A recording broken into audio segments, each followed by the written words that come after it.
and you expect something good to happen on the next one. So Clayton Tune, who thought his day was done, now comes back in the game to be the Arizona quarterback. First down and 10. Tune intercepted. Picked off by Lavelle Bailey. A cutback. Being chased from behind, and Bailey is going to go. The wrong tune there, and Lavelle Bailey, the undrafted rookie out of Fresno State, makes a play that has his teammates going wild. A 94-yard pick six.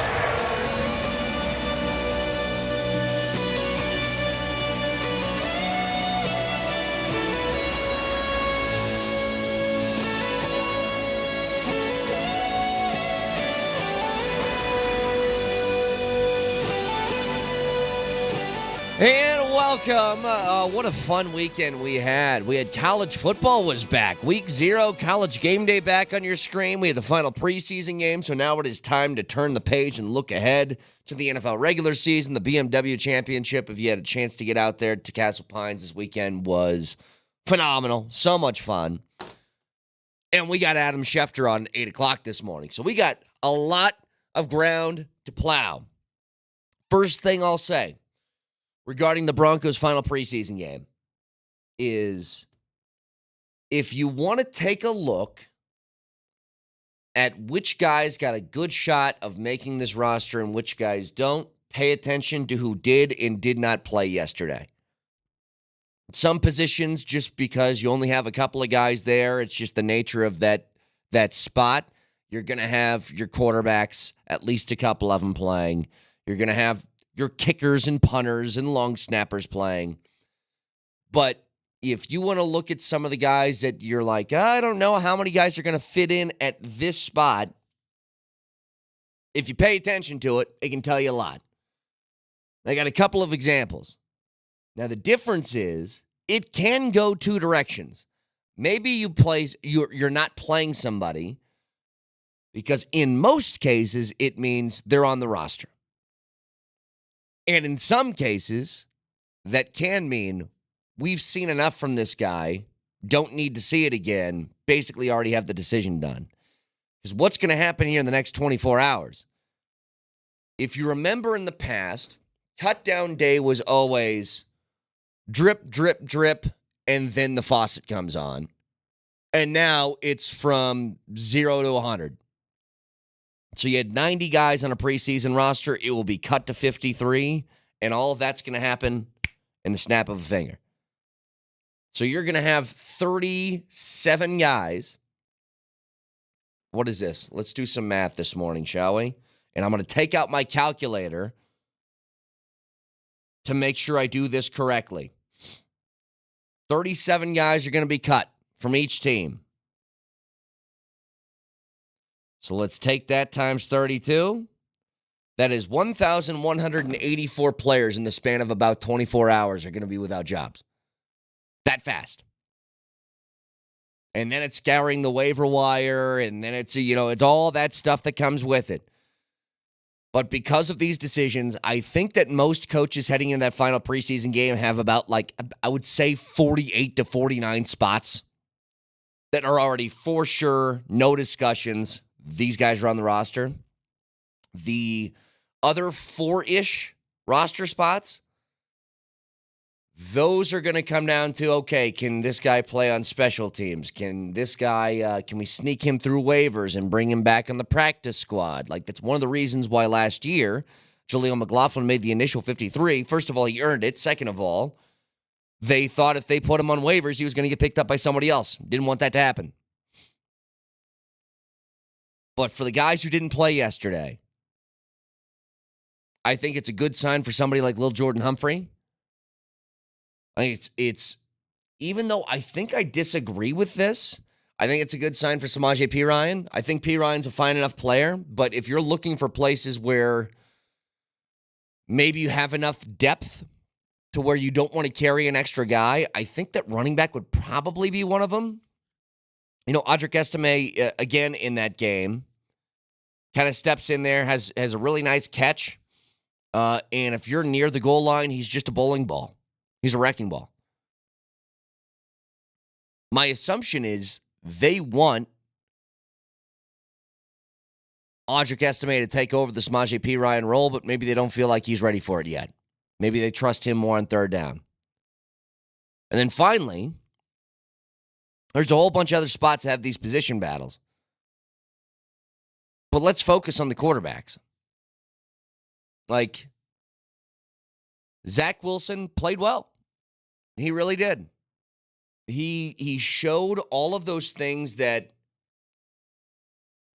was the reasons for him going number 2 overall in the draft. And he's done that pretty much all offseason. Now, I don't think that he was ever in the true battle to be the starting quarterback, but he has thrust himself into a conversation about being the backup here. That's for sure. And there's just a couple of notes, some audio from the post game where they were talking about Zach Wilson and Jarrett Stidham, and I thought it was really interesting the dichotomy between their answers when they were asked about Bo Nix being named the starter. So can we start first with Zach Wilson, who had this nice game yesterday, couple of touchdowns, ran one in, 3 total on the day, 250 passing yards. And I know that people are going to say, yeah, well, it's against backups. Okay, fine. So what evaluation do you have? None? Okay, cool. I think that he played well, and I do think it matters. Like, they gave him a pretty much full game's worth of snaps. And the offense looked good. Like, in each of these games, if there's... Can't take too much from preseason, but I'm happy with this. You know how many points they scored in the preseason? 34, 27, and 38. It's at least a decent sign. But Zach Wilson, after the game, was asked about Bo Nix being named the starter, and here's what he said. Yeah, I was excited for him. I mean, I don't think it was a surprise too much, obviously, right? I think he's had a great camp. I told him I'm excited for him for this opportunity. I really believe that they're putting him in a good situation. I think Sean has done a phenomenal job, and then the guys that we get to hang out with, starting with Davis and then Joe and Pete and then Johnny Moe, we have a great offensive staff. I think they do a great job. And then Bo has just continued to keep getting better. So I'm excited to see what he can do, and I think he's ready for it. Super complimentary, said, yeah, it wasn't really a surprise, is what he said. But seems genuinely happy for him. Zach Wilson, I know he's always kind of got a smile on his face, but he actually, it feels like he enjoys it here in Denver. And then on the other hand, here's Jarrett Stidham's response to the same question of Bo Nix being named the starter. Yeah, first of all, obviously I was very disappointed. I know I'm a starting quarterback in this league. I have zero doubts about that. And, it just didn't shake out my way. But I know what kind of player I am, kind of person I am. And like I said earlier, I'll be ready to go if I need to be. And, like I said, I have no doubts that I'm a starting caliber quarterback in this league. Have no problem with either answer, but a very interesting dichotomy between the two.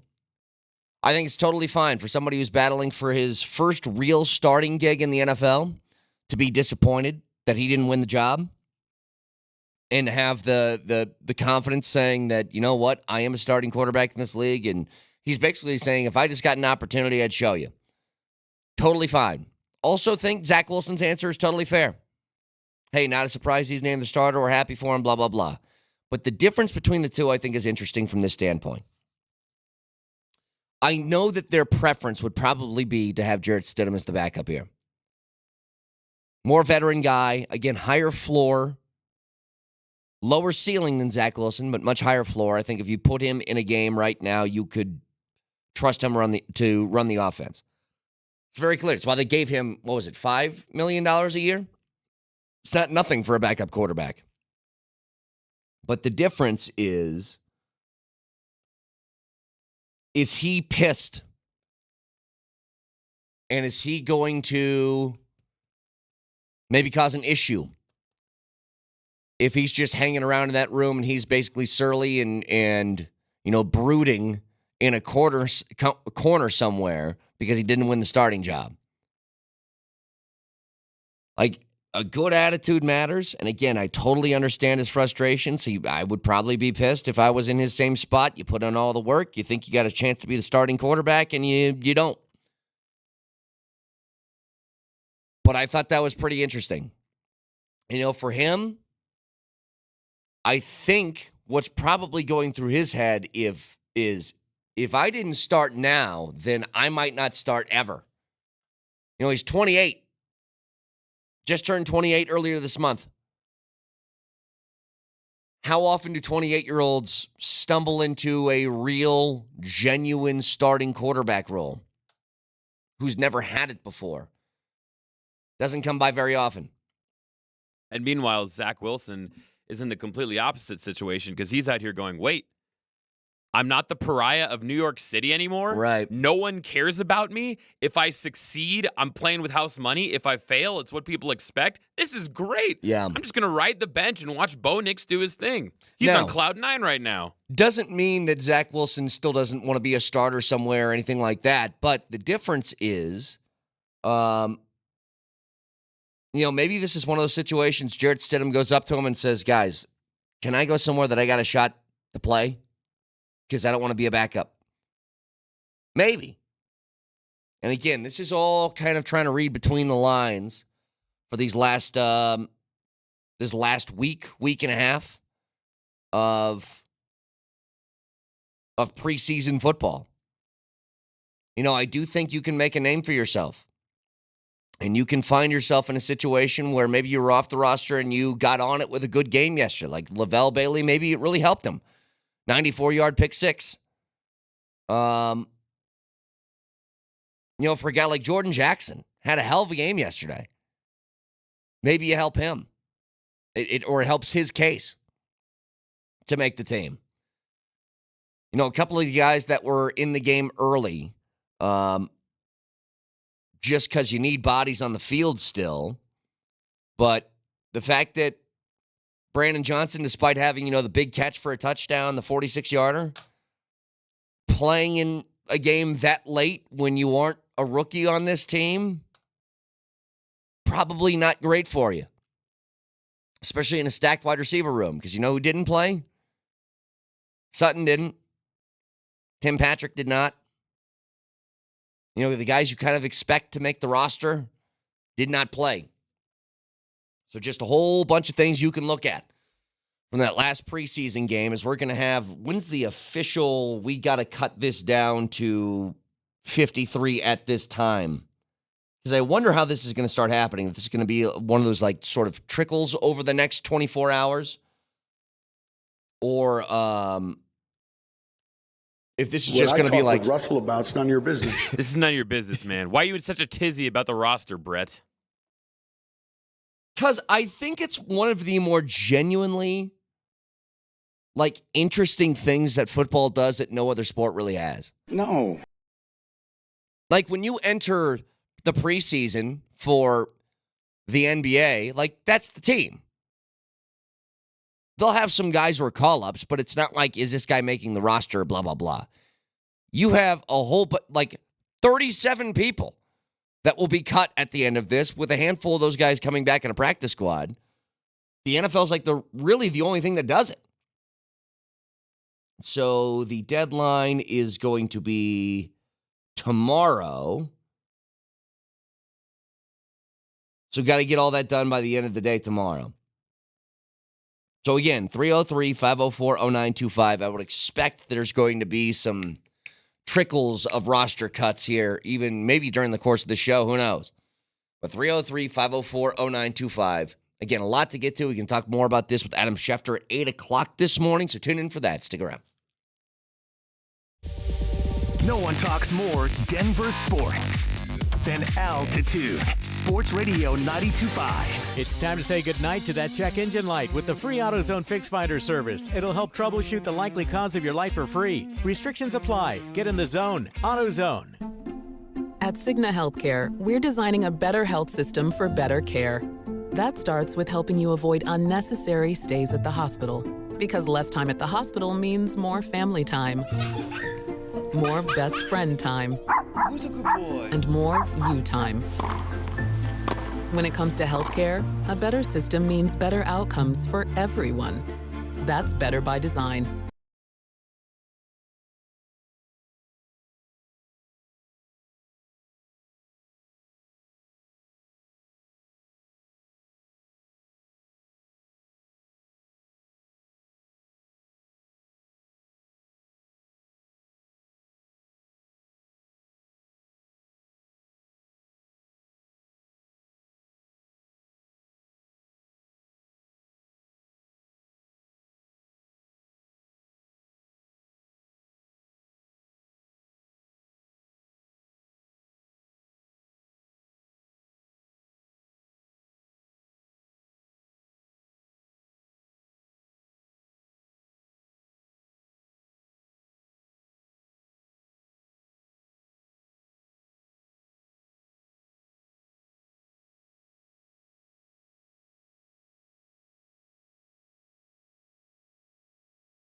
So a lot that happened over the weekend. You had college football that was back. It was great to see College Game Day back on my TV this weekend. And I got ESPN on in here. And because we're just a few days away from CU's opener, they got, I guess, Dion's going to be a subject. And they're going to talk about how this feud between him and Sean Keeler reaches another level in this Hatfield-McCoy relationship, as now Sean Keeler is not allowed to ask anybody within the CU program a question. Do I have that understanding correctly? Yes, he was it's not just Dion. It's anybody related to CU. Right. So specifically told anybody for the CU, I'm assuming football team, not the entire athletics department, but the CU football team, he cannot ask him a question. And I got to tell you, pretty soft. Like, you cannot like somebody. That's totally fine. You can even make it known. But it's kind of just like they called it, I'm going to try and find the exact quote here. I believe it is, here we go. So this from the Denver Post. CU Athletics informed the Denver Post that head coach Deion Sanders and anyone else within the Buffs football program will no longer take questions from columnist Sean Keeler due to what CU perceives as a, quote, series of sustained personal attacks. Here's the deal. I think at times Sean Keeler did maybe cross a line and get too personal. I think some of the false prophet stuff that he said and it's kind of gross. At the same time, this is what comes with the pressure of being a big-time head coach. And here's the difference between college football and the way that they can kind of navigate this with their head coaches and maybe more of the professional ranks. You see a lot of this that happens in college athletics, especially in small towns. I'm not calling Boulder a small town, but it's, if you're in Fayetteville or you're in Tuscaloosa, or you're in Lincoln, or you're in, one of these places that's a purely college town, and that's what the entire state rallies around. I've lived in it. I've seen it. People are very, very hesitant to be uber critical because they can shut you out. When you're the only show in town, that can happen. When you're somebody as big as Prime, that can also happen. And Nelly, can you get that TV on ESPN in there just in case they start talking about this? Because I would love to hear what they're going to say on Get Up this morning.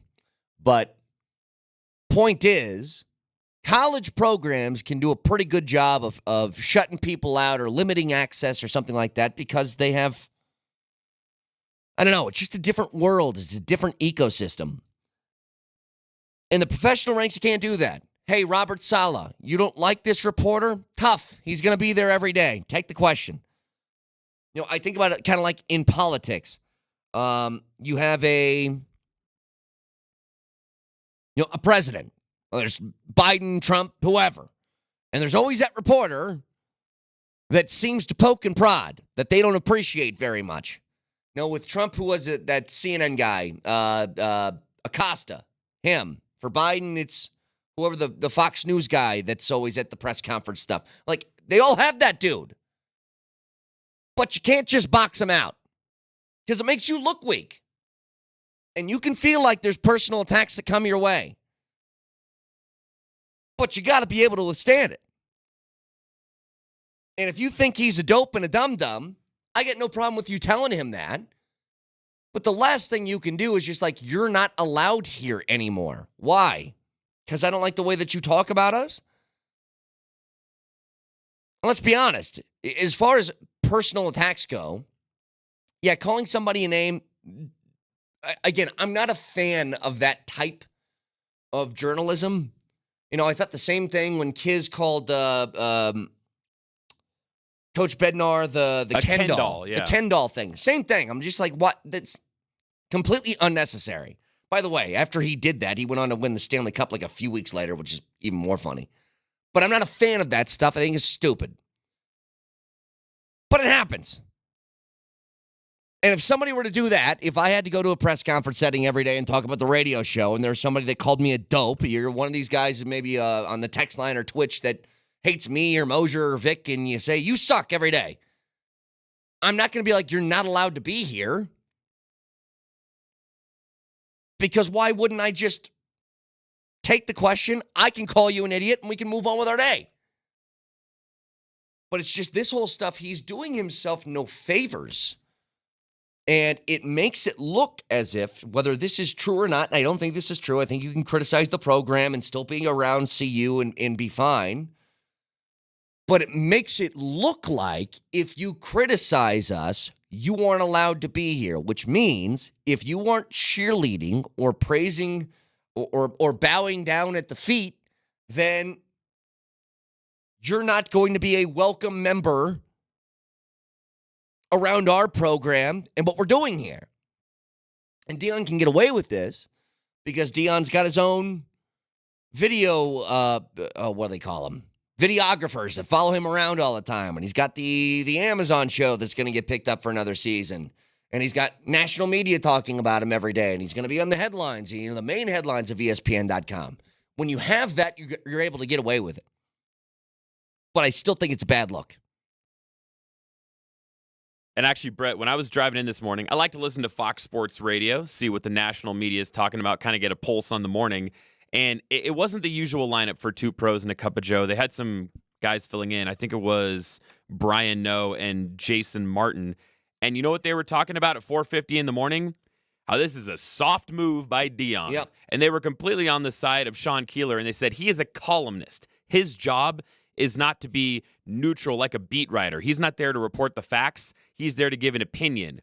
And based on his opinion, you can't shut him out of press conferences. Like you said, if he asks a question, Deion can say, hey, man, I saw what you wrote about me. I'm not going to answer your question. Next question. He can pull a Sean Payton. But what you can't do is pull his press pass. Yeah. That is a weak move. Well, and what's really weird to me is, again, I like Sean.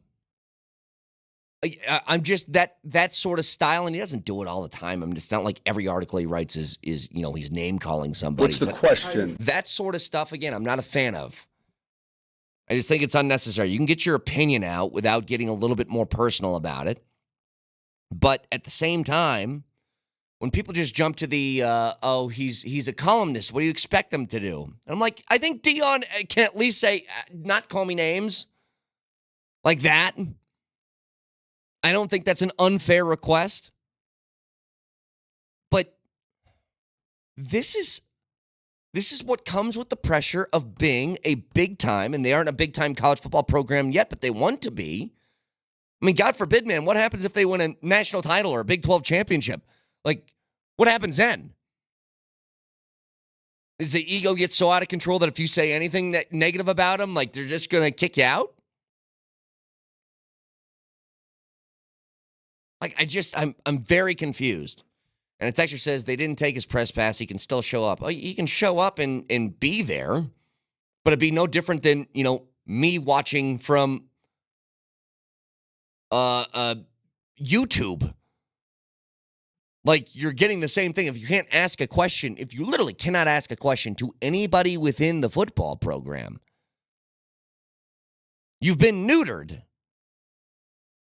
Me, I'm not somebody, I don't go to press conferences and ask questions because it's just, I don't, for what I do,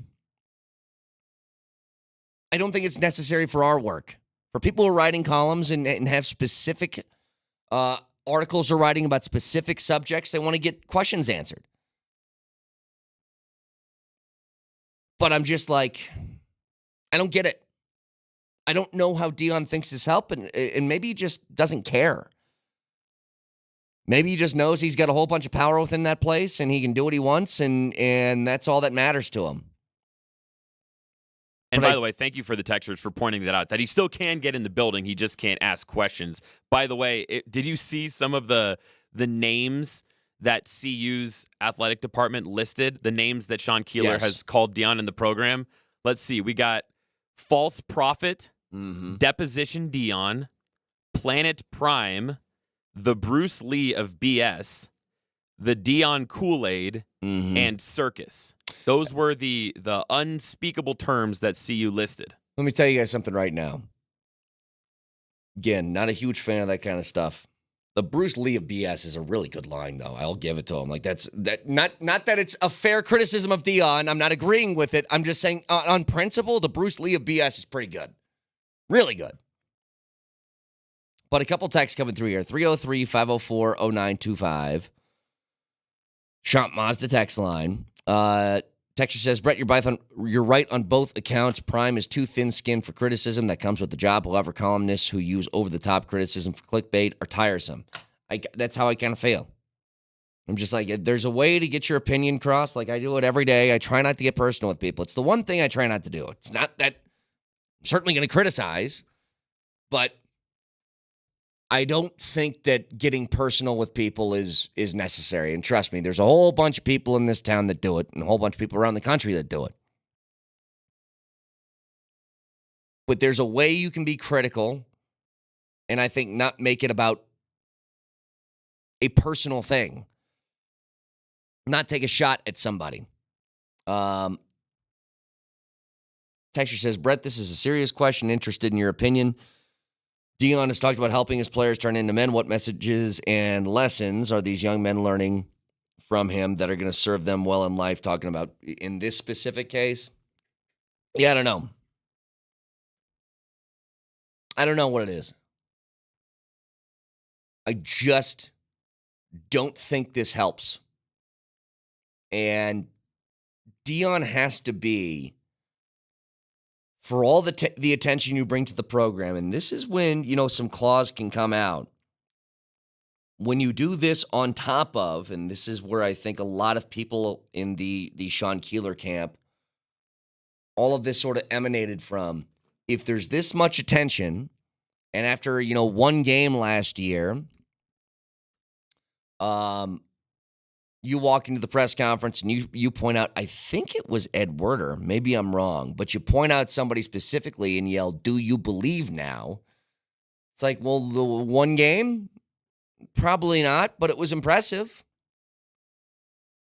But you can't do the you believe now thing and then, lose 8 of 9 to close out the year and not think that some criticism was going to be coming your way.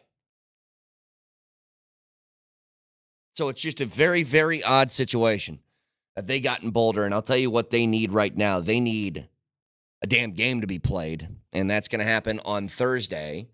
And look, and then the pressure really starts. Like, there's high expectations for that program this year. And there should be. You got some really talented players in that roster. If you can't make that work, and then next year you aren't going to have the best player in the country in Travis Hunter, and you aren't going to have at least a guaranteed top 5 quarterback in college football, then it's going to be difficult to build off of that.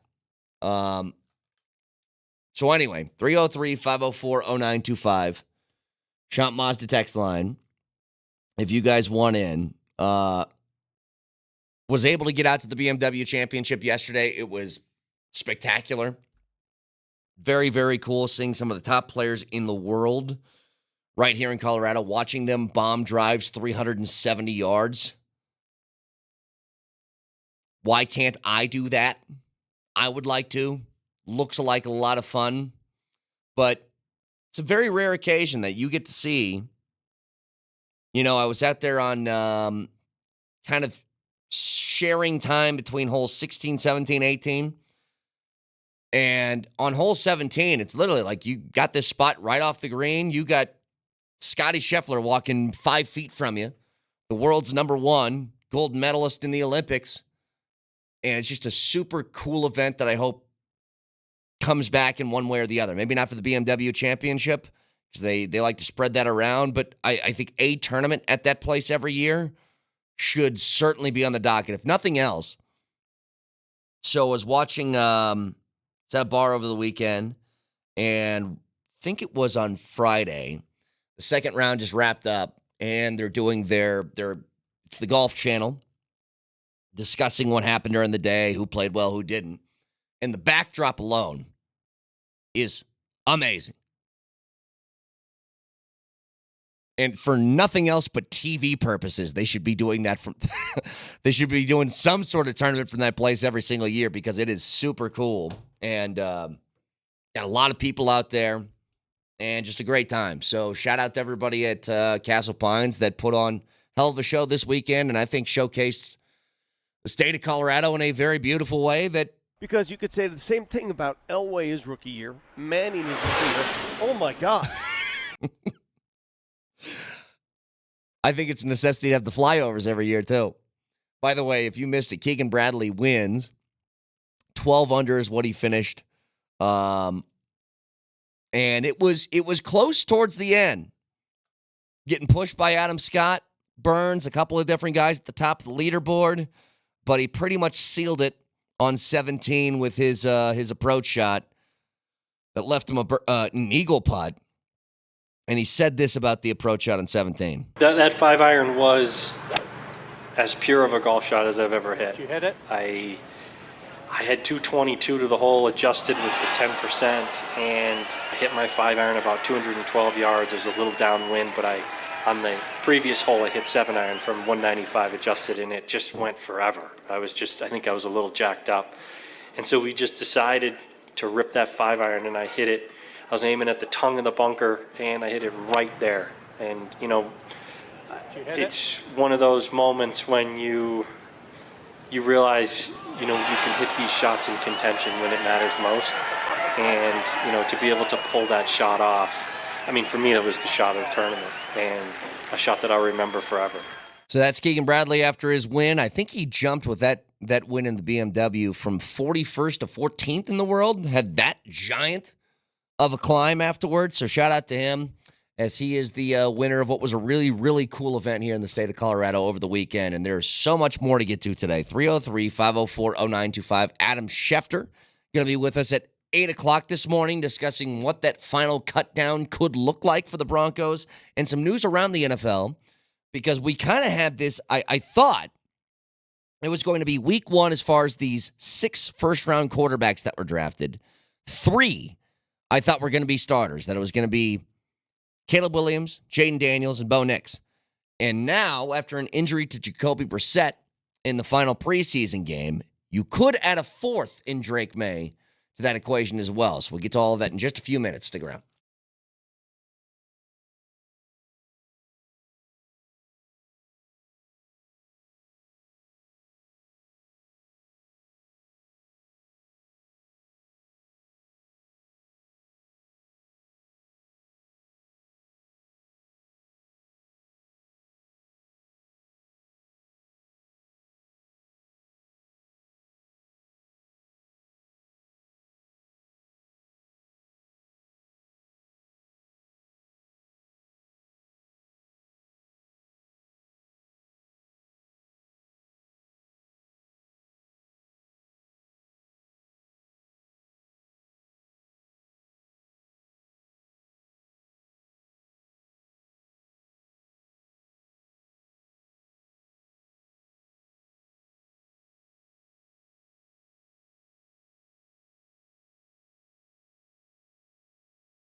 All right, ESPN's on right now talking about Deion Sanders and not allowing Sean Keeler to ask any football questions to anybody associated with the football program. Let's take a listen to what Get Up's got to say.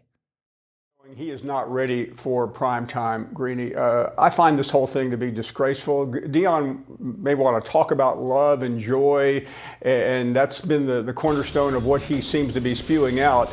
But treating reporters like this seems like we're in some autocratic country. This is not America, and the fact that it's in his contract is really even more absurd. But don't forget, he did this at Jackson State. This is a trait of Deion Sanders. He wants to have it his way, and I find him to be a bully and a hypocrite, and quite frankly, as someone who has been a fan of his throughout his entire career, even at Colorado, I am mortified by his actions. Dan Orlovsky and Shefty wants to get in, and D Wood wants to get in, and I'm worried about time. There's a part of me that wants to say, let's hold this over and continue the conversation. Ash, can we do that? Let's take a quick break. Cut it right here. I mean, I know that Paul Feinbaum has a bee in his bonnet about Deion, and I think that he's one of the guys that is more upset with the attention.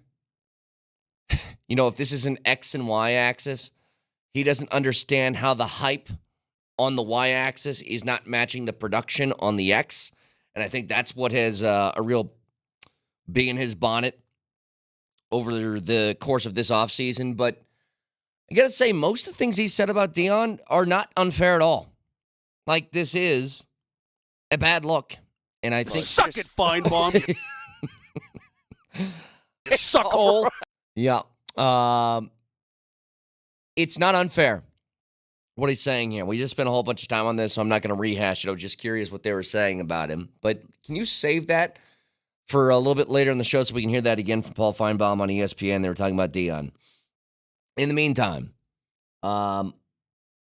in college football over the weekend, we already had a big upset. That game in Dublin between Florida State and Georgia Tech. Remember, Florida State last year, I think, completely unjustly was kept out of the college football playoff. I don't care that they lost by, I think it was quite literally 1 million points in their bowl game to Georgia. I don't care, though. If you don't lose a game in a Power 5 conference, it makes no sense as to why you wouldn't have a shot at a championship. But all of that's going to be thrown down to the wayside now with the 12-team playoff opening up. That will never be a problem again. Now, what I will say is Florida State losing that first game, it's funny, my wife said, so are their chances of winning a national title done now? I said, no. They could very easily still win a national title because it is no longer in the you lose a game and you're done category. And what I'm hoping is, not that this was some sort of big-time matchup between them and Georgia Tech, but Georgia Tech played really well. Whoever that linebacker was with that neck roll, I like him. That guy's a player. And there's something about a linebacker wearing a neck roll where I'm just a fan of theirs. You know, CU had one just a few years ago. Was it Nate Landman? That was the neck roll guy. You get a linebacker with a neck roll, prepare to get popped in the mouth. That guy's, he's aggressive and physical.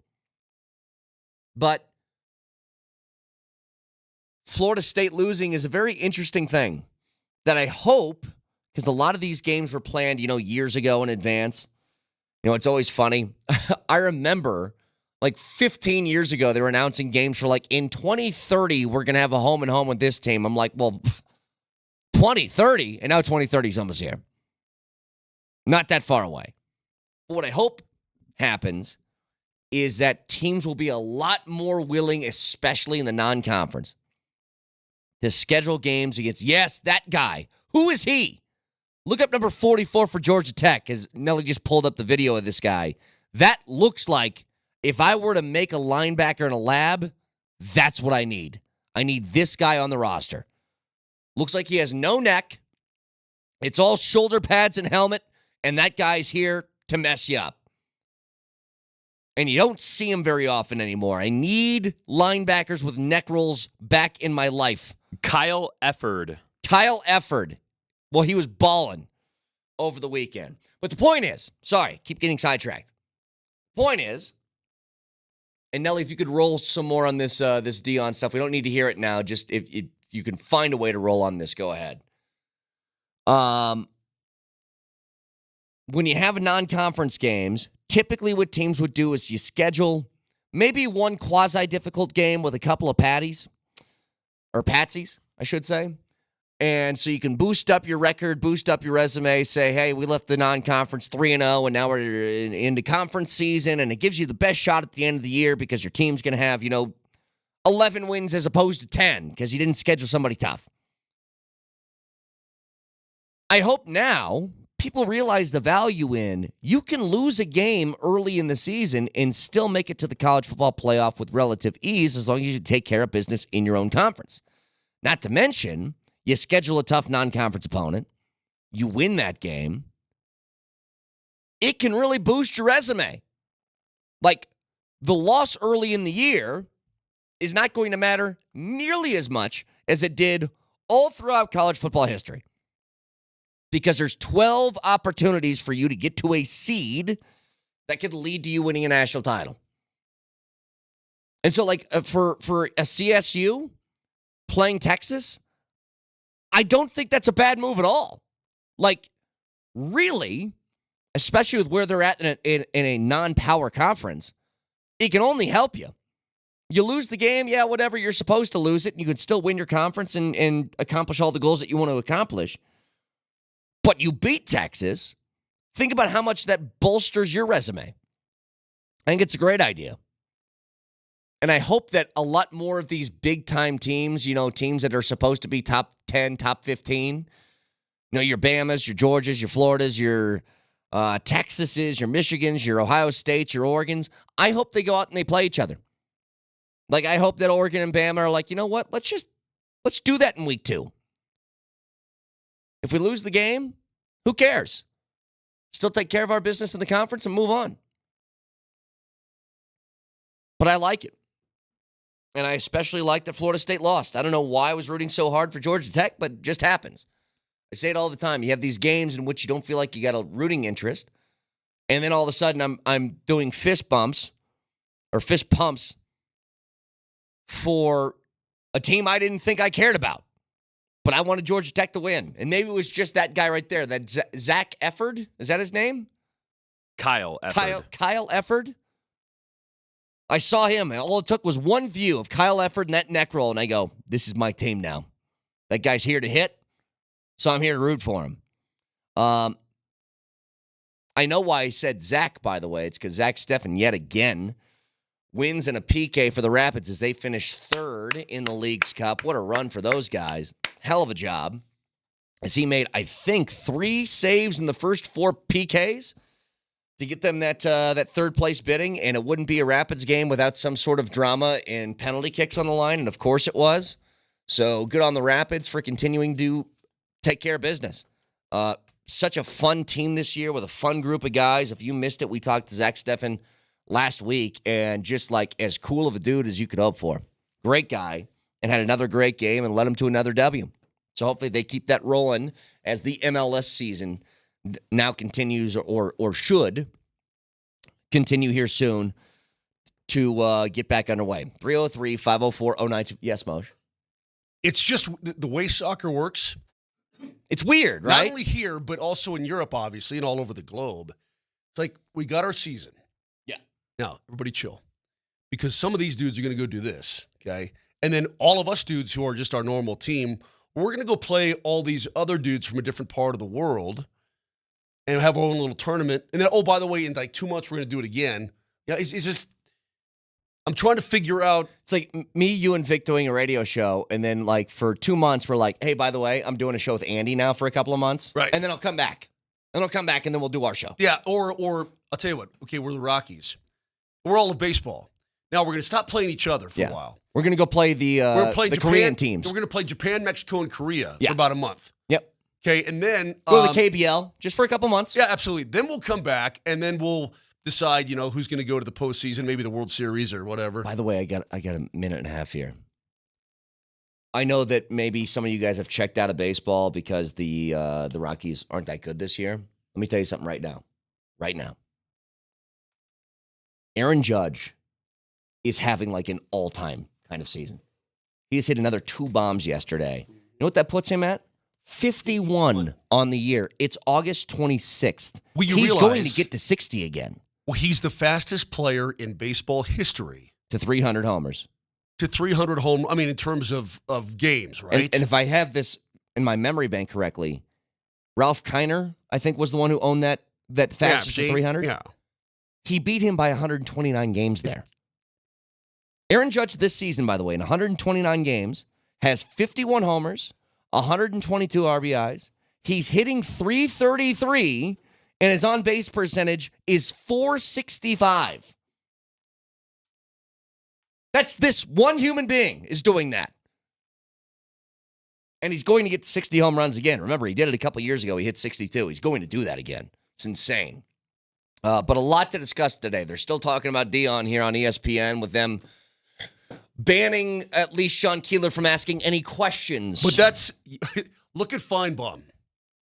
Feinbaum is not happy. He looks like an alien. Second of all, that's just like throwing red meat to a wolf pen. Feinbaum, he's just he wants any reason to hate the program, right? Well, he's been given plenty of fodder. Okay, but if they served undercooked pasta in the cafeteria for the players, Feinbaum would be all over their butt. So just quickly on this, 2 things. Number 1, Paul Feinbaum looks like the guy in Men in Black that gets his head blown off and it grows back slowly. Number 2, you can always watch the show live on Twitch. Twitch.tv, search Altitude SR on the search bar of the Altitude TV simulcast, and that is the Safeway Twitch feed. Moshe Lombardi and Kate next.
Wilson. Wilson's taking a deep shot. Johnson's wide open.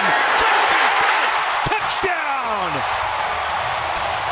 Brandon Johnson. A 46-yard touchdown from Zach Wilson.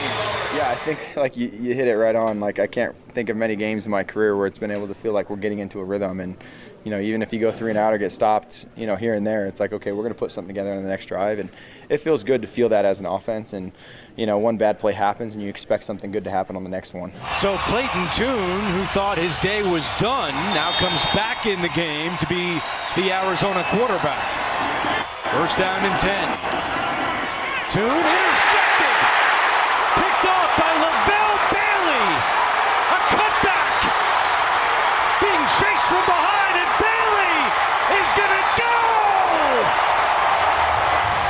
The wrong tune there, and Lavelle Bailey, the undrafted rookie out of Fresno State, makes a play that has his teammates going wild. A 94-yard pick six. CBS on the call of both of those as we had it was a fun weekend. Not only the the BMW Championship, PGA coming back to Colorado. Went out there yesterday. What a great time that was. Great job done by everybody over at Castle Pines, because that was fantastic yesterday. Getting able to see some of the world's best players up close, amazing. Had the Broncos' final preseason game. Had college football back, and College Game Day back on my screen, which was great. And an upset already in week 0 of the college football season. Not to mention, you turn on the TV this morning, and Dion is once again all over ESPN. So a lot to get to. Got Adam Schefter in an hour. But I found something interesting after that final preseason game for the Broncos. Zach Wilson plays great in this last game. I don't know what that means. I don't know how much it matters. But did you guys happen to catch? They asked both Zach Wilson and Jarrett Stidham about Bo Nix being named the starter. Did you guys hear these? I heard it all. I did. I heard it all. And Vic, it's very interesting. Now, before we play these, I don't think that any guy is wrong to feel the way that they do, but I want you guys to hear the different responses. This is Zach Wilson after the final preseason game when he said, Bo Nix is named the starter. What do you think? Yeah, I was excited for him. I mean, I don't think it was a surprise too much, obviously, right? I think he's had a great camp. I told him I'm excited for him for this opportunity. I really believe that they're putting him in a good situation. I think Sean has done a phenomenal job, and then the guys that we get to hang out with, starting with Davis and then Joe and Pete and then Johnny Moe, we have a great offensive staff. I think they do a great job. And then Bo has just continued to keep getting better. So I'm excited to see what he can do, and I think he's ready for it. So that is Zach Wilson saying he's happy for him, and he said, not a surprise. Here's Jarrett Stidham when asked the same question about Bo Nix being named the starter. Yeah, first of all, obviously I was very disappointed. I know I'm a starting quarterback in this league. I have 0 doubts about that. And, it just didn't shake out my way. But I know what kind of player I am, kind of person I am. And like I said earlier, I'll be ready to go if I need to be. And, like I said, I have no doubts that I'm a starting caliber quarterback in this league. Don't think there's anything wrong with either one of those responses. Just very interesting to hear that from Jarrett Stidham, especially when they're trying to figure out who a backup is. And you wonder, is Jarrett Stidham going to be happy if he sticks around here? Just a question, just a thought that I have. Did you guys know in the next 24 hours, almost 1,200 players are going to be cut around the NFL? So we're getting there, getting to that day. It's interesting that yesterday Sean Payton said after the game, he anticipates all 3 quarterbacks will make the roster. Now, I wonder if he says that with the knowledge that other teams are looking around needing a backup. And that's his way of saying, you want one of our guys? It's going to cost you something. Right. It's a little draft capital, maybe 4th or 5th or 7th even. So, what coach is saying, what they do are 2 entirely different things. But clearly, Jarrett Stidham and Zach Wilson, they don't have the same impression of being the backup here. Mm-hmm. That is correct. Zach Wilson's sitting there praising Bo Nix for taking the job and earning the job and winning the job, and Jarrett Stidham after a game is saying, "I'm a starter in this league." Well, you know what? You're not a starter here. Well, right. He's never been a starter. He's never gone into a season where they say, you are going to be our starter. You're our guy, right? You're our starting quarterback. You're our man. And he's been on the Patriots. He's been. This is going to sound like I'm bashing Jarrett Stidham, and I don't want to do that. But he's been a Patriot. He's been a Raider. And now he's a Bronco. Here's what I want out of Jarrett Stidham. And I think he's a fine backup quarterback in this league. I think he's a plus backup. But you don't draft a guy 12th overall with you on the roster, 12th overall in the first round of the draft, if the coach thinks you're a starting quarterback in the National Football League. It doesn't happen. So maybe he has an elevated sense of self. Maybe he's correct, because there are guys when you get down to the bottom of the pack that aren't anybody's All-American at quarterback. That being said, if you want to back up, and you want to back up with the proper demeanor, in my opinion, the number 4 is the guy with what he said. And now he's been a starter in this league. Maybe he accepts his lot in life now as to where he's at. I don't know, Vic. It's interesting. I know that Sean Payton trusts Jarrett Stidham to run that offense because he knows it well and he's reliable. But I think all the demeanors have to match up for this Broncos team. The thing is with him, I think especially why he might be frustrated. And look, I think we all would be. If you're competing for a starting job and you lose, then you would be a little bit frustrated about it. We all get it. He's also 28. And it feels like if he was going to be a starter in the NFL, this is probably one of his last. How many guys are into their 30s by the time they say, you know what, we're going to give you the keys to the starting quarterback job now? Not very often. So he's probably frustrated by that too. But I just wonder if he's having some sort of conversation with Sean Payton, like, hey, the Patriots might not be ready to start Drake May. Right. Jacoby Brissett just got hurt. Can I go back to New England? Maybe he's having one of those chats. I don't know. Well, put it this way, Vic. I think that either guy, there are more than a handful of teams in this league who would like to have them as a backup for sure. Yeah. Well, you assume, we don't know for sure, but I do know this. I do know Sean Payton wants people on the same page. He wants people under his umbrella. Everybody who didn't want to fit under his umbrella, he got rid of, starting with Russell Wilson. There are other stalwarts on this team, longtime veteran players who are gone. Not because of their play and not necessarily because of salary, but because they didn't fit under his umbrella. And if you're Stidham and you're barking that you deserve to be the starter, I just wonder how long before that gets back to Sean Payton and he decides, son, it's time to move. Yeah. Well, it got back to him last night. I mean, you don't. I was shocked. or yesterday. It gets back to him pretty quick. I get it. We're all competitors. I just wonder, what purpose does that serve? You can believe that you deserve to be the starter. You can think it. You could tell your teammates. You could tell your loved ones. But to speak it into a microphone and make a campaign out of it, right? That may not end well for him. We'll see. That's what I was thinking. Hey, can I see this, though? Oh, boy. And I know that I've been a little bit over the top. But, boy, do I love to watch Zach Wilson throw the football. He's got talent. Well, I mean, if he's – and listen, and not just a clean pocket, okay? Watching him run the offense, especially early on when he's got some severe pressure, he pops forward, watch his feet, pops forward, jumps right, scrambles for the first down, right, then dives for the first down, cuts it in. He doesn't run out of bounds. He cuts it upfield through the DB, stretches. I'm like, whew, I like that. I mean, and I think Bo Nix will do that too, don't get me wrong, but it got my juices flowing a little bit. And then some of the passes he made, I will say this. I've watched the pass to Brandon Johnson probably 10 times now. If this is 1999, Steve Atwater, Brandon Johnson is probably dead. Yeah. Vic, if that safety is Steve Atwater coming across the field, and that timing was pretty perfect, and the guy had to cover a lot of ground to get there to try to break it up, but he's not flying by him. That's not a flyby. That is an absolute destroyer mission. That's what that is. Do you guys remember when we had the Packers had the joint practice, and it was Zach Wilson who threw a ball? It was kind of a floater to the sideline right in front of us to Jaleel, of all people, and all you heard was that stomping feet of somebody who, if that was an actual game, Jaleel's dead, like he's a dead man walking. Yeah, he's got to not do that. Don't throw people into the hospital. But go ahead, Vic. You got something? Well, on that play, 10 years ago on that play, the safety in that situation, when he loses the ball, right? He can't see the ball, but he knows the receiver's about to catch the ball. What does the safety do? Blow him up. Yeah. I mean, no matter what. But these guys are conditioned now to let up a little bit. And now you see it's taken a few years.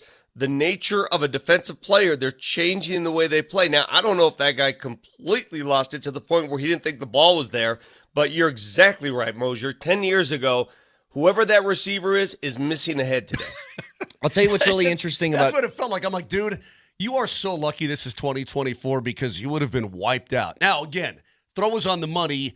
That throw, I think, has got to go to the outside, probably not the inside in that situation. Let Johnson turn toward the corner or, toward the pylon-ish type of side. But nonetheless, watching Zach Wilson throw the football is a cool thing. I think you cannot help but like his arm. I'll tell you what's interesting about the third preseason game. And I like to play a game of who's not playing today. And I think it gives you an indication of guys on and off the roster. Like, I think Tim Patrick not being in that game is probably a good sign. Now, it can work both ways. Maybe you don't want to see somebody because you have enough information that he's already going to be off the roster. Who knows? But some of the notables that stuck out to me were Tim Patrick did not play, which I think is good. Samaje Perine did not play yesterday. And I wonder, does that mean they're keeping 4 running backs in that room? Because Estime is making this team. And I would assume the other guys are too, in Javonte and Jaleel. Estime, by the way, he is going to be a touchdown vulture this year. You can see it, can't you? They get near the goal line. It's just time for 37 to go out there and bowling ball his way 2-3 yards into the end zone, which was sorely needed last year. Yeah. I think it's a smart pickup because it takes more than one guy to take down Estime. But he's got a pretty carved out and defined role already, and I wonder if maybe they aren't quite ready to expand that into that third down role where he can take over Samaje quite yet. Well, he showed me yesterday on that first drive, not only did he run the ball well, 31 yards by himself on that drive, he caught the ball well. Yeah. And he can do a little bit more than we maybe assumed. I love the makeup of this offense. My takeaway from the Broncos preseason, where they outscored the opposition 99-44, I mean, they averaged 33 points a game. The offense is moving the ball. My takeaway from the Broncos preseason, forget 3-0. All right, winning is not the ultimate objective here. It is looking like a functionable offense, looking like something that we haven't seen for the last few years. They look good. They play with rhythm. Doesn't matter who the quarterback is in the offense. They're moving the ball. Opening series, Jarrett Stidham scored. Zach Wilson comes in, he scores. Bo Nix scores. They're moving the ball. It's actually fun to watch. Vic, you are so right. You're so right about that. Do you have a takeaway?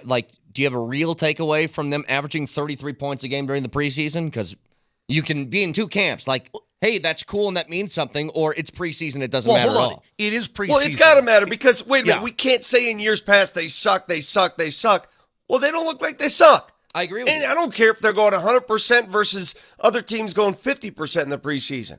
They did exactly what they were supposed to do. Yep.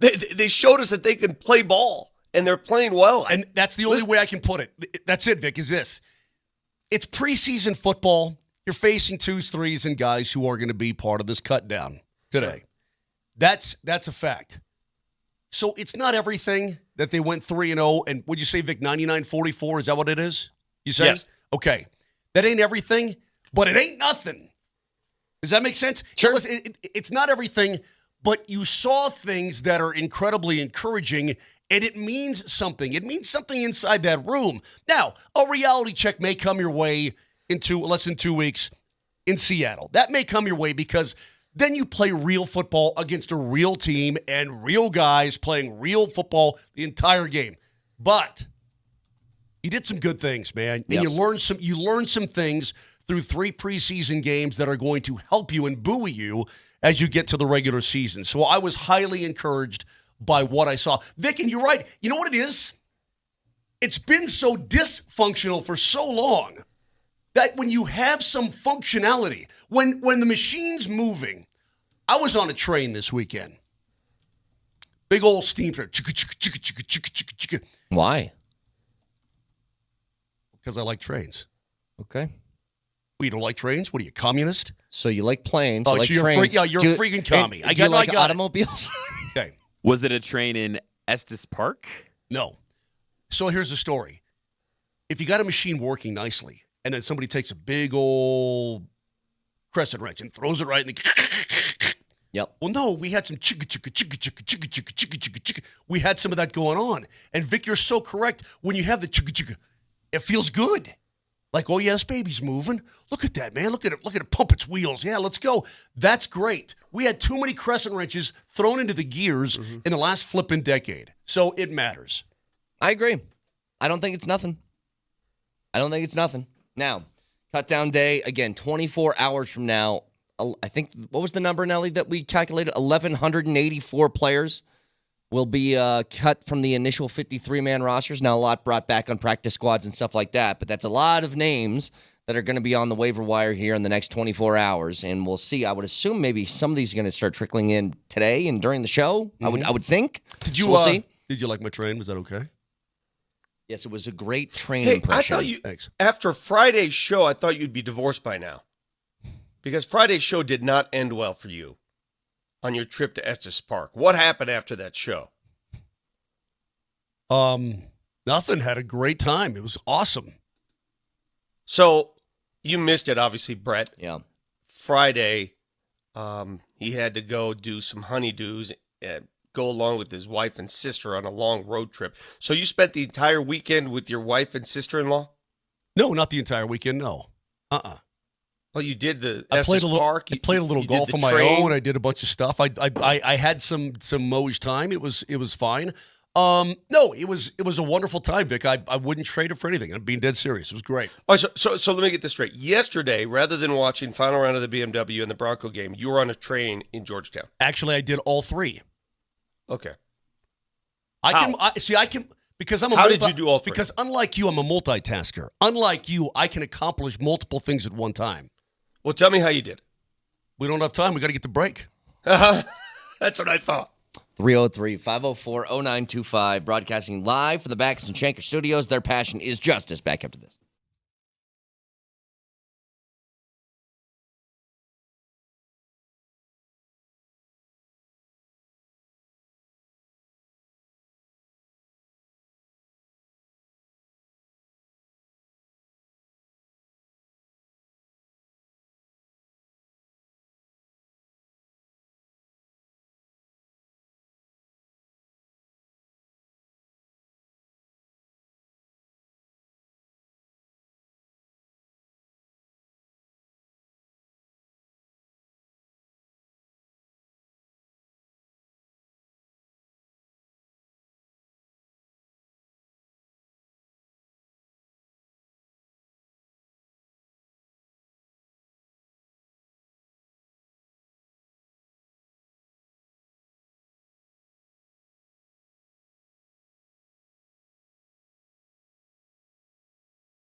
All right, Adam Schefter is going to join us at 8 o'clock this morning, break down some of these potential roster cuts coming our way. He was also on Get Up this morning talking about Deion and their decision to, I'll just read it straight from the Denver Post from what I saw over the weekend, as we know that there's been a feud between the CU football program and columnist Sean Keeler of the Denver Post.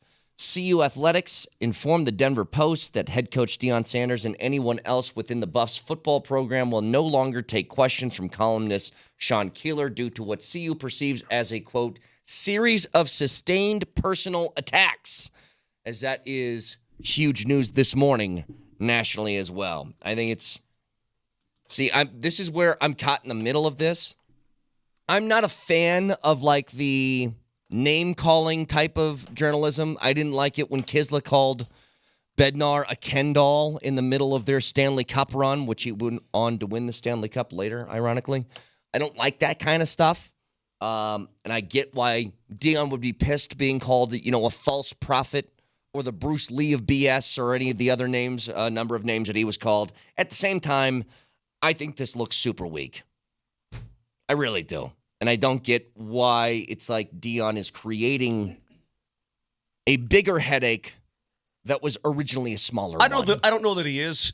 I don't think he really gives a rat's rip, to be honest with you. I don't think he cares. Nope. He doesn't care. So it's kind of interesting. If I was Coach Prime, or I'm Moj, and somebody had said those things about me, because it's not simply, hey, you're trying to maybe put the screws to the program a little bit. It felt personal from the get-go. You don't use those kind of words if it's not a sort of a personal issue or you've got a bee in your bonnet for somebody. Yeah. Okay. If I'm Coach Prime or I'm me and I don't want to take questions from this guy, would it be easier every news conference to say, I'm not interested in answering your question? You want to perpetuate that because the guy's going to continue to try. Sure. And that's Sean's job. Is it better to perpetuate that for an entire year coming up and deal with it, or just say, you know what? We are not going to take questions from you anymore, period. Well, I know that this is totally different professions. If you're never going to answer a question from the guy, Listen, then why dude, not just nip it in the butt? I don't know. Listen, stop. It's become a national story now. And the reason why I thought Deion Sanders erred in his judgment at that press conference 2 weeks ago is because I thought it was going to be a national story, that other media would pick up on it, and it's not going to look good for him. It's not going to end well for him, and I was exactly right. What's happening, Nate? Did you watch Game Day on Saturday? Did you hear Reese Davis on Saturday? Yeah. Are you reading some of the other columns nationwide? Yeah. What's happening nationwide? And I'm not saying it's right or wrong. What is happening nationwide? Well, everybody's glommed onto this. Yeah, they're protecting and they their are own ripping side. him. Correct. They are ripping him. He is getting bad press. He is getting ripped. So for everybody who says, oh, it's just the local media, you local media, really? Open your eyes. Open them wide. Look around. Well, I'd say this to you, Moj, because I know this is different professions. I'm well aware the last couple of presidents we've had have had some journalists that have maybe called them names, and they still answer the questions of those people. They might be a little surly about it, but they answer the questions of them. I don't see how this is much different. You might not like somebody. You might think they're being unfair to you, but this is part of the territory that you're working in. Part of what I think, and again, when somebody is personally attacking me, I don't have time for that in my life anymore. However, in his position, I've always felt, and again, I'm probably on both sides here because I understand the dynamics involved. You always get more bees with honey. And what my first attempt would be is probably to turn that wasp into a bumblebee that's going to come and want to drink my honey. That didn't come out right. But you know what I mean. It's say, Sean, what's the bee in your bonnet? Now, again, Prime doesn't need Sean Keeler at all. He doesn't. That's the reality of the situation. He does not need Sean Keeler in his life to function as a college football coach or a father or anything else. That being said, the overall view of the program, you're right, Vic, it's probably better to try to get that B with honey or just not take his questions than come on out with a flat-out wall up, we will not talk to this guy ever again. You're not going to win this war, no matter who you are. You're never going to win against the mass media. Now, you think you can. You think you're bigger than. You're not going to win this. And most of us are nerds. I get it. Nobody cares about what the media thinks. I get it. You're not going to win that battle. Stop trying to win it. You're not going to. You know, people are now digging into his past. Well, he did this at Jackson State. He did this to somebody else. He did this here. Do you want that? Do you want that trail now? Because people are going to start digging. They're going to find stuff. Is that what you want? Or do you want to coach football? What do you want to do? Well, you said it's not just local media, it's national. I had Get Up on ESPN this morning. They had a whole panel on this. One of those people was Adam Schefter. We'll talk to in 30 minutes. But this was Paul Feinbaum's reaction to it. He is not ready for prime time, Greeny. I find this whole thing to be disgraceful. Dion may want to talk about love and joy, and that's been the cornerstone of what he seems to be spewing out.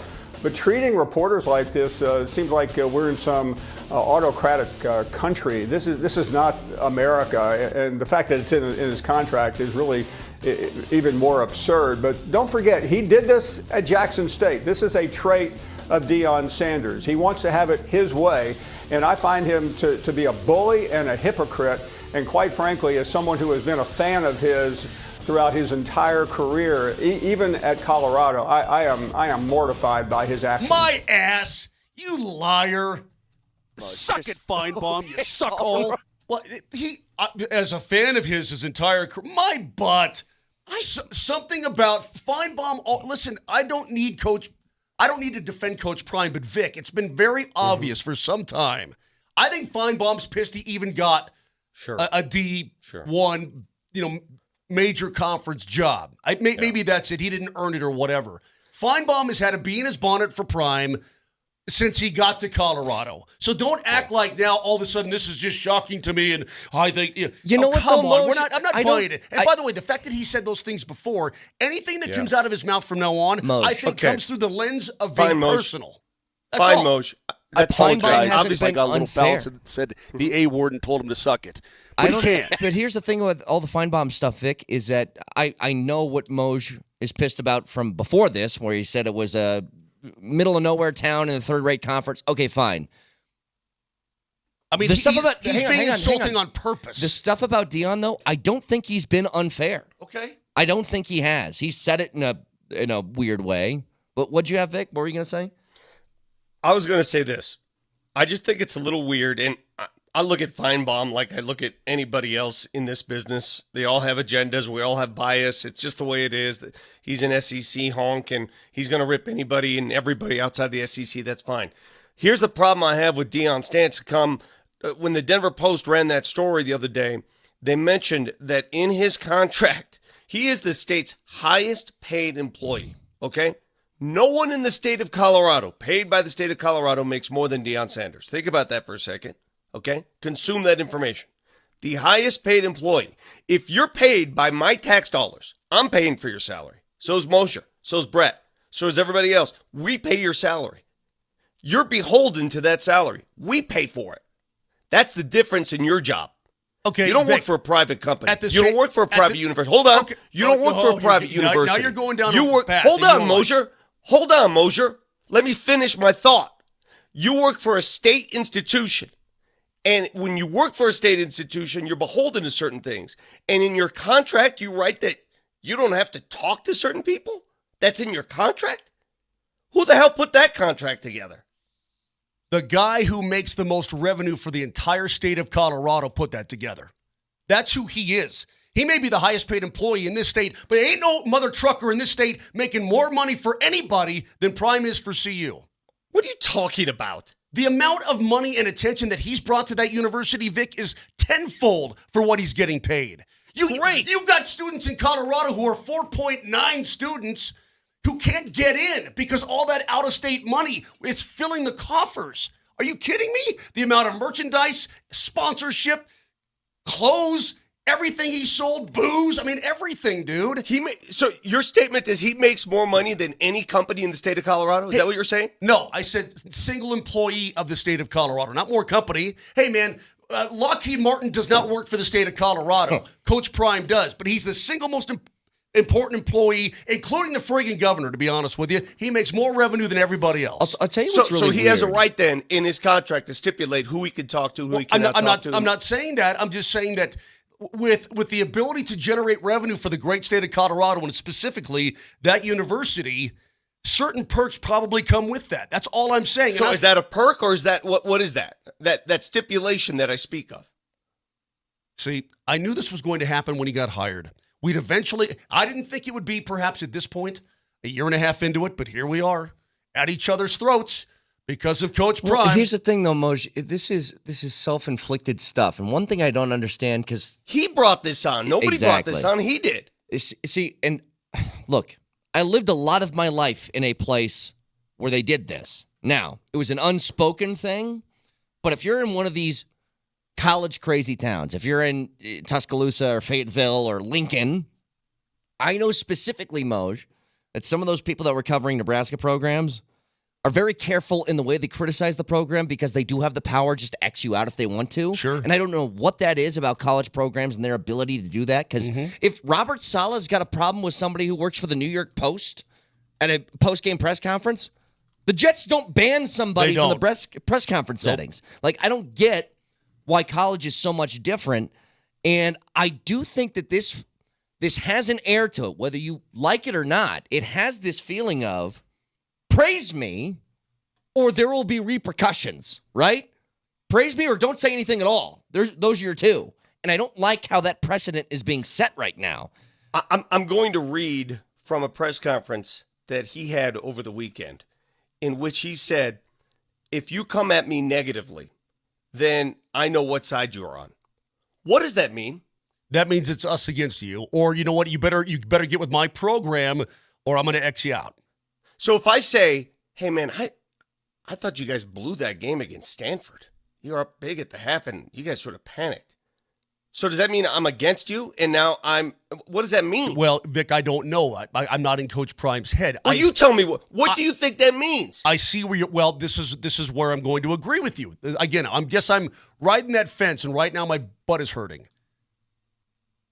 I see what you're saying, Vic, and I don't disagree with you. He's got to get a thicker skin in all of this stuff. You are one of the highest profile coaches in college football of a Power 5 conference team trying to revitalize this program. You've had everybody flying in for the last year and a half to just be around you, to be part of things. Yeah. You've got Ed Reed up there. You've got Warren Sapp up there. You've got who was it? Lil Wayne. Lil Wayne coming in.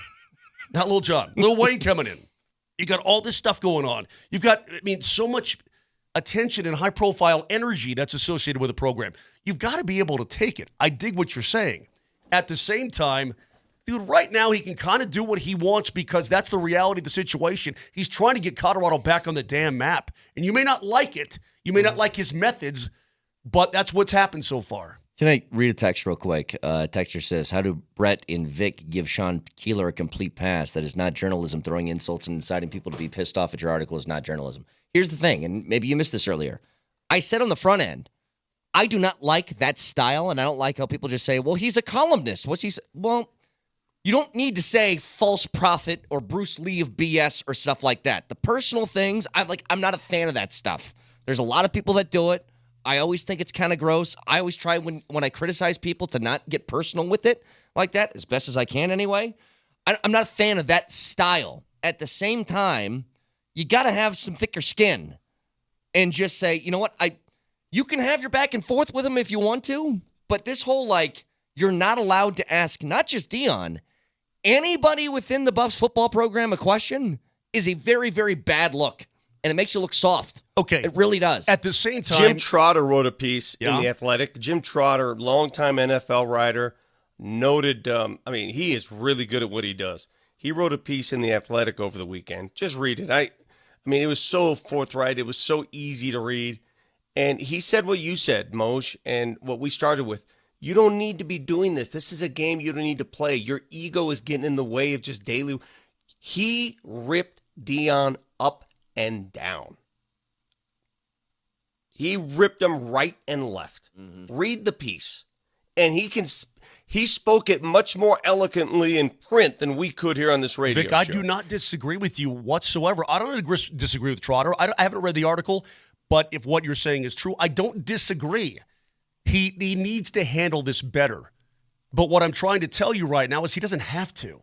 So either get used to it. What do you mean he doesn't? You keep saying he doesn't have to. So when does he have to? No. I think when does he have to? To defend Moshier, contractually, literally, Vic, he doesn't have to. Because if it happens, he can just kick somebody out. Like, I mean, that is contractually, he does not have to do it.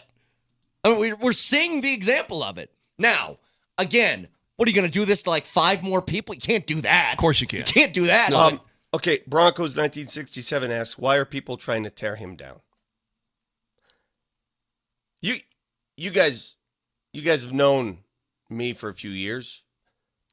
Brett, you've known me for less time than Mark Mosher. When Deion was hired here at CU, were any of us trying to tear him down? Was there any tearing down? Not at all. Nothing. It was absolute party time. Again, I'm going to remind people, what did I do when he was hired? You walked home.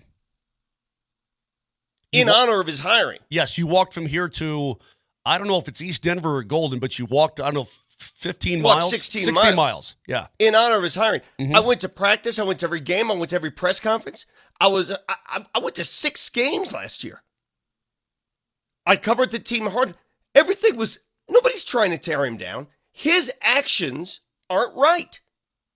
Everybody on They're this not show right. would love nothing more than CU wins 11 games, wins the Big 12, makes the playoff, and it's just a prime party for the rest of the year. I would absolutely Not a single love person. it. Mile High Hockey Lab says, Vic, you flipped. Where did I flip, guys? You haven't flipped. You haven't flipped. But I'm talking about just my impression of him. Vic when did I thinks that flip? Deion's doing some stupid stuff, media-wise. And that's it. That's it. That's it. And That's by all the I way, said. So do I. That's all I said. I think it's really That's dumb. all I said. I never rip Deion for the way he coaches. I never rip Deion the way he handles his family. I think he's a great father. I love the way he handles players. He's really attuned to what they need. He's giving money now to players to put in a bank account. He's a great man. I think he handles the media poorly. I thought that press conference was a circus, and I'm going to rip him for it. And That's it. And I think it does him no good. It just makes It's him look stupid. thin-skinned. It's stupid. Yeah. We'll get back to this a little bit later. We got Adam Schefter's on Get Up right now. They're talking about this, and we'll talk to him in 20 minutes. 303-504-0925. Back after this.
All right, Adam Schefter in 15 minutes. Just a quick little note here for those interested. If you're into getting Nuggets jerseys, and let's say you got an Aaron Gordon jersey, you might need to get another one. He's switching his number to 32, it looks like, from 50. And I believe the reason behind this, Vic, is that was his brother's number who passed recently, correct? So switching up the number from 50 to 32, it looks like, for Aaron Gordon before the season starts. Did you see him that's a over cool the gesture. Did you see him over the weekend, Vic? I don't know how his pop-up shop went. I don't know. But taking pictures with people and that little girl that wanted to meet him, and he seems like the nicest dude west of the Mississippi. That's what he seems like to me. Yep. By the way, was able to go out to the BMW Championship yesterday and take in some of the sights. What a cool tournament. I mean, just like top 50 players in the world. I don't know how often this happens for people to get a chance to see something like that, but just, I'm just off 17's green, and Scotty Scheffler's walking up. You're like, oh, this is the number one player in the world. Just won a gold medal in the Olympics. Like, it was such a cool event. They did such a great job. It looked gorgeous, by the way. My goodness. Where were you, by the way? I was there all day yesterday. So here's the thing. Though I have one complaint, and it's more with Verizon than the golf course. Not a single, I couldn't get anything. No internet. I couldn't send a text. I couldn't make a phone call. My phone was just shut down all day yesterday. But I was around I'm 16, Verizon too. 16, 17, and 18 is kind of where I hung out all day. I want to say this, Verizon, you sucked on that golf course. You did. You were Well, I'm terrible. at AT&T, and it worked awesome. Did it really? Yeah, my buddy Verizon, was AT&T. Same get thing. it together. When are we going to do this thing that Elon has going in the satellite where we don't The ever have Starlink? problems with cells? Yeah. I mean, Verizon, you did me dirty. Verizon was a joke. You're a joke, Vic. Verizon. Vic, I've got to tell you something. I know you, and I've seen you at many sporting events, specifically Rockies and golf and whatnot. You know some people. Well, our boy here yesterday had one of the biggest gauche, bougie, fantasy, highfalutin days of his entire life. When I say that he got all food and booze for free, and didn't have to wait in line because of people he knew that hooked him up and his boys, I'm telling you, he will never have a pig and slop day like he did yesterday. Let me tell you something, Vic. The reason I hung around 16, 17, and 18 is because that's where I got all my goodies at. And it's a pretty crazy feeling. Before that thing starts, the guy that we knew walked up and said, "These are my guests. You will take care of them all day today." And I was like, I'm a king. I am a king here. Those things are great. I was in one of those suites yesterday too, but here's the problem with sitting in those suites. You can't see what's going on around the course. No, that's why you want to go see. You hightail it out. You get your booze, your food, and then you hightail it out. You walk a couple holes. You come back for a little refill. That's how you do it. Yep. God, it was cool, though. And at the end of the day, listen, over 175,000 people showed up to this tournament. That's crazy. And it was a success beyond success, to the point where on television, they couldn't stop praising the golf course. The players loved it. They're taken care of. The caddies loved it. The officials, the families. It's going to be back at Castle Pines. I don't know when. The rotation of the BMW Championship, maybe it's another tournament. I don't know. But Castle Pines just proved to the PGA Tour that it's worthy, more than worthy. A lot of people thought that they go in there and tear that course up. 20 under, 22 under. That did not happen. On Saturday, the winds came, and Adam Scott came into Saturday's round at 13 under. He lost strokes. 12 under won the tournament. Yep. All right, 12 under. That was well below what I thought. I thought 15 was a good number. 12 under is pretty damn respectable for a course that the pros are supposed to be, it's altitude. We're going to tear this up. They ain't tear it up one bit. So it will be back. I know that. And you'll be able to enjoy it again. It's proof again that Colorado needs a PGA stop. We need it. We have golf fans here. You are our conduit, so I want to ask you a couple things. First of all, though, you see how, the first day, Thursday, guys are firing, da-da-da-da, a little favorable here, a little favorable there, da-da-da-da. And then you see, as the weekend comes upon us, you see the squeeze start to happen a little bit, pin placement, right? The wind just a little bit. You start to see the course squeeze the field back to reality a little bit. It was fascinating to watch. and you had to be a great shot maker on Saturday and Sunday to make some birdies. Let me say two things on this. Number one, they should just have it in Colorado for the simple fact of it's fun watching guys bomb the ball 360 yards. Like, that's just a really cool thing to watch these professionals do that consistently. Secondly, I spent not the entire day, but a lot of the day in the grandstands off 16 on the par 3. And Vic, the amount of people that ended up where you were at and had that little top shelf putt going downstairs. Yeah. First of all, they all got it within like a foot or two somehow. They make it? Did they make it? I did not see a single guy make it, though. Not a single one. It was the exact same pin location I had. Yep. Exact. Hey, that being said, Vic, how many floating tournaments really are there, though, on the PGA Tour? There are just, I can't really, outside the BMW Championship, and then you have your majors, of course, but I don't see a major coming. Put it this way. In the next decade, I don't see a major happening at either Cherry Hills or Castle Pines because the schedule's already full. They can't put one on there. So I just don't know how many floating tournaments there are in order to try to reestablish a Castle Pines, let's say 6 years from now. And I think that Cherry Hills and Castle Pines, I think they're both beautiful, unbelievably awesome venues that they probably both would want something. Sure, I just don't think that they want something on a consistent basis. I'm not sure they want it annually. That's fine. Yeah. By the way, I have one big criticism for somebody who was playing in that tournament this weekend. Rory's got to make a decision. You're either going to angry throw that driver in the middle of the lake or you're not going to throw it at all, okay? I can't have this half-ass, I kind of give it a little toss and then I fish it out of the pond. No. If you're going to go with that, I want the full hammer throw into the middle of the water. Don't half-ass that one. So Rory, on that same hole, on Friday, he throws the club into the front of the lake, retrieves it. On Sunday, did you see what he did yesterday?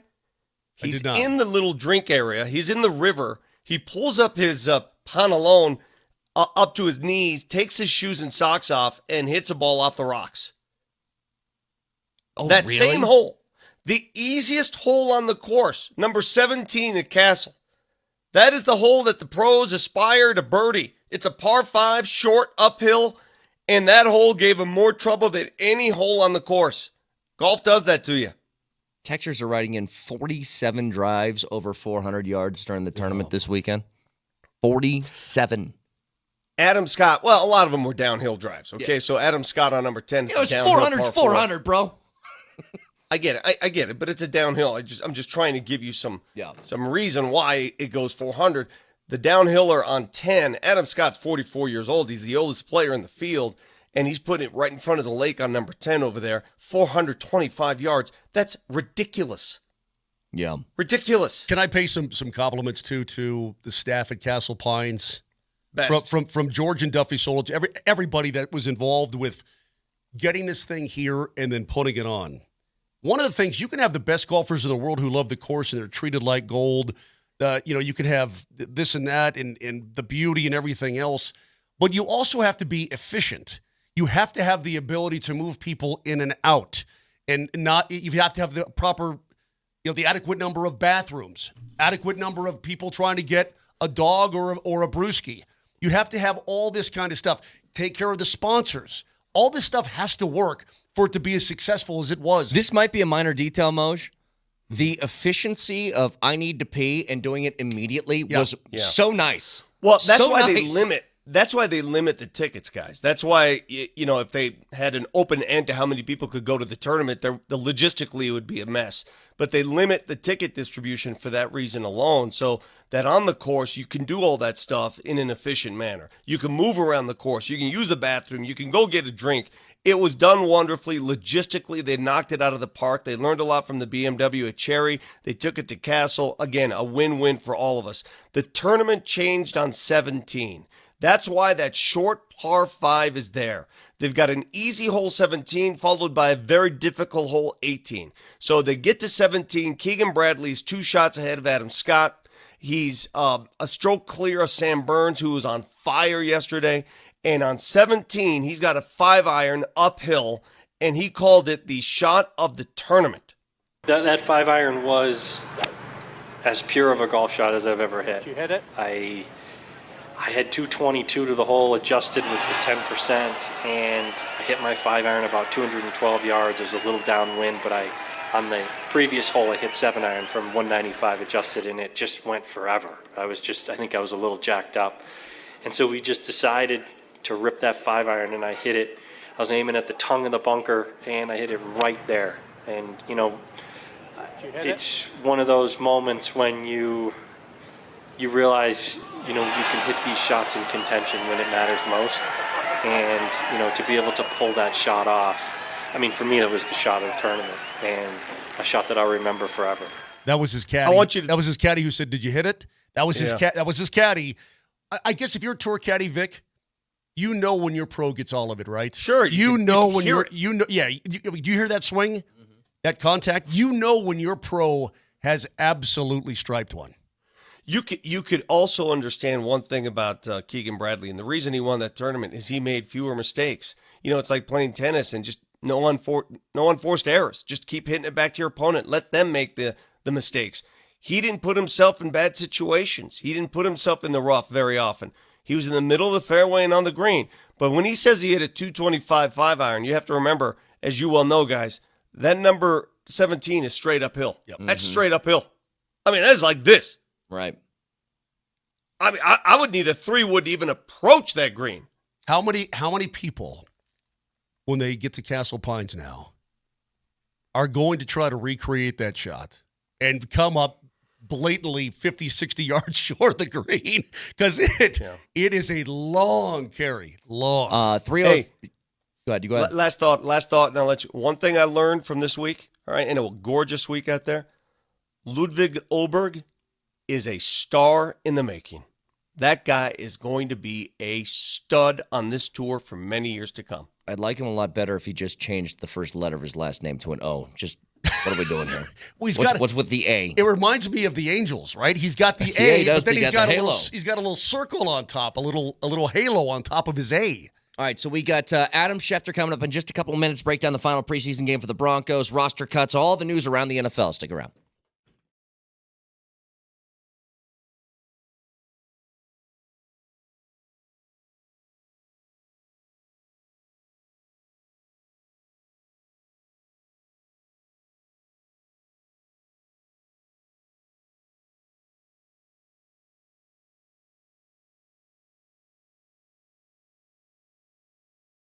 When something is family owned, does it feel trustworthy to you? It does to me, because people want to take care of the situation. And that's what it's like at Silterhar Motors in Broomfield. And right now, they have over 1,100 new and certified pre-owned vehicles in stock. They've got financing rates as low as 0% for 72 months on Lincoln Aviators and the Ford Mach-E's. That's that awesome electric Ford. Ask for the Moser Special by name. You're going to get it. $1,000 in free accessories or free 3-year maintenance or an extra $1,000 in trade allowance. You ask for it, they're going to deliver it right to you, and you're going to love it. So do yourself a favor. This week, make some time. Get to Highway 36 in Wadsworth and see the unbelievable selection. Or if you want to, peruse online at sthmotors.com and find out what you want to see. That's sthmotors.com. It's Silterhar. Everything you want out of a dealership.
So happy to talk to this man again, Adam Schefter, ESPN, who joins us every Monday at 8 o'clock. And Adam, we are officially done with the NFL preseason, couple of weeks away from the openers.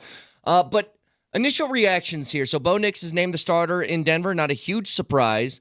One of the interesting things, though, is what happens with the backup spot. Zach Wilson goes out and plays well. In the postgame, Jarrett Stidham was disappointed, he said, and it seemed like a little bit salty to me that he was going to be the backup quarterback here. Do you think that there's a scenario in which Zach Wilson's the backup and Jarrett Stidham is no longer in Denver after tomorrow? I don't know what they're going to do with the backup spot, but it certainly sounds like their intention is to carry all three quarterbacks, Jarrett Stidham and Zach Wilson. And by the way, you may have a backup who's the backup in week 1, and you may change it in week 2. The team that I think could use another backup quarterback right now would be the Green Bay Packers. I don't know that they got exactly what they were looking for. If you're looking to move one of your quarterbacks, if you are, that would be a spot that I would be calling to see if they would have any interest in one of your quarterbacks. But there are going to be any number of good quarterbacks on the street. What is going to compel a team like Green Bay to go trade a draft pick for a quarterback when they could add other quarterbacks as well? But again, I think Denver intends to carry 3. I don't know who their plan is to be number 2. I think Zach Wilson has definitely made progress the last few weeks, and I definitely think he's made a mark there and surprised and impressed some people. So we'll see how that figures into their plans here. Hey, Shefty, I'm curious, what could a Wilson or Stidham be worth on the open market, draft capital-wise? Well, what did they give up to get Zach Wilson? Nothing. Not very much. They swapped. Yeah. Right. Okay, so why is that guy or the other guy going to be worth much more right now? They're not. Teams are not inclined to give up anything. So their best value may be to Denver right now, to be perfectly frank. Carry the 3 quarterbacks just because you never know. And if some team gets stuck later and gets a little bit more desperate, maybe the value goes up. But there's not a lot of value right now in backup quarterbacks in my mind. Adam, I always feel bad for the guys who think they've made the team, and then you have the one cut-down day, and there's 1,200 guys out there available, and teams are like, oh, we need this guy, and we need this guy, and then, by the way, that means you're gone. How crazy has it gotten for you and the league when they went from the gradual cut down to just one day, everybody's out there swimming in the same pond? Well, here's the difference. I think you learn those things early on. Like I remember back in 1990 when I first started covering the Broncos and was fortunate enough to cover the team for, 15, 16 years. Like they would make us stand. They still do this, make you stand by the fence, and you'd have to wait for the players to kind of come out of the facility, and you'd be waited outside, and you grab the guys and you piece together who they were cutting. And it was prehistoric and inhumane, to be perfectly frank. And I think it's evolved in today's day and age. But you learn then that, I remember as a young reporter think, this guy made the team. And then they made the team for 24 hours until, they saw that there was another guy at that position available that they could claim. So these rosters are always works in progress. They're never actually set ever. Even after the final cutdown day or the day after the final cutdown day, teams are always looking. And I think what's interesting about this is I forget how many are even on the practice squad now. Is it 12 players? So 16. I think 16, yeah. 16. Yeah. Okay, so every team's going to go from 90 to 53. So every team's going to cut 37, and then they're going to bring back 16 players to comprise the practice squad. So there's 21 guys who are going to be cut. And I got to tell you something. Most teams can identify 21 guys who are going to be cut. So it's really not that hard. I think there's really for every team, there's a few difficult decisions that you're going to have to make. And, teams are right now in the process of seeing if guys can become available from other teams. And if there's a guy at a certain position, we talk about the Packers, the Packers, could use a backup quarterback still. I think they could use a kicker still. I don't know if they've settled that. I'm not sure there are kickers on the roster. So they're looking at all these teams now that are deep at those spots that have extra kickers, and I'm sure Denver's got a lot of wide receivers right now. It seems to be deep at running back, but is there going to be a team that gives up something to get one of these guys? Or do these teams feel like, what? All these teams are going to be cutting 21 players, really 37 until they sign 16 back. So it's some math gymnastics that every team's going through, and every team's going through it to see who they can upgrade their roster with. You heard Sean Payton yesterday tell the example. There was a year where the Saints wanted a quarterback that was on waivers, and they were looking at the Packers roster for quarterbacks. And as they were studying the tape of the Packers quarterbacks, they noticed this Taysom Hill guy. And all of a sudden, that was the guy that they identified. And they weren't expecting that to be the case as they were looking at film at 1 a.m, but they wound up claiming Taysom Hill, adding him to their roster and growing him to the weapon that he is today for New Orleans. And I guarantee every team tries to do similar things. Like you're looking for that back end roster guy that you kind of like, that you've identified that you think could help your roster. Adam Schefter, ESPN. He joins us on the Ramos Law Hotline. Car accident, you need Ramos Law. Medical doctor and attorney, ramoslaw.com. Adam, how much stock do you put into this? I've been waiting for offense to give us some sort of boost, some sort of optimism here for a long time. They've averaged 33 points through 3 preseason games. Does that mean something or not? No. Doesn't mean much to me. Fair. Because it's backups going against backups. You're not deploying the type of game plan that you have. What means something to me, and we talked about it last week, but what means something to me is when I watched Bo Nix, he passed the eye test. That means something to me. He looked like he belonged. He looked like he could play. He looked like he was going to make things happen. So I don't care whether they average 33 or 13. You just can watch it and see that it looks like he's ready for this. So that matters more. I think you're trying to establish a certain mindset and a certain mood. And the fact that they've averaged that, maybe that elevates their confidence going into the opener. But if Seattle comes out and beats them in the opener, that confidence of averaging 33 points per game in the preseason isn't going to much matter. Hey, regarding the Broncos, a subject that came up over the week, Mike Shanahan, as you well know, you've been a big proponent and supporter of Mike's. He should be in the Hall of Fame by now. The Hall of Fame is thinking about changing the way that 5-year waiting period for coaches may change, and now Bill Belichick may move to the front of the line. What's it going to take to get Shanny in the Hall? I don't understand it. To me, it's always bothered me about the process itself. Like, there are guys that get elected, like Randy Gradishar was a Hall of Famer this year, but he wasn't the previous 3 or so decades. Like, what changed? What changed? What made him a Hall of Famer now?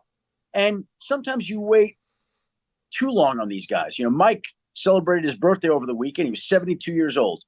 And frankly, as somebody who's known him for a long, I want him to go in where he belongs. And I want him to go in as soon as possible so he can enjoy it. Right, so that he could be there with his family, go get it done with. Put him in already. Like, he is a Hall of Fame coach, and there was a period there where I voted for about 4 years for the Hall of Fame, and this would have been in, I think, the late 1990s, early 2000s. I don't remember the exact time, but I was once a voter for 4 years, and the one thing that I took away from that is the voters in the room always said, "Can you write the history of the game without this particular individual?" That was a statement that they always used to define whether somebody was a Hall of Famer. Well, Mike Shanahan was the head coach for a great franchise when it won its first 2 Super Bowls. Mike Shanahan is one who helped spread the growth and popularity of the West Coast offense. Mike Shanahan is one who's had a direct impact and influence on many of the head coaches in the National Football League today. Kyle Shanahan, Sean McVay, Matt LaFleur, Mike McDaniel, Raheem Morris. Like, we can go on and on. Like, how many more things does he have to do and be responsible for before he can get into the Hall of Fame? And how long are you going to make him wait foolishly and stupidly before he actually does get in? Like, what are we doing? I'm so glad you said that, because I watched 49ers football all through the Walsh era, then in the George Seifert era, right? And when Shanny comes here, he has that offense and the concepts, but he also makes it his own. He does different things with it, right? And then you see that catch on and this and that. And Adam, as you said, if you just look at his coaching tree, for crying out loud, and I know there are great coaching trees all over this league, but look at his tree. I mean, from Holmgren you go everywhere you want to. I mean, they were sort of compatriots and whatnot, but you see how it all just spread out, and then today's younger guys doing their own thing with it. I don't know how you don't just show the tree and say, this is all you need. Here's his tree. Sign your name on the dotted line. Let's put him in. I don't get that either. Well, you know what? As Shannon Sharp would always say to me, Mark, back in the day, you preach to the choir, turn around and face the congregation. And that's how I kind of feel right now, right? You could look at Mike, and he could be into the Hall of Fame just for his influence on coaches. He could be in the Hall of Fame just for what he did in Denver. He could be in the Hall of Fame just for what he did as a coordinator. Look at the marks. Look at the records. Look at the production. Look at everything. I mean, what are we doing? It's past his time. He should be in. I'm hoping this is the year. I got to be honest. I'm not optimistic that this will be the year. And it'll be another year for all of us to get a little bit saltier and a little bit more pissed off about the mistake that they're making. So that's the way it's probably going to be. I hope not. I hope I'm wrong. I hope they do the right thing. I hope they figure it out. But I'm not overly optimistic that this is going to be the year over any other when there are still some other people out there and it's such a political process. Can I ask you something else? Another coach, Adam Schefter with us of ESPN. You were on Get Up this morning with the TV on. By the way, great suit. Great suit. Good color. Great suit. Thank you. Look good on set. You guys were talking about Dion. Now, look, I had the TV on mute, so I didn't hear what you said, but him boxing out a columnist, what do you think? Okay. Look, now let me say I'm a huge Dion fan. I think he's a great coach. I think he's great for the game. I think he's got this lofty stature. And I would love to say this to him. Like, what are we doing? What are we doing?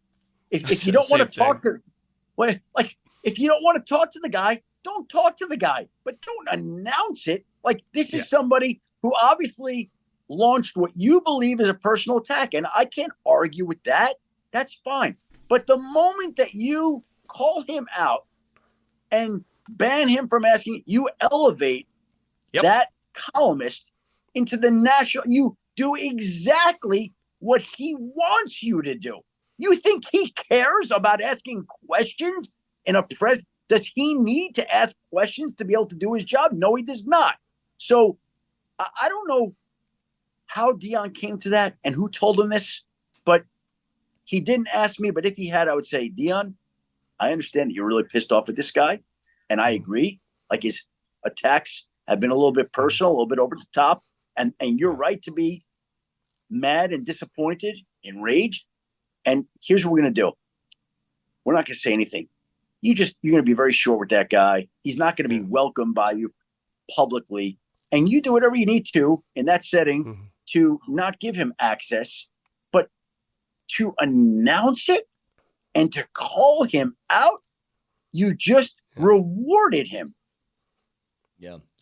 You know, Adam, you know as well as I do, I have all the love in the world for these coaches and what they go through, but he fanned the fire. That's all he did. He fanned the flames and made it worse than it already was. And we've seen coaches in the years. I'm sure you've had your run-ins with coaches before. It's part of the job. He works for a state institution. He gets paid by the state. Deal with it, man. I just don't understand the thin skin in this situation. We praised the hell out of him for the last 2 years. We've loved him. Now he gets one criticism and he goes through the roof. He's a legendary figure. He's got his spot secure. Like, he's Deion Sanders. And no disrespect, what are you doing getting down into the mud with a columnist from the Denver Post? Like, what are you doing? It doesn't make sense to me. Adam, before we say goodbye, did you get your parents unlocked from the bathroom? There's a lot I didn't get to share about that. But Can you please tell us what happened? What the heck? What? Yeah. So this morning, basically, I was in Chicago over the weekend, and we've got 5 dogs. So my parents were in the house staying with the dogs. And I'm on set. I guess my mother didn't know that I was leaving the house at 5 a.m. this morning to drive into New York City to do Get Up. And so I'm sitting on the set, and she starts texting me, "Help, Papa," my father, her husband. "Papa has locked us in the bathroom. He shut the door, and the door locked, and we can't get out." I'm like, okay, like, I'm on air getting these texts. Now, ordinarily, like, Greeny sees that I'm getting these texts, and he figures we're going to have CeeDee Lamb or Brandon Ayuk or Jamar Chase. Like, I'm texting furiously back and forth. And I'm like, Greeny, no. It's not Brandon Ayuk. It's not CeeDee Lamb. It's not Jamar Chase. It's Shirley and Jeffrey Schefter. They're trapped in the guest bathroom downstairs. My father shut the door, and they're locked in, and they can't get out. My wife is not home. She has the dog at the vet because one of the dogs is sick. And I'm like, well, what do you want me to do, Mom? Like, I'm not there. I don't have a crowbar to come rescue you from the bathroom. So again, eventually my wife got home. She went to the back. She figured it out. She freed them from the bondage of the bathroom, and my parents' hold-in is now officially over. I love the first. That's so that's a good. scary text, by the way. You get one from your parents, and it says "help." You're like, what happened? What do you want me to do? Like, and how do you get stuck? And what is my father doing? And my mother's like, yeah, your father's banging on the bathroom door, and the handle fell off because he was so panicked that he was going to be stuck in our bathroom indefinitely. Adam, one last thing for you. We'll let you go. 30 seconds here. Just your biggest, the biggest thing you're looking at with the cut down day 24 hours from now or the next 24 hours. What's the biggest story right now to you in the NFL?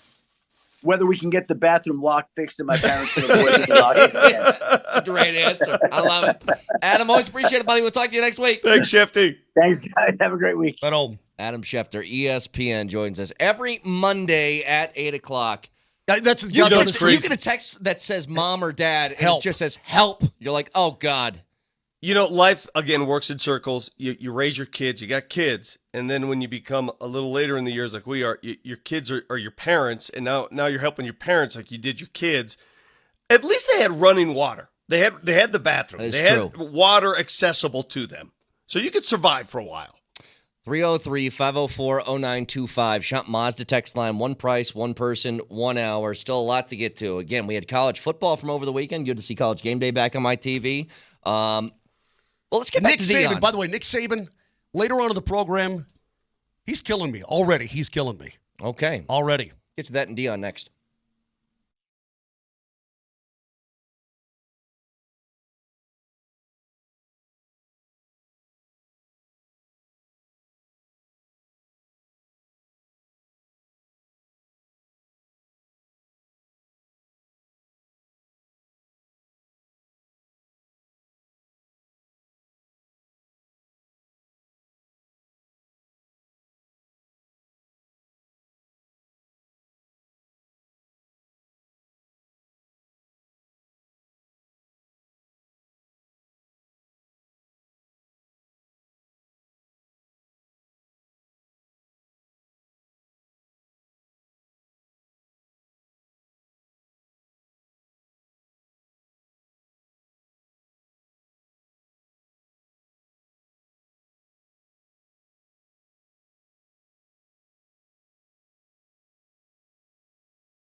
All right, so we are just a few days away, guys. This Thursday, CU opens up their season against NDSU, and we're going to have some actual football to talk about, although we did have Week 0 football on Saturday as the big game. Florida State and Georgia Tech were playing in Ireland, and I watched the hell out of that game. So did I. How about the Jackets?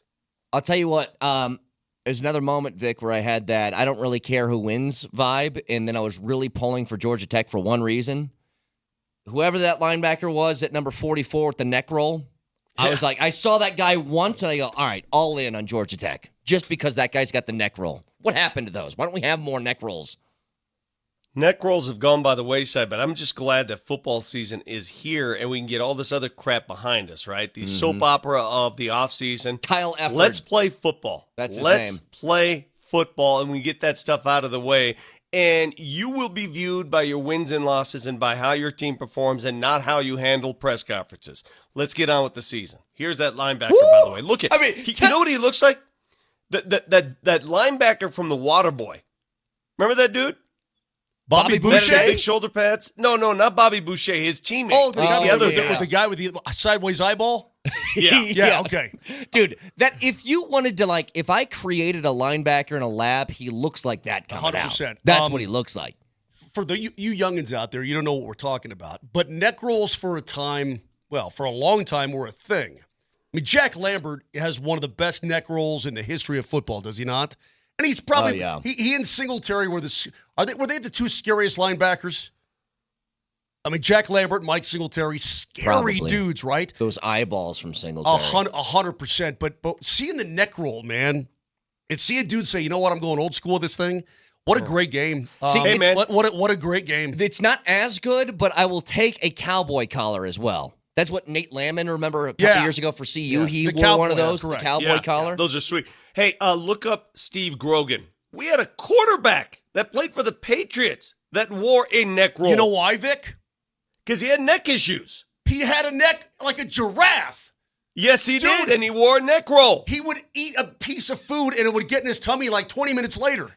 That's how long it took to traverse his gigantic neck. That neck roll that looks like a rolled up towel that he wrapped around his neck.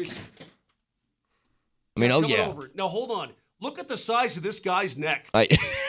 I'm serious, man. He's like an alpaca. He's got Mike Glennon vibes going on. Yeah, look at that. Now, if you see a quarterback show up with that thing on his shoulders, you're like, okay, we got a baller here. So, got college football back over the weekend. We got CU in action this Thursday, and I cannot wait for it. But it has been... I'm still trying to get to the CU-CSU game.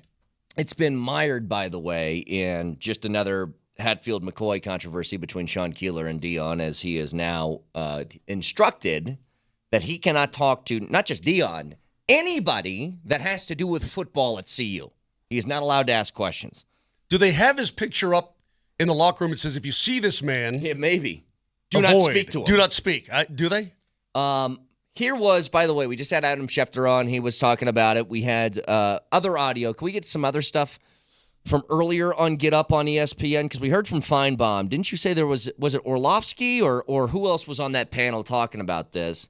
Yeah, Orlovsky and Feinbaum are going back and forth, and then Damian Woody weighed in as well. What do you want to hear? Choose your own adventure. Let's do the Orlovsky and Feinbaum back and forth. Let's hear that. So, again, this is ESPN this morning. Get Up. He is not ready for prime time, Greeny. I find this whole thing to be disgraceful. Dion may want to talk about love and joy, and that's been the cornerstone of what he seems to be spewing out. But treating reporters like this seems like we're in some autocratic country. This is not America, and the fact that it's in his contract is really even more absurd. But don't forget, he did this at Jackson State. This is a trait of Deion Sanders. He wants to have it his way, and I find him to be a bully and a hypocrite. And quite frankly, as someone who has been a fan of his throughout his entire career, even at Colorado, I am mortified by his actions. That's Paul Feinbaum on ESPN. He's such a drama queen. I am mortified. This is embarrassing. All right, you clearly have it out for Feinbaum. Well, no, I'm just saying, Paul. We got two biases going at the same time. I said, Paul, do your job. You don't be so. Listen, I'm not defending Coach Prime here. I'm just saying do your job and quit being such a Lady Gaga.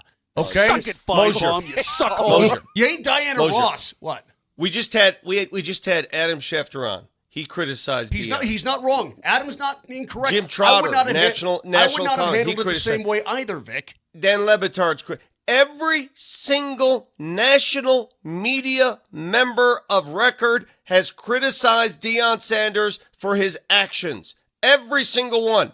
And every single one is going to get skewered by the CU honks who say, well, you media. They all can't be wrong. Is everybody wrong? No, they're not, because I would have handled it differently as well. I've already explained that on this program. I would not have handled it the way that Coach Prime handled it. I personally would not have. But at the same time, man, people have it out for him for whatever reason. He's an incredibly polarizing figure. Is everybody wrong? I'm not saying everybody's wrong, but I'm saying if you give people who are predisposed to not like him or even want to see him fail, and that sounds dramatic, I know, but if you give them even the slightest reason, they're going to take that, Vic, and they are going to run with it. And Schefter and Adam's correct. He brought this on himself. He didn't have to. It makes no sense. The problem at CU, somebody's got to grow a pair and advise him. Somebody up there's got to grow a pair in the athletic department and give him the proper advice, as Adam Schefter suggested. Somebody take him to the side and say, hey, dude, this is it's not worth it. No one's willing to do that. They're all afraid of him. Yeah. Well, I mean, I guess for good reason now. I mean, you see what some consequences are. Now, again, Sean Keeler has been more over the top than most. Okay, we know that Deion doesn't like feels like criticism in general, but you know, when you're dropping a "Do you believe now?" after a game, it's like, all right, yeah, I got it. You bring it on yourself, sure. You bring it on yourself. The thing is with him, and this is the same as every other. You don't believe. Every other team, professionally or collegiate. If he puts together a 9-10 win season, like all this falls by the wayside in a hurry because it's back to singing his praises. I just wonder what happens if things don't go that way. What happens if it's another 4-8 year? Well, he's banned. How does that go down? I mean, he's banned CBS. Anybody associated with the acronym CBS, right, is gone. Whether they have to do with the CBS person that he's upset with or not. So he's clicking names off his list as we go along here. I'm also telling you that the amount of run the program is getting, even in a negative light, they're talking about Colorado football all the time. Period. Hey, the only let's say the only media members of note who are defending give me the media members who are defending Deion's actions. Give them to me. I don't know. Shannon Sharp is in a fight with Feinbaum right now. I don't know what he's saying. But who are the ones defending what he's done, his actions? The only ones defending him are the ones who are in bed with Deion. Yeah. That's it. Because you know what? If you don't defend him and you're in bed with him, you'll be kicked out of bed real soon. Seems that way. That's the truth. I'm still trying to get to Fort Collins. Can I? Right. Okay, you want to hear Shannon Sharp live? What he's saying on ESPN? Just quickly. Let's do like 30 seconds of this. Go ahead. Well, maybe not that particular guy, but there's this one columnist, Sean Keeler. He's used the phrase false prophet, deposition Deion, Planet Prime, Bruce Lee of BS, Deion Kool-Aid, and Circus. That's personal. If you want to talk about my program, if you want to say I'm not doing a good job of coaching, if you want to say that I don't do a good job of disciplining my players, and my players are not disciplined, and they're not playing the game the right way, I can live with that. But what does these personal attacks have to do with my program? Why are you attacking me personally? Okay, I understand that my persona preceded me. You know, he got the name Prime. And that's what people refer him. They call him Coach Prime. And I get all of that. But this notion that I should be allowed to, because I'm in a position, I'm a head coach, and I should let people take personal attacks at me.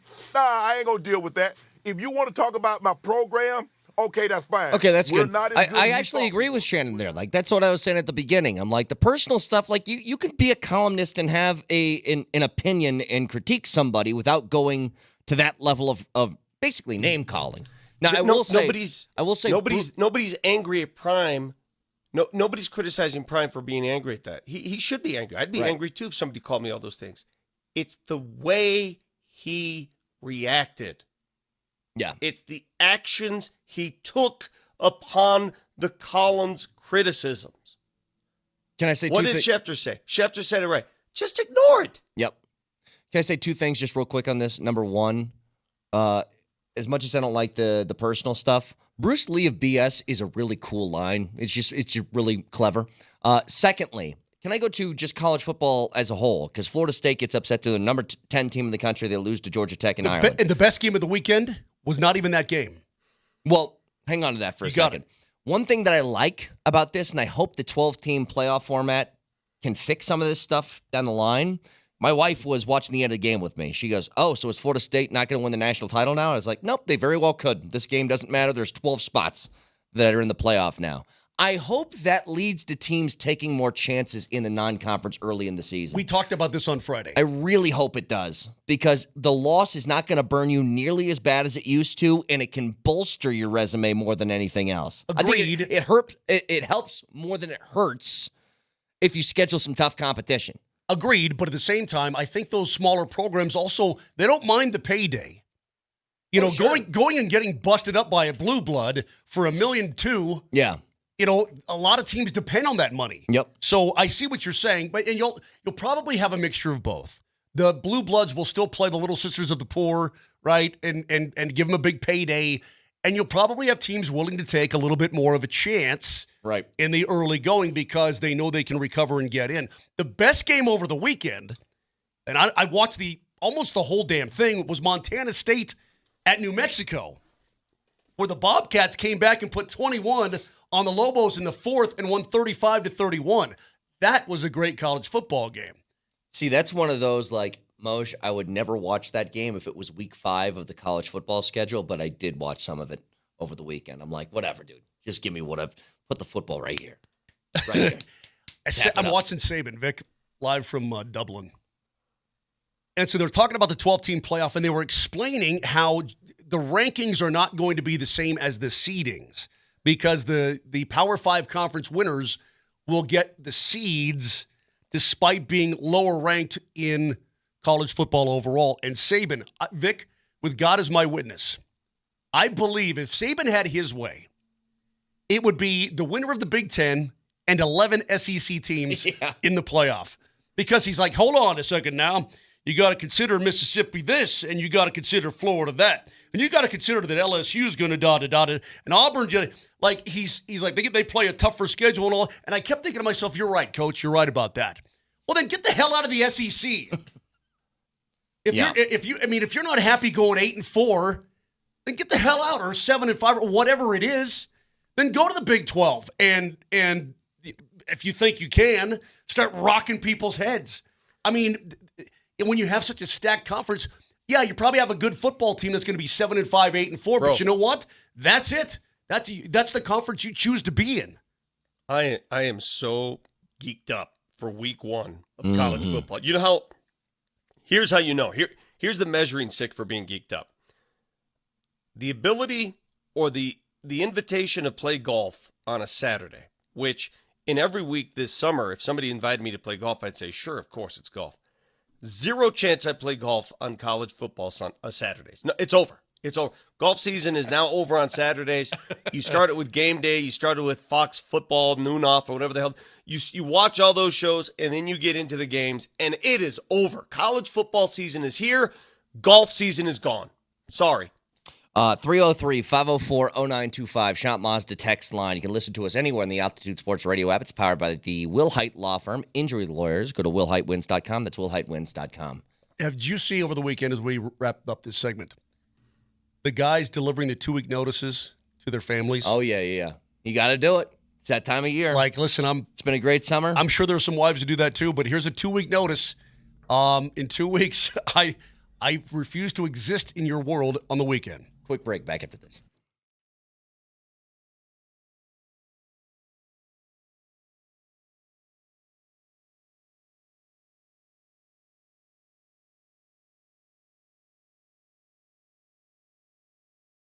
Just talking about the college football season, fast approaching week 0 last weekend. We got CU in action on Thursday and all of college football opening up this weekend. So why not get your last looks at the over-unders on the Circa Sportsbook? Tight money line splits, low holds, and amazing customer service. Download that brand new Circa Sports Colorado app. As you have Air Force, their over-under is at 7, CU's at 5.5. CSU is at 6.5. You can find that and so much more on the Circa Sportsbook. Get your futures on. Download the app right now or go to circasports.com. And always remember, any gambling problems, call or text 1-800-GAMBLER.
Broncos wrap up the preseason 3-0. They averaged 33 points per game during the preseason. And a really good showing from Zach Wilson in that final and third preseason game.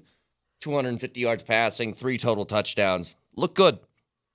And we got the next 24 hours are cutdown day, where you're taking your roster from 90 to 53. And the question is, where are you going to look for depth? And where are you going to maybe skimp at a couple of positions and let some depth go. Because the Broncos have, I think, a really tough decision on the surface of just which positions to keep. Because they want to keep 3 quarterbacks. Okay, well, that's one that you're keeping extra roster spot. Do you want to keep 4 running backs as opposed to 3? That'd be an extra one. How many of these wide receivers do you want to keep, especially with how good guys like Vele have looked and Tim Patrick now back healthy? Like, there's a whole bunch of questions of where they're going to choose to spend the depth spots. And I think a lot of them seem to be coming up on offense. But then you lose Damari Mathis, who gets carted off in that last preseason game, which I feel awful for him. They said it's going to be okay, though. They said it did not look as bad as it really is. It's an ankle injury. I don't know how many It did not weeks. look good on the onset, though, Vic. At first, I'm like, oh, my God, is that a broken ankle? Thank goodness it's not that bad. Here's the problem, though, with the Broncos situation. They can use more depth on the offensive line, all right, because their starters are great, but after that, it falls off. It's hard to acquire that kind of depth at the end of a training camp when the cuts are made. Yeah. All right, cuts are going to be made tomorrow. It's hard to inherit an offensive lineman from another team. They're hard to come by. I guarantee they'll go look in that fashion. They'll go look for more help there. That's one area. Maybe linebacker, maybe safety. You guys tell me. Where else could they possibly look?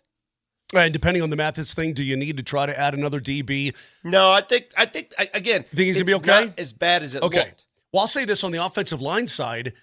The Broncos are just like everyone else. You can seemingly never have enough.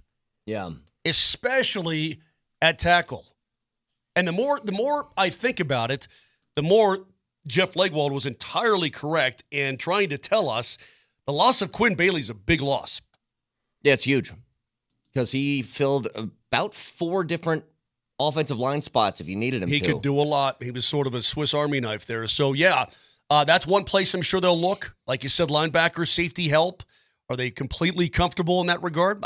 I don't know. I just don't know. One of the interesting things from after the game was... one thing I do know, the defensive line's pretty rad. I like the D-line, man. And Malcolm Roach is on this team, I think. I mean, he's just a gigantic man in the middle. I think that the 3 guys up front are incredibly rock solid. Okay, we'll do this in 2 parts. I want to ask a question I asked you guys a few weeks ago when we were out at camp and see if you still feel like it's the same thing. I am more optimistic now than I was when camp started with the Broncos. Okay? Now, I still don't think they'll have a better record than they had last year, which was 8-9. I don't think they can get there. I hope they prove me wrong. I just don't see it. But they feel like they're a better team than I initially thought. A lot more solid pieces to this team as opposed to like really reaching and hoping that some guys break through. Is that just a byproduct of me being at camp? Is that the camp brain coming in, or is that like real?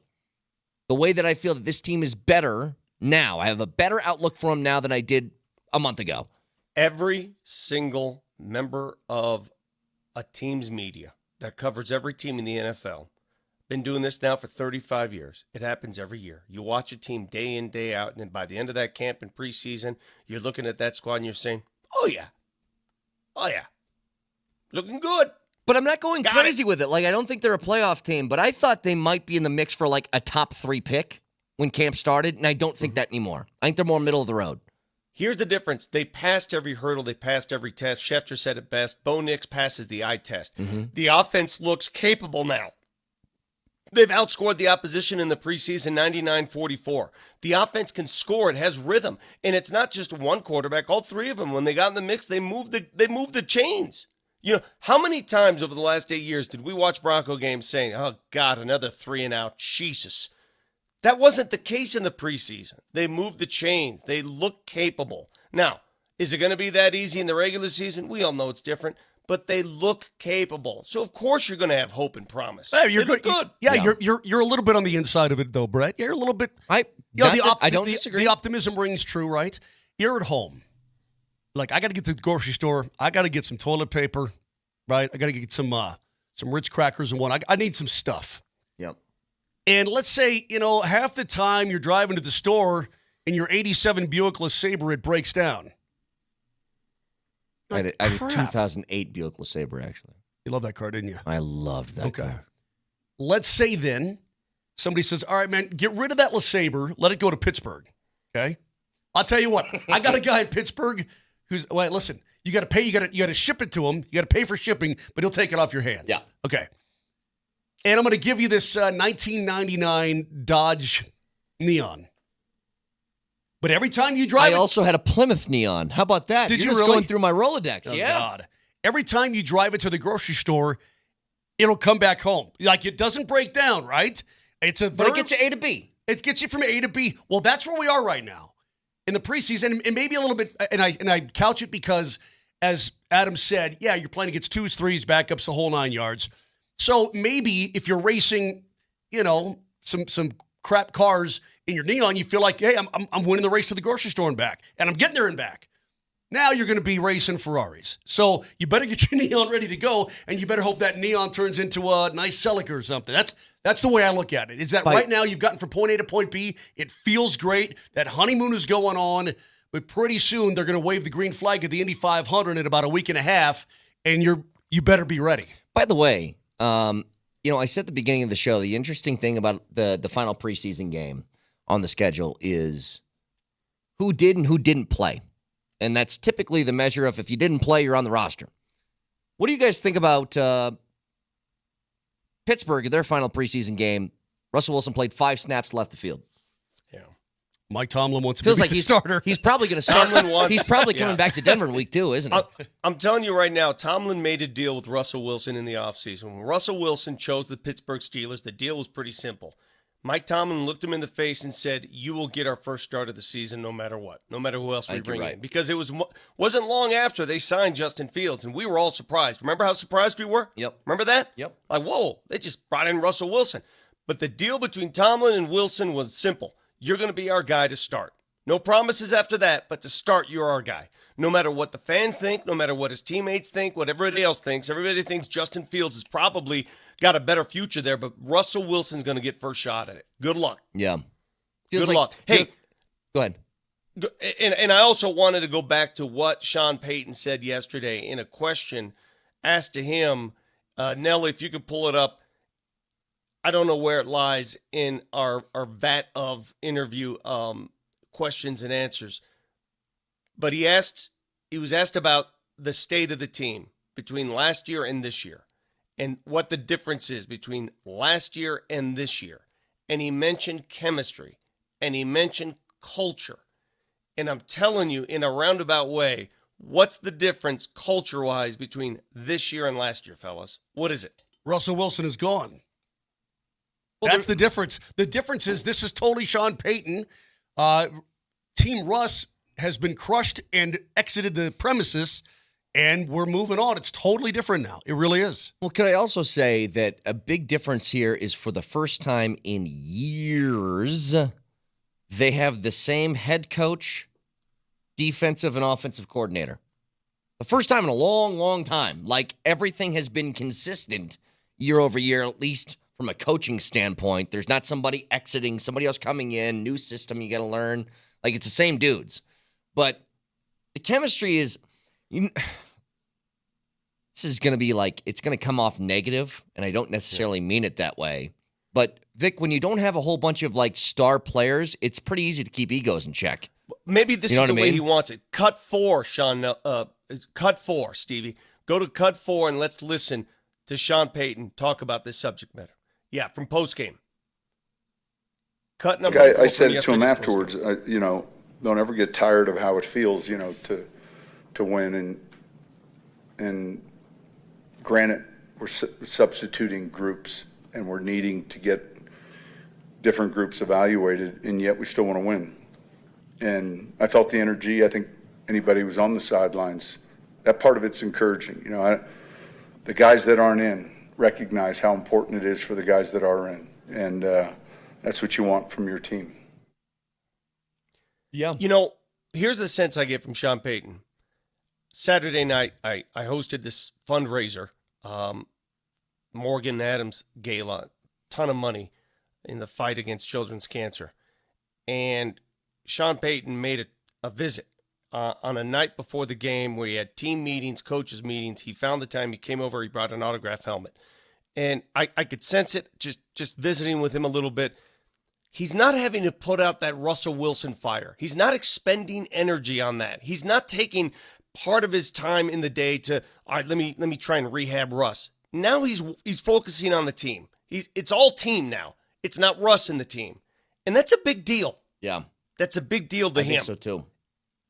That he's got the hold on it. We can continue this discussion in just a second. Got some more audio post game that I want to get to as well. 303-504-0925. You can always get in touch with us on the Voice of the People on the Altitude Sports Radio app. It's powered by the Freaky Law Firm. They're in your corner. Back after this.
You know what I've learned over the last few weeks?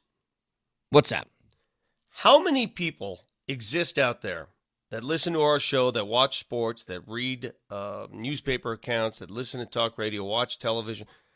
I am stunned at how many people that listen to these words don't know the difference between a beat writer and a columnist. They don't know. They don't understand the difference. And I'm not saying everybody has to go to journalism school, but you guys, you understand the difference between the two of them? Moshe, can you describe the difference between a beat writer, someone who covers a team or a sport, and a columnist? Absolutely. This is essentially what the difference should be. Although in today's day and age, in the modern media, in quote journalism, Vic, the line gets blurred a lot more than it ever has. That being said, a beat writer is there to report on the daily doings of a team.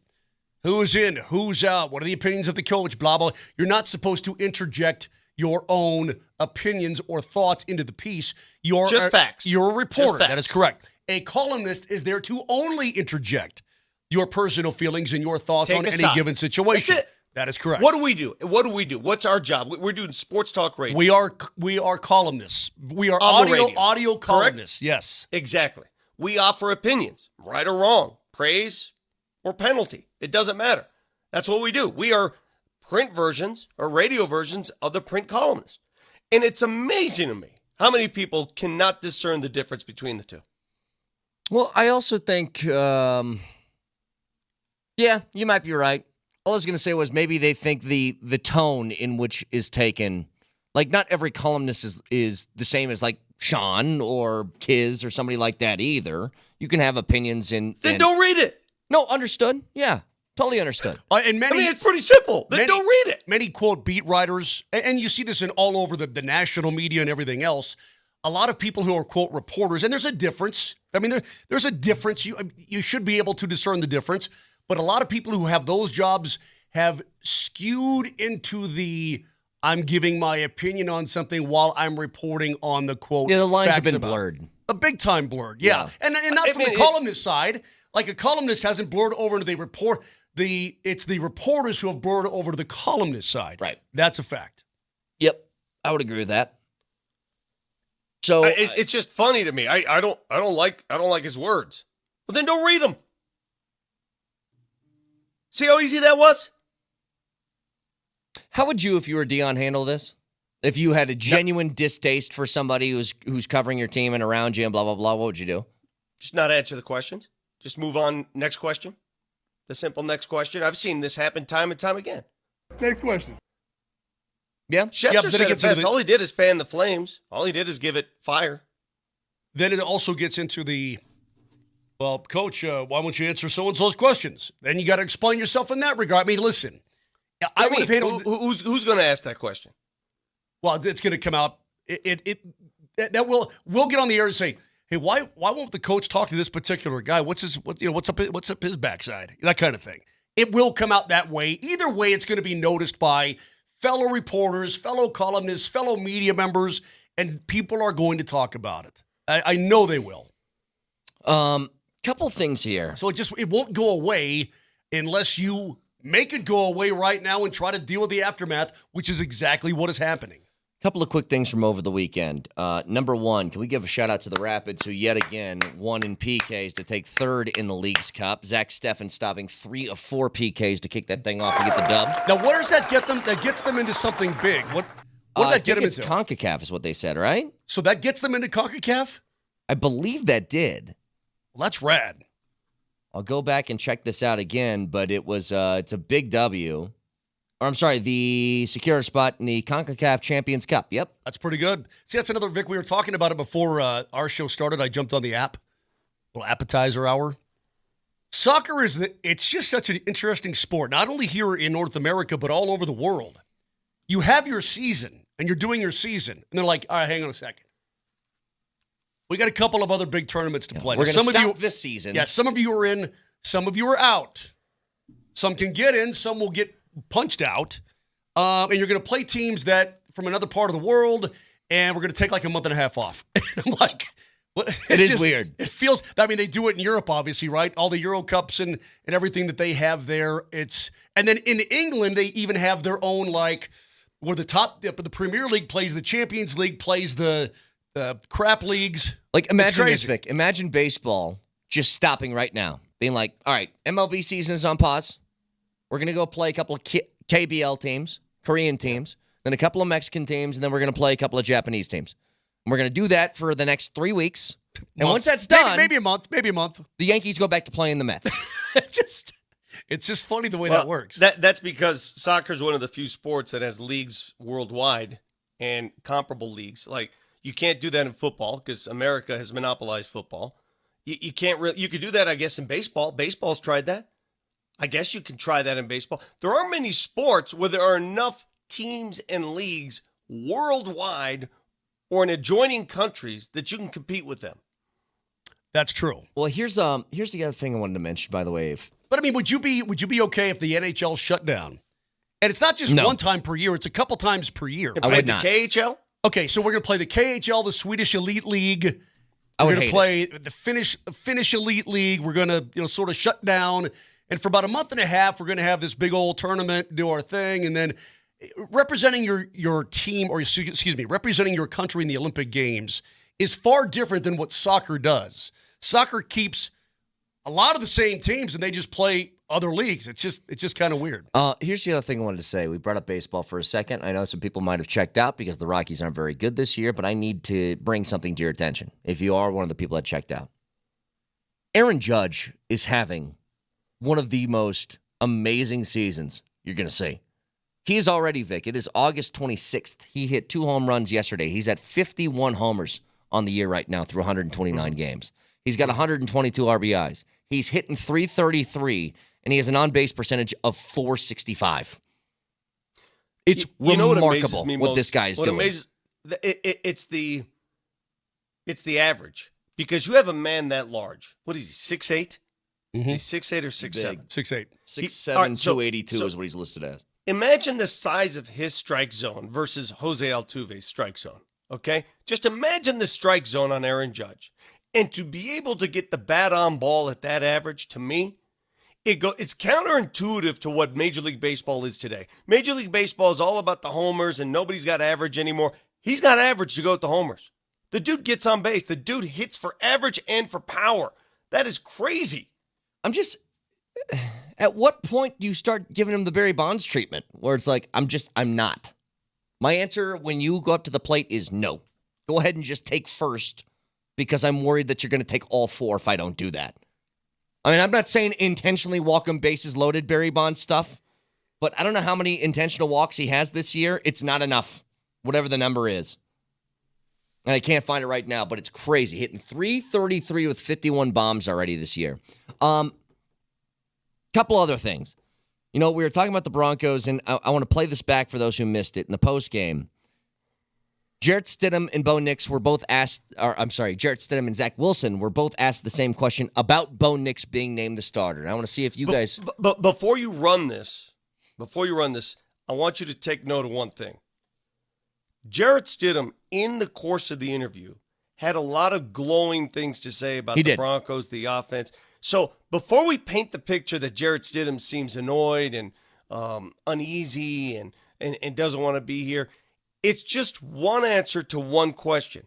The stuff that preceded this answer was pretty damn good. Yeah. It was team-like stuff. So I don't want to sell this that he's not into this team and he wants. It's not the case. Well, in both of these guys in their careers, it's a different situation for them. But when asked, what did you think when Bo Nix was named the starter? Here's Zach Wilson's response. Yeah, I was excited for him. I mean, I don't think it was a surprise too much, obviously, right? I think he's had a great camp.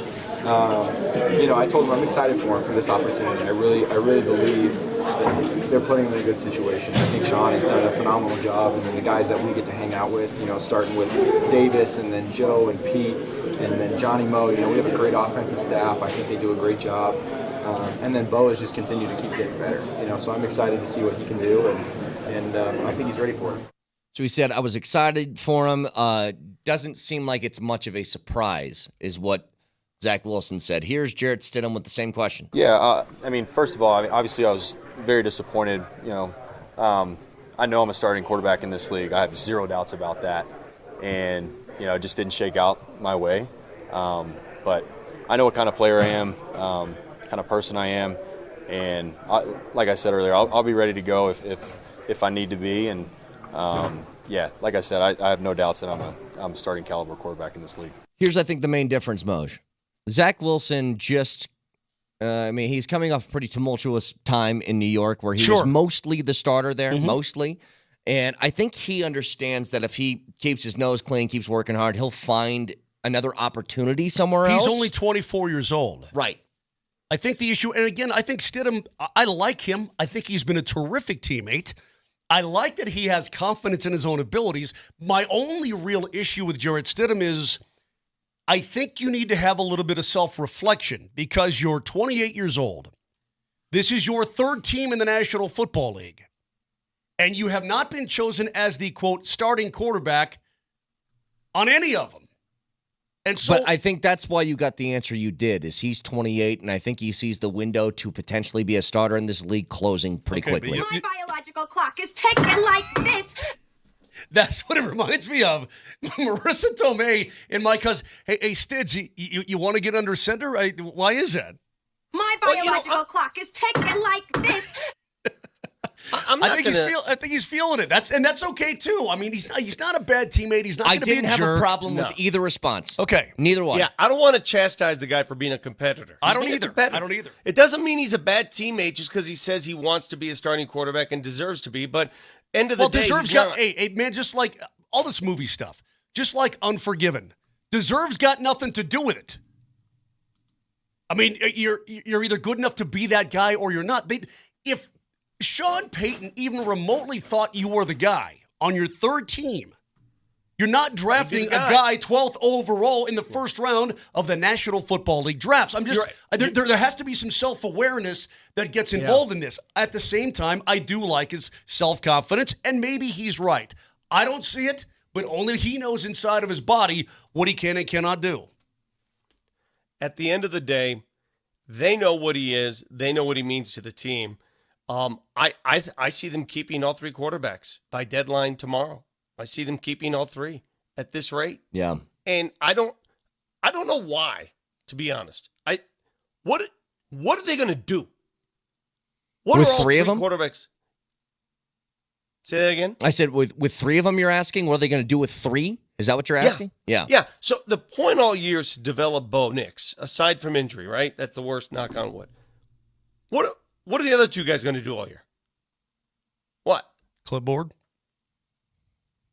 What's the point? I mean, what are you getting at? I mean, look. Why keep three? That's what I'm because Why I think in a logical world, if anybody else is the number, quote, 3 besides Zach Wilson, then that guy's on the practice squad or he's gone.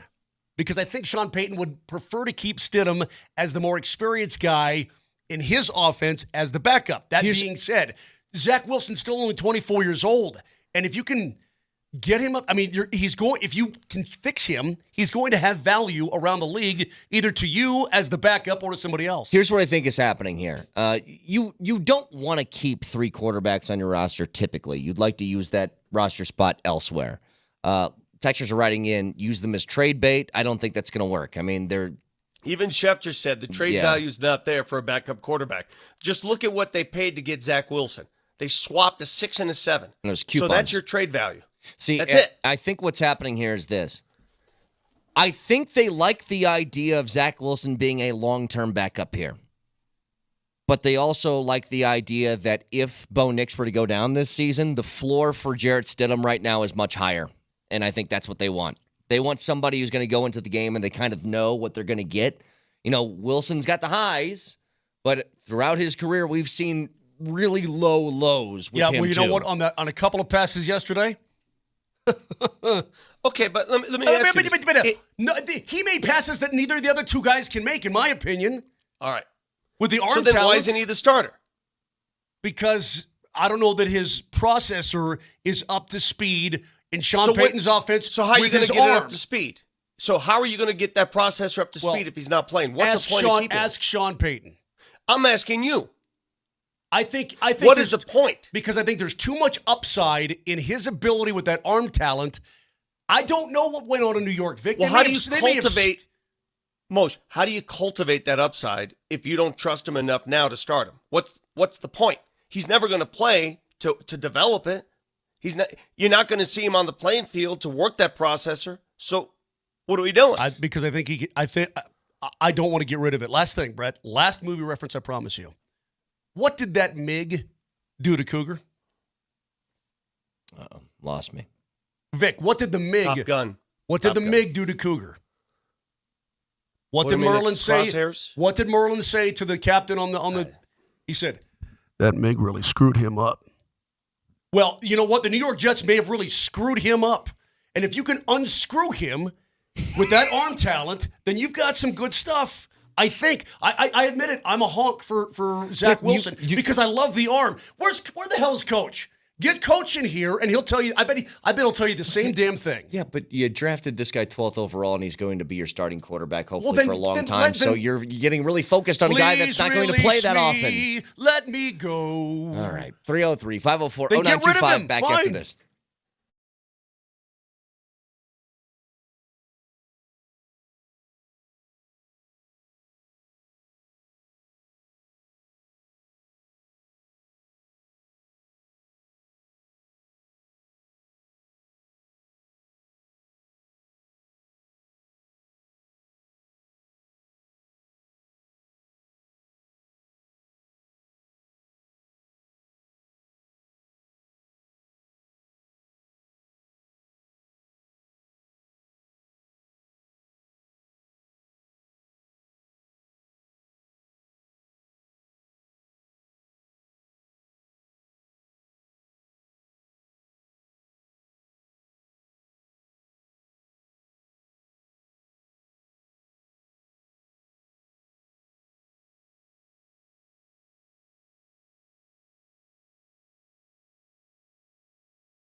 All right, again, you're good.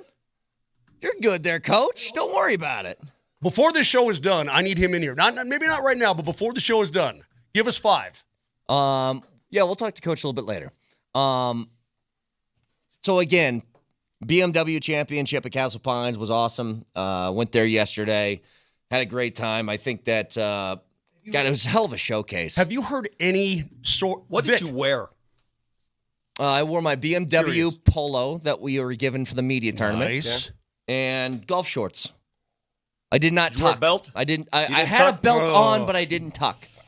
Didn't tuck, huh? Didn't I tuck. made my son tuck. I took my son. I made him tuck. I had half a day of tucking and half a day, or a day. I had a day of tucking and a half a day of non-tucking.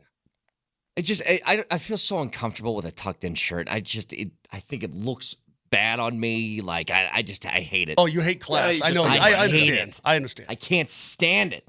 By the way, you want to give me Yes, some grief? Loveland, I wore golf shoes. I wore metal spikes. I wore a sleeve, visor. And you can't give me too much grief. Derek White's walking around there with gym shorts and a T-shirt, by the way. Yeah, I know. Seriously though, Vic, he's also an NBA gold medalist. He is. NBA champion and gold medalist, which you're not. I won a And he's championship inside on the NBA 2K, so whatever. One of my concerns. I brought a rangefinder. No. No. We're not doing this. One of my concerns was, golly, I've got to park kind of far away. Dude, it was in and out. It was everything about it. I thought was top notch, well thought out, incredibly efficient. If you watched any of it on television and you saw the overhead views, remember that airplane that's going, there's a little airplane. Oh yeah, the little prop plane. He's doing all the overhead. The course, I mean, it was as good an advertisement for the great state of Colorado as you could ask It was. for. Yeah, I think it was. And by and large, outside of that one deluge that occurred Thursday afternoon, the weather was sublime. The weather was perfect. It wasn't too hot. It was perfect. There was a little breeze. Saturday, there was some wind and the scores. Everybody thought the scores would end up minus 20. Oh, my God, they're going to tear this course up. They're going to go low. Well, they didn't.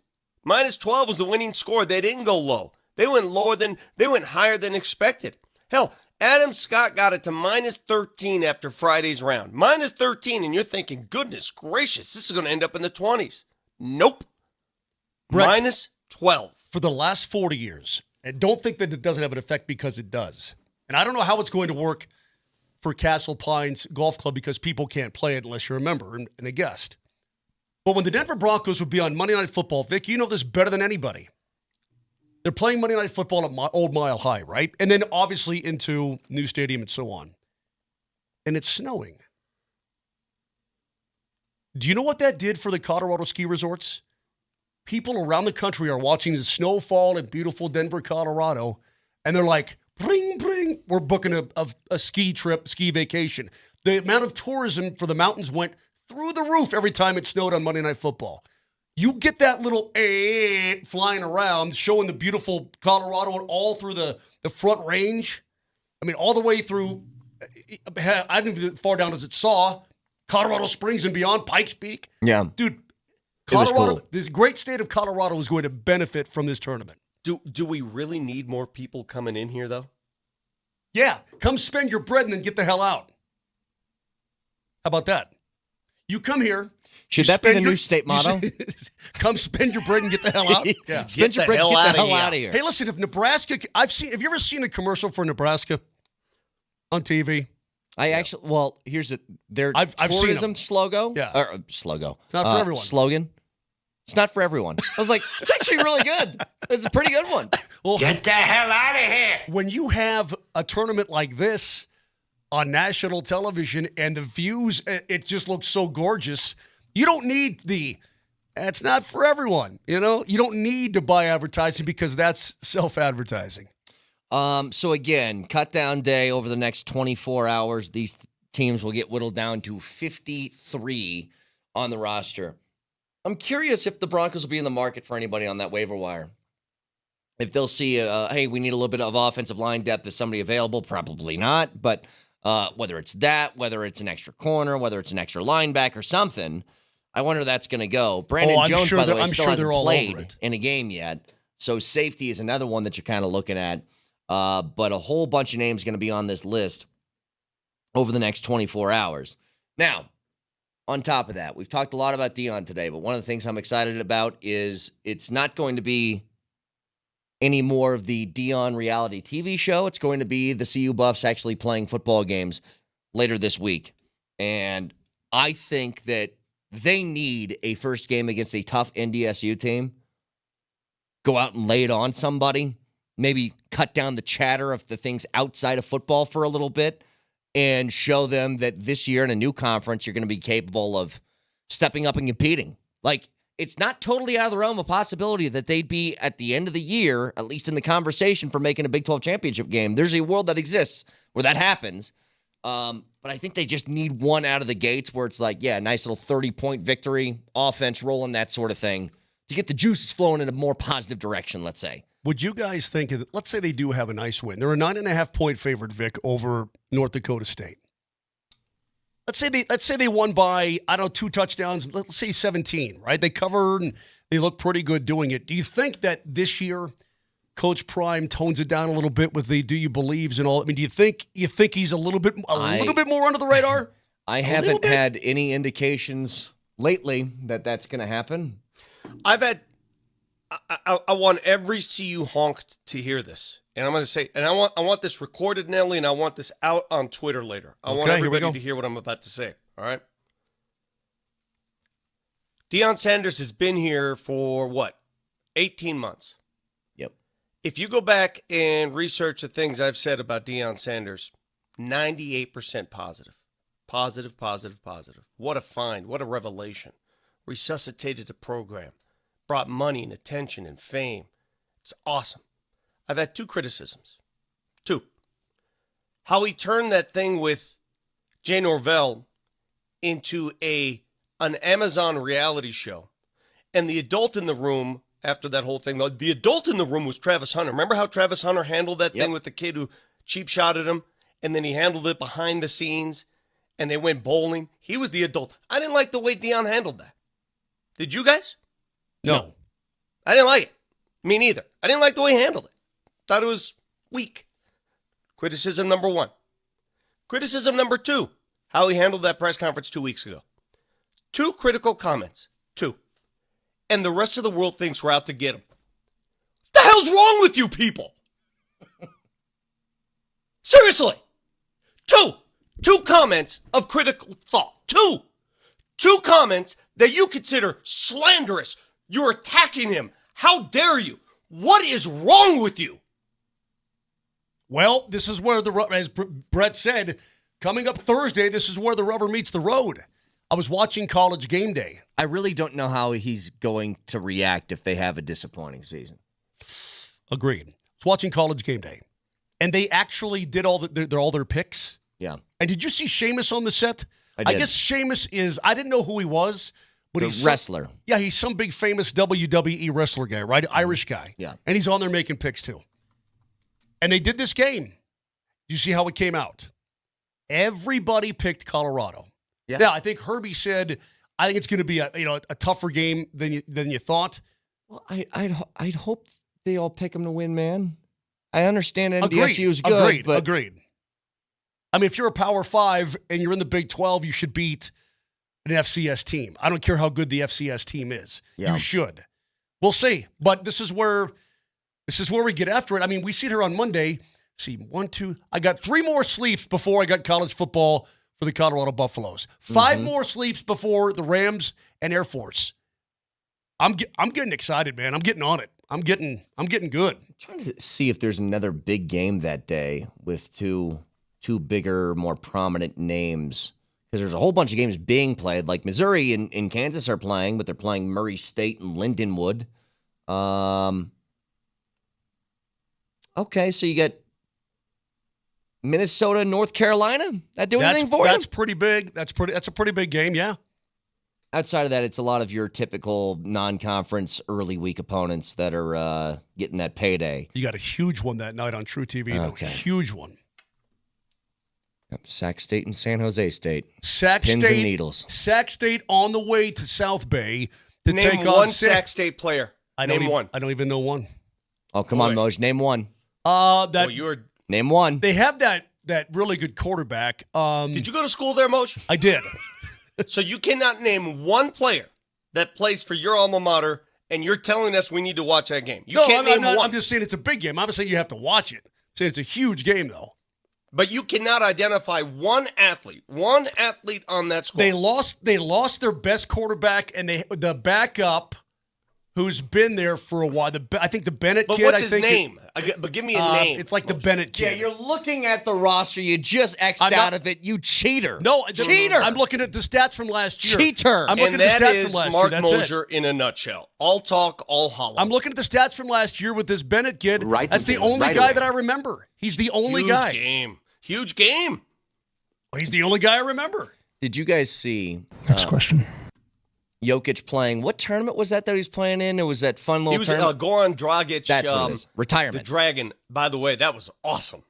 So he, in this fun game, it looked like an NBA All-Star game. There wasn't like defense being played, but he gave himself the old self-oop off the backboard, which was fun to watch. Also, there's a story. So after winning the bronze in the Olympics, reportedly, Jokic bought everybody on that roster a Rolex, which is estimated to be $32,500, which totaled $400,000 on gifts he got for that Serbian national team, which I keep seeing, and I almost feel bad. I keep seeing videos of Jokic when he's in Serbia or wherever this was in Serbia or Slovenia or something like that, because Luka was playing in that tournament too, and I think Dirk was in it. Yeah, it was just an invitational. It was just an invitational to honor Goran Dragic and his wonderful career. Jokic has so much fun outside the U.S. He does. I mean, so much fun. Yeah. Does he not like it here? Have we made this not as appealing as we should have? It's not home. When Nikola Jokic is done, he'll probably maintain a home here, and who knows? Maybe he'll spend some time here. But I think we all assume he's going to move back to Serbia, where he's more comfortable. Right. But it's also That's his home. It's also the off season. He can go have fun, play with his horses, see his family, drink some brews, dance in a tree. You know, when you're he does that. When you're here in the U.S., it's business time. When you're here in the U.S. for the NBA season, this is your job. So he's got to lock it up, become focused. Right now, he can go have fun. It's great. I need to ask you this, though, because one story that came out Nuggets-wise, they're changing numbers. You mentioned Aaron Gordon is moving from 50 to number 32 to honor his late brother, Drew, who tragically passed away after the season. So Aaron Gordon will now wear number 32. Russell Westbrook joined the team. He asked Christian Brown, could he have the zero, the big zero number that he wore? Mm-hmm. Christian Brown said no. Said, So he's going to take Hunter Tyson's number 4. Hunter gave him the number 4, and Hunter's going to move to number 5. What are your thoughts? I'm sure there's a paycheck. There's a paycheck involved in. Said he getting gave that it to him number. for free. Oh, Said he really? gave it to him for free. Respect. Yeah. So I'm wondering if any offer was made to Christian Brown, and what are your thoughts on Brown saying, "I'll pass"? Well, he's going to be a starter in the NBA. Yeah. So I think if you're a starting player in the NBA, despite being this will be your third year, you don't have the jam of a Russell Westbrook, but this is your team. This has been your number for a couple of years. You won an NBA championship in that number, and theoretically, you are now going to start. You have every right in the world to say no. No, you're right. I have. I sort of like that. It's like, wait, I'm a player too, you know. I know I've only been in the league 2 years, and I'm not a Hall of Famer like you, but I've established myself here. I've got tenure here over you. I've been 2 years here. I won a championship here. I ain't giving that up. Here's what I would do if I were Christian Brown. I'd be like, you want the number 0? Okay. Well, I'm on Spot Track right now. Why not just go 00? And can you do that? Can you have a 0 and a double? I guess you can. I guess you could. That'd be confusing, though. No, it's not really, because see, one is a single 0. No, hang on. And the other one has 2 0. Okay, you want to go to 3 zeros? Then what's the difference between? between? You want 0.5? What's next? I'll tell you what. 0.5 would be a badass number. You won't give me number 2? I'll wear 22. No, Oh, listen. Christ almighty. Listen. I'm so Okay. confused. Listen. You want 3.142? Oh, my God. Ain't nobody going pie. Here's what I would do if I were Christian Brown. Like, you want this number 0? I'm looking at your spot track right now. It says your career earnings are $340 million. Should go ahead and change my mind somehow. How about we do that? Everything's and negotiable, you keep buddy. writing down a 0 until I say that's good. How's that sound? He's made Everything's negotiable. $340 million in just his salary throughout the course of Russell Westbrook's career. Like, forget endorsements and all the other stuff. $340 million. And now that's just going to be a max contract in about 2 years.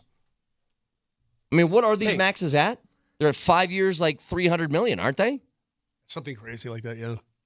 Can I just want to make one comment on, we talk about golf not being athletes, and golf's just a game and they're not athletic. And I'm not going to argue that point because cardio-wise, they're not the greatest athletes. But I want to ask this question to Brett, who doesn't do cardio. Nope. If I asked you to walk that course. Tough, man. and That you was were there tough. just for one day. Nope. Yep. That was tough. If I asked you That to walk was tough. Castle Pines 4 days in a row, to play golf 4 days in a row, how would your body handle that? I told you. I stayed around 16, 17, and 18 yesterday. I made that walk up 17 2 or 3 times. Didn't like that one bit. Not at all. That's tough. So do you have some respect? Can you put some respect on the walk? I mean, I know it's just walking, and people are going to guffaw and say, oh, big deal. If you weren't out there, I guess you can't understand and appreciate the walk. That's an 8.5-mile walk if you go tee to green throughout the entire course. 8.5 miles of elevation changes, straight uphill on some occasions. Those poor caddies carrying those bags.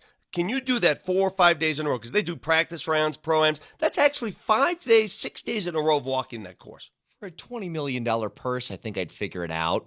I think I would. But if I'm just going out there and playing around, give me the cart. I am playing this game with you. No. Give me the cart, and I'll be good. When I left Thursday, I found myself at the tee box. Actually, I'm sorry, at the green at 15 and the 16 tee, which is, I think, the furthest point away from the clubhouse. Yeah. I'm like, whew, here we go. And it's all uphill. Hey, by the way, it's all uphill from there. Going down the hill doesn't feel good on your knees either.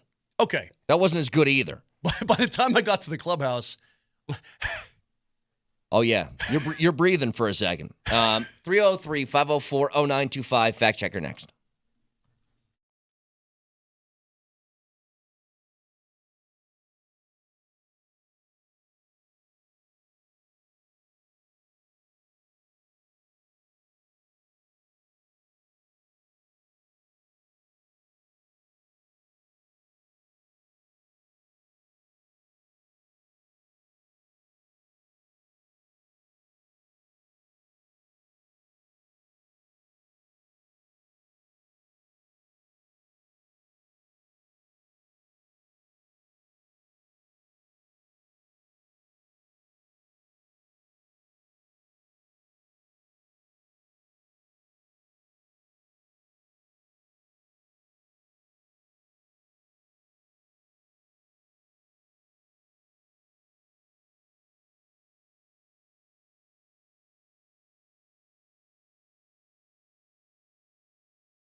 What's your question? What do you want from me? Have you seen how bad the White Sox are? Yeah, they're really bad. Hey, Vic. They're making the Rockies look good. Well, they've got 40 wins. The Rockies have 48, so let's not get too crazy. But in the modern era, they are the second fastest team to 100 losses in a season, eclipsed only by the 1916 Philadelphia A's, who were 29-101. So they're the only team mathematically eliminated from the postseason right now. And the Rockies will be in about a week and a half. So that's fine. But what I'm saying to you is, dude, there were 100 losses on August 6? What is it today? Yeah. I mean, do you realize, hold on a second, do you realize that 3 years ago, in 2021, they won 93 games and finished in first place? Do you realize that?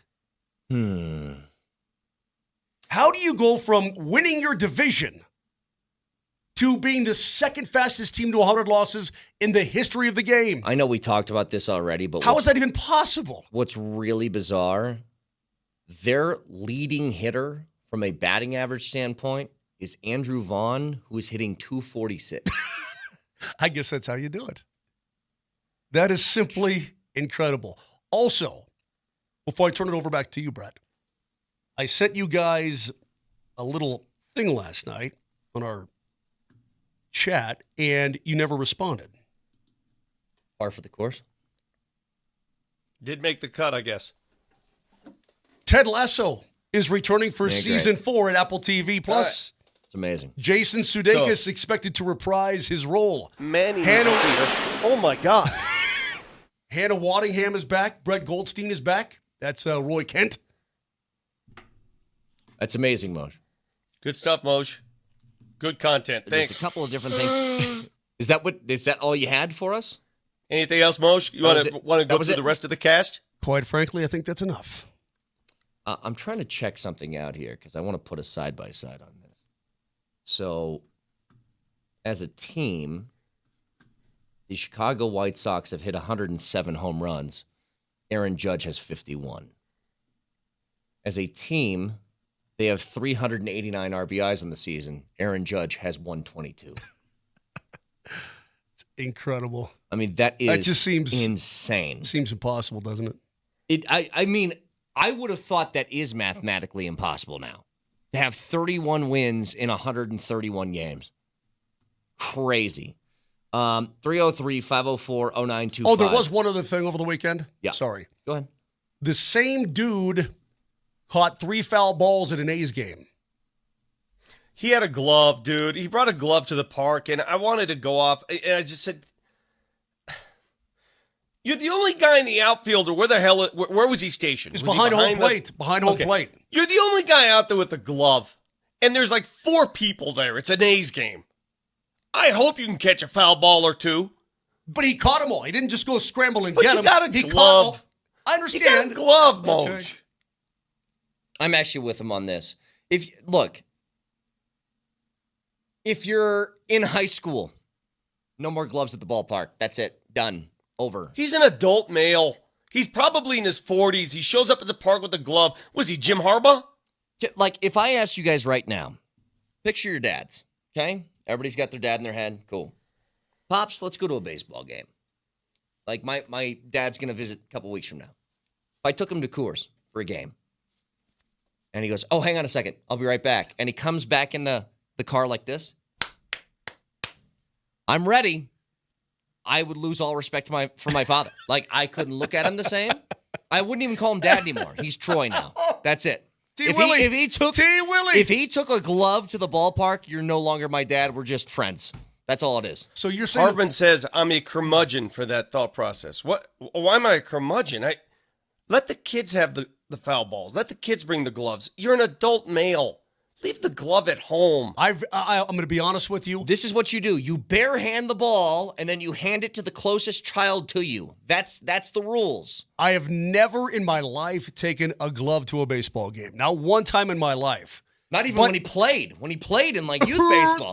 Who's Jack Glasscock? But I would never. Excellent impression of me. Okay, by the way. but I would never I don't know. I wouldn't get on your guys' bacon if you did. I mean, I'd probably make fun of you, but I'm not disowning you as a family member. I mean, not excommunicated from the family, and now I call you by. I didn't say excommunicated. He's just no longer dad. That's Troy now. That's all I'm saying. Okay, so you'll still hang out with Christmas with him, but you'll call him Troy the entire time. Still hang, but it's So what does baby Jamal Kale call him then? Troy. Yeah. It's no longer Papa. Papa's dead to her too. Dead. Okay, cool. It's just some dude that's around was that a we lefty. occasionally see. Awesome. I can't. You can't take the glove to the. Like, what other sport would have that? I mean, what else are we talking here? Like, if I've never seen anybody show up at a hockey game wearing their goalie equipment. Yeah. Or a mask. Like, just even if it's a mitt. I've never seen. That's a great point. I've never seen anybody show up to any other sport with a piece of equipment that the players actually Now, some Raider use. fans, they got those shoulder pads with the spikes on them. Yeah, but that's a that's costume. like a costume. That's a costume. Yeah. Right. Let me react to Dale Brennan on Twitch. Says, Vic, you were literally running on a golf green the day before a PGA Tour event. You probably shouldn't be judging unwritten rules. I'm going to express this one more time on the show. This is an opinion show. All we do is judge. All we do is judge and opine. That's all we do. That's what this show exists for. Judgment. We judge you. We judge the athlete. We judge people. I was judged. That's what it is. So let's not judge anymore. Let's just talk amongst ourselves and spit out facts and stats. Let's do that for 3 hours every morning. Would you want that? Is that what you want? Or no judgment? A no judgment show. Let's just spit out facts. Guys, the Broncos are playing the Seattle Seahawks in a football game in 2 weeks. Yeah. Cool, Carl. Yeah, not gonna fly. No. What time's kickoff? Kickoff is at 2:05 Mountain Time on CBS. Stupid ass. If I want to see, if I say on this show, an opinion show, that an adult male at a ball game with a glove is weak, that's why I'm paid to do the show. Hang on a second. Texture says, I bring my 7-iron to golf tournaments. If I did that, if I showed up to the BMW Championship with just a wedge, I was like, I just want to feel like I'm part of this. Maybe like ask, you want a celebrity shot? Something like that. From whom? Yeah, find me a celebrity, then we'll do it. Well, when I got there, Thigala was on 16 and he was 11 over. I don't think he would have cared much what my shot would have been. So maybe that. Maybe that, him. Sure, yeah. I gotta wait. Yeah, I gotta wait till somebody's way out of contention. Do you feel like? Yeah, but do you feel like if he hits it in the woods, you just get your wedge and like hit it back into the fairway for him? I or got something? you, homie. Don't worry about it.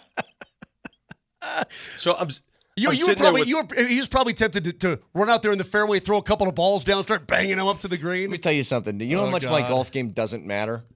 Because I do this every time, and I'll tell you the thought in my head. I got to tell you a quick story too. Okay, I'm gonna X out the first thing, tell you the second thing. You guys are gonna laugh. So I played in a scramble on Friday for a charity thing, and it was at Buffalo Run. So they have these little like cattail reed things around these little swamp areas around the tee boxes and stuff like that. Well, it was late in the round. I had a few, and I had to pee. And I was like, you know what? There's some houses surrounding here. I need to at least head into the reeds a little bit. Into the cattails you go, yes. Little false front on the ground beneath me. Drop down, one leg all the way to the knee in the swamp. Lost my balance. Other one all the way to the knee. Now, luckily, I caught myself before fully submerging. But for the last 4 holes, all you heard was... Did you have mud? Was there mud or just not water? mud, just water. Just water. Soaked socks, soaked shoes. That's I have awesome. to burn these shoes now. They smell so awful. But it was this close to going fully. Did you relieve yourself? You know what? I found a fix for if you have to pee. Fall in some water, and it turns out you don't have to pee anymore. Maybe it left at the time I fell in. Who knows? That's awesome. So I'm on 18 yesterday at Castle, and 3 groups come through, and man, it was difficult to drive the ball in that hole yesterday. The winds were playing tricks on these guys, and it seemed like every one of them went into that one bunker on the far right. And I was with the wife, and she says, "Aren't these guys pros? Why do they keep hitting in the bunker? What's wrong with them? That's embarrassing. They're pros." Queen, that's called a mistake, and they happen quite a bit on the golf course, actually. All right, Nelly, got time for a fact checker. Nelly monitors the mistakes in today's Fact Checker. Today's Fact Checker. Presented by Rock Plumbing, Heating, and Air Conditioning. Your local home comfort specialists. RockHeating.com. Rock, bringing comfort home and simplifying your life. This is somewhat of a self-fact check because I got some details wrong in the appetizer hour regarding the whole situation with Sean Keeler and Deion Sanders, the specific parameters of the situation. So, Sean Keeler is still allowed to show up to football press conferences, practices, other events. The post will still be credentialed for him and other reporters. He is just not allowed to ask questions at those events. It is an indefinite suspension, What does whatever not you want to allowed call mean? it. Like, what if he shouts out a question? I don't know. Shut it down. Right to jail. What if, right away. What if he, like, I'm going Thursday night. What if he asks me a question to ask Prime? This is like when you and your brother aren't talking. Hey, why don't you tell Vic X, Y, and Z? That's what you're going to do? So you're going to act as a proxy.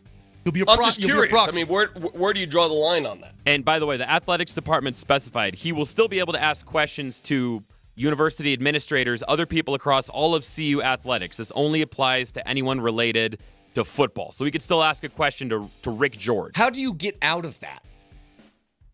Well, How do you exit? He's in permanent jail. He's in permanent football jail. So he's Napoleon. Like, you're exiled. Well, could he? There's not going to be an apology now. I mean, on either side, it's over. Well, what? 2 It's years done. from now? Let's say 2 years from now, he hasn't written anything bad, and then he's. What if Coach Prime is gone? Are you reinstated? Also a good question. Hey, what about that texter that Marty banned for life on our show?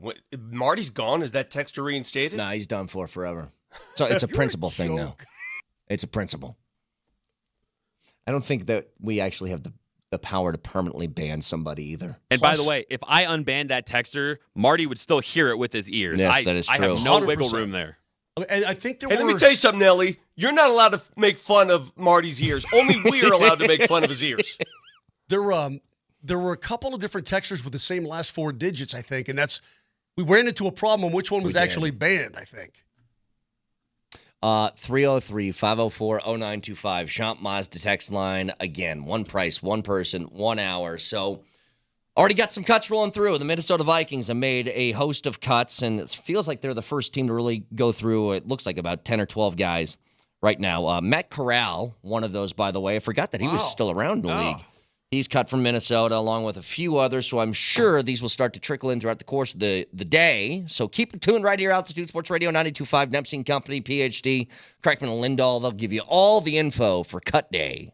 Who am I?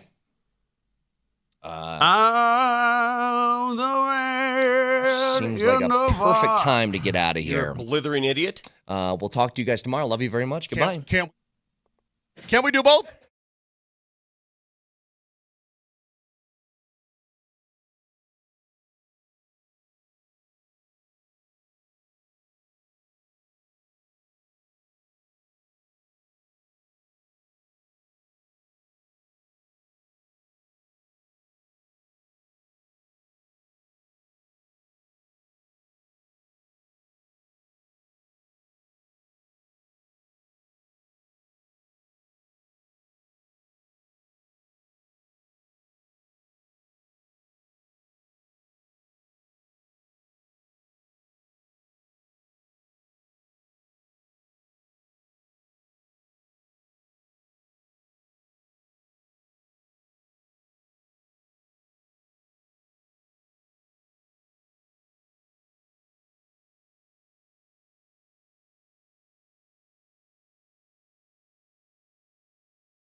Well, it was a very, very interesting Sunday in the Mile High City. Welcome into the program, Dempsey and Company. Christopher Dempsey, Coach Mike Sanford, KJ behind the glass, and you, Altitude Sports Radio 92.5. What's up, Coach? What is going on, Demps? Hey, KJ right there. Sweet drop with the Slim Shady. What was implied there, though? Was Slim Shady being played while the whole Zach Wilson? I don't know if it's to, the cut Tuesday. What was being implied there, KJ? Well, the real Slim Shady, please stand up. Well, here's the truth. Yeah, I want to hear. I love the why. I'm a big why guy. So I put Slim Shady there because Sean was a little feisty because I think he had his guard up yesterday after the game because he knows that some hard decisions are getting ready to come. So all of these questions about the quarterbacks, he thought he resolved it by, finally saying, okay, Bo Nix is the starter. Now he keeps getting all of these other questions about Zach Wilson and Jarrett Stidham. So I was like, okay, a little bit of Slim Shady came out yesterday, and I was like, he stood up, and I mean, he stood up big time yesterday. Zach Wilson, I don't think it's hyperbole to say that was his best game of the preseason. 16 of 25, 251 yards, 4 touchdowns, one really, really nice one KJ included into the opening montage there to Brandon Johnson. A really good throw and a great concentration by Brandon Johnson as well. I don't know what the corner was doing. Safety. The safety. It was a cover 2 safety. All right? I'll tell you exactly make a play on the ball, and he didn't make a play on the receiver, and he just was in the way. But so I was at the game, and I had an end zone view, and I watched the coverage on that particular play. Yep. It was a cover 2 look, so the corner has the flats, right? So he's in that 3 to 5 yard area. He had a running back attack his area, so he had to stay. The safety then had Michael Bandy running right down the middle of the field and Brandon Johnson outside running a go route. It's 4 verticals. Mm-hmm. And what I thought on that particular play that Zach Wilson did so brilliantly is that he eyed Bandy and moved the safety, got him to check his feet, put him in a tough spot, and then said, you know what? I am going to pull that plug off the top of the grenade and I'm going to launch it. That's exactly what he did. And that was a beautiful throw. His throw earlier on a very similar coverage look was even better to Brandon Johnson. Didn't score a touchdown because he left that ball outside, which is where you want to put that versus cover 2, which means 2 safeties are splitting the deep half of the field. So that leads us to this. And, 2:00 tomorrow is the deadline to get your roster down to 53 players. You've seen teams around the league already make some cuts. The Broncos will, this will all trickle in over the next a little bit more than 24 hours from now over the course of today and tomorrow. You heard Sean Payton just say right there straight away that he can see a scenario where they're keeping all 3 quarterbacks. That sounds fine to me. What does that sound like to you? Well, I was in there in the presser after the game. It was my first post-game presser. Oh, wait. Hold on. Yes. Let me put a bookmark in my question. How did that? Yes. Well, how did that go? I thought about asking a question. Uh-huh. I overcame my fear of asking a question at a practice of an NFL head coach. Oh, that's right. Having been on the opposite side as a college coach. And I overcame that fear. I still have the fear in a post-game presser. So, yeah we'll just keep. It's baby steps, man. Yeah, it's a process. It's a long process. See if I can get it to start bleeding, and it's going to be interesting. But it was really good. I thought that Sean Payton's demeanor was a bit more subdued than it has been in post-practice pressers. Even games 1 and 2 post-game pressers, watching on the YouTube channels, it feels like the reality is coming, good or bad. And I'm not saying it's bad, but good or bad, a real starting defense against a real offense, and Bo Nix as a rookie quarterback on the road against a team that has built their reputation in Seattle on playing great defense and making you have to earn everything you get. So I think it's more the reality of like, hey, it's for real now. This is not 3-0 preseason football. It's awesome. It was the right thing. It was the perfect move for Sean Payton and this Broncos franchise to gain some confidence. They gain confidence in their rookie quarterback. But if you think that this is just pure reality and you're watching like the exact same offense and how things are going to be open and you're just going to throw flat routes and quick little spot routes and you're just going to matriculate the ball consistently down the field and score 33 points a game, hopefully that's the case. But it's going to look and feel different because you're playing against starting defenses. And the defense scored for the Broncos in this one too. So Played awesome. It wasn't. I just think that the defense is going to be a pleasant surprise. I just do, and it's interesting, and we'll get back to this quarterback thing in a second. To watch Cody Barton and Justin Sternad both start on the inside linebacker. Sternad is going to start next to. I've heard Cody Alex Barton. Henderson, right? I've heard Cody Barton's already locked it up, and they just need Cody Barton to get more reps in the system because there's so much mentally that's required. And Justin Sternad, and he played better than Barton did yesterday. For sure. He made more big plays. Yeah. But when you're grading the tape, Dempsey, as a coach, the big plays obviously alter a game. Those are fantastic. And Sternad, what did he have? A forced fumble, a sack, a TFL. Like he was amazing. Yeah, he really was. But just Cody Barton's done it games 1, 2, and 3. Really, really good football. I've watched all the all 22 of all 3 of these preseason games, and I think that was the biggest shocker for me is why is Cody Barton, who I think's locked up the other inside linebacker starting spot, why is he out there playing? Well, because maybe he hasn't. And like you said, I think there's a competition, and inevitably there's going to be a rotation, which is a good thing because Justin Sternad looked awesome, and so is Cody Barton.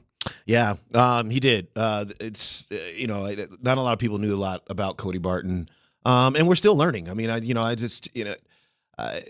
to your point, the flash plays, he's not a flash play. Well, I can't say he's not. He has not been. He's been a steady play guy. Sternad, who also did run with the ones against the Green Bay Packers in that joint practice here in Denver. They're giving him a good long look, so we'll just see. I mean, it sounds like it just looks like I was going to say. It just looks like they'll be fine either way. And then on pass downs, Jonas Griffith is going to play. He's shown great coverage skills. He's 6'4", 250 pounds. He can run. Apparently can play the piano. So there's a lot of they have a good group of inside backers. This team is not going to miss Josie Jewell, right, at all. Yeah, and I think that was exactly the right move for this franchise is to move on from potentially a big contract and bring about the next group of inside backers. They seem to be pretty good, and we'll know more when guys like Brandon Jones get back. They seem to have been pretty good at pinpointing some guys just in free agency, not high dollar guys, right? That have the traits that they're looking for that fit the system that they are going to run, and can come in here and be at least a little bit effective. Barton falls into that. I think Josh Reynolds on the offensive side, we'll see in terms of the production he puts on the field. He'll fall into that. Over the course of the season, it'll be interesting to see how this kind of plays out. Yeah, and especially the interior defensive line adds between JFM, Jonathan Franklin-Myers, and Malcolm Roach. Correct. Like those two guys. I think that's where you see the value of George Paton. And so many people in Broncos country do associate George Paton with the failed Russell Wilson experiment. Mm-hmm. But I do think that you're seeing the value now of these NFL offseason acquisitions in the free agent market. Even the draft, when you get later into the rounds, that's where I do think George Paton's experience as a really good scout. That's what he was. Because Sean Payton's making the big ticket decisions, moving on from Russ, drafting Bo Nix. But I think that the scouting department and George Paton leading that department, making those types of decisions for those fringe roster players that end up being good players and starters for this football team. That's where I think this marriage is going well right now, going into year 2 of Paton and Paton. What's interesting about that? It's a good point because, George Paton has been here, and then Sean Payton just got here, and Sean Payton comes in with a reputation of being very handsy in terms of what he wants the personnel to look like, his involvement in picking of the players as well, and usually with the GM who has been doing that basically himself the entire time, that doesn't mesh very well with the coach who wants to kind of meddle in those areas. But it seems that George Paton has taken it. He has taken on. He just decided he's going to work with them, and there's the friction, whatever friction they have, which doesn't feel like there's almost any, is behind closed doors. They come together. They have built a roster that. We'll see. As you said, the real games start here in a couple of weeks. We'll see what this roster actually can do versus a really good preseason for it. I mean, then on both sides of the football, this Broncos roster is improved. There's no doubt in my mind. I still have my concerns about the safety position because Justin Simmons, he was a big part of being a playmaking safety, being a communicator on the back end. I do really like what I've seen with Devin Key. JL Skinner is a rotational backup player. And then I do have my concerns about Brandon Jones and Levi Wallace, offseason acquisitions that haven't competed. Yeah. I mean, really haven't competed at practice. And as Jeffrey saying on the text line, Drew Sanders. I mean, Drew Sanders, a big draft pick in the 23 draft. So yeah. I do have my concerns, but I do think overall that this roster is improved. Like just solely from a personnel perspective, this roster is improved from last year to this year. But it's not as deep. And that is the tax that you're paying on eating Russell Wilson's cap hit. Also, the positives, the feeling, the vibes, the energy, and the cohesion of this team is light years ahead of where it was last year. And that matters. That matters for Sean Payton because this thing is now, it's his team. It's the team that he chose. And those pieces are working well together. Like, I had so many different preconceived beliefs myself, having not covered practice in person, boots on the ground, that there were bad vibes. And this is like my way or the highway. Peyton's just he's this grouchy, old head coach. It's not that way at all. It couldn't be further from that, to be really honest. He's teaching, he's pausing practice to have a chance to be very detailed about how he teaches the young players on this roster, exactly how he wants things done.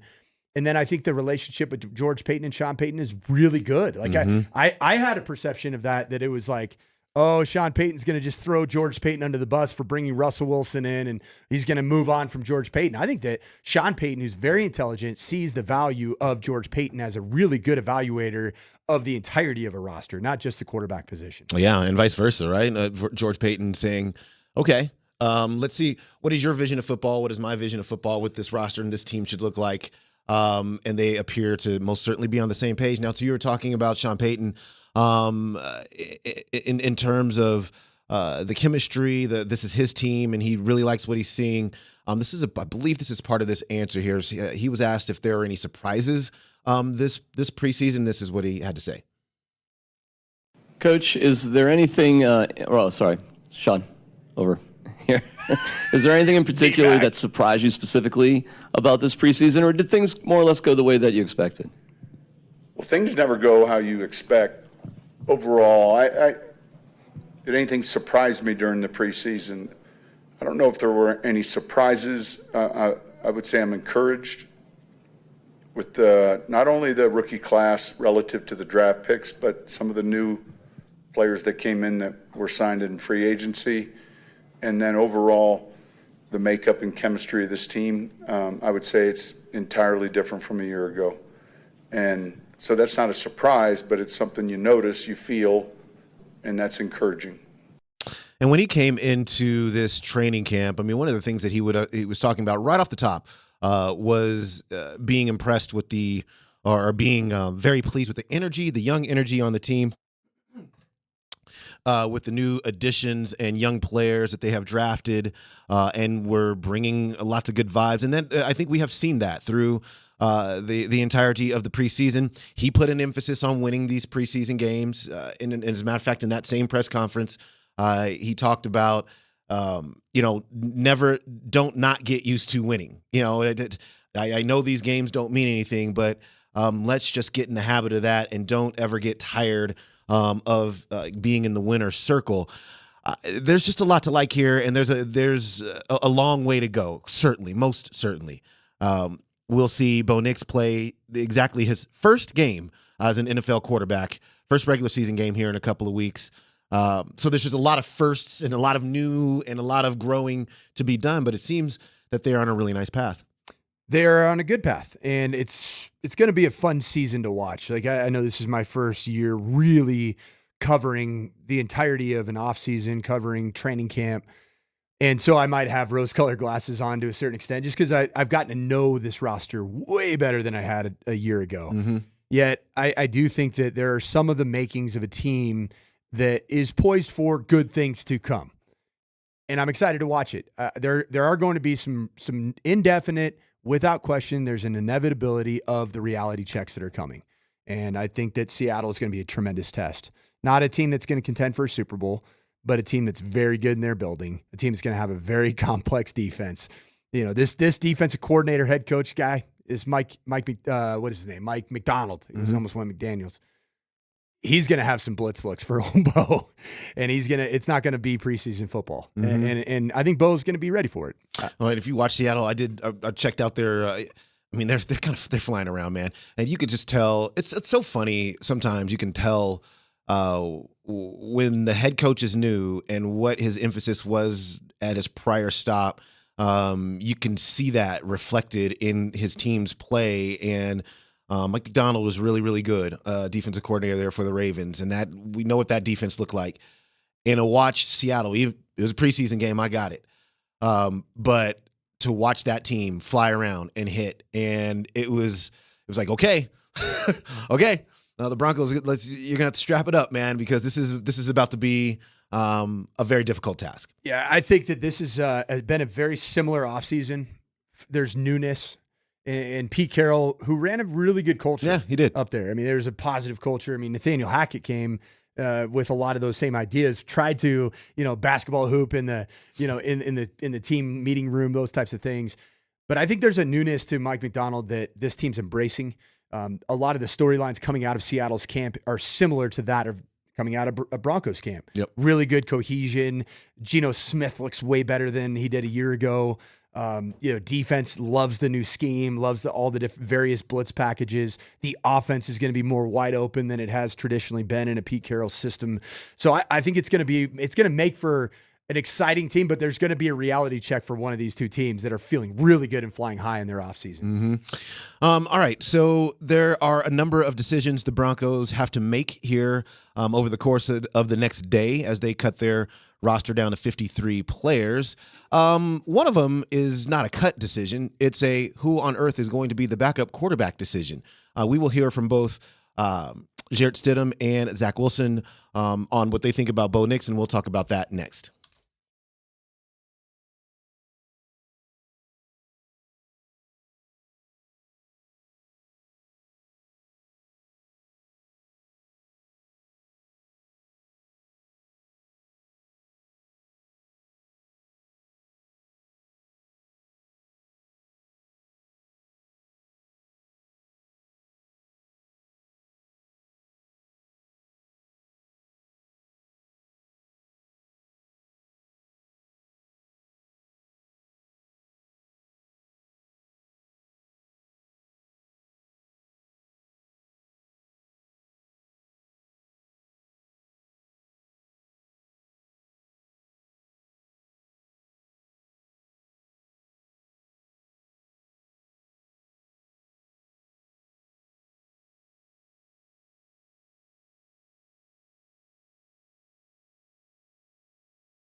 Yeah, meetings in the morning. Players come in then, tape, meetings again with George.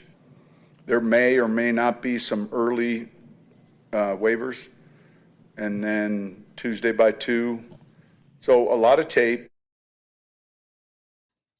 That's Sean Payton, head coach Sean Payton, Broncos head coach Sean Payton, talking about the process between, the end of their preseason game yesterday to tomorrow when they have to have their roster chopped down to 53 players. Welcome back into the program. Chris, Coach, and KJ with you. Josh Grisman here as well. Altitude Sports Radio 92.5 coming to you from the Backus and Schenker Studios. Serious lawyers for the seriously injured. All right, so the Broncos, a couple of things, right? Because Tom Pelissero, as KJ has just brought it to our attention, just tweeted this or posted this to X. Says, an important note as teams construct their initial 53-man rosters. NFL teams were informed that the NFLPA vetoed the revised emergency third quarterback rule that would have allowed teams to elevate a bona fide QB from the practice squad an unlimited number of times. Just remember, this was put in last year. So the rule reverted back to the 2023 version, which says the emergency third QB must be on the 53-man roster, not an elevation. So if you're the Broncos, and Sean Payton has said they will keep 3 quarterbacks, or that's his. It sounds like that's what he prefers to do. Their hand is for. They couldn't even, if they wanted to, have one on the practice. If they could get one to the practice squad, which I think either one of those guys would be picked up off of waivers anyway. There's none of that, so they would have to put 3 on the roster, and I don't know where else. Where are we trimming from to put the 3 quarterbacks on the roster, but. Again, I think I'm okay with it. I think I'm okay with it. I'm definitely okay with the 3 quarterback, keeping all 3 if you do think that there is some value for Jarrett Stidham on this roster. That's what I think. Now, I could see a situation where you're in a season, say you're competitive in football games, and you use the 2 quarterbacks in different ways if the situation arises where your number 2 has to come up. Mm-hmm. If you're winning a football game, you put Jarrett Stidham out there because that's what he is. He's a guy that can get you to the finish line. He's not going to win you a football game. The requisite arm talent's not there. The athleticism is less than Bo Nix, less than Zach Wilson. There's nothing that is a spark, as we were told a year ago. Mm-hmm. If you're trailing, you play Zach Wilson because he has the ability to give you these plays down the field. And I'm not saying that just based off of yesterday's preseason game 3 performance. I'm saying that based off the totality of what I've seen every single day in training camp. Like what happened yesterday at Empower Field is indicative of how Zach Wilson's practiced throughout the entirety of this training camp, having been out there. So Zach Wilson looks like he can do the baseline of what Sean Payton wants him to do. So the Bo Nix offense, the dink and dunk offense. Zach Wilson did that in preseason game 1. Check. Okay. Preseason game 2. Not great. Took a safety, guard whiffed on a block. He should have gotten rid of the football. That would have been a minus for me as a coach for Zach Wilson, not getting rid of the football and just finding a quick out. Preseason week 3, you saw the full skill set as a runner. Gave a little hezzy step to pick up 21 yards on a scramble. Put his face on somebody. Obviously, the quarterback sneak. I know that's not a big play, but it's a big play. There's a lot of guys that aren't very good at the quarterback sneak. And then some of the throws that he made that weren't even highlight reel throws, he had some unbelievable throws that I have not seen consistently from the other 2 in training camp practices. So you need to keep Zach Wilson because in the event that QB1 is either injured or QB1 is not performing at a high level well into the season, you don't want to replace QB1 with a lesser version of QB1, which would be Jarrett Stidham. You want to potentially uncork some areas of the field that you're not exploiting because of the arm talent that Zach Wilson does have. So whatever, I personally, after watching it all, I'm okay with whatever Sean Payton does as long as he doesn't get rid of Zach Wilson. Why? Because he's the most talented quarterback, Demps. And I watched it every single day at training camp. The floor for Zach Wilson is the lowest floor for all 3 of those quarterbacks. You don't know that about Bo Nix. He hasn't played in an NFL regular season game. You don't know that. You don't know that. Like, you can't say that and stick to that take. Why not? Because you haven't seen him play in the NFL. Like, playing National Football League games in the regular season is a different beast. You have to be willing to take some of those chances and throwing the ball in tight windows. Not everything's going to be soft zone. If the NFL, if these defensive coordinators that face Bo Nix are going to play soft zone coverage, then every one of them should be fired. Do we think that the Sean Payton that we've seen, the offense that they ran in the preseason is going to be the offense they run in the regular season? I think to get a rookie exactly quarterback, the same one? Not the exact same one. There's Okay. going to be different formations. I mean, nobody runs the exact same offense the entirety of the year So then unless how do you're we an air raid know offense. it's going to be a dink and dunk offense? Because that's how he's built his confidence to this point. I think we don't know yet because we haven't That's seen my it. point. We haven't is that seen him we call don't- a game yet. That's my point to you, though, is that we don't know. I said that. That's what that like when we started this discussion. You said that his floor, and we're talking about Bo Nix, his floor is higher than Zach Wilson's floor. We don't know that because we haven't seen. Just to your point of you just made is that we don't know what it's going to look like in the regular season.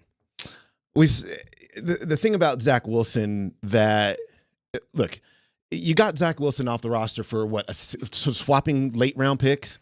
He wasn't super coveted by a lot of teams out there, obviously. And the Jets just gave him away, obviously. And they gave him away for a reason. And that reason is they feel that we have seen the tape on Zach Wilson. We watched him play games. He's started a bunch of NFL games. He's had more catastrophic instances out there than good instances out there. And not saying that can't turn around, because of course it can turn around. But there's still a lot for him to prove as well. I agree. We can't just walk into this season and go, well, he's the best guy, because we don't know he's the best guy, because he's still. Then why do you have practice? Why do you have training camp? Even in the game yesterday, you're talking about a couple of throws that were like, oh my gosh, that is what we're scared of. And that's why we're seeing throws that, quite frankly, Bo Nix did not make. Like, he didn't put the ball in harm's way the way Zach Wilson will put the ball in harm's way. Did Bo Nix ever play behind the third offensive line? Yesterday, what offensive line did the second? The starting in the second quarter, that was the third offensive line. Well, he didn't start in the second quarter. Jarrett Stidham got one drive. But I'm saying the majority of the game, the majority of what you watched was with the third string offensive line. Like in watching it in real time, the amount of free hitters that were coming through immediately because either somebody took too wide of a pass set, like that's not also real NFL regular season football. You don't have a guy that has, like, you're playing behind an offensive line that will not be on NFL rosters. None of them. Not one guy. And it's a lot easier to be an athletic pass rusher going against very green offensive linemen and being able to make a little one quick move and get to the point of disrupting the quarterback. Playing offensive line is hard in the National Football League. The athletes on the defense, even if they're third string athletes, they're really good athletes. And like Frank Crum, who I think is a really good prospect, he has so much room to grow as a pass protector. That's the area where every rookie struggles. Every practice squad type of an offensive lineman that's in a developmental program, they struggle in pass protection. Yeah, my sense of it is all the quarterbacks, maybe not Jarrett Stidham, but the other two, we don't know. That's it. All right, let's have this discussion. All right, and just your opinion. All right. I don't want to go there, but I'm going to go there. Okay. So Bo Nix, second series against Seattle. Yep. JJ McCarthy's situation happens. Out for the season. You feel good about Jarrett Stidham the rest of the way? I don't think it matters. Here's what I think. I think it's a good question. And here's what I think. If Jarrett Stidham starts the remainder of if Jarrett Stidham starts the remainder of the season, or Zach Wilson starts the remainder of the season, the wins will be the same at the end of the season, because neither one of those quarterbacks actually moves the needle. And so but look, to answer your question more fully, because I think this is a nuanced situation. If Bo Nix goes down and cannot come back for the remainder of the season, I would start Zach Wilson. And here's why. I would start him because then at that point, you can do the thing that probably would matter the most, which is pouring into Zach Wilson to see just exactly how good can we get you? How competent can you be over the course of a full season? he's not going to get that chance as long as Bo Nix is not injured. 100%. And so if in the reverse, if Bo Nix is just injured for a game or out for 2 or 3 weeks, then Stidham. Yeah, no, I agree with that. I think it's a little bit that discussion we had about if you're winning the game or you're like, you're tied. Yeah.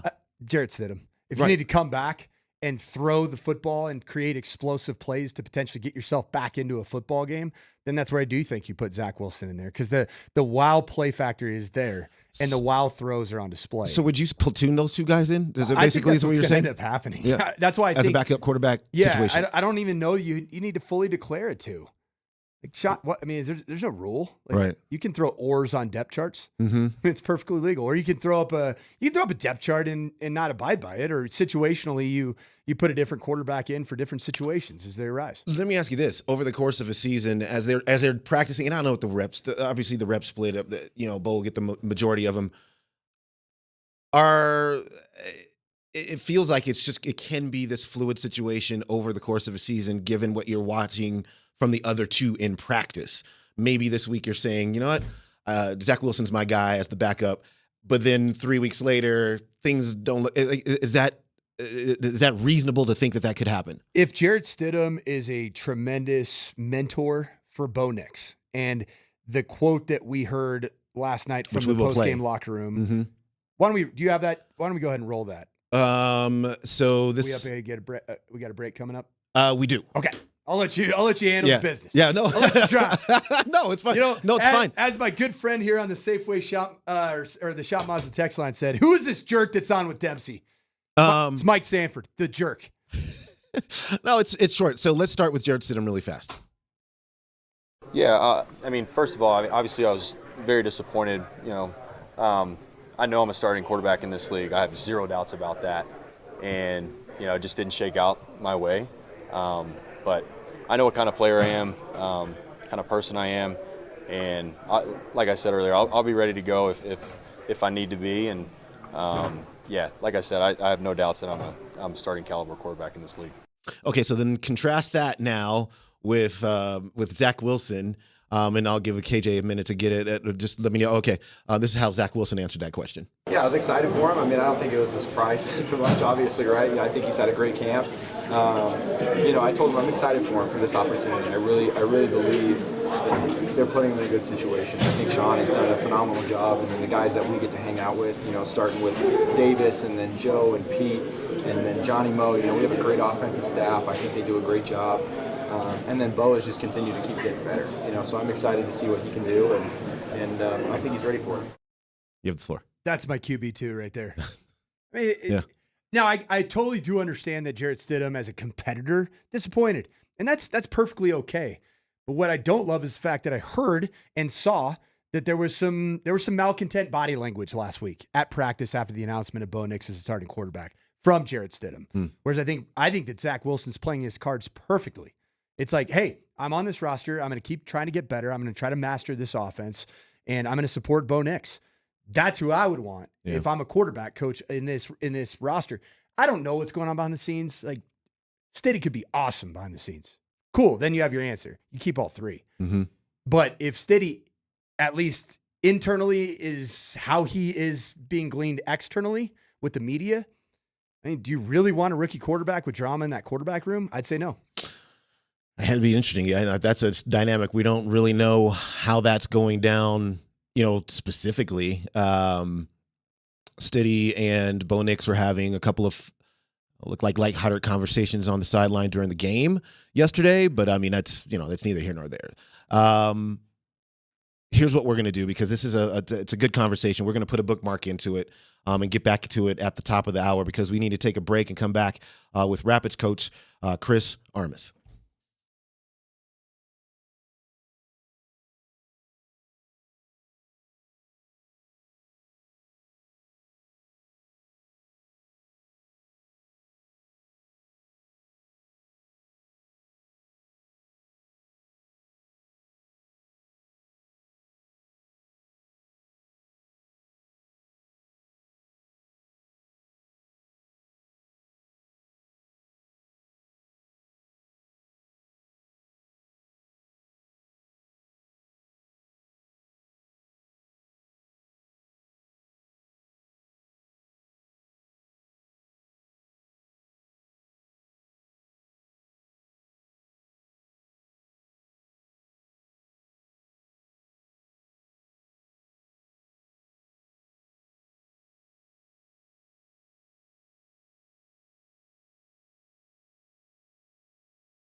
the fullback, Olivier Bizo, ready to take. Zach Steffen looking to put the Colorado Rapids in Champions Cup.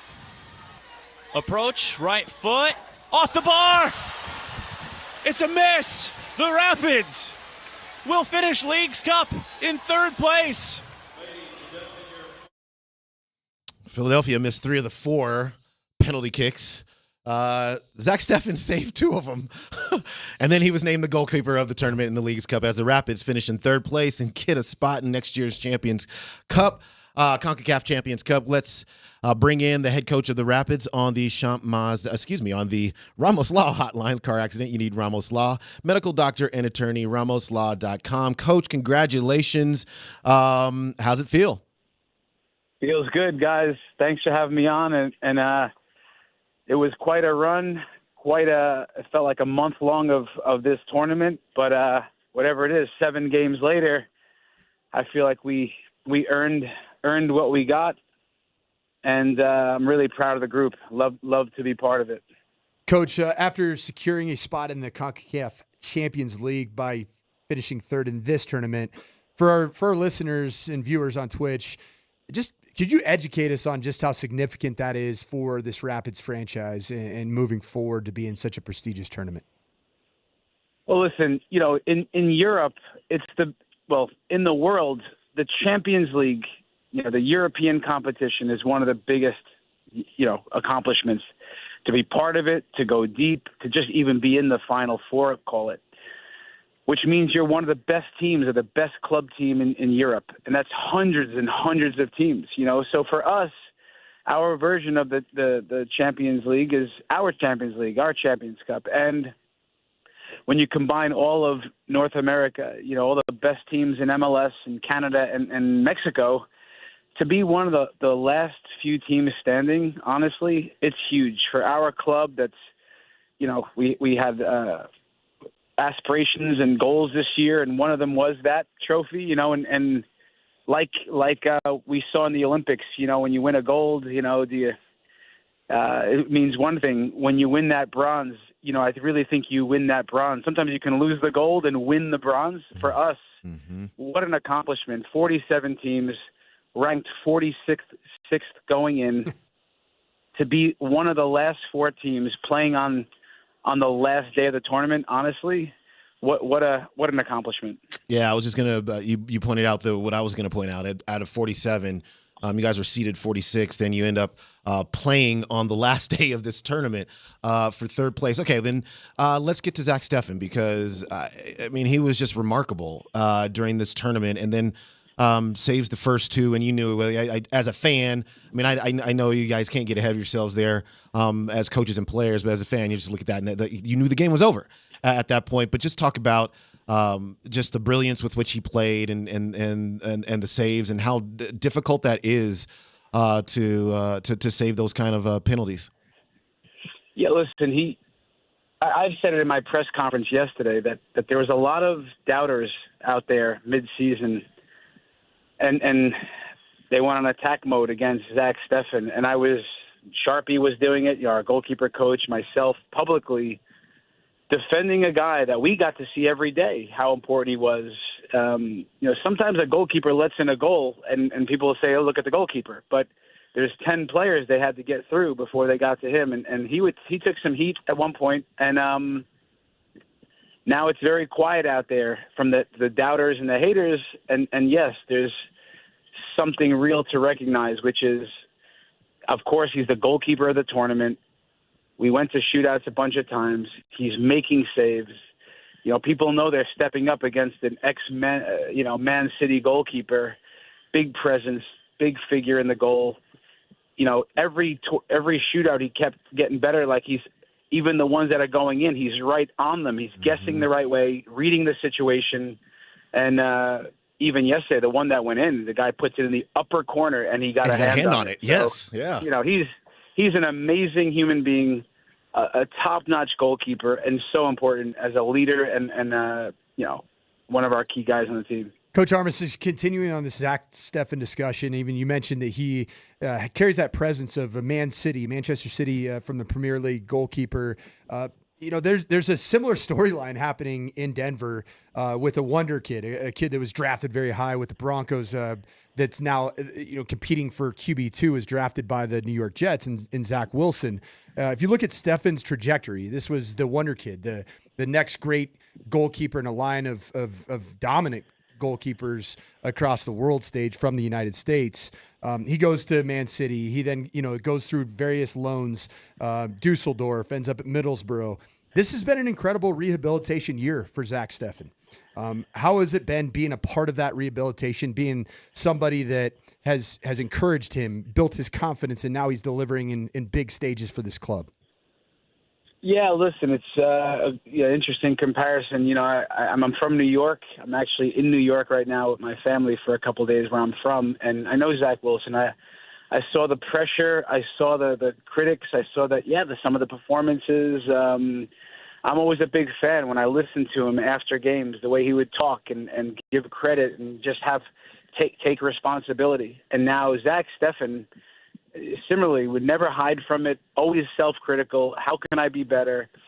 But, Zach Steffen's got hundreds and hundreds of games under his belt, and in Europe, when he's there, he's at one of the biggest clubs in the world. So, it becomes important for goalkeepers to play. And right now, listen, and I have to give credit to Chris Sharp, our goalkeeper coach, who Zach wouldn't be here if it wasn't for Sharpie. Sharpie's relationship, with Zach, knowing him from the past, Sharpie's reputation as a goalkeeper coach that makes goalkeepers better. Tim Howard, Zach Steffen, right? He's got a history and track record. So that's and then I see the work every day. Guys, honestly, it is top notch. The way those guys work, the details, the level of, fine details that they work with, video after, working on days off, incredible. So, listen, Zach, I think, honestly, everyone listening, he had to get back in a rhythm. He's at a great place in his life with a baby at home now and his wife, Brooke. He's comfortable. He loves the situation. He's got such a routine and way of working and a process that now you can keep seeing with that, with the work, with the games, with the details, with Sharpie. He keeps getting better and better. It's incredible. So I think he's the hottest he's been at the best time of the year. All right, speaking with Rapids coach Chris Armas, and the Chris Armas Show is sponsored by Intermountain Health. Visit intermountainhealthcare.org. Intermountain Health, helping people live the healthiest lives possible.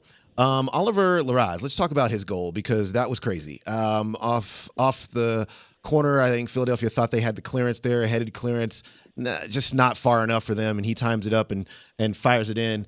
It had been a few games since he had been in the starting 11, but just talk about his effort in that goal. Yeah, look, guys, I love it. I mean, Oliver Larraz, a homegrown, local Denver boy, can run all day. But when you talk about young players that don't let you down, I believe in that when you give young players a chance, they could foul up some plays here and there. Even in the first half, Ollie didn't get everything right, but he's never scared. And those are the guys we say we don't really like, the guys we can't find out there. And he's never hiding. He's always, you can find him. He's always in and around it. And he stays after every day. He works on his craft. He works on his passing. He works on all the nuances that a holding midfielder should have. But he also works around goal a lot, and he strikes the ball really well. So to see the magnitude of that goal that player scores, that not many love the club more than him, I think it's a big statement for the Rapids organization, for our philosophy and how we recruit and how we go after the fearless guys, the guys that are not scared to be in big moments. So tremendous technique. What a goal. And what it meant. Coach, a big slate of MLS, the back third of the season starts out just this Saturday at FC Dallas. You guys went for it. You went for it in this tournament, the Leagues Cup. How's the state of the roster? I know you guys were exhausted after getting the trip to Philly, following a trip to Los Angeles. And what can we look forward to at the back end of this season that find yourself in playoff contention? Guys, listen, I've been consistent from day one with the message at my press conference 7 months ago. If there's a trophy out there, we're going for it. It was a Rocky Mountain Cup trophy. We went for it. We took Salt Lake to the distance. We put them in 2 tough games in their building. When we're very aggressive, we get rewarded for that approach in Game 3. We lift that trophy. There's the League's Cup, of course, which we went for. For us, we win a trophy. We do. We were one of 3 teams get the trophy, right? Which the reward is playing in Champions League next year. We got that one. And now there's MLS Cup. First, the playoffs. We got to get to the playoffs. 1 game at a time, but nothing will change like it didn't change in this tournament. We faced some of the best teams in our region, and we had to stay aggressive. We were aggressive with match plans. We were aggressive at halftime. We were aggressive with substitutions, and we encourage and ask and demand our players are aggressive. So yes, there's the 1 left. There's 8 games to go. We'll take it one at a time, and we're gonna empty our tanks for our supporters who are amazing, and everyone in our organization that supports us. That game is on Saturday at Dallas at 6:30 p.m. If you're tuning in to that, the Rapids get back to the MLS portion of their schedule. They currently sit in 4th place in the West, 41 points on the table. Coach, congratulations again with the League's Cup 3rd place finish and the CONCACAF Champions Cup qualification. All the things. You're winning all the things this year, and we hope you have a lot more winning ahead of you. Thanks for joining us. We'll talk to you next week. My pleasure, guys. I love being on the show. Thanks for having me. All right, there he goes, Chris Armas, legend. Yeah, we say this every week, Yeah. but you know what? We're gonna keep saying it every single week until the award is given out. This guy is the coach of the year. That's what he is. It's not a debate, and he's been so consistent with his message. And the thing I love about it is that the way that he talked about that this club would play is showing up on the pitch, showing up every single time they take the field. You remember we were talking to Georgi Mihailovic and put the question to him like, why are things coming together? You know, for a coach in his first year here, not a first-year head coach, but a coach in his first year here so quickly. And basically, Georgie just said, I don't know, but he's got a message. It resonates. He understands how to use the personnel. We play hard for him, and the results are kind of feeding on themselves, right? You get the buy-in absolutely. And the results, and then that feeds on itself. Yeah, and I've been a head coach when I said a lot of things about how we're going to play, and it didn't come to reality. And guess what? You get fired. That's how it goes. And on the flip side, all that this coach has done is he has written big checks, and he's been able to cash them. And a big part of that was the offseason acquisition of Zach Steffen, Georgi Mihailovic, the continued growth of Cole Bassett, Darren Yappy. I mean, right. You see a team that's playing at such a high level because I think they have the skipper. The guy that's calling the shots believes in them and empowers them to play with that confidence when they take the field. And it's so fun to watch. Yeah, it really is. I mean, Georgie's this is the most goals he's ever scored in an MLS season. Hava Navajo playing really, really they just have a lot of really good players, and they're being utilized the right way. Debs, I had so much fun watching this League's Cup, but I watched the final. My stupid American football brain, right? I'm talking about real football. I still I was really excited to get back to the regular season because I was really into the table in making these playoffs. And the top 9 teams from each division, the West and the East, make the postseason. But if you're 1 through 6, I believe you're secured. Yeah, you're secure. So I'm excited for these last 8 matches. It's not end of season. First one is FC Dallas that you'll be able to hear here on 92.5. I'm excited to watch this team continue. Actually, it's a good point. The Rapids have to have a magic number to we can work that out over the course of the break. All right, let's take one. Let's jump back into Zach Wilson and Jarrett Stidham when we come back.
Welcome back into the program. Chris, Coach, KJ, Josh, Raj is in the studio. Hi, Raj.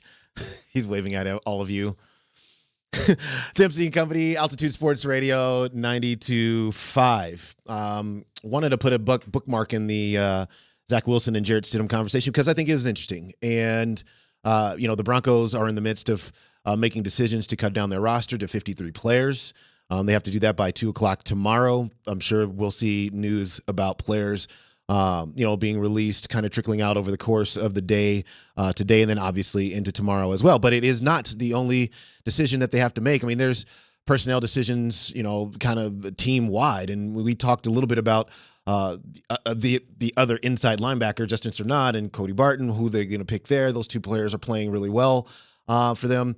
Riley Moss quite clearly has won the cornerback spot across from PS2. He didn't even play against the Arizona Cardinals, and that's basically how you know. Yeah, and the player he was in a competition with was Damari Mathis. Yeah, and Levi Wallace certainly was an offseason acquisition who's been injured for the majority of camp. So Riley Moss has put a stranglehold on that cornerback 2 spot, and there's no doubting that. And frankly, it's been I think his highlight, Riley Moss that being, was his performance in the 1s versus 1s Packers joint practice was spectacular. PBUs, he got his hands on a few would-be interceptions. It was an impressive performance, and I think that particular day went a long way with earning the trust of Vance Joseph and Sean Payton. You've talked about his ball skills, and it stands to reason he's going to get a lot of chances, at least early on, when teams are going to try to pick on him to see if he can hold up, quite honestly, against some of these offenses. How many interceptions is reasonable to think that this guy might get this year? I mean, if he goes from 0 to 3, because he had 0 in his rookie year, didn't really play. Right. I think 3 interceptions would be a good marker. That's if you look at PS2. I mean, he hasn't been challenged very much. Right. I think his career high in a season was 3, maybe 4. And then it's gone down because he doesn't get nobody targets PS2. That was Jordan Love's biggest takeaway in his post practice presser. It was, hey man, that Surtain's pretty good. Yeah. Yeah. Well, I tested him. He tried him. Exactly right. I remember I sure did. I was like, ooh, he's gonna test Patrick Surtain today. It's funny, Patrick quarterbacks Surtain. like Jordan Love, like that study the league, they get to know everybody. They get to know who the guys are that you want to test in a joint practice because you're playing with borrowed money. Like it's a practice. There's no accountability really for throwing a pick when you have already secured your $52.5 million annual salary. Right. So he leaned right into that. I'm going to go at PS2 and see what it's like. See what it is. And it didn't go great. It didn't. It went great for the Broncos. It went great for PS2 and Vance Joseph. That is a fact. So 4 interceptions his rookie season, 2 and then 1. There you go. So I mean, it would be fair to say that Riley Moss is a 3 interception guy. That'd be a tremendous first year as a starting corner. Yeah. I mean, you get anything more than that, I think the Broncos are playing really good football. Yeah. Samaje Perine. Yeah, perfect. Our Shop Mazda text line just had a great text. Perine gone. Yeah. Well, I think Perine is traded. Oh yeah, that's the right choice. That would be the right choice. And I think the reason he didn't play in yesterday's preseason game was solely that you don't get him in harm's way, right? So that the value from a trade perspective is there. I keep hearing him linked with the Bengals. They have some running back depth issues. He is a known commodity as a third down pass protector. Right? He knows that situation. Man, I watched the young backs, Audric Estime, Blake Watson. Yeah, he looked good. Jaleel McLaughlin's a second-year player. I just don't see a world where Perine makes this roster. But we've been surprised before. Yeah, no, I'm with you on it. I think you're spot on that right there. You trade him. I am, and I know this is a little bit of an NBA mentality, and I know so I get myself in trouble with this a lot, which is just trade the player. Like instead of if that player has trade value and you can get something back from it, why get nothing? Why cut the player and get nothing when you could trade the player and get something? And Samaje Perine would seem to me to fit that bill. Kurt from the Shop Mazda text line says Perine for a 6th. Heck, I'd take Perine for a 7th if it means another Devon Vele type draft pick comes your way next year. I'm in. I'm all in. That's Yeah. great value because you do like the room. It's not, you're not giving up a lot in terms of your current roster value in Samaje Perine, because I think that Audric Estime's answered the question, not only as a short yardage goal line type back, he's been really good in pass protection and not just physically, but he's been really good mentally. I watch his process, and when you get that end zone copy that NFL Plus releases 12 hours after the game, it's the all 22 footage. Dude, like Audric Estime, he has picked up pass protection very quickly. And he can catch the ball in the backfield as well. I mean, he's got some tools that obviously they drafted him for a reason, but he seems to me, you just correct me if I'm wrong here, seems to me he has improved over the course of training camp in the preseason. Yes. I agree. Okay. Love it. What one player are you most excited to see their impact this year, either as a rookie or somebody that had a role a year ago on this Broncos team, but now could potentially have a massive role? From watching what you watched in preseason games, what you watched, And let's just take the quarterbacks training out of this. camp. Yeah. Yeah, QB's out of it. Okay. That's a really good question. My answer, I think, one, I want to see. What do I want to see? I want to see PJ Locke in a "you're the man" role. You're the man. You didn't start off the last year. Our starting safeties in game one were Kareem Jackson and Justin Simmons. Now you're the man. I want to see him. I want to see what on earth they're going to do with Greg Dulcich. I've just been on the Greg Dulcich train for weeks now, and I actually actively can't wait to see how they use him, because we were talking about the difference. What might they do in the regular season that we haven't seen in the preseason? Obviously, they do different stuff. They didn't really utilize Dulcich at all. And I just think that there's method to their madness there a little bit. There's more to the story with how they're going to use him this season. So I'm looking forward to him. Maybe those two. I'm just always interested in the edge rushers too. I was going to go there. Yeah. Like those guys, I just think they're ballers, man. So my two favorite, if I was to just evaluate this preseason training camp, this set of practices that we were able to watch, these 3 preseason games, the two players that are my favorite on this team as a football guy, a guy that loves like watching players that just have an awesome niche.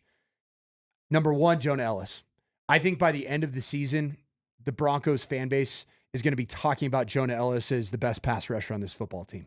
Will he get opportunity though? I think he's a guy that's, if he gets 12 snaps defensively a game, he will optimize those 12 because of his motor, because of his tenacity, the ability to have a counter in pass rush. Like he is a speed to power type of a pass rusher that developed an inside counter, and it's already shown up in preseason games to the tune of quarterback hits, forcing an errant pass in the Indianapolis Colts game. Jonah Ellis is my number one guy, my favorite guy on this roster. And I think his glow up over time is going to be interesting, just because, he doesn't have pressure to get 10 sacks this year. But as the Broncos start weeding out some of these other guys, I mean, Barry Browning, it's a contract year. It's Nick Bonito is in a similar situation. I'd have to double check that. Hot take here. Jonah Ellis finishes the season top 2 in sacks on this roster. Shut up. Hot take. Oh, yeah. That's hot. That is a hot take. Okay. My second favorite player that I think is going to have another massive, take the next right step in a big way, a massive big step, is going to be Jaleel McLaughlin. I think he's the most explosive football player on this roster. I think he's the hardest working offensive player. I think he's the guy that does all the things, the details at a very high level, and he can go. And he's put even more weight on. He looks more explosive at the point of contact. I am a humongous fan of Jaleel McLaughlin. And it will be interesting to see how they use him, because he's got to be more than just a speed specialist. You've got to be able to use him in a variety of different ways. And even if that means there's just a handful of plays where he's on the field, defense thinks the ball is going to him because he's on the field, and it's total, maybe it's pass pro, whatever it is. But I am actively interested in seeing how they use him, because I don't think that Sean Payton ever really got a good grasp of that last year. And there was a lot of He was other an undrafted rookie free agent. Right, Man. It's exactly such a right. cool, like that last year in and of itself was such a neat story. The guy he wasn't drafted. He was a Right. rookie. Yeah. And now all of a sudden he's in a great spot to not only be the running back number 2 behind Javonte Williams, but I think start being utilized as that joker position that Sean Payton talks about in his post-practice pressers all the time. Alvin Kamara was that guy that can line up as a receiver, can line up, just like a joker. You can use it, as a card that can take the place of anything else. So it's interesting that you mentioned that because that's the role that he would have had Dulcich play last year. And then Dulcich just couldn't play because of injury. So, there's a lot that I think this offense can get to, which is why I'm very bullish on this offense. And it's not that I am irrational. I understand that we look down the Broncos schedule and you just see great defense after great defense after great defense after great defense. Like that is a reality of the situation. It's going to be points are going to be hard to come by in a great many of these games. But I just think the overall arc of the offense as we go from game 1 to game 17, I think at the end of the season, will all be a whole lot more clear on what they're trying to do, how they're trying to do it. And then Bo Nix, hopefully he makes it through the entire season, will be a version of himself that now in the offseason can really hit the ground running. And then next year really be a huge factor. So I have never been a person to make a finalized judgment before the season ever starts or from training or practices or whatever, because how these things can change over a course of a season. You're a coach and that guys who profiled at the beginning of the season and they just weren't playing well. They're just terrible or it's whatever. And then just keep working over the course. You keep teaching, they keep working. And then by the end of the season, you're looking back, media types like me are asking you, wow, look at that KJ, man. He didn't start off very well, but he ended up being one of your better players. And then you detail the entire journey. And that's when I look at this Broncos team, that's how I did. We just did it with Chris Armas and Zach Steffen. And what has been a rehabilitation. He wasn't playing for Manchester United. He was playing for one of the biggest clubs on planet Earth. Right. He didn't get the on-field experience. He comes to a new start, a fresh start, and look what he's been able to do for that club. So I do have something that just hit the wire. Okay. And I think we should hit it on the tail end of the break. Is there another coach out there in college football, and there is, that doesn't want to speak to a certain part of the population? How much do you want to fire me up today? Well, you want to get me fired up? There's Is news, that what you want to do? There's news out of Clemson, South Carolina, about Dabo Swinney that I think ties fairly well into the discussion about Coach Prime and Sean Keeler here locally. You know what we can do? Actually, let's not do that. Let's we have to. Well, I think it's a bigger discussion, so I'm gonna save it for the final segment of the show. So let's take a break. Come back with KJ's NFL notes.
Dempsey and Company present KJ's NFL Notes. Why are you smiling? Because I love football. Football's fun. Fun, sir. Fun, sir. It's fun. Brought to you by Mountain High Appliance. Locally owned and operated since 1993. Colorado's most complete appliance store.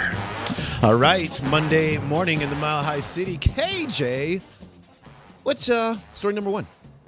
Jarrett Stidham spoke yesterday, and he talked about, being a veteran quarterback and being able to sit behind some pretty good quarterbacks. And he's saying that now he's ready to embrace that role behind Bo Nix, depending on what that looks like, obviously. And here's Jarrett explaining further what he wants to do for Bo Nix. Yeah, for sure. I feel like I have a very unique experience, playing behind some, in my opinion, the best quarterback to ever play, and seeing what that was like day in and day out, and then being behind some other really, really good players and coaches as well. So, obviously I'm going to do whatever I can to help Bo get prepared. Obviously he's never had a real season like this in the NFL. So, I'm going to help him in whatever way I can, and then also be ready to go if I need to be. So, just ready for the season to get here and get started. Are we sure that Jarrett is bought into being the backup quarterback? The better question here is, could we see a world where Jarrett Stidham actually asks for a trade because he's tired of sitting? No, he knows who he is. He's not going to ask for a trade. He knows exactly who he is. Now, look, here's what I think about this whole situation, which is, I don't mind his comments at all, because he's a competitor. When Sean Payton brought him over, Sean Payton talked about him in exactly those same, with similar words. And he wanted to put his best foot forward in this situation. And so, you want a team full of competitors is what you want. Now, not everybody's going to get the job that they're seeking, but you certainly want them to carry themselves in a competitive way. And yeah, you're going to be disappointed. But look, if he's honest with himself, he knew how this was going down. He knew how it was going down. He would have had to played John Elway level football, and Bo Nix would have had to play Chris Dempsey level football. And anything in between was going to result in him being one of the two backup quarterbacks, and that is it. Yep. No, I agree wholeheartedly. And, I do love the fact that he views himself as an NFL starting quarterback. You want your backup to view themselves from a confidence perspective is there is no drop-off if the starting quarterback does go down, because that's how I prepare. That's how I view myself. There also is a reality. 2019, he was drafted in the 4th round by the New England Patriots to be potentially a successor to Tom Brady. What did they do in 2019 following Tom Brady's departure? Went out and got Cam Newton. 2020, what did they do after that year? They went out and drafted Mac Jones. So he's had an opportunity there. And then again at the Raiders. Mm-hmm. So he should be disappointed he didn't win the starting job, because it was a real opportunity. But at the same time, he has to be entirely invested in everything being for Bo Nix's development and preparing himself to play, and frankly keeping his mouth a little bit more quiet with regards to. You didn't love it. Mm-mm. Yeah, it's interesting. All right, KJ, what's next? Gerard Mayo, he was asked about what is he planning on doing now that his starting quarterback, Jacoby Brissett, is out. And I think his answer is going to raise an eyebrow in New England. With Jacoby suffering an injury tonight, I think it just raises the possibility that if he's the starter week 1, that could happen in the regular season. Would Drake May play if Jacoby's unavailable? I would like to sit here and say 100%. He's our second best quarterback on our roster right now. So is that a yes or? Next question. I'm not sure. I'm not sure until I watch the film. Well, that was weird. Wait, what? Yeah. Did you watch that game last night? Dude, Yeah. Drake May looked good. Yeah, he looked pretty good. That was the best I've seen him play for sure in the preseason. And I've heard camp hasn't been great for Drake May. Dude, that was a moment to really build a young quarterback's confidence. which I think Sean Payton, he mastered that. Well, you know what's interesting too is I also saw a quote attributed to Gerard Mayo, basically saying that May had outplayed Brissett during the preseason. So is he implying that he's not necessarily the second best quarterback because he's the first best? I hope that's what he was implying, because he is. Jacoby Brissett's just like what I was talking about with Jarrett Stidham. Yeah. He's a backup freaking quarterback, a really good one. Yep. That's it. He is. You're not going to compete to get to the postseason with a non-starter, talent-wise. And they have to put Drake May on the field too. I think for me, it's unless the quarterback is Aaron Rodgers, Jordan Love, and you're like, okay, well, Aaron Rodgers can still lead us to super high heights and he can actually learn something. If it's Jacoby Brissett or Jarrett Stidham or I don't know what's the competition? Gardner Minshew. Right? Yeah. I mean, just like those players don't need to play.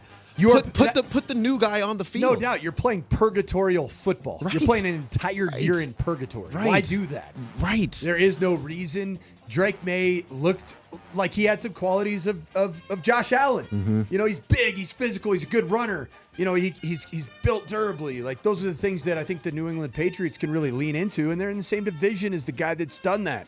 And especially when those games get nasty, the weather's gross. You want a big, durable quarterback, just like Ben Roethlisberger was, Right. just like Josh Allen is. That's a fact. And he's got to go through it too, right? So Drake May's experience is going to be very similar to Bo Nix's experience, right? Which is going to be similar to all of these young quarterbacks have to walk through the fire. You must walk through the fire. You must walk through the fire. You have to.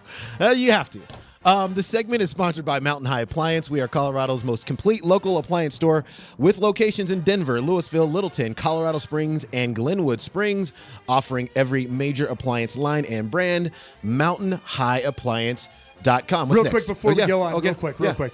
Did you guys have a chance to see Jaden Daniels in pregame warmups? It was like the picture was of the Manders, black on black jersey, Which are cool. Dude, Jaden Daniels, I'm excited to watch him play football. Yeah. That guy fires me up. Yeah, and there's just so much good stuff surrounding him, just in terms of his play and his leadership ability and all that kind of stuff. I'm crossing my fingers for him, man, because I don't know if the Washington has everything they need right now. I just don't want him to get killed. Don't die. Jaden Daniels, just don't die, because I think he's going to be really, really good for that franchise. He's going to be the rookie that leads this class in highlight worthy plays. Mhm. I don't know how it's all going to go, Yeah. but he is a human highlight reel in terms of his natural giftedness as a thrower and as a runner.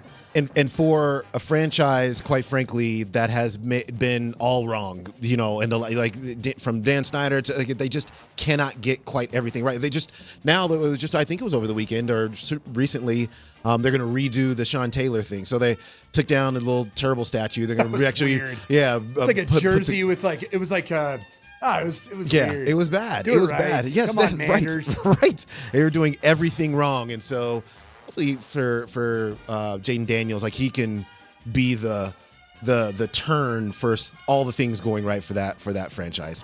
KJ, what's next? Taking away the presidential debate, since the Olympics, one of America's most hateable figures has become Noah Lyles. And last week on... Is he still popping his mouth off? He's still popping off. So last week on Nightcap, he was talking to Shannon Sharp and Chad Ochocinco, and he had this to say or not to say about a certain athlete here in Denver. Is Nikola Jokic one of the best players in the world? I'm gonna be honest, I don't know who that is. And then he also had this to say about a certain athlete in Miami. Name a celebrity that would be a fast sprinter.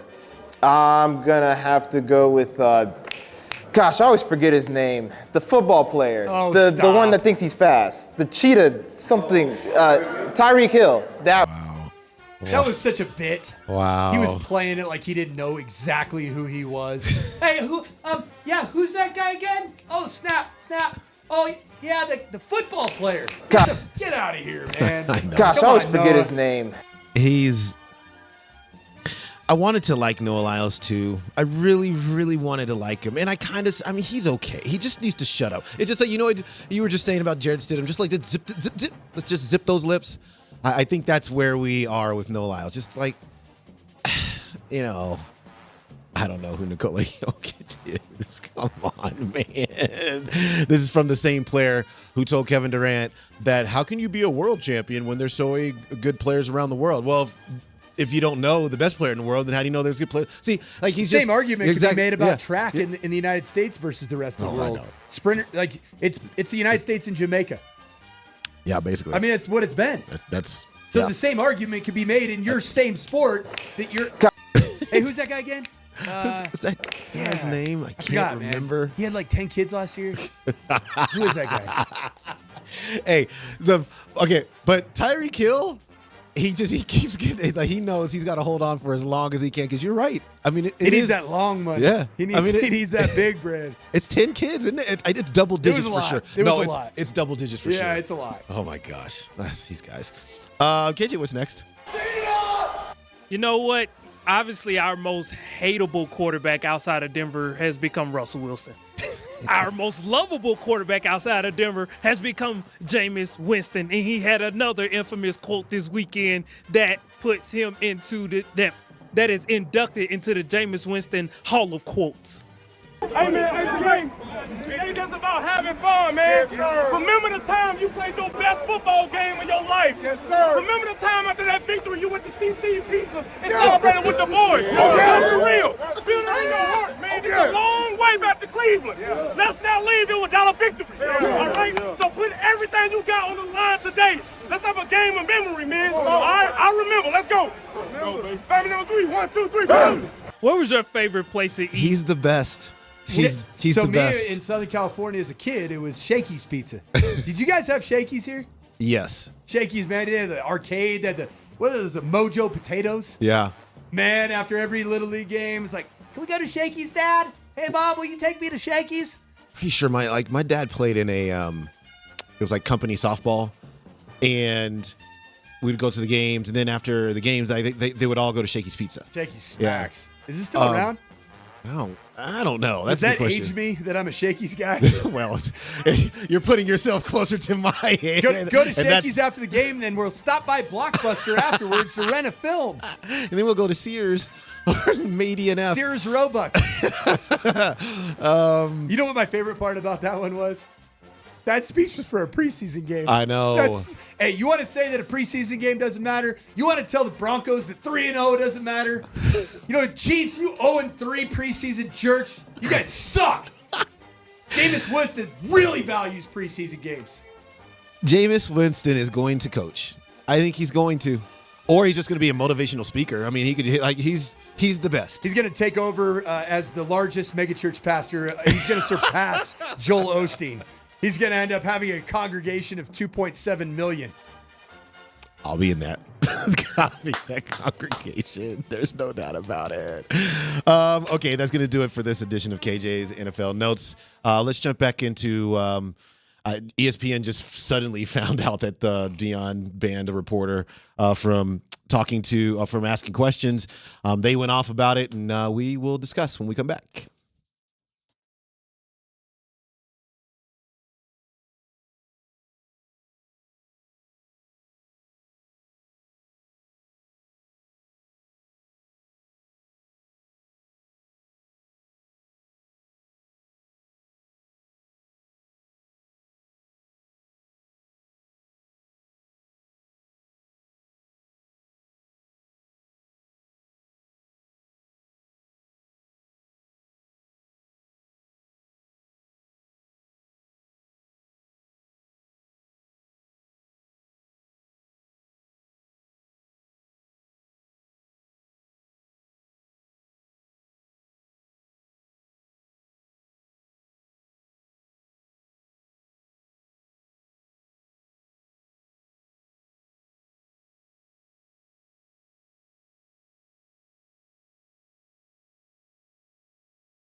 All right, last segment of the program. Coach KJ with you, Altitude Sports Radio 92.5.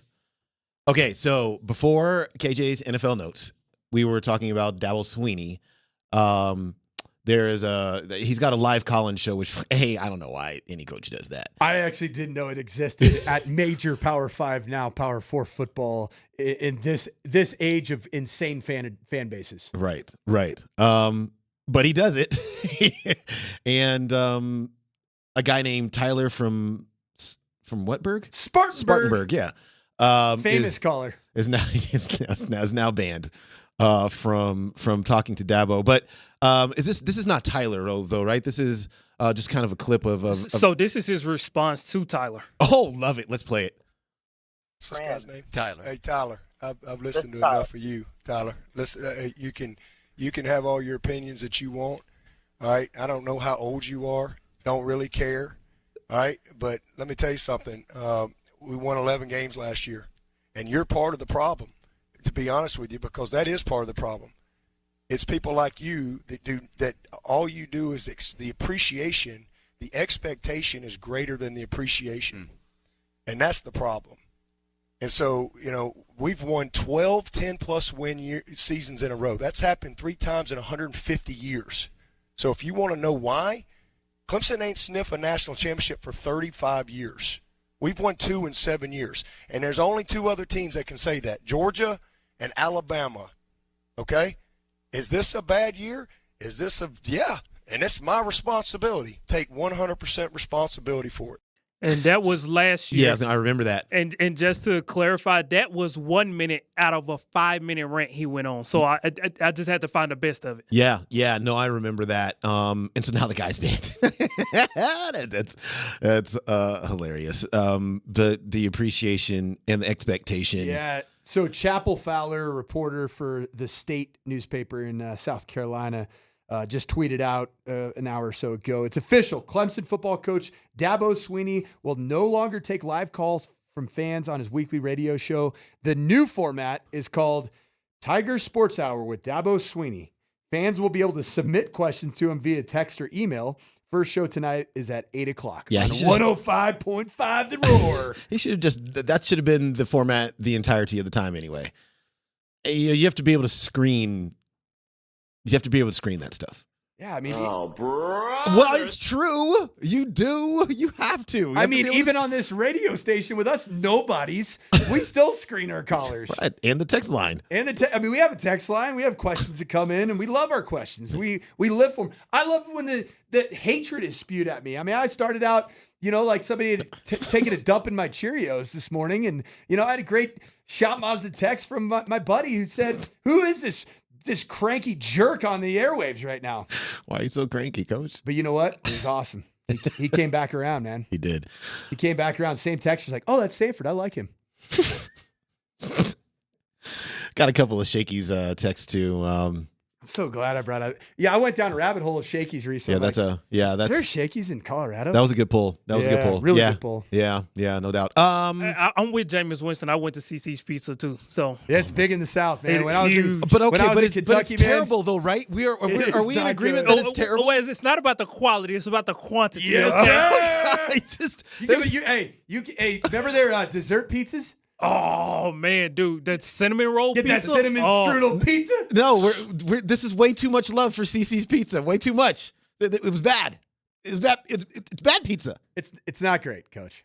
It's not great. Okay, but it is abundant. Right. And like Jameis Winston, we want abundance. we don't just want good. We want a lot. And that's exactly why KJ and I loved. So for me, it was CC's Pizza after church when I was coaching in Kentucky. Oh, it's so gross. Well, it was the only thing that my boys could just go and try something and throw it on the plate. I don't like that, Dad. And you're like, and I didn't have to buy something else. That cost 25 cents anyway, so it doesn't matter. I got it. Scotty Hastings just dropped in the studio and gave me the big thumbs up for Shakey's Pizza. So I'm guessing Shakey's was the thing in Kansas as well. It could have been. It could have been. Over. I know it was here. I've never moved out of Colorado. I know we used to go from time to time after Safeway Twitcher Nug Nation just said Pizza Hut buffet is better.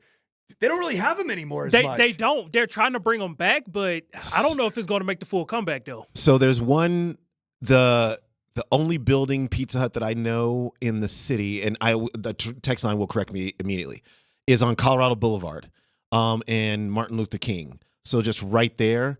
That's the only one that I can think of, because when I was a kid, there used to be a lot of standalone Pizza Hut buildings everywhere. So that you're right, the buffet was awesome, but they went away when pizza delivery just started taking over.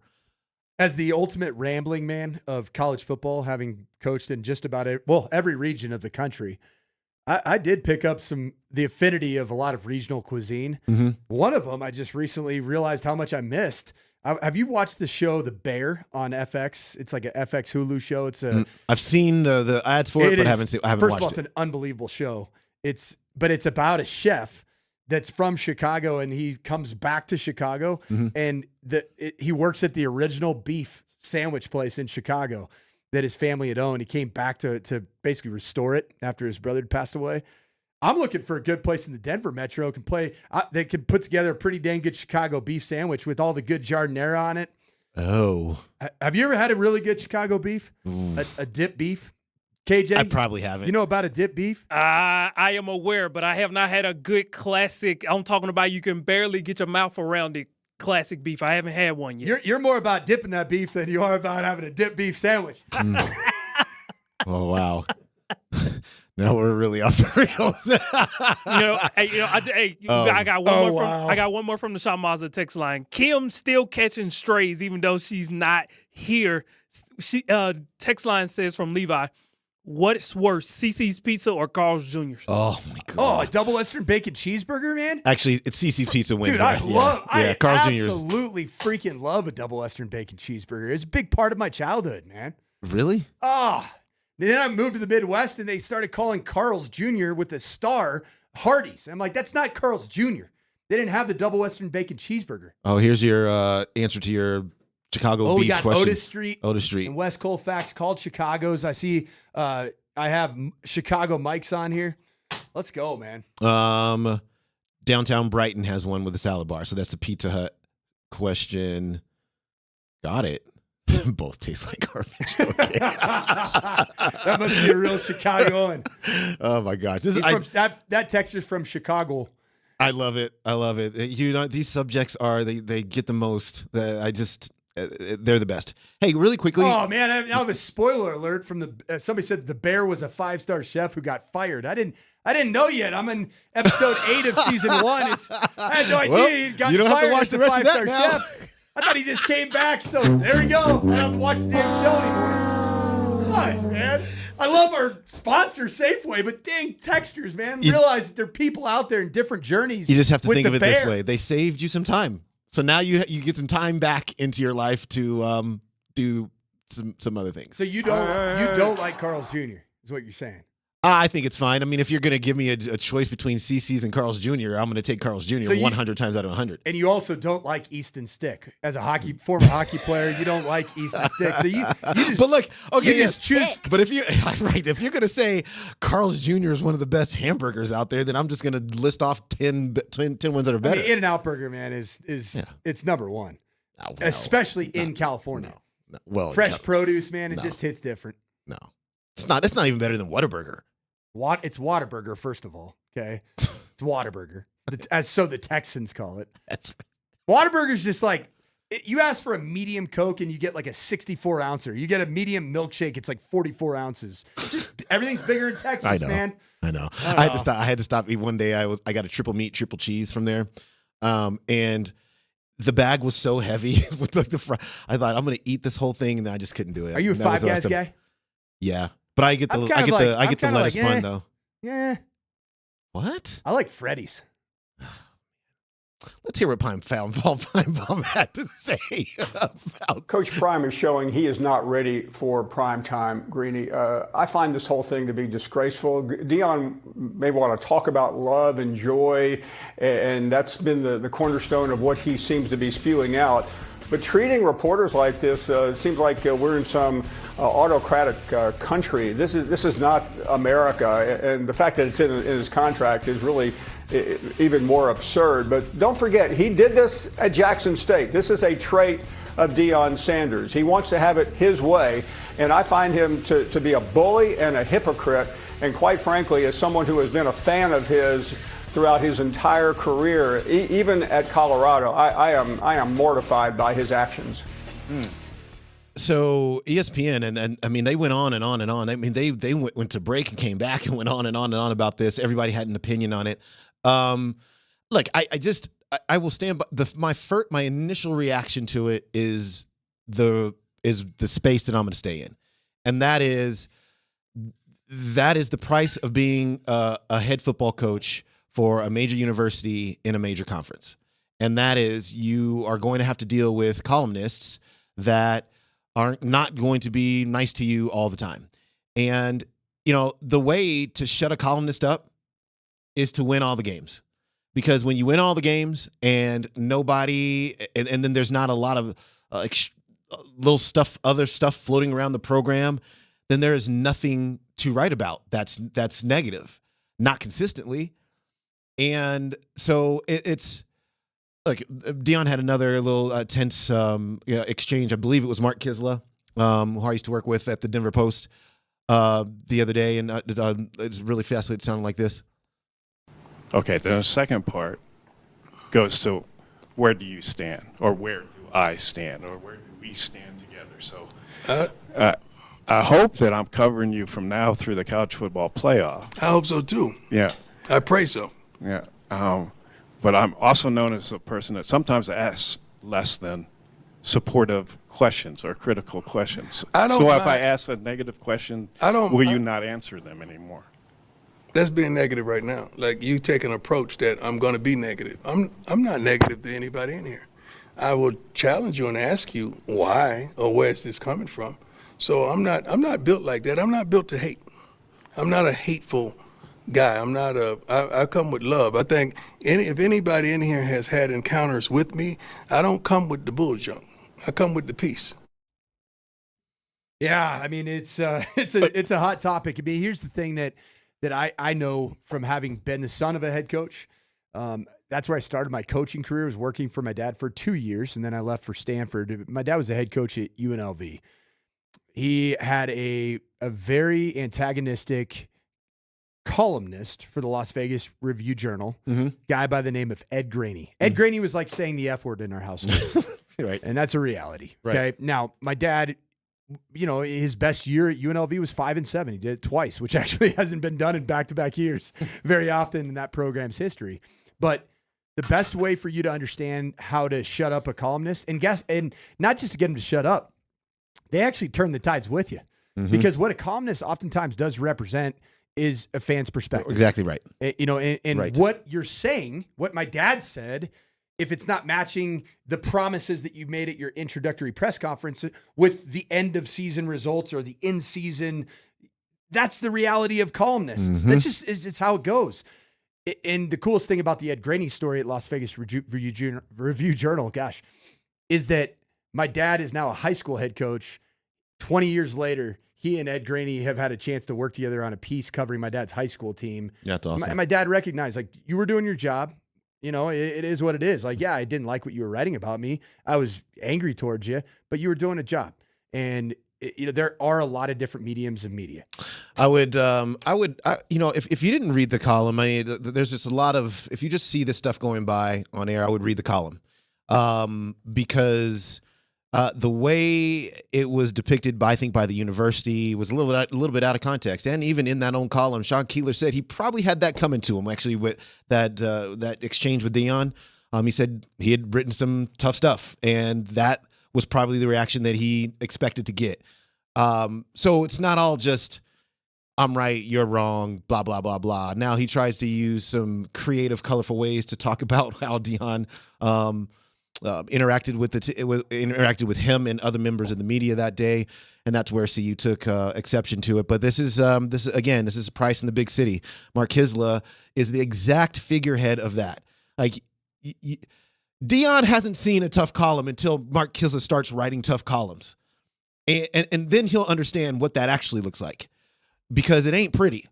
And if that team loses games, it ain't going to be pretty. And maybe you're not built for that. And that's okay. That's okay too. I mean, it's fine.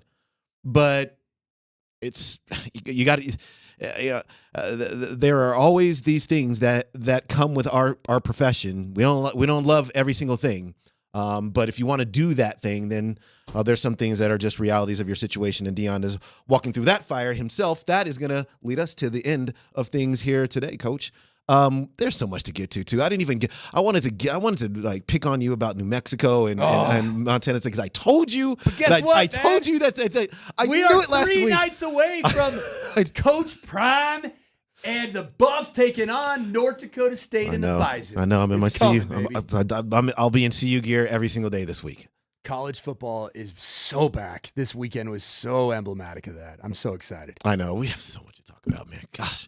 Okay, for Coach, I'm Chris. KJ, we love and appreciate you. Few tickets still remaining for the North Dakota State. We're going to sell it out, so I don't know what they waiting on. Let's go. Coach, we don't hate you. We just want to let you know, hey, we're helping you sell these tickets, all right? Hey, get out to Folsom Field, man. I don't know what you're waiting on. Get your tickets. Buffs are back. PhD is next.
Hey now, and thank you to AAA Home Improvements, AAAHomeImprovements.com. You got a project, they'll help you from start to finish. We got so much going on here today between, of course, the Broncos and everything that's going in there, and Stiddy. The BMW, man, I really do hope we have, what a great tournament, and I'm not sure what everybody's experience was with it. I end up going there, so that was a last second sort of deal. Did you pay your way into some free tickets? I got a whole story for you. You went Sunday? Or Saturday. Okay, we'll get to it. It's great. Cool story, and I'm not sure what everybody else did, so we'll get to it a little bit later. Prime, we will have Sean Keeler on with us, Dan. What time is Sean? It feels like Sean Keeler's a big booking now, doesn't it? 1:45. 1:45. We'll have Sean Keeler here to... Well, ESPN's kind of finally picked up on it, right, and started going after Prime. ESPN. Everybody picked up. Yes. Yeah, but and they're kind of big monster. So I wonder when they're going to put him on one of the morning shows, Keeler on one of the morning shows. Oh, it might. I don't know. Although you had Shannon Sharp out there defending Deion. You always got Deion's guys that are going to have his back still. Of course, that's going to. I really don't. I hadn't heard that. Just quickly, what's the defense? We'll get to the Broncos, but what's the defense of Deion? That Keeler made it too personal. That was the exact defense from Shannon. He went down the list of quotes from the Bruce Lee of BS to all the other stuff, and once you make it personal, you cross the line. Okay. So that's personal, right? So now we get into the. Hey, that's not me speaking. Oh, I know, yeah. but it's so interesting to see anybody who would defend this to define exactly what is too personal and what's not, what is, sarcasm or perhaps a joke or what's serious or blah, blah, blah, blah, blah. So anybody who's ever written The Orange Man or Cartoon Kamala or any of the attacks on our people who are trying to represent our country, they should get banned, all those writers? According to the parameters, I wouldn't mind a few of them. Yeah, but you would defend your right to the hilt that they have the right to ask questions. Of course. Whether you are for them or not. I would sit here and say, Peter Ducey, I would always want him to have the right to ask questions. And I would theoretically, you'd want it on the other side of things. So he got his own show. The other guy that was doing it the other side, he got his own show now. I would want the opposing view of whoever our candidates are to always have the right to question them. Right. I don't care what side you're on. I would always want that. And I know it's sports. It's not politics. We're just talking about sports. But it's the same thing. But the essence of the media is the right to question authority, to have whatever opinion you want in the United States of America, last time I checked. And listen, if you go back and watch all the sports shows and everything else, guess what they all are? Commentary. Opinions. There's not news. There's nothing newsy. Even all the news programs, whatever one you want to watch, they're not news. They're commentary. Well, and that's what Sean Keeler is also, right? He writes columns. He gives opinions. He isn't necessarily writing facts. He isn't reporting on day-to-day news. He's giving an opinion. So when Woody, for all those years, were calling Jeff Buzz Lightyear, Coach Buzz Lightyear, was that too personal? How many times have you called Jarrett Stidham Stinkum? It's too personal. Now I'm feeling guilty. Are you being serious? Yeah, I might be in a text where, wondering if I'm... No, listen. Yeah. I'm not afraid You know what you do? You make a funny comment like that, and I'll tell you exactly why I did that. Because the outrageous funny of it, Stinkum, which kind of sounds like Stidham, McFlinchy, Slim Shawnee, Garrett Holtz. All of a sudden, should we all be banned? But I mean, it now emphasizes, kind of where you stand. Anyways. I mean, the Baron of BS, or what they call him, the Bruce Lee of BS. Bruce Lee of BS. That is Can I say something? I will use that line. It is a solid line. I'm not going to lie. So Shannon Sharp's take on it was, if you want to call me out for being a bad coach, if you want to call me out for the decisions I made, whatever, right? That's well within your rights. He's calling him out for lying to the media. That the Bruce Lee of BS is saying you lie. And to be fair, I could understand where that feels personal. If you're calling me a liar, I understand that. I'm not saying it's I'm not saying it's the right thing to blacklist a dude, but I certainly understand why it could feel personal. Grow your skin a little thicker and have at least a modicum of self appreciation and be able to laugh at yourself a little bit, man, and understand the power you wield compared to everybody else. Give me a break. Never seen anything like it in my 38 years of doing media.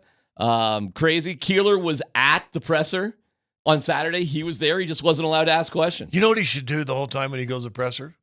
Raise his hand. By the way, you know who I feel bad for in this situation?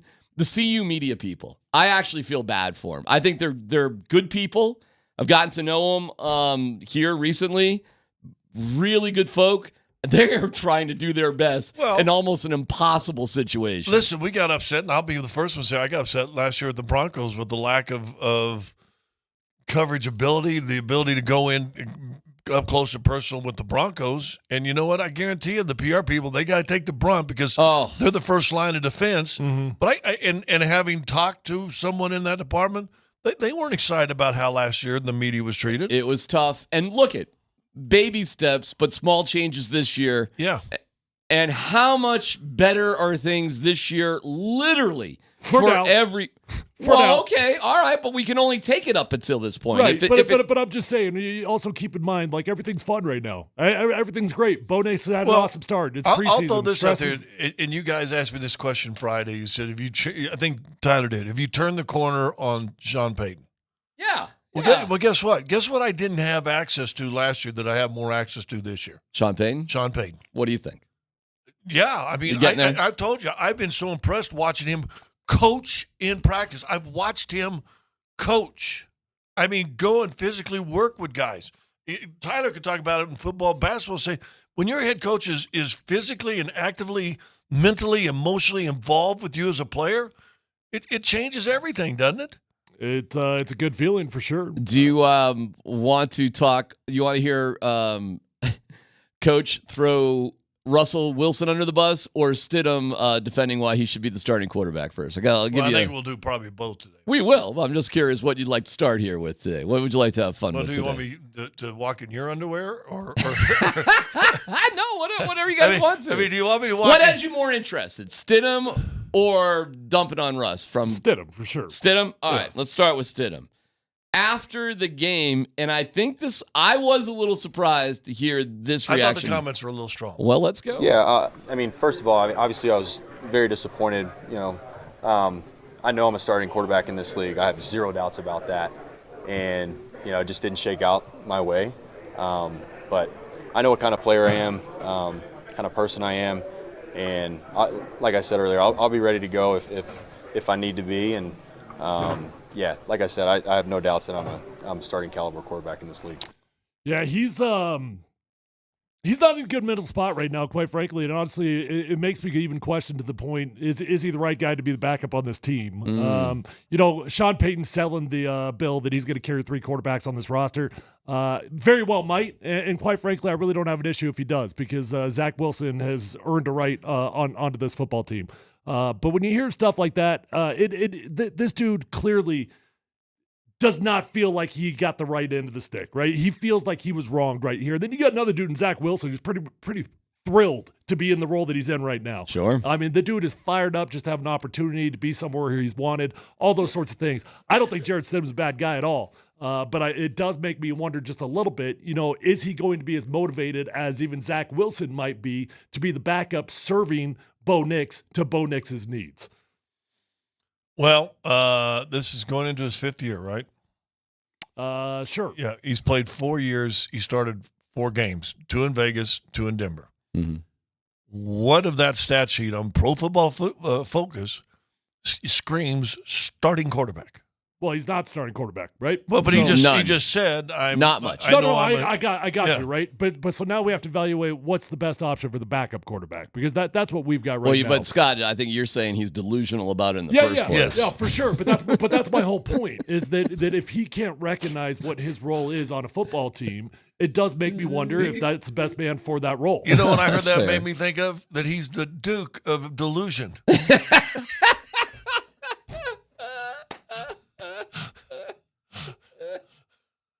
See how full circle that I know, I get it. Completely full circle right there. Oh, my God. All right, so should he be – listen, Peyton just came out and flat out said, It's funny how he said it. He goes, didn't I tell you we were going to keep 3 quarterbacks? And I'm like, did you? But he did say it last night. So I do believe all 3 will stay on the 53. Personally, I still think he's shopping. I do. Okay. I think that statement is, hey, NFL, we love these guys so much. You better come get this guy if you really want him. Correct. Just because he's going to keep them on the 53 doesn't mean they wouldn't be open to trading them. Yes. And frankly, if you could get a 5th-round pick for either Wilson or Stidham, plus you take the salary. 5th? Good luck with that. Well, okay. I mean, what's the pick then? I was going to say if it's a 5th, it's a no-brainer. I think you'd be lucky to get a 7th. But a 7th is a no-brainer also because you don't need both of them. I don't know if I would deal him for a 7th. Somebody trades for Jarrett Stidham. You're trading for a backup quarterback on your team. If you trade for Zach Wilson, you're trading for a guy that you think possibly he could end up being your starter eventually. Do you like Vele? I do like Vele. There you go. There's a late round pick. That's the value of trading the guy. Okay, cool. Well, that was what you got back for trading for him. That's my entire point. Yeah. Right. So those are the type of things you can do. So a 7th is enough for you. Anything that takes the salary off the books and I get something in change is enough for me. Yes. I'd be a little bit stingier if I was the Broncos on that. Have you taken a peek at these backup quarterbacks for these teams? I mean, it is. Broncos have first world problems here, fellas. Yeah. They got 2 dudes who'd be way better than a bunch of guys as backups. You know, Bo Nix is going to get an opportunity to prove that he's a tier 1 or a top, either 10, 12 quarterback in the league. And I think if he proves he's a top 10 or 12 quarterback this year as a rookie, Broncos could overachieve what exactly people think they're going to do. I don't think anybody sees that in Stidham. Well, let's dig into it. Plus, we have Mark Kiszla did sort of broach everything with Prime, kind of. An incredible weekend out in Castle Pines. Really, really awesome. And your reaction to everything that's going on as we're here in the Backus and Shanker Studios. Their passion is justice. Oh, yes. And Sean Payton rolls a 18-wheeler over Russell Wilson yet again. It's PhD on 92.5.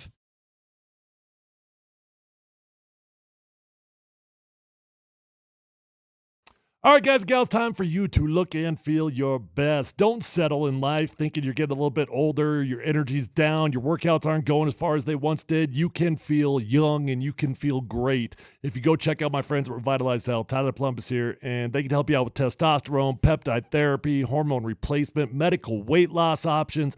They've got 3 locations. They're close to you no matter where you live. Let them know that Tyler sent you on over and find them online at revitalize-health.com.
We'll get into more of the Broncos game here just in a second. And Sean Keeler will join us at 1:45. We have Kisla talking to Prime about stuff.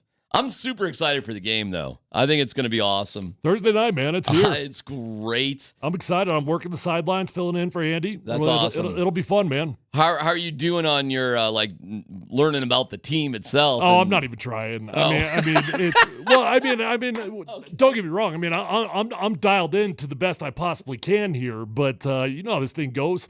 Even the guys that are there day to day barely have any more access than we've got from right here.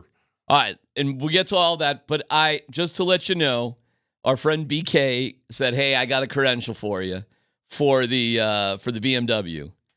And surprise. And I go, all right, well, it's not that. He goes, nah, well, it's no big deal. It's blah, blah, blah, blah, blah. I go, okay. And I go, all right, because I was thinking about taking my bike over there anyways from my house over there, the whole thing. Great ride, awesome area, like a ride I've done several times already. So I get there, and it was amazing. It was easy. Where'd you have to park at? I parked at the M lot at Daniels Gate Park Road, which is really the most direct route for me to go, which I've done. It's right before you get to 85 and Daniels Gate Road. It's right there. That's where I was. So I get there, and there's an Australian dude at the parking lot. Hi, mate. Yeah, you got a bike there, huh? And I go, yeah, you can lock it right up there, man. I'll be here the whole time. Yeah, be safe as be fun right there. So that was actually a pretty good Australian. That wasn't bad. That wasn't bad, I am actually. a little impressed. Because your Canadian sucks. Oh, come on now. Hey. All right, so I lock it up. The shuttle on easy. Like, only one on the shuttle. No big deal. Let's go. Had a nice little chat with the dude in the neighborhoods. Hey, maybe that's Bo Nix's house. Not sure. Don't know. Got there. Passed. Come on in, everybody. And I'm like, oh, this is cool. Oh, it's going to be hectic. No. I mean, it's busy. Well, there's Adam Scott and Keegan Bradley on 9. I'm right there. There they are. Finish. I'm right there. Like, oh, okay. Well, I'll just go to 10. I go to 10. I go, oh, that's pretty cool. I walked the entire back 9 with those two dudes. It was easy to get around. There were bathrooms. There were concessions. I saw Adam Scott put it OB. Heard the conversation he had with the guy who found his ball and everything. I think that was on 14 or so, something like that, maybe. I just had the best time on. I saw Keegan Bradley bogey 3 holes in a row. I'm like, oh my God. And then pull it back together. And I just had the greatest time. That course, I know I'd been there before with the International Bow so long, I kind of forgot it. Wow. Unreal. It was smooth. Getting back out was smooth. The only thing that wasn't smooth, I called my wife to let's have lunch so she could pick me up. She's like, nah. I should show you the text. She just wrote, nah. So I was like, okay, I'll get back on the bike and ride another hour up all the hills, which I need, which is good. No. You know, that was the plan. I just could not have had a better experience. I really couldn't have. And it makes me if it comes back, and I hope it does, I'm going all in. I'm going to be there every day. I really thought it was incredible. Top to bottom. So I was blown away. It exceeded every expectation I had. No dumb question. 3 great experiences? Yeah, I had a great experience. I mean, I got a long story myself. I won't rewind the entire thing there, but man, I had freaking first class service, dude. It was unreal. I mean, door to door, parked at buddy's house inside the neighborhood, drove up, parked at a house that's literally backs up to the 15th tee. Turns out it's Case Keenum's old house. That's what I walked through the backyard. Very cool. Onto the green. Oh, come on. Got the skybox area right there. VIP service, food, drink, the whole thing. Only mistake I made was walking the course. Holy cow, is that course a beast? It's hilly. That thing is no freaking joke to walk around, but absolute blast, man. I mean, to be sitting there, I tell you what, that 15th green, did you guys spend any time there? I did. It was awesome. Yeah. Is that a par 5? No, it's par a 4. 4. It's a 4. It's the one where my putter's in the pond. Oh, that's the one you're, okay. Yeah. Okay, well, I could see why, because that's a dangerous hole right there. Yeah. And I tell you what, for the most part, guys did not do very well on that hole. They did not. They at the very end, Wyndham and Xander, those two guys, they both crushed their drives. They were about 20 yards off of the green right there. But man, pretty amazing just to be that up and close. The top 50 dudes in the world. Top 50 in the world, right? It doesn't matter what group you're watching. You're watching the best player in the world. Could you get a good sense of what was happening just being in one location? Like, well, it was way easier, quite frankly, because we had TVs also. Oh, well, that would help, too. So we're able to keep a view on everything that's going on. But I spent a solid 2-3 hours walking the course. You did. Also. You did, yeah. Great time. You did go. Still got my. Oh, okay. All right. I realized I still got my band on. It worked out perfect because Ellie went over to one of her soccer teammates' house right down the street, and they played all day, so we didn't have to find a babysitter. Drove up, parked somewhere by not far from your house, off of Lincoln, over by Sky Ridge. There's shuttles there. Yeah, there was Sky Ridge, parked right there at Sky Ridge. Yes. Took the H shuttle. Okay. Let us off. Ben walked to the gate, and there's where our seats were. I mean, Yeah. literally 20. Stopped at the Wait, merchant. you said you're on what hole are you on? 16 green. Oh, you were right next to 16 me. green Yeah, is yeah. fantastic. Yeah, we were right awesome. next to each other. It was Yeah, awesome. It and you walk in the thing, and then there's a merchandise store Right there. right there. So then Mama goes, so. Well, 16 green. Yours is almost better than mine was because you could see the entire hole, Hey, I right? could see- so you I could see you a could tee see a off. tee shot. Could never find the ball in the air, and then you watch the ground. It's amazing, and obviously because it's par 3, water all in front, how many shots were long. Did you know on my green, there's like 3 different grandstands, right? One of them was the big BMW Right. area, right? You know, if you had a BMW key fob, you could walk in there and get in there. All you have to do is show that you had BMW key fob. They let you sit there. That's Yeah. cool. I wondered about stuff like that. I wondered if anybody had drove their BMW, they let him park in a real close lot even. Why not do that? I can see it. But it turned out my good buddy Mark got us tickets there, boom, boom, boom. You know, I watched the tournament with, besides the warden, Vinny Castilla. No kidding. Yeah, he brought Vinny Castilla. So Vinny and his wife. How great is that? We're sitting right there. So Vinny and I are sitting there talking. We're betting on birdies and pars, the 3 of us. And Were you guys Yeah, keeping hold an on. eye on the Rockies losing 10-3 to the You know, Yankees? you were somebody asked him about that. Right? you were complaining about something very similar just a day ago. Dropping that name. I did drop. Wasn't my guess. You just dropped the same name. I did. But I hadn't seen, and Vinny and I were always really kind of semi-close for Oh, that's media awesome. thing like that. So we've known each other, fantasy camps and stuff when I'd go down there. That's awesome. So it's good to see him. We talked. I said, I don't know if I should say this, but I said, Vinny, they gotta make you the manager of the Rockies. I said, would you do something like that? He said, yeah, love to. But that's all I said. Didn't say anything bad. Didn't get anybody. And blah, blah, blah. Okay. Said got some young guys. All they need is a little seasoning. He said they'll be okay. Got some good young players. Need seasoning. So I said, We could have a deeper conversation about that if you want, but yeah, no, we can do that that might later. Might not go your way on We the can do that Vinny thing. later. We Yeah, can do okay. that later. But All then, right. I mean, it was easy to get on, easy to get out. I will say this: I did talk to a number of people, and because I'm like you, I said, why not just make this the tournament before the FedEx Cup thing? Make it the final 50.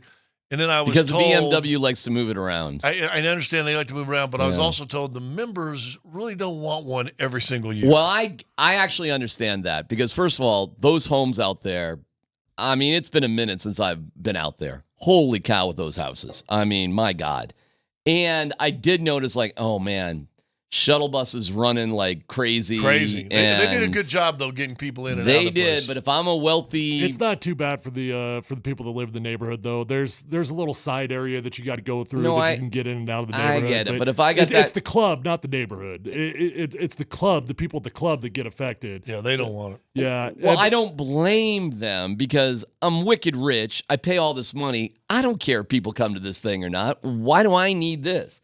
In fact, I don't even know why they do need it. I'm not sure why about they need 20 it. million. But I will say That's this. why you need it. I will say this. Breaking about 20 mil. It was good enough, and the players didn't just blow the tournament away. I mean, No, not at 12 all. under. That, who knows? Maybe the next big tournament they have there, maybe they can get in the U.S. Open rotation. Although it was pretty freaking Well, cool that to see would be these dudes amazing. hitting 400-yard bombs. And granted, Yeah. a lot of them are downhill. 47 drives at 400 yards. Yeah, plus. and granted, there was a lot of holes that are straight downhill, so you can see how it happens. But still, man, I mean, they just freaking bomb those things. Saw a interesting, and was it Kim? Good player. He hits 16. He goes deep. He's in the rough. Well, I guess there's a rule now. It used to be if you're wherever you're standing, if you're standing on a man-made object like a sprinkler head or Right. whatever, blah, blah, blah. But I think the rule now says if your shot is in line between you and the pin, you can get a free drop. He took this drop, so he goes from, and he's back above where Vic was because it's the same hole. In the stuff, he does the measuring. He's asking, bing, bing, bing. They okay, bing, go, bump, blah, blah. Next thing I know, he's out of that tall rough and just kind of in the first cut. And everybody's like, how's he doing that? Whoa. Then he hits this little flop shot, goes up. Vic Lombardi's it with a wedge, drops it right in the hole. And I'm like, dude, talk about taking advantage of a nice drop. Dude, I saw him on, I want to say 12, coming out of a bunker. And really did not hit a great shot. But, I mean, he comes out of the bunker and he hits the very top of the pin. So lucky. I think it was him. Hits the top of the pin, and it ends up dropping like 6 inches from the hole. Yeah. But it should have gone about 50 yards over the green. Did you walk around at all? Did you just kind of... No, we just walked in and walked to the place. Good decision. Yeah. I'm telling you, Scott, dude. I walked all the way to the top of the hill, and then I wanted to go down to the front nine also because I wanted to see those guys on the front nine. Yeah. By the time I got up there, I was like, no chance am I going down there and back right up back again. Well, no, sir. That walk from 16 to 18 is bring a Sherpa. Yeah. I mean, it's something. And, I give those guys credit for having a little bit of endurance to do that for several days in a row. That wasn't nothing. There's something to it. Dude, it is a lot of walking. I mean, they're doing 5 rounds every single week, walking 18 holes. Well, it's 8 miles, I was told, from 1 to then 18. Again, I did play football 6 days a week, so I guess. The conditioning. Amazing thing to me was the number of shots on that hole in 16 particular went long. So a lot of them were having Vic putts. I think 2 guys made. It's all Rory birdied it, but he was pin high. But what's amazing to me is not that they made, and there was a couple, but everyone that came down, whether it was the tall grass behind or on the fringe at the very back there, everything. I mean, the longest shot coming back was like 2 feet. I mean, these guys are so good, man. And I'm That's like, ridiculous. Just a touch that even the guy that, in fact, the guy that won it, Keegan that won it, was the last invitee, right? He was like number 50 to get into the tournament. How cool was it to hear USA chants for Keegan Bradley? I didn't stay around. I didn't go up to 18. So oh, man. Well, it was on Well, I walked the whole back 9 with them. So there were a variety of those chants through. He's the captain of the Ryder Cup team. You guys see Derek White trailing Wyndham? Yeah. That was pretty cool. I will say this. I got a chance to go up and chat with him for a quick minute. Did you get him on the show? I did not. I didn't even ask. I'm sorry. I did not ask to get him on the show. But, dude, he was awesome. Sitting there trailing, walking. I think he was there just about every single day trailing with Wyndham. Because he was walking around with the trophy on I don't know who he was with. There was somebody else that was obviously famous also because all the fans kept trying to get the other dude's autograph as well. But Derek was great, man. He stopped on almost every single hole, giving autograph. He had time for everyone. Well, I wasn't carrying the trophy this time. And Wyndham didn't win it, obviously, but I think he acquitted himself pretty well. 13th at his hometown. Basically, did better than Scotty Scheffler. Yeah, he was. But I tell you what, I just on the one hole, but he was loved when he came up there on that green. Tell you this, man, Adam Scott couldn't hit a wedge to save his life, which was crazy. But hey, listen. So we all had a great time. Yeah, degrees. It was what was wrong with you? Did you have a good time or not? Okay, yeah, I had. He wasn't talking time. about T-Mac, himself. Did you have a great time? I did. Oh, I did have a great time. I see what you're saying, Tyler. I had a great few hours, couple hours. Sorry. Yes. I see what you're. Okay. Scott's a funny guy. Hundreds of thousands of people there. That's all I'm going to say. I know. Hundreds of thousands of people there. And how do you bump in just? If you're watching golf around the country and you saw that course, I guarantee you, there's people going out. Man, I gotta play that course. That's gotta be. Yeah. The only little issue I had on the TV coverage is say, "Wow, look at Denver," and I'm like, that's a stretch, but okay. Well, I suppose it's Denver-esque. Well, it's kind of like in football season. They show dudes up skiing and they go, look at Denver. Yeah, look at Denver. They got Parker the Snow Dog. That's Breckenridge, an hour and 45 minutes away, sir. All right. Well, there you go. I don't know if we have anything else to say about the BMW, but congrats. It was a good job. Well done. Very well done. People showed up. I'm okay if it's a couple, 2-3 years until, it's back there. Because I think it'll make it more special. Colorado needs a regular stop. It would be great. They really need it. They deserve it. There's plenty of, but there's 2, maybe 3 courses here that could handle it. At least a rotation. Yeah, Not every couple year, years. at least a rotation. That The you're problem is all these tour stops. They're all just they're granddaddied in, right? Like Yeah, some there's very few tour stops that actually change. The prices to get in, though, holy cow, dude! I can only imagine how much my tickets were. I don't know. me 'Cause too. I didn't pay for them, but I mean, just to get in, it was like $800. Wait right? a second. So not only did all three of us go, it's just hitting me. None of us paid a Dude, dime to I go could, there. I could have brought 100 people with me if I wanted to, because we parked in Case Keenum's old house driveway, right? Yeah. Just walk across the yard, go underneath the net, under the rope, and you're in. We literally could have brought 100 people if I Well, wanted but to. how do you get into the neighborhood? Because you need somebody who lives there. They've got the A pass or Window something? pass, yeah. Yeah. So as long as you could have stuck them in your car. Right. It's like going Right. to the drive-in back in the day. Like, Right. everybody pile in the back. Yeah, or the trunk. Get a big van. Maybe a U-Haul. It'd be fine. Well, way to go. Boy, we are cheap. None of us paid. What was yours a press pass? Mm-hmm. I would not have paid $800 to go. I'll tell you that much. I wouldn't have either. However, the next time it comes, I won't. I'll get. I'll figure that out. It was great. I loved it. I will say this. I loved it. The Warden went over to the little place where we had food. Got this roast beef / prime rib. Yeah. I think it was prime rib. Yeah. Sliced in little slices. Yeah. Oh, you paid for nothing. Oh, I paid at least for fun food and some drink. Oh no! I had a hot dog and prime rib. Freeski. I didn't spend $1. So I spent more money than both you guys. Yeah, thank you. Yeah, I've spent Thank you for supporting our economy. All right. Well, listen, man. Way to go. Hopefully, it comes back soon. Let's get to Feinbaum. We'll get back to the Broncos, but let's get to Feinbaum, who goes. I can't believe it waited this long and you just don't want to jump right into the Broncos. I am sure. Well, he had drama to talk about with Dion. We'll get there. Don't worry. We got show. We got plenty of show. It's a great day. It's an awesome day. It's PHC on 92.5.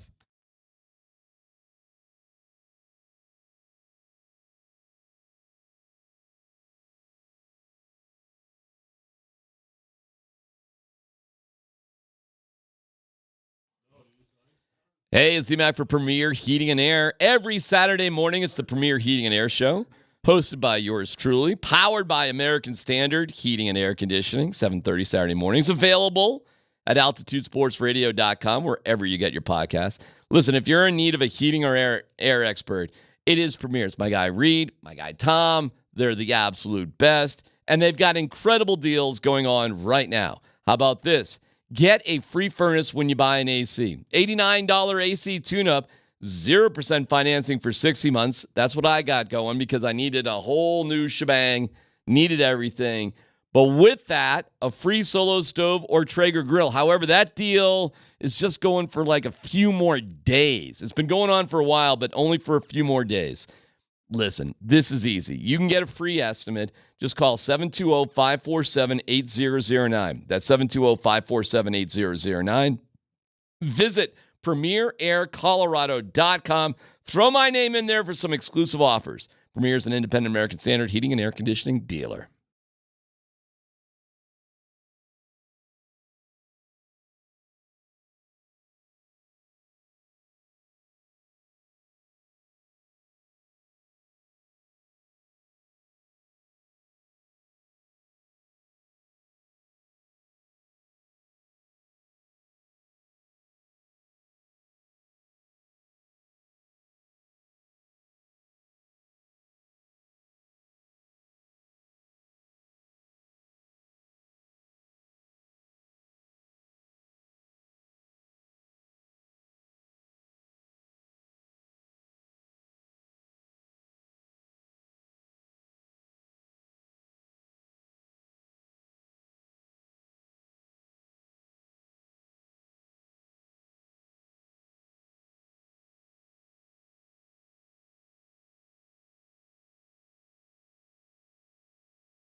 Paul Feinbaum did not hold back about Deion Sanders. Coach Prime is showing he is not ready for prime time, Greeny. I find this whole thing to be disgraceful. Deion may want to talk about love and joy, and that's been the cornerstone of what he seems to be spewing out.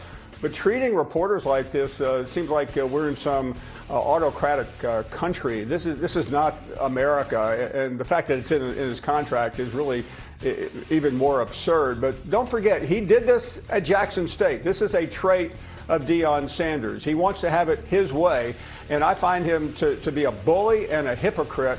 And quite frankly, as someone who has been a fan of his throughout his entire career, even at Colorado, I am mortified by his actions. Mortified? I'm mortified? Wow. Who kicked his dog? I think Paul Feinbaum is defensive of the right of the media to ask questions. I think that's where he's coming from, and I suspect that's what his mortification is Can all I ask about. you this? And I've been very clear that I don't agree with it. I don't think that Deion or CU should have done this. So I don't agree with it. But who's to say Deion doesn't have that right also? Who's to say that a head coach doesn't have the right to tell a dude, I'm not going to answer your questions? How about sure. just don't call on him? Right. Well, that's fine. But I mean, we're sitting here saying That's about not the the rights story, of the though. media and everything. Well, I think that's the other side of the story, right? The story From is Deion officially banning somebody from asking questions. That's the story. Exactly. But we're sitting here acting like the media's got all these rights, but a head coach has got the right to do whatever the hell he wants to also. You Well, don't have to agree with it. I agree with Feinbaum that how did they allow that in the contract? That's interesting. It's a in unique of one. itself, unique. I've never heard of it. And he has absolutely every right not to answer a question, just like Keeler has every right to ask a question. Exactly. You just don't call on him, and then it's one of those shout out questions. You just say no answer or whatever. Next question, and just move on. Never answer question. I was and there's been thousands of coaches that have done that without ever announcing it. They've just blacklisted him without telling anybody. The crazy part is, and I was talking to somebody sort of in the know, little birdie action on this one. Listen, man, in this case, you just bring the guy up to your office. You hash it out a little bit. It's not the end of the world. It's sports. I'm sure you can find some sort of common ground. I had a big beef with Emmanuel Sanders for a long time. You know, we came on the air, we hashed it out, and I thought we became pretty friendly to the degree that we used to talk here and there, just off the air, just about other stuff. And, you know, I think we've just kind of figured each other out, and it was cool. I consider myself very cool with Emmanuel Sanders right now. But we had a long-standing beef, and once you get together, you can just sort of hash things out. Now, when you look at it, like, what are you upset about? The Bruce Lee of BS?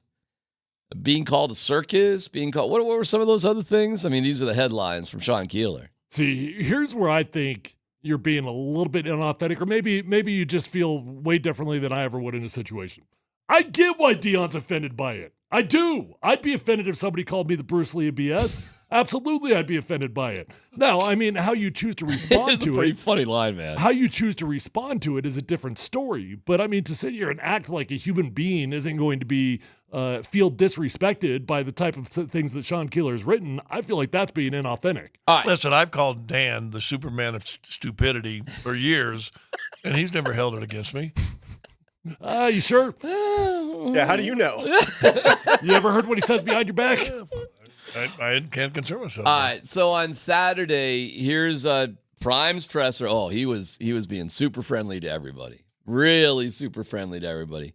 But nobody was asking any questions about it. The news had come out on Friday.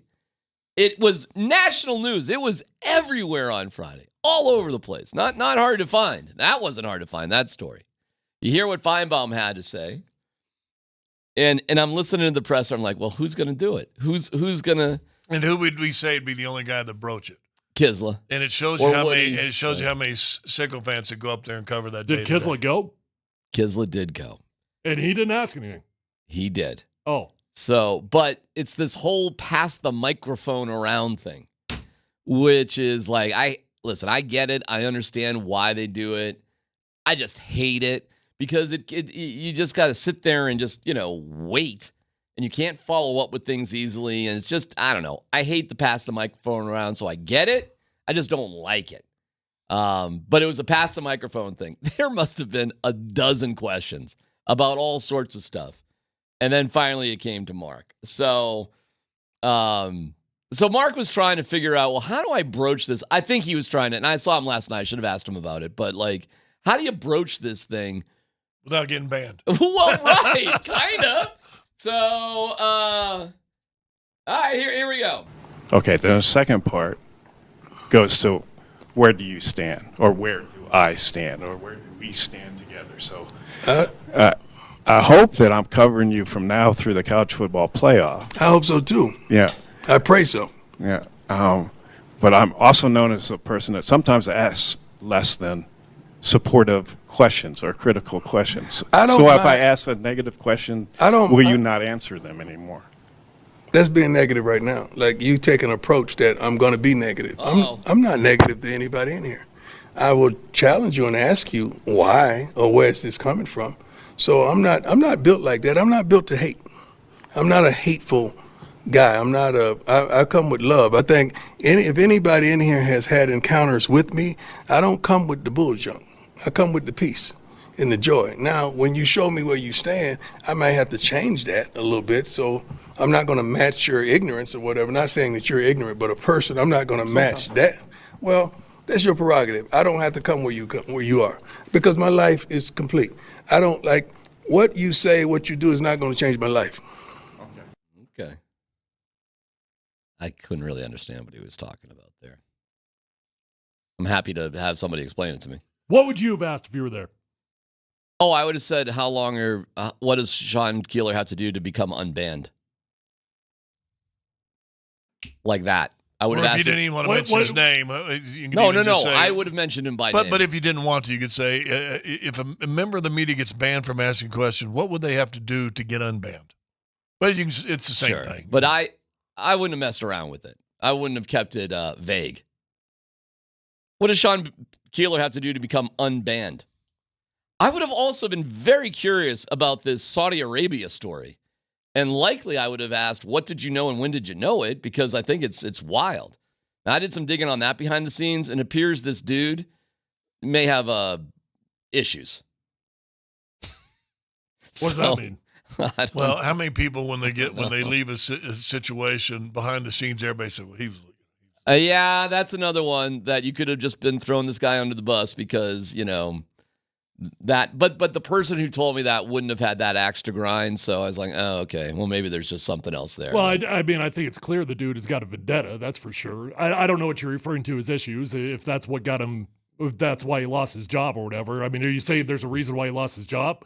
Yeah, I don't know. But I would have asked it anyways because it's I would have asked Prime. So I would have said two things. What did you know about the Saudi Arabia thing and when did you know it? And what does Keeler have to do to get unbanned? That's it. And I would have asked it just like that. And, the whole, I guess I'm a little weird on this, schmoozing people as you're asking questions. I don't quite get that. Like hey, how you doing? You having a nice day? I'm this kind of guy who does this sort of thing. And I'm just curious I'm like, yeah. Wrap up your talk show and just get to the question. That one article I sent you last Friday, right? And even whoever wrote on, I don't remember if it was Athletic or ESPN, I think it was ESPN, guy said, and it's funny because the follow-up question was about Affleck. So I think that was I wonder if that dude had that question planned or if he just panicked and that's what he went to. I don't know. I think Prime is close to having that room where he wants it. And that's no tough questions, no questioning his ability to do what he wants to do. And it'll be interesting to see where these people stand when he leaves the program in whatever time frame he does. That being said, to Mark's credit, he went there and he figured it out and did ask questions around it and didn't do it in sort of a mean way. And he asked this of Prime as well. I don't know about persecuted. Oh, I'm sorry. He was asked if he feels persecuted by the outside. I don't know about persecuted. This is a way of life for me. You guys act like this is the first time I've been shot at. I've been lied on, cheated, talked about, mistreated. That's a gospel song, ain't it? This is not the first time for this. But as I mature, instead of shooting back or lashing out or just dismissing you, I want to know why. Like, Let's help each other. Let's figure out the why. Because if you understand the why in people, that helps you tremendously. Because that's all I come for. I just come to find. I want to know why. What provokes that? Yeah, did he give Keeler the why? And again, that's what he probably should have done with Keeler, right? Like invite him behind closed doors and hash this thing out. Like, what's going on? You want to get a real look at this thing? Here's what your thoughts are. Well, let me show you what it really is. There's definitely ways to go about it that are not just blacklisting a dude.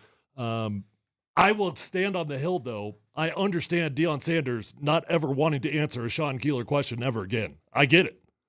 Okay. Because Keeler and we're about to have Keeler on, and I'll tell him that. Okay. I mean, but that's different than banning a dude saying you can't ask anybody a question. I just wouldn't answer it personally. Well, we'll have Sean Keeler on at 1:45. Good job. Well, we could ask him if he's sat down with Deion and answered the question of why. Yeah, that's fair. I think it's fair to say, do you have some sort of personal thing going on? I think it's fair to say, do you regret how you phrase things? And would you do it again?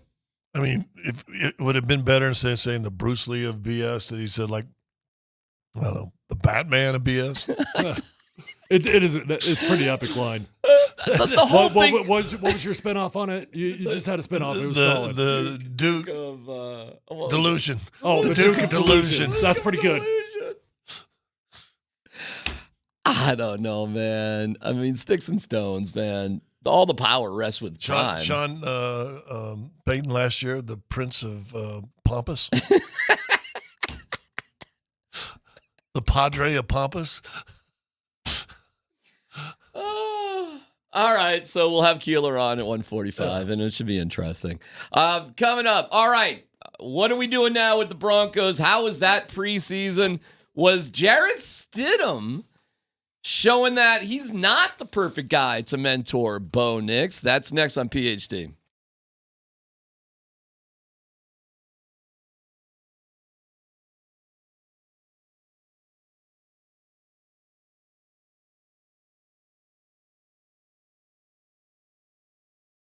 Hey, it's C-Mac for the Rocky Mountain Men's Clinic. Was your weekend all right?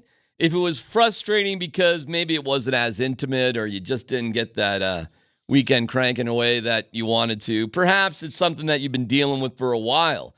Remembering the first time you failed to perform in the bedroom is not great. Maybe you just laughed it off. But it's time to get serious about dealing with the issue of erectile dysfunction with the Rocky Mountain Men's Clinic, who has a success rate well over 90%, working with thousands of men. Some treatments can have you last an hour or more, and they have the treatments when the pills or herbals fail. So schedule a consult, and let's get this thing figured out. The initial visit's only $99. A medical consult with a Colorado licensed medical provider, a T and PSA test on the way. If medically advised, a test dose. Hey, if that doesn't work, your office visit is free. They've got an expert staff, and you could be having sex the day after your appointment. So give them a holler, 720-440-7900, RockyMountainMen'sClinic.com. That's RockyMountainMen'sClinic.com.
Wilson.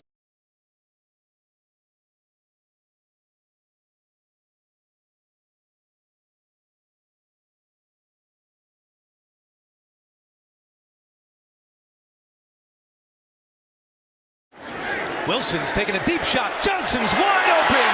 Johnson's got it. Touchdown! Brandon Johnson. A 46-yard touchdown from Zach Wilson.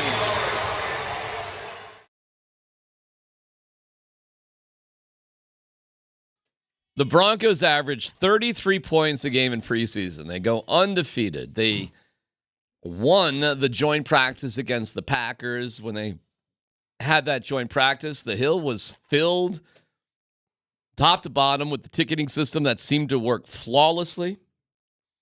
There were, for a preseason game, 66,000 fans, and then yesterday, 56,000 fans in a completely meaningless game in terms of, win-loss, that sort of thing. Very meaningful for the players, but for the fans, there were like 30-something guys who didn't play for the Broncos. So there were like 27-28 that didn't even dress, and then there were a few other guys who were dressed and didn't even play. Hey, don't tell Lavelle Bailey that game didn't matter. I got you. 94-yard interception return for that linebacker. Nice moment for him, no doubt about it. Brandon Johnson, don't tell him that game didn't matter. Team got fired up about that, huh? They sure did. Well, Bailey, yeah, the whole team jumped up and down on him. And I was sitting there watching with the warden, and for me, being a bench guy, and the guys are going to start and stuff, and they're all wearing their just clothes. Yep. But they're all out on the floor or on the field, and I'm like, you know what? That means as much to that guy. Oh, heck and hopefully that means at least a practice squad or who knows makes a team or whatever. But that's a big moment for him. Well, and you know what? You would like to think the team would react like that to just about anybody, but they don't. So like just like we felt it with Tim Patrick last week when he had his moment and the team responded to it. Clearly, the team feels a certain type of way about him. No doubt about it. And he was in a great mood in the locker room afterwards, obviously. I mean, it was a fun moment for him. I got to look it up here. Is it Jackson? What's his first name? Jerron?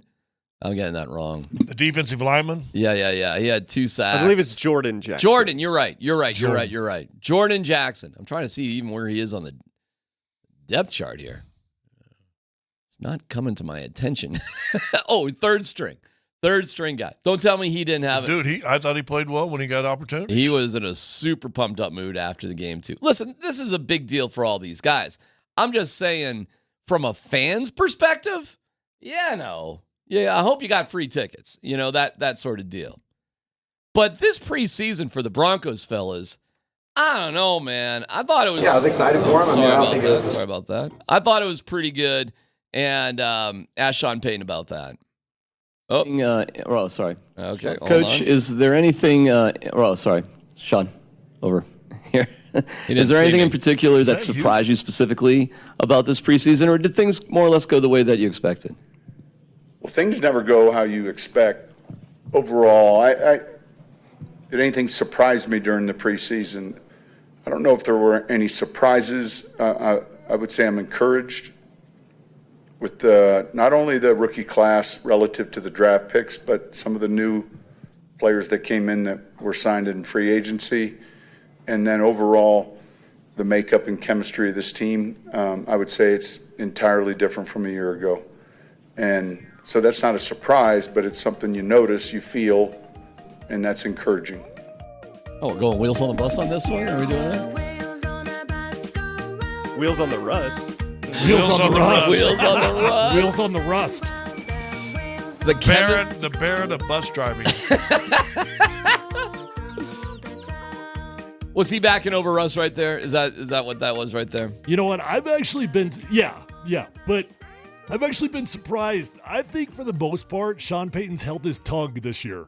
Last year by this time, we had 3 or 4 examples of Sean just couldn't help himself of taking shots at Nathaniel Hackett or whatever else, Mm-hmm. I expected to have more low-key shots at Russ throughout training camp than we got. He may have been mentioning that, and I was thinking about that too at the time. And there's nothing wrong with it because we've talked about it on the show. You could feel there's a different feeling with the group on the practice field. No doubt. And if you can go back and look in hindsight, not just say Russ sucks because Russ sucks, but sit there and think about the pedestal they put him on when they got him. Right. And then the allowances we've talked about, whether your wife to park here, so you can walk across the field, that no other players ever gotten in the history of the Denver Broncos. And a lot of people to be blamed for that also. Yeah, and I'm going to say, we can be mad at Russ for taking advantage of, but who wouldn't park at their buddy's house to walk to the International if the opportunity was given? Right. You know what I'm saying? So, yeah, absolutely. It was horrid last year. And also, he pushed people away too. But it is a different, man. And I was watching. 9 day. I watch stupid stuff, and maybe this is the analyst in me. You know, I love where we sit doing the Nuggets games because I get to watch huddles. Mm-hmm. I get to watch engagement, lack of engagements, anger. Mm-hmm. I've seen guys argue and fight on the bench, and it gives you a feel of the team. You watched the sideline yesterday, and Zach Wilson, I thought, played fabulous, but he had a big play. But there's Stidham, you know, there's Bo, and they're all laughing together. I mean, this is a competitive nature. This is a cutthroat nature. This is I'm going to make $5 million or nothing this year, right? And I'm like, that's a chemistry that I promise Stidham didn't have with Russ last year. Oh, guarantee it. Yeah. Guarantee it. And again, I think the Broncos are part to blame because of what they gave him when they traded for him. Yeah, I mean, what happened with Russ? We don't need to go into all that again, but I mean, there's a lot of people to be blamed for it for sure. Who allowed it? I disagree a little bit with your Castle Pines analogy. Like, I don't think you, if you were ever awarded the opportunity to have 4 parking spots, would have ever taken it. I don't think you would have done a lot of things that he did because you understand what it means to be in a locker room, right? So Russ was not innocent in that whole thing. But anyways, I digress. Yeah, but I still might not go. No, I only need 2. You know, 4? Oh, okay. I think it's a fair point by Tyler there, though. I mean, even though you can get something, you know what it means. You know how it looks. I kind of agree with you on know what that. the guys in the locker room are going to think. Right. Sure, you say you need an office, you just want to use this. We got a studio back here that we're not even using. Feel free. No, that's not fair because no one else has an office.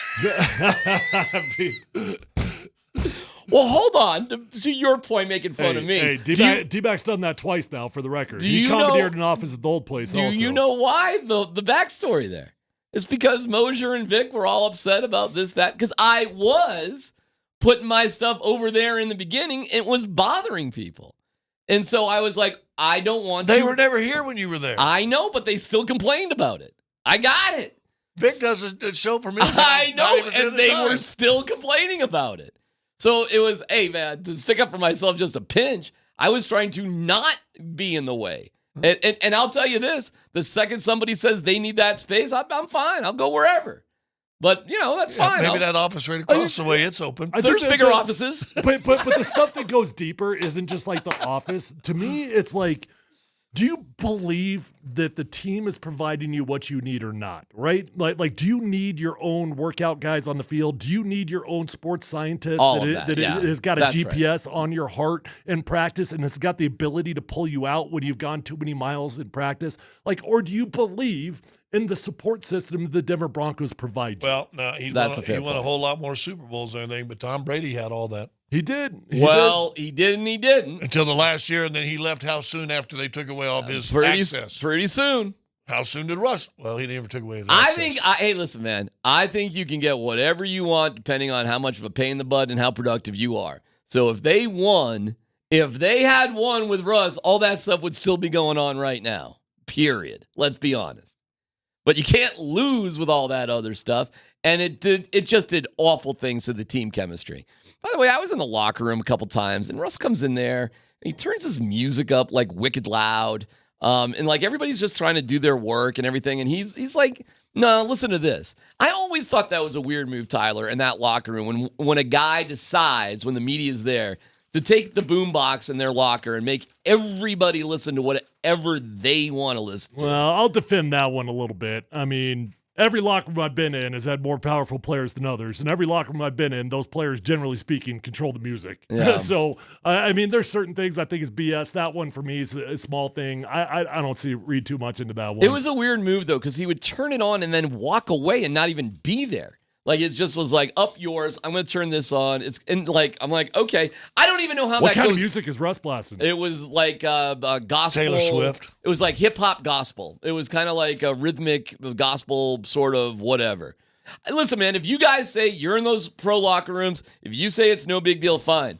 But I find it an interesting move when a dude just comes in there, turns on the music full blast, and walks away from his locker and just is like, all right, everybody, listen to what I want you to hear. I'm going to go for a walk or go to the training room or whatever. And the music's on. It was so loud that one of the Broncos PR guys had to go over to his locker and turn it down because he wasn't even there. I will say, that's been an issue on every team I've been on. The one thing I liked that Josh McDaniels did, there was no locker room music. You had to listen to it in your headphones. Well, that makes right? sense, doesn't it? Well, I guess. Yeah, it does to a certain degree. Yeah, and I appreciated it because I didn't have to listen to the nonsense I didn't want to listen to. That's true. But if you can make it a reward, hey, the defense won today. They got the box today, or Yeah. the offense. The key is you want everybody involved in one type thing. But I mean, it's like This Bruce wasn't Brown. that. If Bruce Brown got control of the box, all you would hear is country music, blaring the whole time. Listen, man, this is on a Wednesday or Thursday or something, man. This wasn't like after a game or a celebration or something that we're all doing together. This was just a wicked power move. I think there were more things going on like that than, listen. He wasn't blasting Sierra, huh? No, he was not. He was not. There's a joke there, but I will leave it alone. You Easy. don't want to easy. hit Yeah, in 10 yeah, years, so yeah. maybe. Wow, going in that direction. Oh, I thought that's where you. Oh, I was going in a much dirtier direction. You didn't want everybody 1-2 step into her? I guess not. The game. Russell Wilson, best of luck. I hope he makes it as a starter all the way to week 2. I have my doubts, but we'll see. I hope that happens. Quarterback reaction after that game. Really quick. What'd you think of Zach Wilson in terms of his quarterback performance yesterday? I thought Zach was good. I don't think it was as amazing as a lot of people did, but I think it was arguably one of his better performances of his life. I mean, he said after the game, he can't think of too many games that he felt like he was in a rhythm, and he was. There were 2 bonehead throws that had those actually turned into mistakes. You'd feel radically different about it, right? I mean, the first pass of the game and then the screen pass that he throws right into the belly of the dude. If the dude picks those off, right, we're talking about a different story with Zach Wilson right now. But he didn't, right? Well, and now I was going to compare again. The pass, the first one was it a tight end to Dulcich? Is that one you're talking about early on? Which was a really questionable throw from Nix. Who are you talking about? No. Well, you could go back to Nix is doing that right there. Probably that was a bad throw too. Lucky that wasn't picked off. But that play, even with Dulcich in the play, I don't remember who it was yesterday. Good on the receiver. We talk about all the time, or I do anyway, about sometimes you want the receiver to help your quarterback. Yeah. Well, we always think of that as tough catches. Johnson's catch at the end with all the distraction, whatever that safety or corner was trying to do, but the concentration to make that great catch, 47-yard touchdown. But sometimes it's not about the catch. It's somebody, and I loved the fact that they had like quote unquote real broadcasters and can say what they say is a bad throw. But how about that receiver? Or I think it was Dulcich that one too. Well, it was a tight end. Basically turned into a defender and kept the guy. Well, that's helping the quarterback out too, right? And what happened on the next pass? Now the one to the screen, right in the guy's gut. You know what the first thing I thought? Longest yard. I'm sure was he trying to hit him in the cooter? I mean, he might have been. Maybe that was the plan. I swear. But, I mean, take those passes aside. I really do think that Zach Wilson played very good, and to the degree that I actually think Zach Wilson should be the only quarterback that you carry as the backup on this team. Well, let's hear from Zach Wilson and Jarrett Stidham, both of them, because it was a different tone out of them. Plus, no dumb questions. Sean Keeler will join us in a half hour. It's PhD on 92.5.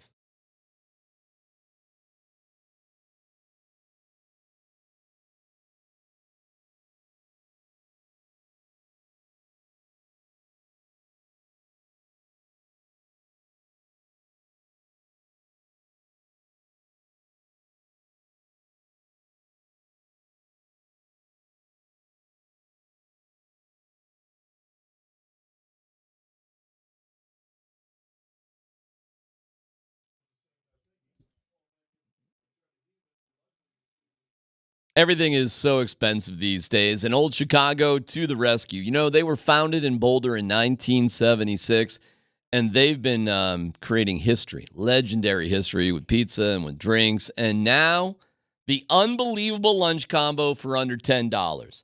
Under $10.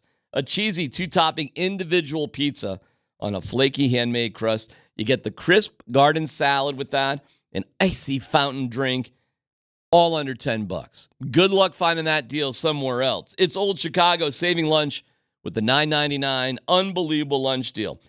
Weekdays until 3 p.m. So you do have time here today. Dine in or call in. Meanwhile, go on a tour, a world beer tour with Old Chicago. And man, these are some tasty treats.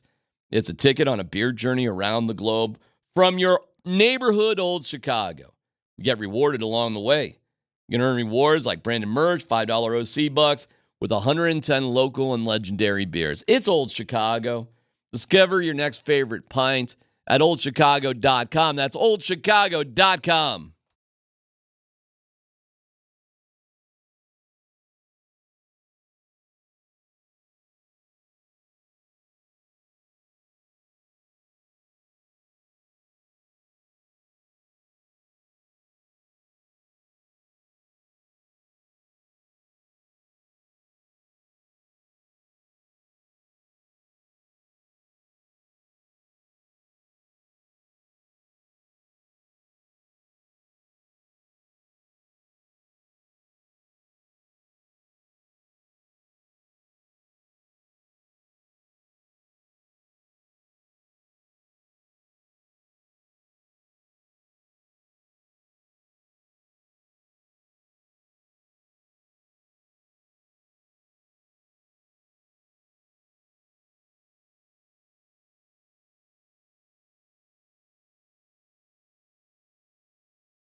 No, I just heard it on the radio. We're not.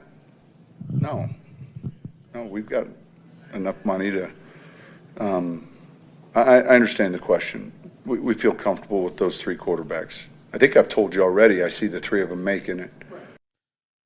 I don't know if he had officially said that, but good to know. We'll keep our eyes out for news today, but cuts have to happen tomorrow. Tough 48 hours, I'm sure, for a lot of players and stressing out, and I think not an easy time for the coaches as well. The decision to keep 3 quarterbacks, though, seems actually more realistic because there's got to be trade value, I think, at some point for one of these 2 dudes. Stidham did not get many opportunities, but he led him on a touchdown drive. And Zach Wilson, I get it. It's the 3rd preseason game. I understand. 16 of 25, 251, 2 touchdowns, no picks. Run for a touchdown. Pretty cool for Zach Wilson, man. Pretty cool day. And I'm standing next to Brandon Johnson in the locker room yesterday, guys. I forgot how big Brandon Johnson is. He's a good-looking player. Dude. He's shined in just about every preseason that he's had. But been an afterthought. And he still is. Okay. Well, what a wealth of problems. But David Sills looked good at the beginning of the game also. You know what I'm saying? Yeah, I mean, a lot of these guys. Hey, David Bandy, they're in the freaking NFL. Bandy's been in the league for several years. Yeah. So, with the 3 quarterback conversation, I believe Sean Payton that's what he's initially going to do. And I agree with you that you probably do it only to hold on for trade value. I don't think that there's actual trade value. I don't. Maybe you never know. And there's zero reason to cut him and not try. You absolutely should try. That's the thing you should do. I asked Schefter that when we had him on last week. Granted, it was before the game, and Zach Wilson did go out there and play good football. He didn't think that there was any value there. I think at some point teams read the room and they're like, okay, you're telling us that you want us to trade for this guy, but are you really going to carry 3? Is that what you're really going to do? So if you really want to get trade value, it's almost like you have to be willing to hold on to him until week 3, week 4, when somebody gets an injury and then they're that desperate for a quarterback. Well, let's have the quarterback conversation because their comments after the game were a little bit different. Here is Zach Wilson on Knicks being named the starter. Yeah, I was excited for him. I mean, I don't think it was a surprise too much, obviously, right? I think he's had a great camp. I told him I'm excited for him for this opportunity. I really believe that they're putting him in a good situation. I think Sean has done a phenomenal job, and then the guys that we get to hang out with, starting with Davis and then Joe and Pete and then Johnny Moe, we have a great offensive staff. I think they do a great job. And then Bo has just continued to keep getting better. So I'm excited to see what he can do, and I think he's ready for it. Well, that's pretty supportive, right? That's a dude, guy that could be your backup quarterback. That dude started 34 games in the NFL and is the same age as Bo Nix, and he sounds like that. See, I just think that he's got a better mindset to be supportive of Bo Nix. I think Jared Stidham's a good dude, and he probably would serve that role willingly, and at some point you accept it. But one guy is thrilled with where he's at. One guy is frustrated with where he's at. And this is Jarrett Stidham. Now, to be fair, he did say he would support and stuff like that, but he also threw this in. Yeah, first of all, obviously I was very disappointed. I know I'm a starting quarterback in this league. I have zero doubts about that. And, it just didn't shake out my way. But I know what kind of player I am, kind of person I am.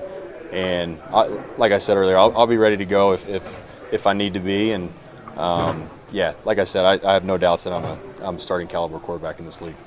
Yeah, I think I was wrong last week when you asked me how disappointed he was going to be. I thought he would kind of read the room and recognize what the situation is. I guess not. Clearly not. Clearly not. Well, yeah, because I told you the day I was out there Wednesday, I thought it was just absolutely horrible. Yeah, kind of get it now, don't you? And I think Leggy came on. Was that the same day came on, and basically said that he had heard that there was a little pouting going on. Yeah, you get it, right? He may have seen what was going to happen, but he might have thought, I'm still going to be the starter when the season starts. And as long as I'm given that opportunity and we win, I'm going to take advantage of this. Well, and if you are, and Tyler pointed this out last week, that $6 million is guaranteed. He's in, right? No. Let me pull it up to fully remind myself of the contract here. But it's the cap hit is like $6 million. That's not guaranteed to him, but that's what the cap hit would be. Wouldn't his salary be guaranteed after being on the roster after week 1? Correct. Yes. So that's $6 million. I mean, that is that money. And that's what. But it's not if you cut him right now. No, that's right. But yeah, making the roster. And that's why Troy Rank asked Sean Payton, and I know Dave Logan did so afterwards, about, hey, are we taking money into consideration here? And Sean almost got like a little like upset about like, hey, we got plenty of money. We're not worried about that. So, which is true, actually. Jarrett Stidham's got a base salary of $4.5 million this year. Got roster bonus $500,000, cap hit of $7 million. So if you cut him, but there's like zero dead cap money there, right? And to me, that looks like a huge incentive to cut the dude. Okay. Who would you rather have as your backup quarterback? Well, you got to take into context everything, right? So we got to take into context mindset. Are you happy with the role? All that. I mean, if I set that aside, I still would prefer Jarrett Stidham. Now, all right, let me back up a second before I get to that. Do you even have to declare a backup quarterback if you keep 3? No. Right? Well, I mean, you will, because one. You would on game day. No, that's not true anymore, actually. That's not true. Now you can dress your third quarterback. If you carry 3 quarterbacks, there's a new rule in place that you can dress the third quarterback and he doesn't count against your 46 active guys. So technically speaking, they could be both dressed and you don't know which dude is the backup. Right. He counts against your 53, but he doesn't count against your game day 46. Correct. Okay. Yeah, you're right about that. Okay. Okay. So. Well, if he keeps 3, they'll all 3 be dressed up game day. Yeah. Just in case of Correct. an emergency. Yeah. Correct. I was thinking about this, and Stidham's only ever been a backup quarterback. And for most of his careers, it was in a situation where he was really behind the man. Whether Russ performed like it or not, he was behind, quote unquote, the man. Yeah. In New England, he was behind the man, right? Yes. Who would be a better backup as far as working with a younger guy, Stidham or Wilson? And to me, the lesson of Wilson, listen, I was a high draft pick. I was put all the pressure. I was on that mountain. I know exactly what this kid's going to go through. I know where his head's going to swimming. I might be able to help him see some of the ghosts before they pop up. But see, this is where the Broncos are in a unique situation, very unique, because of Davis Webb, their quarterback coach, who is age-wise fine to be that mentor, but he's a coach, not a player.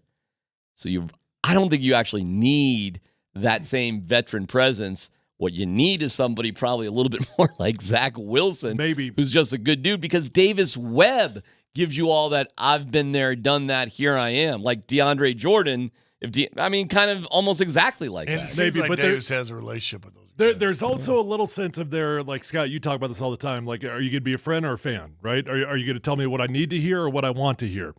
I think Jarrett Stidham would tell him what he needs to hear. My gut tells me Zach Wilson's the type of dude to tell him what he wants to hear.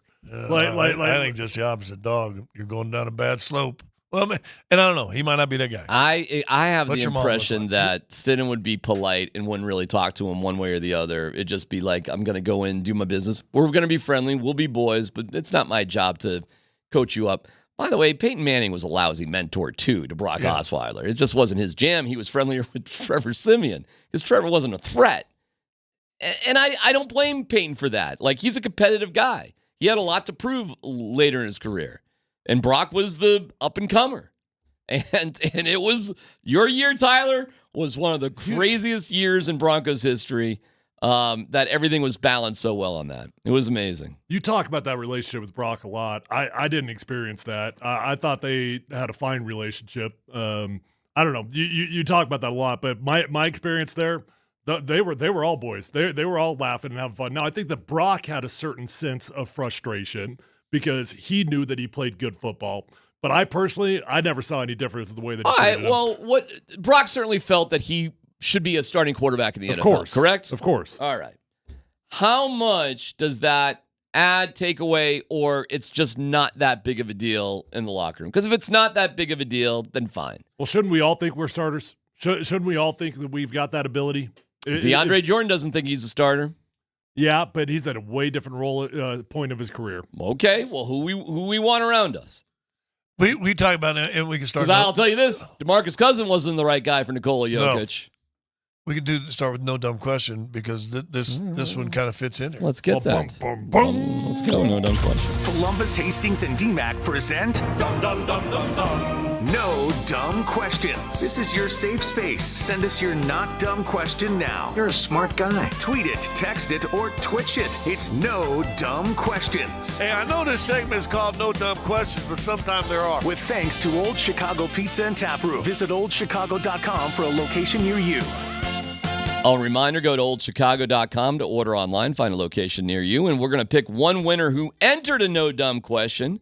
From this week on Fridays, they'll receive a $100 gift card to Old Chicago. A reminder, Sean Keeler on the air with us in 13 minutes. Hey, real quick, Scott, before you get into your question, quick correction. Apparently this morning, today, the NFL actually voted to reverse the quarterback rule. So they're going back to the old rules where the third quarterback cannot dress on game day. So that's relevant to the conversation we were just having. Forgive me for not being up to speed on what happened this morning, but that is what happened this morning. All right, well, we'll investigate and get to that later. Good point. Good texter there. Nice job. No dumb question. We talk about, at this time of year, cuts and backs, and let's go to the running back room. We've always said, hey, can't have can't have 3 or 4 dudes that are just the same dude. You got to have a guy that's a little bit of a change of the pace, right? You got to have a little bit of and we're talking about skill position guys. Why isn't it the same thing with the quarterback? And if you're talking about now as your backup, you want the guy that just could come in and go dink, dink, dink, dink. Isn't Zach Wilson more of your change of pace quarterback almost? You know, it's a great question because I've actually evolved, in my opinion, of what I would prefer. If I was a head coach, what would I want for my backup quarterback? I used to think I just want the safest dude. Like I still want a safe dude, but I used to think I wanted the dude that could do just about everything okay. I don't have to change the game plan. I don't have to worry about this and that, right? Like, you just got to know it. You got to absorb it, right? I actually think if I was running a team, I would find the most electric dude I could possibly find as my backup quarterback, and I would just run him. I'd find some fast dude. Everybody knows I'm not a big mobile quarterback guy. But I think that's what I would want in my backup quarterback. Hey, I need you to know a third of my playbook, and I need you to do something different that we usually do not do. All right. Well, let me just boil this down. Get to this question again. You can only pick one. Who do you want, Stidham or Wilson? Zach Wilson. Yeah, I want Zach now. I'd take Zach Wilson as well. Listen, he made throws even in that last game that we haven't seen in practice or any of the games by the other two guys. I got no beefs with Jarrett Stidham whatsoever. Thinks he's a nice enough dude. But he kind of has, to me, he has some Kyle Orton-esque sort of traits that I just get a little shiver. And I agree with you. I think it's better just to have a quarterback in there that can be a little bit more electric. You got nothing to lose anyways. You're the backup quarterback.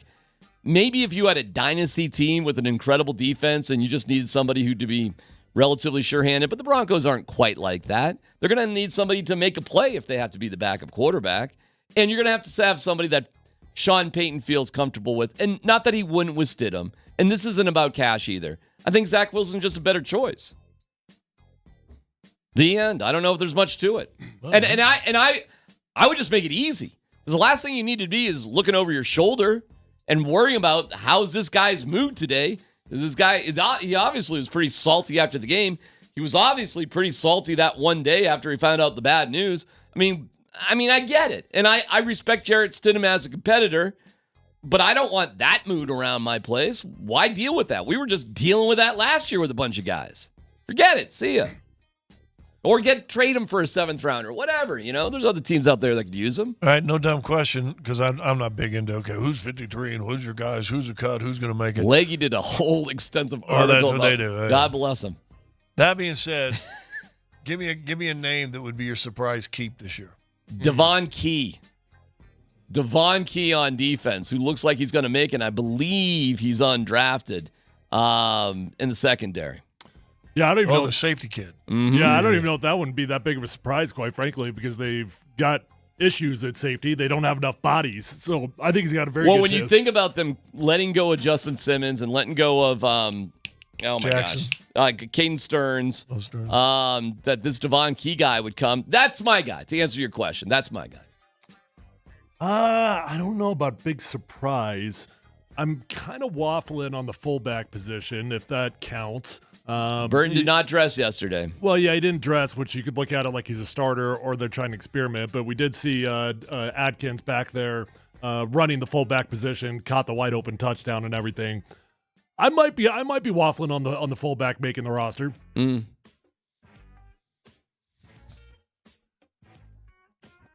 I'm in love with Beatty. I just think this How kid, though? More than agree. Javonte Williams? More than Javonte Williams? That's the question. Yes. Yeah, no, I'm not that far, but I like the guy a lot. I do too. I see no world in which how he could actually make the team, but There's no way he will at least be on the practice squad unless somebody else scoops him. But dude, I think he can play. I think if he made the roster, he would help. You like Beatty more than Blake Watson? I like, yeah, and I like Blake Watson too. I think they're both pretty good. Yeah. Listen, man, I think it's a fair question to ask yourself about Javonte. all right, well, There's no sacred cows here. I guess along the same lines, now's the time that you try to find guys that have got trade, if they've got any ability to trade them. Do we have anybody on this roster that is in the cut trade scenario other than the quarterbacks? Anybody we can trade? Get a seventh rounder. Well, you would think in the past, Samaje Perine would be hell somewhere. no. Hold on, I said in the past. No, I know. In a good, good team. We need a sure hand veteran backup. Boom, boom. Yes.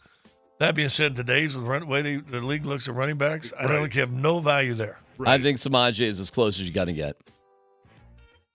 Yeah. I think Samaje is as close as you're going to get. One of these you might be surprised. For trade value? You might be surprised because I don't know. Oh, I don't know. I got somebody. Here's my point. I got somebody. Here's my point on these wide receivers. You remember when we made the trade for Jonas Griffith because he was the special teams all-star, right? Yeah. And he just so happened to be good enough that you would play him on defense as well. Yeah. You find these wide receivers, teams are desperate for special teams help. They might give up a seventh rounder for a little Jordan Humphrey. Trade Marvin Mims. There you go. Ooh. You don't need that return guy. You've got other guys to do it. He's done nothing really as a receiver. Second round value. You probably could get something for Marvin real Mims. fast. Did you see? That's trade value. And Mims probably didn't suit up either. But No. to me, they had Troy Franklin trying to run some of those little underneath and little reverser type things with him that They were do with trying. Mims. And I'm thinking, I think they were looking and said, listen, if we don't need Mims. Well, they've got similar purposes on the football team, similar skill sets, similar roles, the way you're going to utilize them.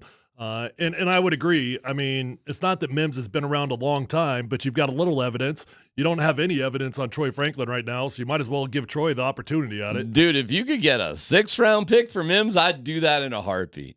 You just have other ways to make up for it. It's not that big of a deal. You just could gain something else. Sorry. No, go ahead. No, there's one other that if you really love those running backs, you could trade Jaleel. I wouldn't do it. Oh my God. I wouldn't do it. But if you love those other running backs, yeah, I think they would cut off an arm before they trade Jaleel McLaughlin. I agree. I wouldn't. love him. I wouldn't touch it with 10-foot pole. Yeah, I don't know if they love Mims. Real fast before we go to break, no dumb question. Yeah. Surprised, happily surprised, or still cautiously surprised on Greg Dulcich? Super happy surprise. He's been healthy the whole season, and he could be very valuable. Super happy surprise. I predict Greg Dulcich ends up the year with 550 yards, 2 touchdowns, and a respectable year. Not a phenomenal year, but a very valuable performance. If you want to get a hold of us, the voice of the people on the Altitude Sports Radio app is powered by the Fricky Law Firm. They're in your corner. Sean Keeler, the man of the hour, joins us next.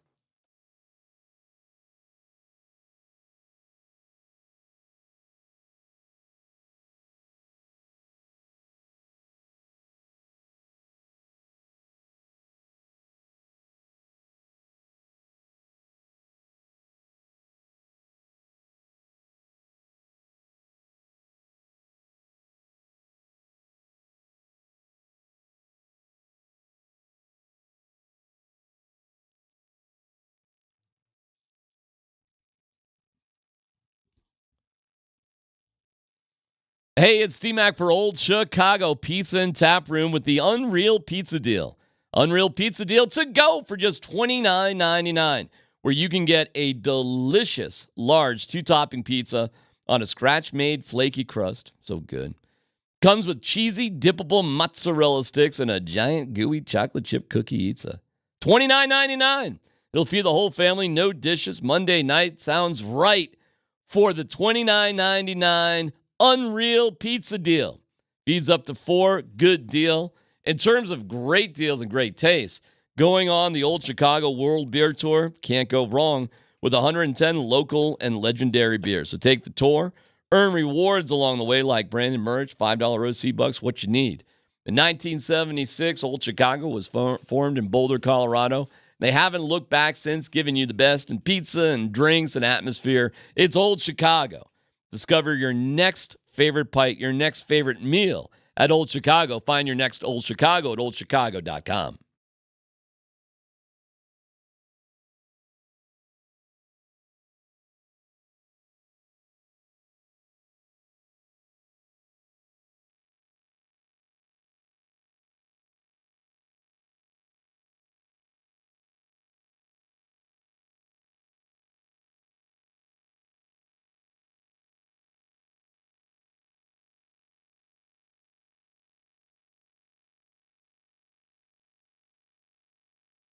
All right, guys and gals, time for you to look and feel your best. Don't settle in life thinking you're getting a little bit older, your energy's down, your workouts aren't going as far as they once did. You can feel young and you can feel great. If you go check out my friends at Revitalize Health, Tyler Plumpus here, and they can help you out with testosterone, peptide therapy, hormone replacement, medical weight loss options.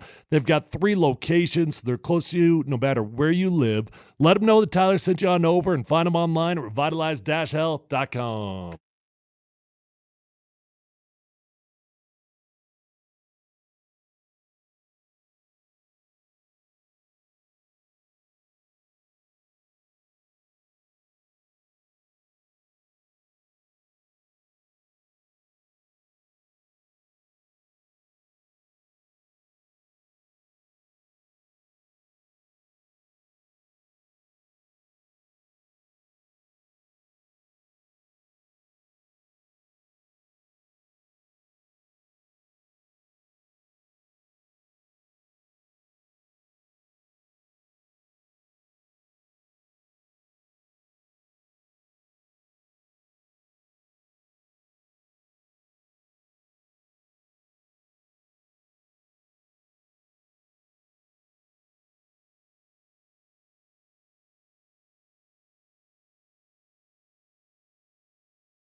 Hey, Mark Kisla, Denver Gazette. How you doing, sir? Good. Two-parter. Okay. Go back to the elite competitor. Do you Yes, think sir. a elite competitor blocks the outside noise or feeds on the outside noise? You don't care, really, because it don't influence you. I've never read an article or a comment and said, oh, that's going to make me go harder. I'm going to go hard regardless. But that comment just allowed me to know where you stand. Okay. So that's the only differential of the thing. It doesn't propel me. Where I came from propelled me. Okay. How I grew up propelled me. Like, you know, being African American, one of few that's a head coach in college football, that kind of stuff propels me. Sean Keeler of the Denver Post and Deion Sanders has become a thing. And most reporters don't want to be the focus of the story, but it happens every now and then. Sean joins us right now. Sean, thanks for being on with this. I'm going to dispose. Wait. We're having him on? Yeah. Oh, okay, good. Sean, we really appreciate your time. I'm going to dispose with the niceties. You should know that we support you and all that. Yep. But I am curious if you have any regrets, or do you think Prime was somewhat, or CU was justified in the consequences they have for banning you from asking questions? Oh, they're not remotely justified. Let's be clear on that. As you guys have talked about, he doesn't have to call on me or answer any questions, but to stretch that out in the public light and to put that on the record, that's on them. That's a beyond kind of step. As we've talked about, I think you were talking the other day. This isn't my first rodeo either. It is in this market, but it's not for me. I've had a coach, like you said, you go down if they disagree with something, as has happened here, it's happened to you. Yep. T-Mac, as you said, you go up, you hash it out, man to man. Yeah. You do it in private. Maybe a PR person is there. Maybe your sports editor is there. Maybe they're not. I've had a couple of those. Like, there is a protocol to this. And I have asked Deion Sanders through CU, can we talk about this? And you know what I heard back? What? Nothing. Nothing. That. You're frozen. You can still come, but you're frozen. And I'm like, well, that's how we're going to play this. Good luck to you. Sean, here's my take on it, man. I don't agree with what they did to you. I don't. However, if I'm being honest, I get why Deion Sanders doesn't like you. I get why. I do too. Yeah. I have no problem with that. Yeah, I mean, I get why he feels like you've got a vendetta towards him. But like the examples that they use, the deposition Deion, Bruce Lee at BS, which we all agree was a phenomenal line. We're Right, I will use that. I am stealing that. As long as you have false prophet. That's a bit strong, right? Like there are some very strong, and I would actually feel personal words towards Deion Sanders. Would you? You absolutely would, and he's absolutely justified to never say a word to me ever again. He absolutely is. But then I would ask him this: is it any worse than calling Jeff Bridich a coward in print twice, or calling Steve Adazio a bully and a fool in print? There isn't any agenda. There's a job. They're asked, why are you here? Why are you doing this? Because I'm a columnist and you're a 4-8 coach. And it's all a perception thing. I've thought about this a lot. Okay. He asked, do I regret anything? Yeah. I regret the exchange 12 days ago, whenever that was, that I didn't simply just say, and rather than trying to be funny, thinking we were going to be cute, because we've had some cute exchanges too. Mm-hmm. He's a great guy to talk to that way. I mean, he's Deion. This is his life, his show. This is what you do. But when he came back, I think I was genuinely so shocked that it was at that moment we were going to have that discussion on that stage that I wish would have just said, because I'm the columnist, the biggest newspaper in the state, and you're a 4-8 football coach. That's why we're having this discussion. That's what we're doing. I found And there's he some. says, but he doesn't think of it that way. He thinks I'm Deion Sanders Hall of Famer, and why don't you people see this? And those who see it, and those who don't. And it's splitting up the media. Like, we've had some. I thought of you, D-Mac when I thought about this morning coming on the show. Okay. We have had some real muggle on muggle crimes going on and some muggle on muggle hit jobs. That's disappointed me more than anything because subject to media, that's going to happen. That's a roller coaster. You don't know. Media on media crime and the degree of piling on has been crazy to me and just kind of makes me shake my head. And I was going to ask you a little bit about that, about support locally, because we've seen some national guys really come up to your defense. Feinbaum just obliterated Deion today. I think it was today, right? Or yesterday. Yeah, it was this morning. Yeah. So there have been that, but it also is it now as, and I'm going to call you this, although you're way younger than me, an old school journalist type thing.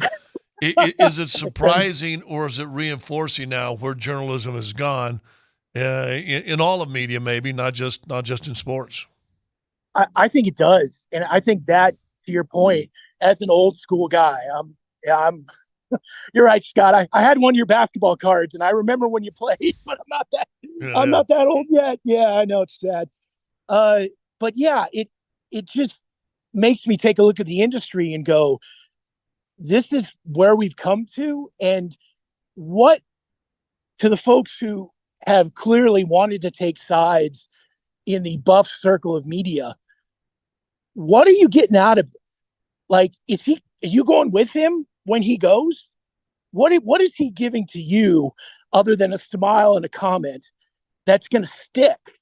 Like, I'm sort of flabbergasted by this to some degree, but I also understand it because there's a fine line between respect and fear and what happens with this moment. And I'm not a martyr. I'm not a victim. I don't, to D-Mac's point, we don't sign up to this to be the story. Mm-hmm. Sometimes we are, fine, whatever.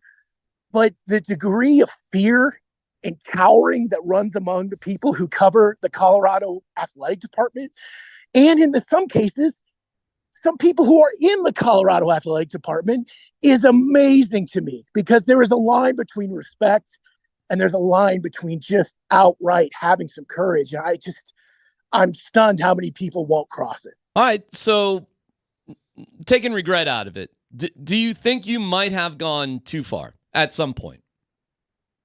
Bruce Lee of BS, I challenge you to go back to the Keyshawn Johnson interview he gave in January.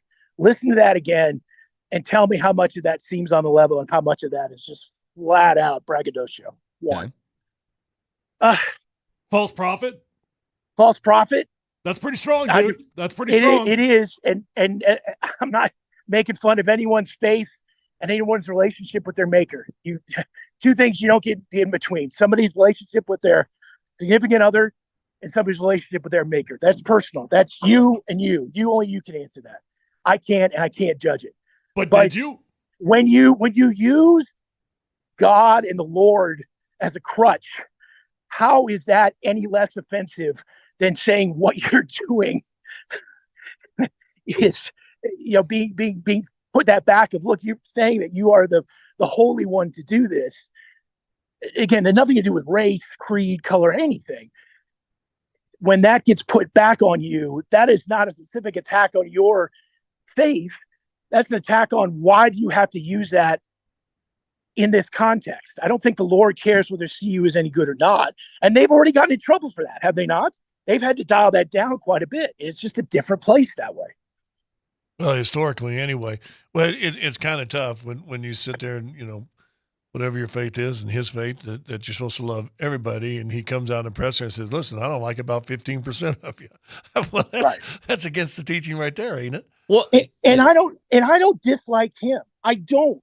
Mm-hmm. I'm finding myself disliking a lot of people under him for reasons we've discussed.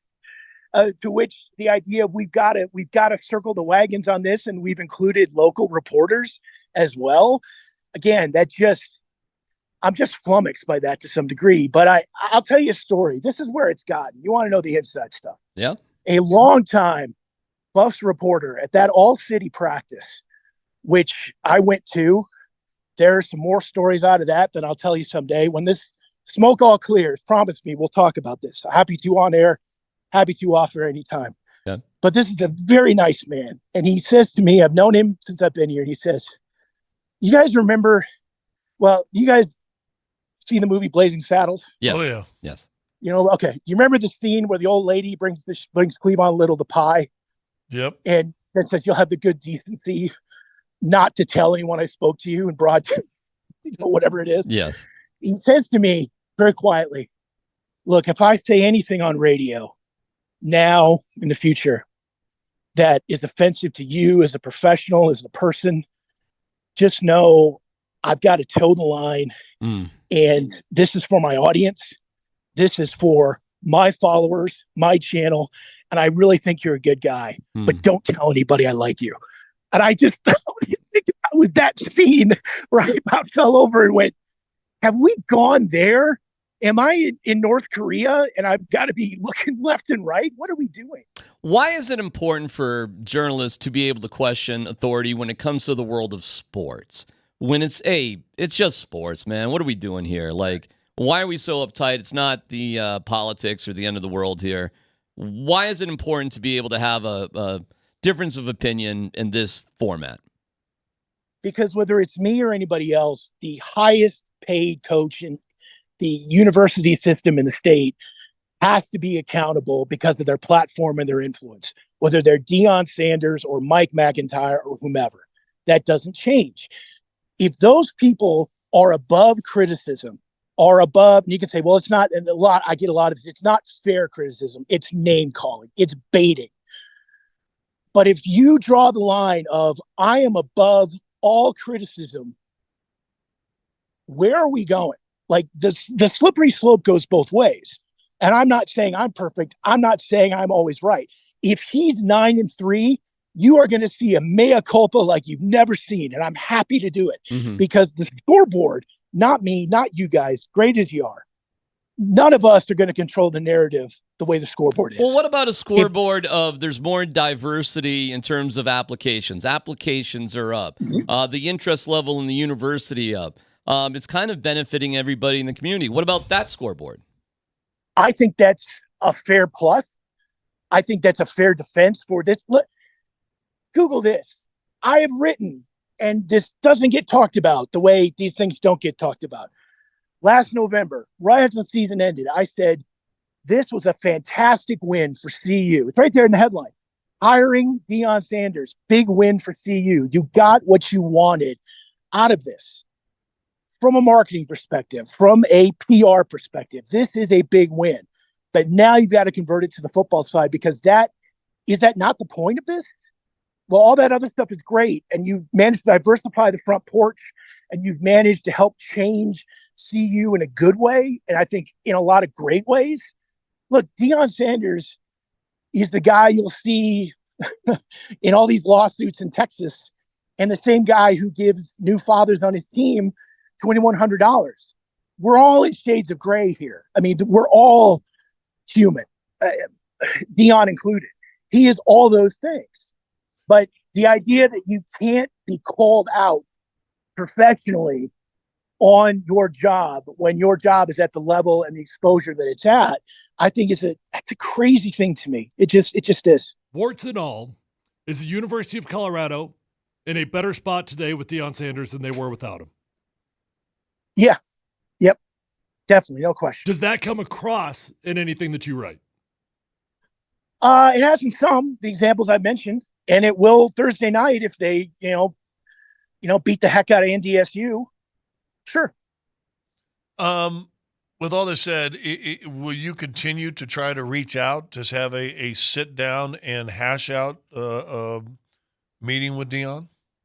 Yes. That door is always open. It's never closed. I invited a chance to talk to him. I wish we would have had a better format than at that news conference moment that he chose and I didn't. And that's fine, but I'm always happy to do that. And the folks at CU know that too. Is it clear what you need to do to become unbanned? No. Okay.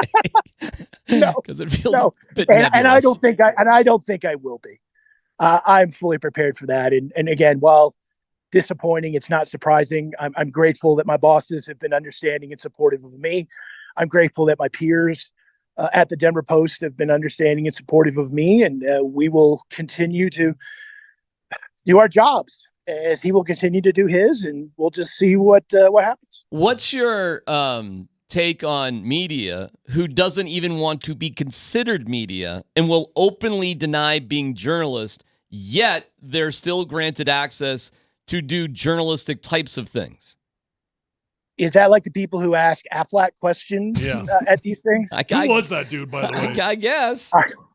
And I don't want to throw, says the guy who just threw Piers under the bus. I don't want to throw Piers under the bus. Well, they don't want to be considered peers, Sean. No, they don't they want to be don't considered because what they want is access.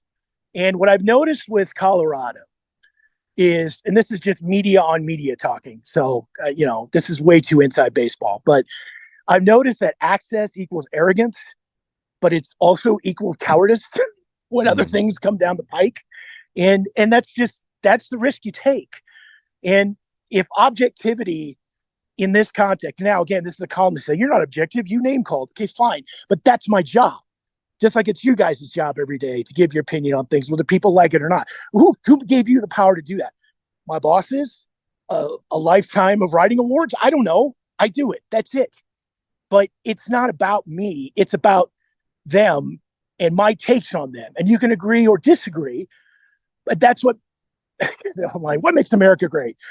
What makes America great is we can tell our leaders to go jump. Mm-hmm. And you can tell people of power to go jump, and you're not going to get shot. You might get threatened. You might not feel comfortable. Get banned. Sure. You might get banned, but that you can do that. That is what makes America great. And pizza, those two things. Yeah. Was there anybody that reached out to you since this all transpired that really struck a chord for you in appreciation?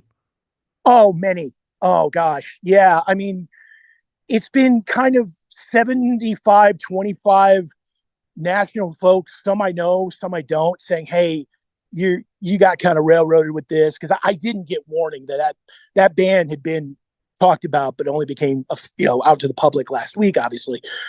But the time when I was tapped on the shoulder and said, next question, which was a funny joke. That should be my nickname. Sean, next question, Keeler. CSU is going to do that to me. They said every time I come up, they're going to say next question, whether I want it or not.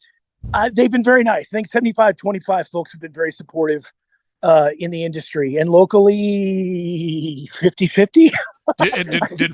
Has Rick George ever reached out to you? Never. No, not at all. What were you going to ask Prime? That's a good question. I was going to ask him this was the football question, what he would define as success for this season, given how many chips have been pushed into year two. The last year of Shedeur, last year of Shiloh, last year of Travis Hunter, et cetera, et cetera. That was the question. That was it. And it was all that, which goes back to don't ever try to do anything nice. It never comes back. There's some irony here, Sean. Sean Keeler is our guest at the Denver Post, because you weren't completely banned right away because you had a nice interaction with Pat Shurmur. And I thought it was, in fact, not only did I think that was great, but I thought Pat Shurmur, who's kind of hated amongst the Broncos faithful, gave an answer of like, hey, it's a nice day outside. I never thought I'd be doing this. You never know where life is going to take you. And it was actually a great answer to a good question and made Pat Shurmur pretty likable to the degree where I saw Pat Shurmur at the All-City practice, and I was like, hey, coach, I'm cheering for you a little bit here. Good luck. Yeah. Because it humanized Pat Shurmur. Right. But then the next day, I see you trying to ask Warren Sapp a question, and you couldn't ask. Yeah, next question. Next question. Yeah.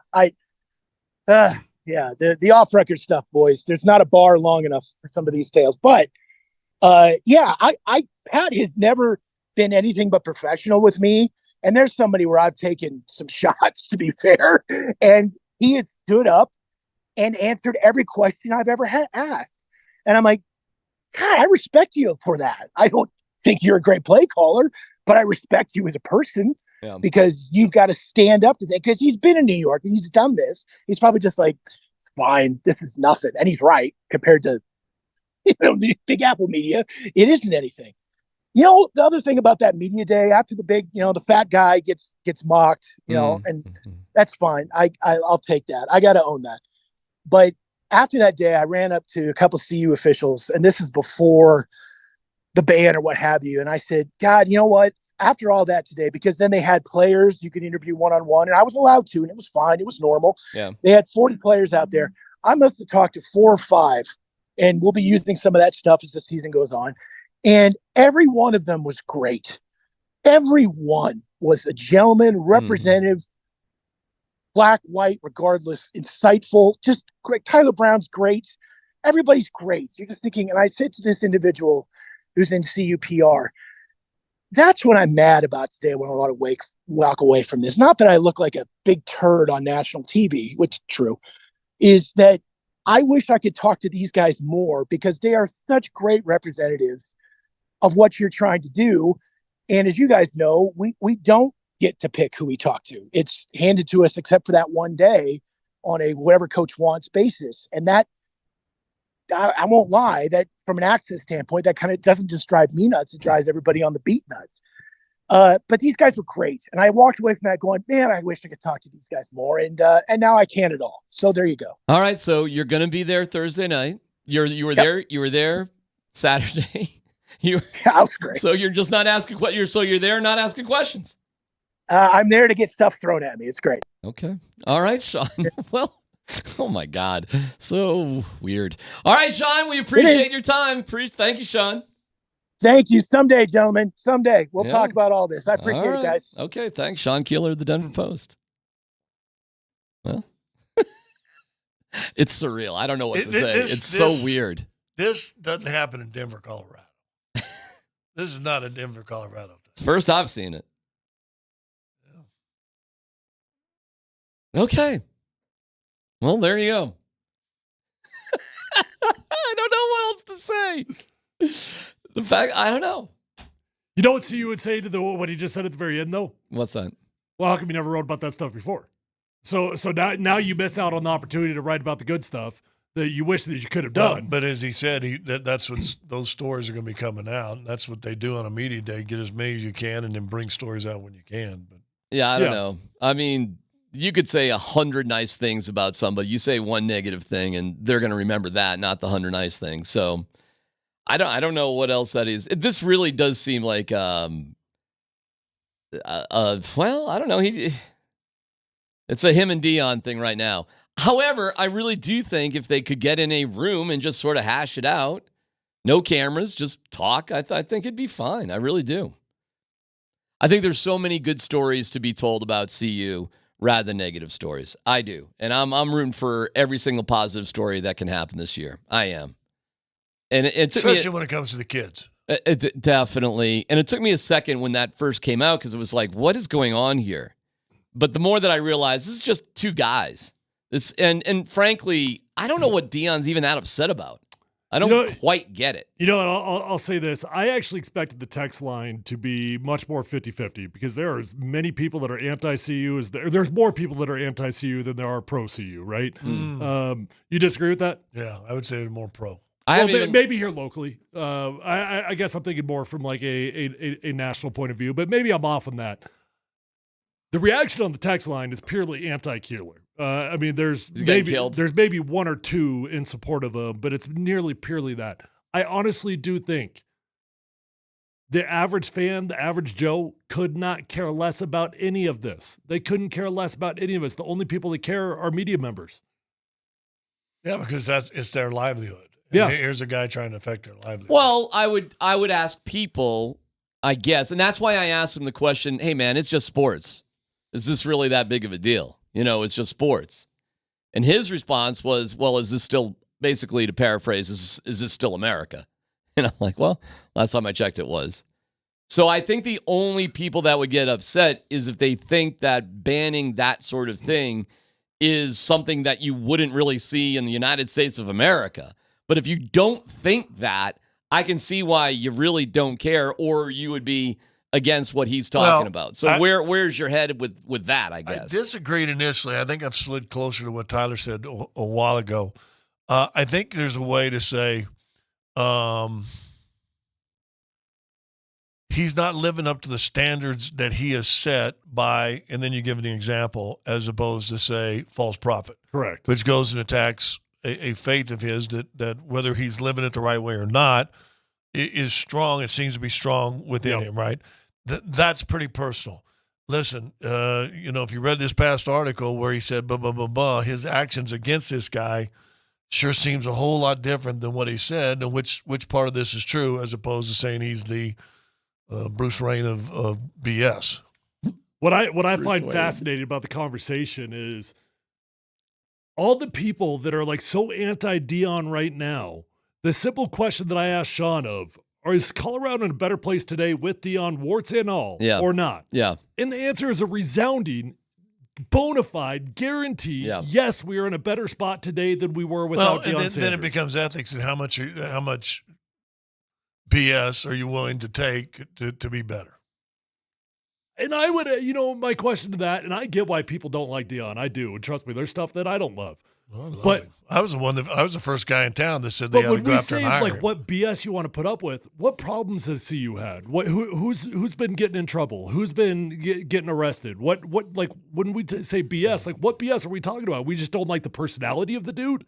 Is that the BS you're referring to? No, I think when guys have left and then the attacks, and listen, I think and also the bad thing, and we all said it was bad journalism, the Avalon or whatever the article. Yeah. I'm sorry. Yeah, whatever that. There's Athlon and Aflac. It's two different things. Athlon, yeah. But all this came out the same time, or within a week of each other, right? It seems like so. I don't know. Listen, I think Keeler's right. He's right. He can say whatever he wants to say, and I think it's CU's right to say no. We're not going to talk to you. To sit there and have to make an announcement you're banned, I think then that becomes a little bit more wardenish, if you will. It's KKSE. Whoa. Sorry, Warden. KKSE FM HD1 Broomfield, Denver, Boulder. Fascinating conversation. Appreciate you hanging in there for it. Broncos have some big decisions to make. And by the way, thank you for texting in on the Shant Mazda text line. One price, one person, 1 hour. Let's Football Goes next.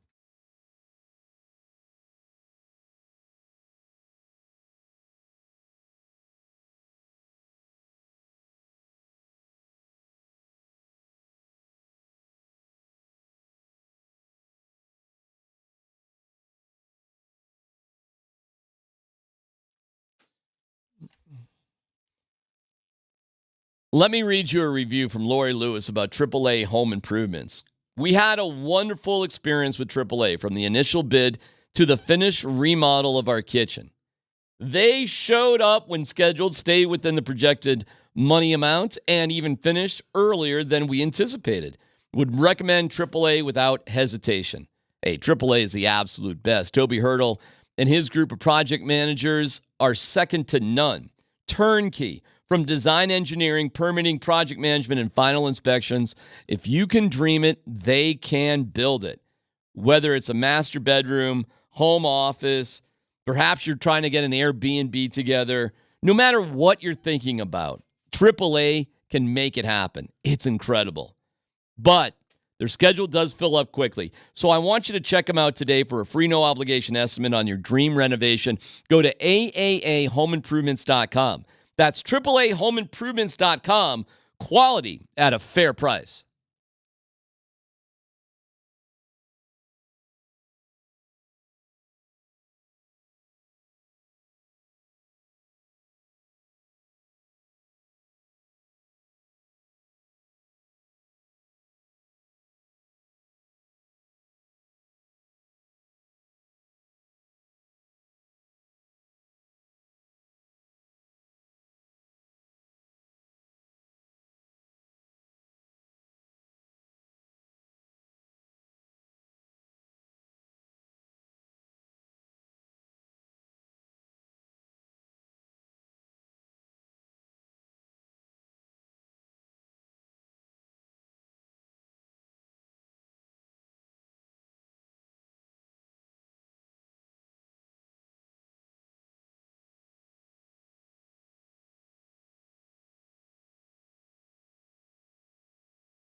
Thank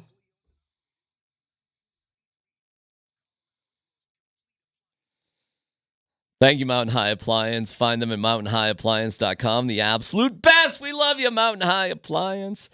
We have some cuts. It's happening right now. Dan, Bud, Squints, Tanner, what we got? All right, fellas, some cuts that are going on right now. The first cut of the day was cornerback Art Green. Mike Kliss of 9 News is reporting. Art Green, cut. Man. Favorite Art Green. Hardly know. Art Green moment was, Okay, next up. Somebody has won a position battle, fellas. Do you want to guess what position battle was won today? It's been announced? It's been announced. I'm going to guess punter. Riley Moss. What'd you say, Scott? Corner? No, I said, corner's been decided. The guy got cut. D-Mac's right. It is the punter competition has been decided. Riley Dixon has won the punter competition. Per sources, the Broncos did notify Trenton Gill he will be waived. I'll tell you this about Trenton Gill, though. The dude can hit it. Yeah. But when you're rocking number 47 as a punter, it's going to be tough. Are you playing backup snapper also? I mean, you're seeing 47, and we're going back to 1933 in terms of football. I'm surprised he had a face mask on. But Luke Garza is sitting there. Tyler, don't you look at your number and you're like, this isn't good? Well, nowadays it's just weird, all the numbers. But yes, back in the day when you got a number that was out of position, you knew exactly where you stood. That dude can hit the ball, though. But, I mean, okay, good. Does he also go to Will Lutz and go, Will, which one do you like holding better? Because, I mean, that's anymore the role of the punter, too, right? No, that absolutely will factor into it. You know what's crazy, though? He had influence over the punters. He did. Is how athletic punters in particular are these days. They're bigger dudes for the most part, and they can do stuff. And Riley Dixon did all that, and he went to Syracuse. Do not forget, Riley Dixon was a draft pick of the Broncos, who they got rid of, they cut, goes to the Giants, and they reacquired him. Right. So he is a former Broncos draft pick. He was a bust. What? Frankly, he had a tough year. How do you not punt in Colorado? Seriously. I mean, if you get drafted as a kicker and punter and you get cut, you are a bust. All right, next up, Dano. All right, a couple more cuts here. The Broncos have waived inside linebacker Alec Mock from the Air Force Academy. He was like a yo-yo. He was back and forth with them a bunch. Wide receiver Philip Dorsett has been cut. And lastly, the last one I'm seeing as of right now per Kliss is cornerback Caleb Hayes. If you guys don't know that name, he was a late camp waiver pickup. So Kliss does add he could be heading to the practice squad. Well, Dorsett had a big drop, or would have been a good catch. Dorsett's all right, but he's just a middle sort of guy. There was nothing special about him with the Broncos this year. He's been with the team before. Hasn't he been around a long time? He has, a little bit, yeah. Well, how many years? Because he was out in Indianapolis for a long time. I think he was with the Patriots. Well, he's got 10 years of experience. Okay, so yeah, he's been around a long time. Yeah. How about on the broadcast yesterday when they're talking about Matt Prater? 18 years. How about that? 18 years in the NFL, Matt Prater's been there. That's That's awesome. Nuts to me. Such a good dude. Went through some struggles here. Turned his life around. The Hawk, man. I think Matt's. I mean, he is part of one of the most infamous training camp stories of all time. With the IKEA guys and the you know what? I shouldn't even bring it up because that's such a big part of his past. I'll tell funny Matt Prater stories. Matt Prater left Hawks, right? Self-coined himself the Hawk. Loved working out his neck. You guys remember John Engelberger? John Engelberger and him would go in the weight room and do 2 hours of neck exercises. And Prater would walk out of there. He'd be like, "Hey, Columbus, you got a pencil neck, bro. Pencil neck." The dude was one of the most unique kickers I've ever seen. Was that the same year he got suspended for performance-enhancing drugs? Maybe. Did Prater get suspended for that? I think so. He got suspended for that? I believe so. I don't Was it know Todd about that. Sauerbrunn? You sure it wasn't Todd Sauerbrunn? No, the old CU guy also. Mitch. Trubisky. He was my teammate. Nah, Mitch. Josh. Mitch. Oh, he married the Hooters girl from Canada. What the heck is his name? Mitch. It is Mitch. It is Mitch. And that's who they cut Brett Kern for. Gosh darn it. CU. Yeah. Mitch something. He sucked. He was terrible here. Well, he was like Berger. Mitch Berger. Yeah. You're right. And he married like a playmate up in Canada or something. Yeah. So he won life. All right. Next up, Dan. All right, I'm just seeing this from Coach Sanford. He sent us this. Apparently, Jarrett Stidham just posted this on his Instagram after his comments yesterday on Bo Nix winning the job. So this is what he posted on his Instagram. It's a picture of all 3 quarterbacks at training camp. And it says, iron sharpens iron, building something special with these 2 and this team. So a little different tune today from Stiddy. Yeah, Stiddy got caught a little bit. I think he's a good dude, but you don't want to be saying this. Yeah, first of all, obviously I was very disappointed. I know I'm a starting quarterback in this league. I have 0 doubts about that. And, it just didn't shake out my way. But I know what kind of player I am, kind of person I am. And like I said earlier, I'll be ready to go if I need to be. And, like I said, I have no doubts that I'm a starting caliber quarterback. After that statement, his agent goes, dog.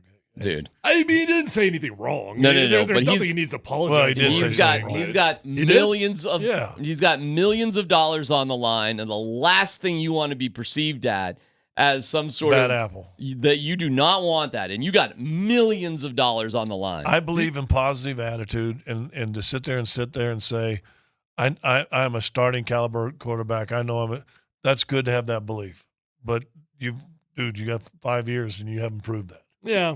I don't think you did anything wrong with it. Well, I understand your perspective. Look at the stories that have come out since that statement, because there really was no big story after that game until he did that. It reminds me of Seinfeld, Larry David, when Costanza, Larry David quits, is all upset, and then realizes how much money he's going to lose, so he just goes back to work the next day like nothing happened. I sure as hell don't want to hear a dude say I'm a backup in the NFL. I know that much. No, but look what Zach Wilson said. He was just like, hey, we're here to support Bo, and I think it's great and whatever. I mean, at some point, you just lie because you have literally millions of dollars on the line. And that's it. And you're right, too. Like, you couldn't read the writing on the wall, bro? Like, really? This surprised you? Well, Zach Wilson's still young enough that he should know that there have been, over the last couple of years, 2 or 3 quarterbacks that have, revitalized their MO and their perception of who they are and have gotten paid and now started. You got Sam one in Darnold. Tampa Bay. You got one in Minnesota. You've got one in San Diego, basically. Man, if you can make a team, you just keep your mouth shut. Aaron Rodgers got hurt on the 4th play of the year last year. I mean, give me a break. Baker Mayfield, to your point, is making over $30 million a year to play quarterback, and he was done, right? They thought he was done in Cleveland. You guys overreacted. You didn't say anything wrong. I don't know if you've been following the stories about this since yesterday. Yeah, that's fine. I'm just talking about with Zach Wilson, why he would be so calm, because, listen. Because he's fired up. You got Baker Mayfield, Darnold, Minshew. I mean, these guys are getting starting opportunities that at one time they said, no, okay. Both those dudes are just being honest about where they're feeling right now. I mean, Zach Wilson's thrilled to be in the NFL. And Jarrett Stidham just lost his last chance ever to be a starter. I think you've become a contrarian.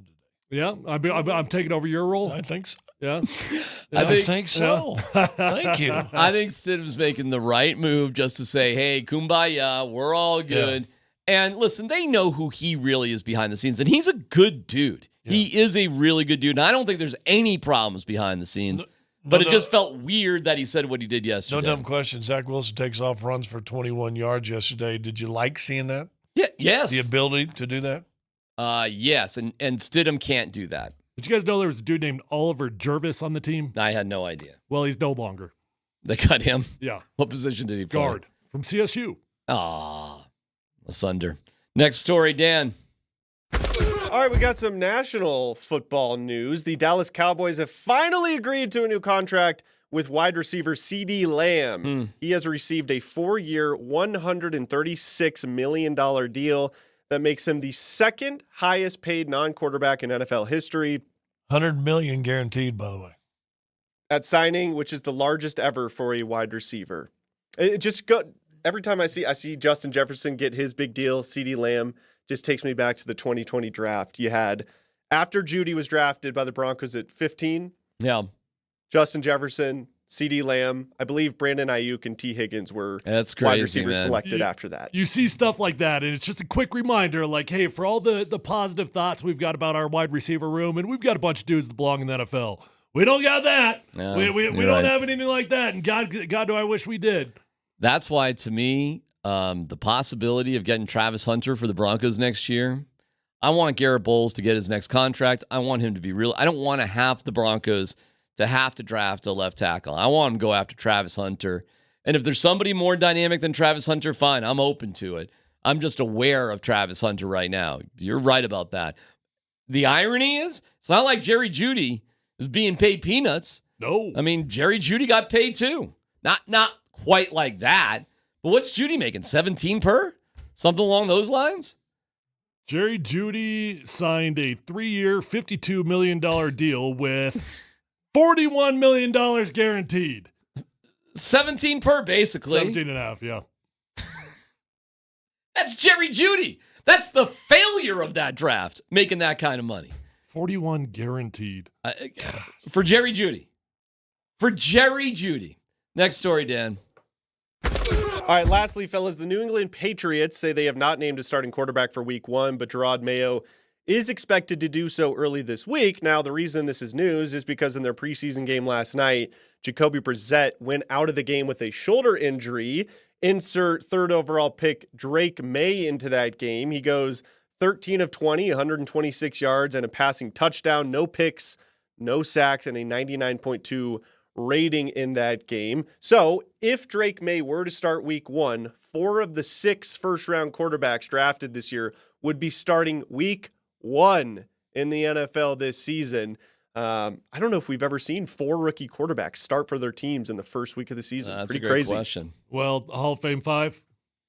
How many starters do they have? All of them, right? But did they start week 1? Week 1? I think they all started week 1, I didn't they? know. Josh Allen didn't start week 1. He did not. He did not. Who was No. the starter? I think it was Tyrod Taylor, I believe. Oh. It took a few games for him to get in there. He did not start week 1. I forgot Tyrod. Did Darnold start week 1? I think he did. I'm just assuming. I really don't remember. He did too. Josh Carr Rosen Houston did. that year. Lamar Jackson did not start week 1. Lamar did not. He No. didn't even start the entire year until That's the right. playoffs. That was Flacco time. Yep. That was, man, if you look back on it, that was a So who got that? That was a Nikola Jokic decision. You're in the playoffs with Joe Flacco. That was wild. And you decided to bench him for Lamar. Like, that took some guts. And Lamar was terrible in the first half, and they didn't even go to Flacco, even though they were in the playoffs with that. So you had Mayfield start, you had Darnold start, you had Rosen start. So 3. And well, now you go way back, though. I mean, the old Carr, the Big Brother Carr. David Carr started day 1, too. What year was is that? Is that relevant, too, out of curiosity? Well, I thought you were talking about quarterbacks who also get the first start and then we were talking about having. Huh? Well, what conversation are you having right now? I guess. All right, last one. Dan. All right, just well, hold on real fast before you go. Go ahead. Here's what I was looking up and why I was distracted. Because you're talking about those receivers, CeeDee Lamb, Justin Jefferson, blah, blah, blah, blah, blah, blah. T. Higgins, yeah. Great receivers. Ayuk. Where's Ayuk? Where's Amon St. Brown on your list of going? Because he was a 4th-round draft pick. In 2020? 21. So he's in a different year. But he's a year after. But is he not right up there with all them cats? Oh, He is. There's no doubt about it. And it seems like CeeDee Lamb just got 100 guaranteed. This seems to be, you got to have the $50 million quarterback. You've got to have the left tackle. And it really does feel like you've got to have that $25 to $30 million playmaker. That seems to be the hot new trend. The question is, will that level out, or is that just going to keep going? Like, you got to have one of those dudes. See, and I was looking him up because I thought he was in that 2020 draft also, but it was 21. But and he was a 4th rounder. Well, listen, if you can find him, you can find him. But do you have to have one? That's the bigger. Do you have to have a $50 million quarterback? I know I've harped on this a lot, but I do think eventually you're going to hit a wide receiver bubble. I think it'll reset just like the safety market did. And eventually you're going to have one of these teams that overpays, gives a $100 million contract to a wide receiver that can't get the ball. Because your offensive line sucks or your quarterback sucks, whatever. And you'd be like, hold on. This really is a little bit silly how much we are paying our wide receiver, arguably the most dependent position on a football field. Yep. They need everybody to do their job in order for them to be successful. There is a awesome story surrounding the Denver Nuggets that I don't know if people have picked up on, but it's worth noting. Details on that coming up next.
shopping for a car can be fun. It can be boring. It can suck. It can be all of the above, right? It needs to be nothing but exciting. If you go to my friends over at Phil Long Ford, Tyler Columbus here, and I'm telling you, I know the experience can suck buying a new car.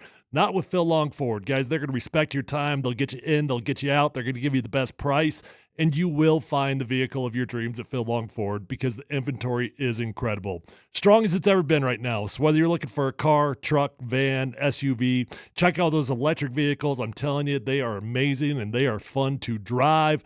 They're going to have the best price. They're going to have the vehicle. You don't have to shop all over the state of Colorado, and they've got an award-winning service department. So once you buy your new vehicle, keep it serviced there, and you will have an amazing vehicle for a very long time. You can shop from the comfort of your own home at phillongford.com. Let them know that Tyler Columbus sent you on over, and go find that new vehicle of your dreams.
All right, always good to have good news out there. And this one is good news and sobering, sad news too at the same time, but a pretty cool story. Aaron Gordon has changed his number from 50, I believe, to 32. Not looking at it right now, but I know he did change his number to honor his brother who sadly, tragically died in a car accident earlier this year. AG is one of the just greatest dudes. I don't know if you saw what he did. He had a pop-up store. He's into fashion. Right. And nobody could make a pair of sweatpants look more designer and cool than Aaron Gordon. And I just saw he was wearing like overalls with no shirt on, and trust me, he can get away with that. He can get away with that one too, Ken. No problem. And it's just clothes that you couldn't imagine in a million years, like us wearing, and he makes look amazing.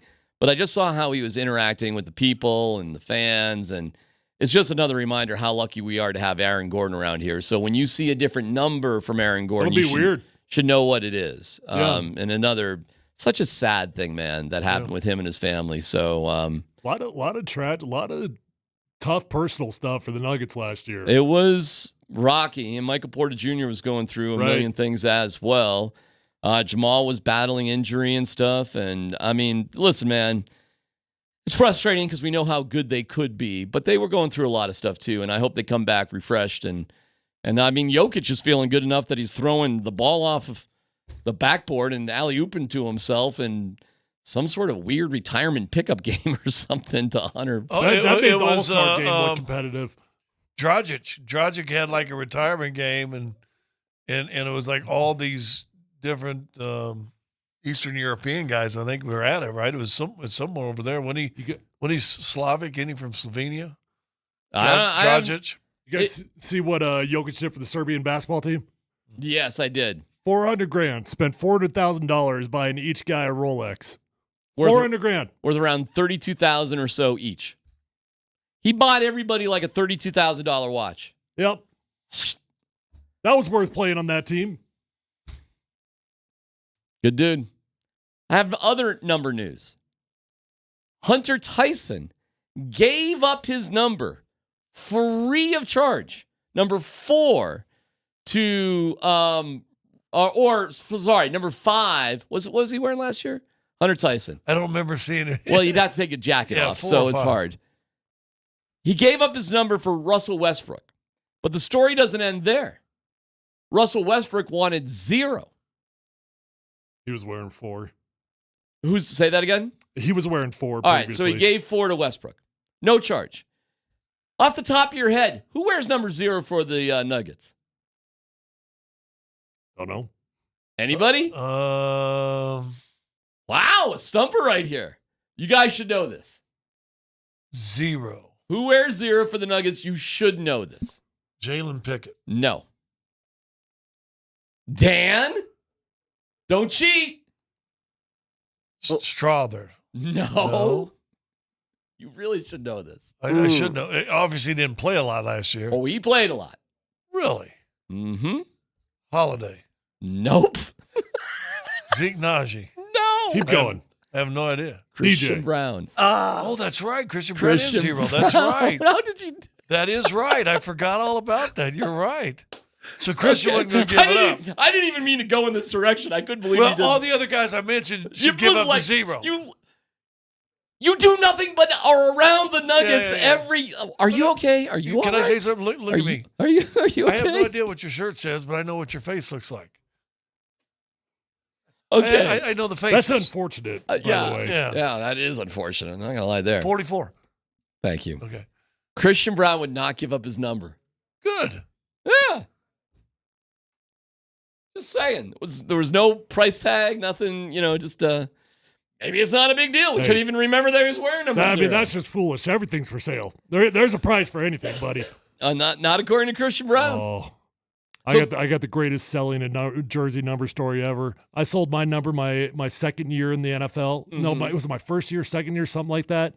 Big old Chargers defensive lineman came over here, nose guard. He was, gosh, what the heck was his name? He was legend. Anyways, he comes over, wants my number. I'm a nobody, and I'm like, yeah, I'll give it to you, but what are you going to give me, right? So we negotiate, and I decide, all right, if you give the number was 77, Jamal Williams. If you give me $7,700, donate it to my 501c3 to my charity, right? I'll give you my number. He writes me a check for $7,700. 48 hours later, I got cut. That's a good story. Yeah, but look what you did for charity. By the way, how much money do you have to make where you don't care about the money you could get for something like that? Right. That's where but it'd be interesting to see what Christian Brown, if he'd been 0 in high school and college. And I'm sure the number means something. That's a quirky number to have. So Right. I'm sure, and whatever it is, it meant enough to not give it up to Westbrook, a slam dunk Hall of Famer. But here's the whole thing. They probably went to Christian and said, hey, Russ at 0, would you want to give it up? And he go, no. Okay. And they moved on. Then they probably went to Hunter Tyson. Hey, you're going to change your number this year. Yeah, Russ is taking 4. What number would you want? Russ is taking 4. What number would you like? But the 0 is now established. Can I tell you this? Sadly, after Summer League play, Hunter Tyson should be happy with whatever number he gets. If he's got a number, that's a good number. Didn't have the same Summer League experiences last year. He got better, though, after the first He did get game. better. He did get better, but it just wasn't He got better. But it's not like he blew everybody out of the water. Strother did. Mm-hmm. And for 2 games. Well, that's all he needed to play. We get it. We have some news coming in right now. According to Ian Rappaport, the Broncos are expected to move on from Samaje Perine, and they're shopping him. So they're getting the word out to see if they can't possibly trade him in the next 48 hours. Good luck. Like Scott said earlier, first off, I mean, he's just older and he's going downhill, but the value of the position is just not tradable. It's just not a tradable position, I don't think. I guess I'll be shocked if they're able to. I mean, you would take a conditional, you would take anything, basically, of course. At this point. Absolutely. He would not go on the waiver wire, obviously, so the he only would way be a free somebody agent. would trade for him is because do they still go on the waiver wire now as far as 32 down, or now that everybody's free agent? Once you get past 4 years or whatever of service time. So he's good. He can go anywhere he wants. He could go anywhere he wants, yeah. All right, a question, no dumb question. Will Samaje Perine be on somebody's roster this year? Yes. Yeah. Yes. He'll be playing football. Yeah, because, well, do you count the practice squad as the roster? I think he'll be on a 53. There's a lot of teams out there. You'd be surprised. There's a lot of teams out there that are desperate for a third down back, and that's one thing that he can still do. Yeah, he's a quality player. Yes, to answer your question, I think he finds himself a spot. Mm-hmm. But we've talked, I mean, that is one vet cut we've talked a lot about. So no surprise there. Shoot, he had a lot of success there with the Bengals. I mean, a lot of times situations like this, you find your way back home. Give me a prediction over the next 24 hours of a vet cut that's going to happen that we shouldn't be surprised by.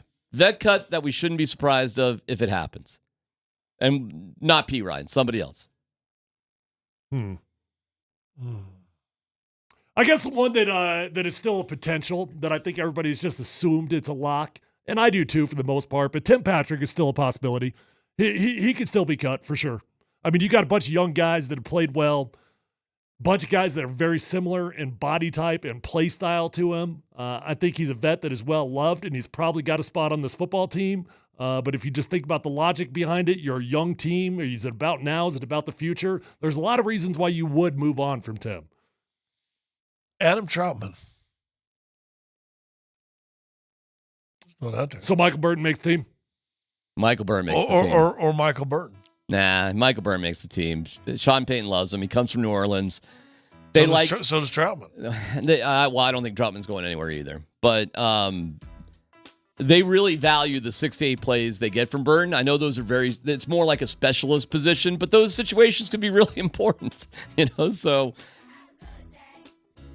let me just throw it out there. And again, like you said, Tyler, I don't expect it to happen, but I wouldn't be shocked. Not expected, wouldn't be shocked, would be Javonte Williams. Oh, that would be shocking to me. You wouldn't be shocked by that? I would not be shocked. I'm not expecting it. I'm not hearing anything about it. But you pointed out Beatty. We pointed out other dudes. They got some electric guys back there, okay? Plus, their main guy may be Jaleel McLaughlin. He may be just like the dude. And, okay. But again, not a prediction, just vet cut sort of talk. And you got him through the camp injured free, so there's no settlement or anything. All right, boys, that's about it. Good show. Fun stuff today. If you missed Sean Keeler, that was interesting. Go back and listen to the podcast. And thank you, Dan. Nate and Andy, are they back? Are they here? There he is. Back from Vegas. What? Lindahl says, hold on. Don't end the show yet. Kliss just reported they cut Tim Patrick. Oh. Are you serious? Literally just came down as you were saying gotta goodbye. be kidding me. I called the shot. Nice job, Tyler. That's a little bit of a shock, I'd say. Wow, that's shocking you wouldn't save that for your show. There's a lot of reasons. Team player. I appreciate it. Andy Lindahl. Vele's making the team. Wow, the Broncos cut Tim Patrick. Yeah. Which actually does. That doesn't surprise me. Yeah. Okay, well, Does that mean Vele makes the active? Yes. Oh, yeah. Yes. Yeah. Yes, it does. The Broncos cut Tim Patrick. I love that Andy hates his own show. Well, here are the old news coming up next.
Denver, Colorado.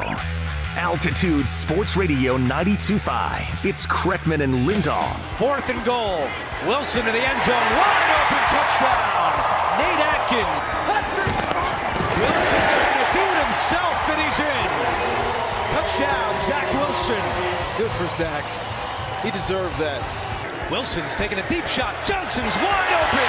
Johnson's got it. Touchdown. Brandon Johnson. A 46-yard touchdown from Zach Wilson. Coach, what did Zach do well today in your mind? And will finances play a role in all the decision with the quarterback? No, I just heard it on the radio. We're not. No, we've got enough money to. No. Yeah. Come on. No. I understand the question. We feel comfortable with those 3 quarterbacks. I think I've told you already. I see the 3 of them making it. All right. So. All right. Back to the first question.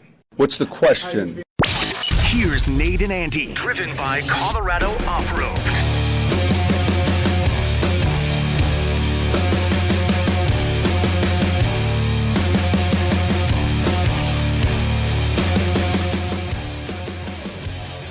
Hey, everybody, it's Nate and Andy from the Mountain Time Zone. Welcome in. Good times. Good time. The Mountain Time Zone is the best time. That's what I always say. It really is. It really is. I don't want to watch a 1:30 game. Give me a good 2:30 game. A nice that extra hour. 2:30. Give it to me.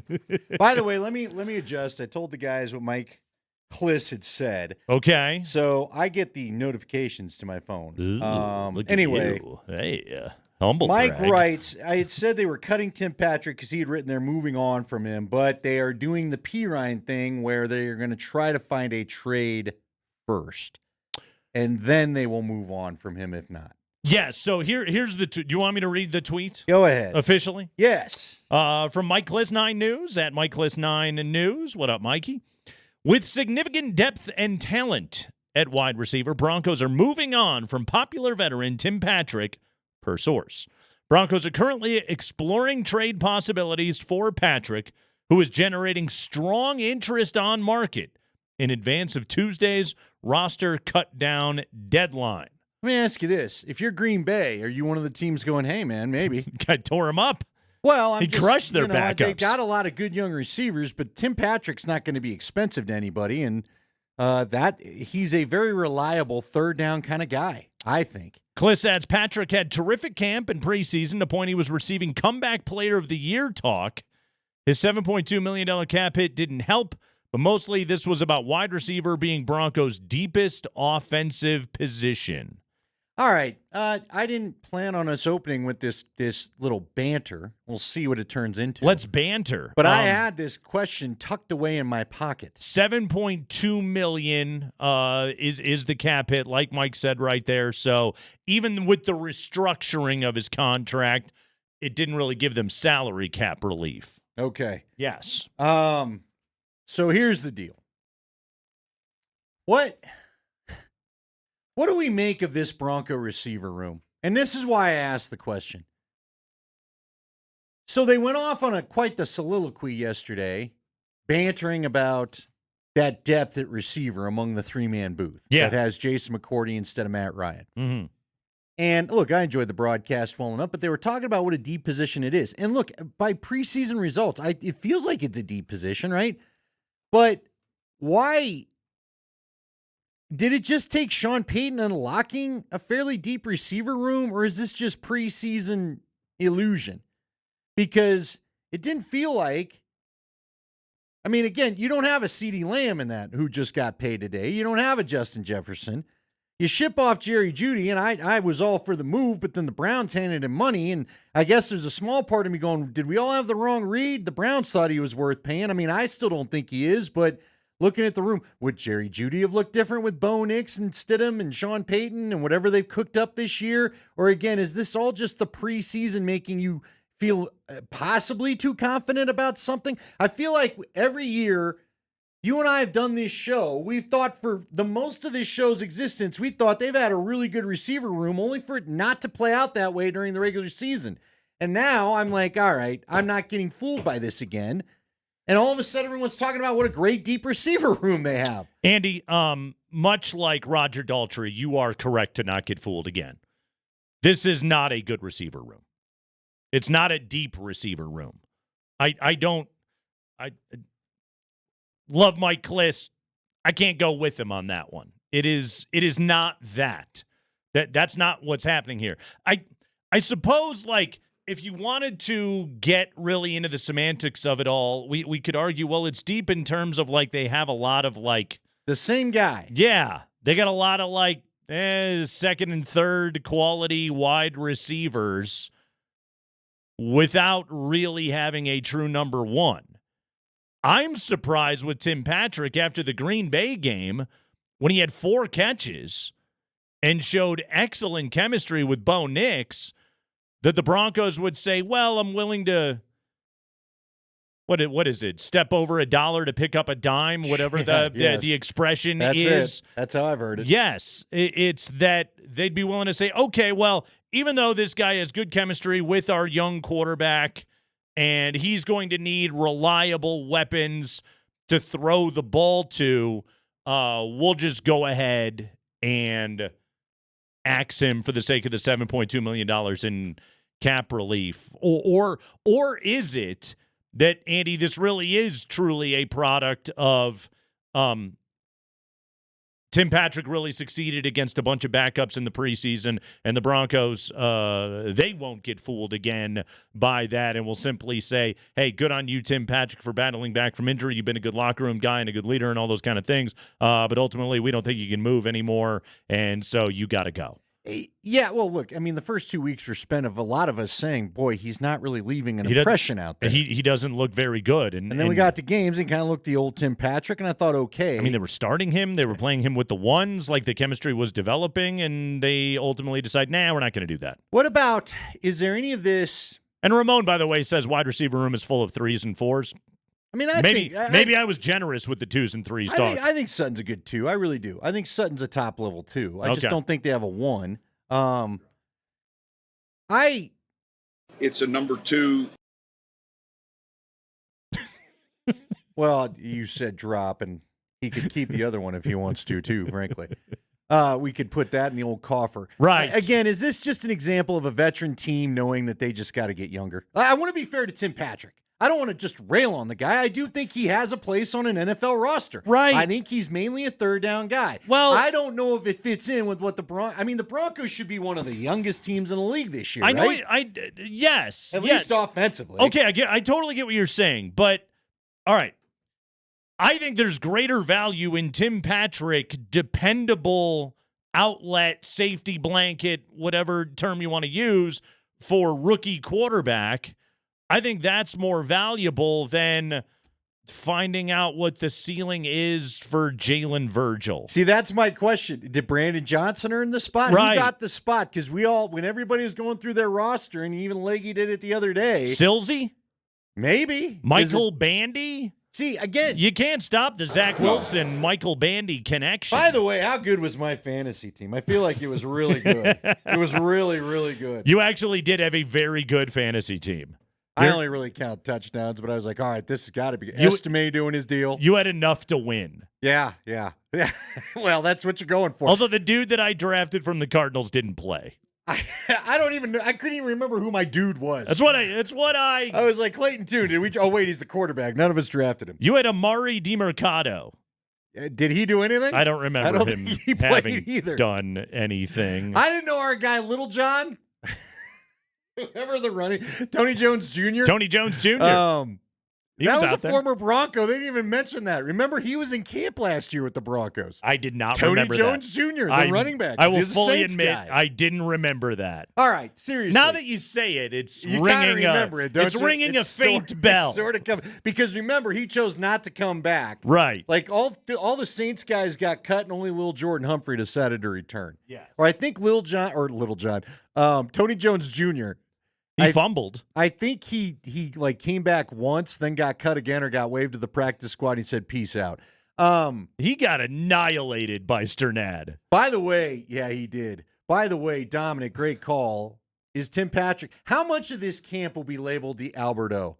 Alberto every year Oh, man, he's turning it around. Oh, man, he's got it. Then he goes to Philly. Remember, Philly picked him out. I'm not sure he played. If he played, it wasn't much. Yeah. But there's another guy we fell in love with in preseason that didn't really do much. What about Brandon Johnson? Look, I really like Brandon Johnson. I mean, Patrick. Well, what has he done in the regular season the last 2 years? Patrick has done a couple of things in regular season I think Patrick is a good NFL player. I just don't know if he's got the legs anymore. Right. And I don't think they think he has the legs anymore. Otherwise, he'd be here. That's got to simply be all that it is, that they're looking at this guy going, I don't know if this guy can hold up for 17 games, and we'd rather see Devon Valley and Troy Franklin out on the field. Is Franklin the one who benefits? That's what I'm trying to figure out. Yeah. Because Leahy, remember, had Franklin in there. He's on the team. Everyone's been saying because he's a fourth rounder, he's in there. So Fourth it's either rounder, got to be Sills or Johnson. They right? traded you're up right. to get. They paid a little money to do that. Wait, is Lil Jordan, has he been cut yet? Well, you know what? Maybe I keep forgetting about him. Is that it? Is Lil Jordan just Peyton's version of Tim Patrick? Right. So he gets to stay. That might be the right call there, Nate. Yeah. That might be the right call. It's the Brandon one that makes Johnson may move on, and because that was the part of this when I would look over and I think Cosminer and Parker Gabriel and everybody sort of does their updated 53 after the final preseason game, and this is the way we think it's all going to look. And it was all it was Sutton, it was Reynolds, it was Patrick and Mims, and then Franklin and Valet, the two rookies. That's what everybody was looking at as the six that would then make the team. And really, if you looked at that, you were like, well, they're really not going to keep Lil Jordan around? I kept saying the same thing. I feel like that's Sean's guy. And now that Patrick's I forgot gone. about that. Yeah. I bet you that's Lil Jordan's spot. Brandon Johnson probably goes to the practice squad. If I were Brandon Johnson, look, I'd probably just go seek another opportunity with another team. You kind of done the thing here, right? Yeah. And I don't know. I like Brandon Johnson. I'd like him to be a Bronco. I thought that was a heck of a catch. I don't know what that safety. I talked to Sanford this morning, and he said being at the game. What was he doing? Apparently that safety got caught on some option route in the middle, so he had to hold.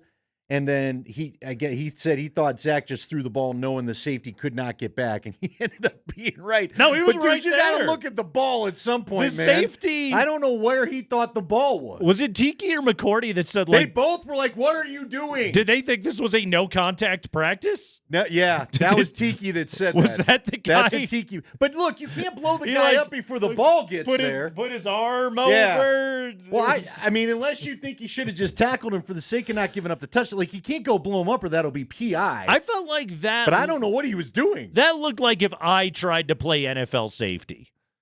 That's because two things. Number one, I would have missed, but number two, I would have missed on purpose because I don't want to run into anybody because that would probably hurt. Yeah. So it looked like if I was playing NFL safety. Fair enough. I've seen a lot of crazy things at all levels on a football field. Uh-huh. I have never seen a guy not seem to know where in God's name he was on said field.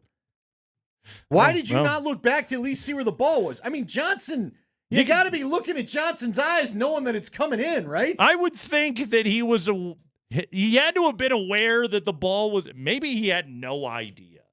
It was odd. I mean, he's not making the team. That guy's probably done with his NFL life, but nonetheless, that was wild. Eric says Tim Patrick being an old regime guy didn't help. Do you think that played into it? I wouldn't. I don't. Could. How about that? Yeah. I don't discount anything. I like the way the texter phrased it, though. Didn't help. Like, I don't think that's what it was, but I've got my little Jordan Humphrey. Yeah, it was considered. Tell me, not to be disrespectful, but from what I've seen of little Jordan Humphrey, look, quality player, I think. They're kind of the same player. He's very aren't tall. They? Patrick and Lil Jordan Humphrey are kind of the same player, are they not? The difference is we all love Tim Patrick from the earlier days. Yeah, he's done more. Tim Patrick was our underdog Yeah, story. Patrick's ceiling was higher as an NFL I would player. agree. But he's coming off an ACL and an Achilles.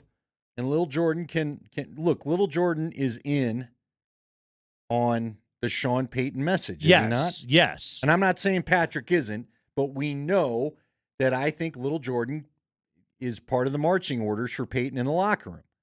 I think that matters to the texter's point. Yeah. Lil Jordan's on the group text. That's what it is. Do we have to see? Tim Patrick was not. Does it have to be Lil? It's still his name. Is it Little John or Lil John? I can't remember now. Lil? The rapper? Yeah, yeah. Okay. It was How many Lils do we have that aren't Lily? Oh, there's several. Lil Jon is Lil. Okay. Although Lil Jordan. Little John of Robin Hood fame, he was Little. Lil Jordan is Lil. Lil. Yeah, Lil. Lil Wayne, thank you. Lil Wayne, Lil Bow Wow. There's more Lils than I even... Is rap not a tall game? Is it just an under 5'11" deal? Why is everybody Lil?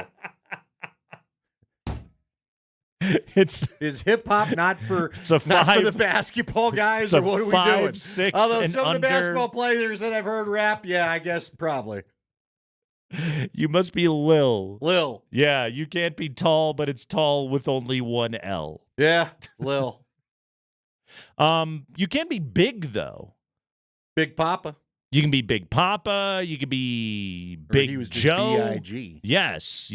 You can Fat be big. Joe. I thought it was Fat Joe. Fat Joe. Okay. Isn't it Fat Joe? Nah, I thought he was big too. Well, he was big, but I think he Yes. just went ahead and. Was there also a Big Joe? Probably. Okay. You could pass anybody. Big Frank, I'm sure. It wasn't big. Wasn't the Eagles bodyguard guy big something? Big Dom. Big Dom. Big Dom. I mean, we got Big They Honey kicked him here out. in town. Good old Big Honey. They kicked him out and they went right in the toilet after that. They were very Big bad. Dom wasn't around to lay the law. Big Dom was gone, and they went from what were they, like 11-1 to just getting housed in their playoff game? Now hold on. They lost to the Buccaneers. Yeah. Hold on though. Didn't Lil Bow Wow just eventually go to Bow Wow? Eventually they try and He grew outgrow the Lil. He hit puberty and didn't have to be Lil anymore Right. because he wanted a kid. Yeah, I think that's. He wanted to know he was allowed in the club. There's probably, once they reach the age where they notice girls and start doing that, then it's like, this Lil nickname's not doing me any favors. All those Instagram models demanding you're 6'5". You can't have the nickname Lil and go and slide into the DMs, so you have to remarket yourself. Ooh, I got it. Big Pun. Big Pun. Big yeah. Pun was Okay. out there. Yeah. He was big. Uh-huh. Are any of them tall? We grew up in the days. Slim Shady. We grew up with Too Tall Jones. We did.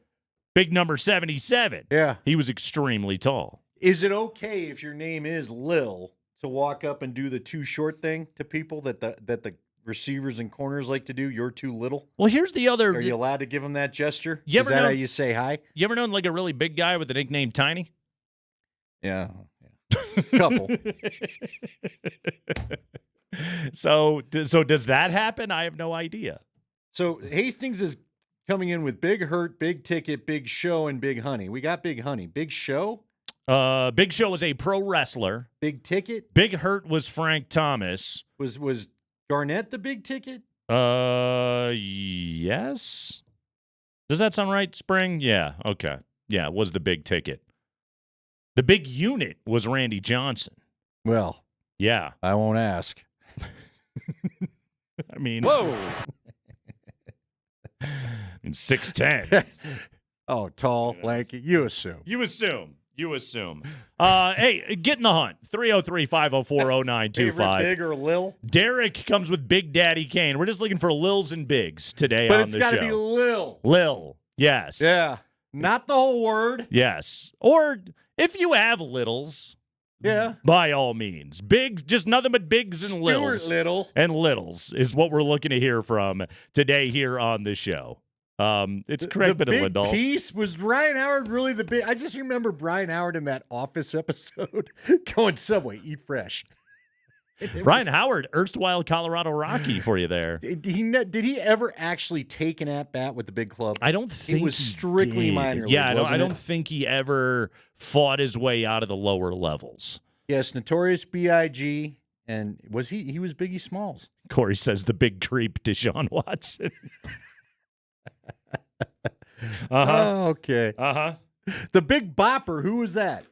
Wasn't he like a 50s hot radio Yeah. DJ? Come on, baby. That little thing? That guy? Wasn't that? You do a really good chubby or was checker. that chubby checker? That was good. I think the Big Bopper would have been the guy introducing Chubby Checker. I got all sorts of voices in my head, Nate. You never know That which one was one's going to come on out. That was really good. Lil John, what?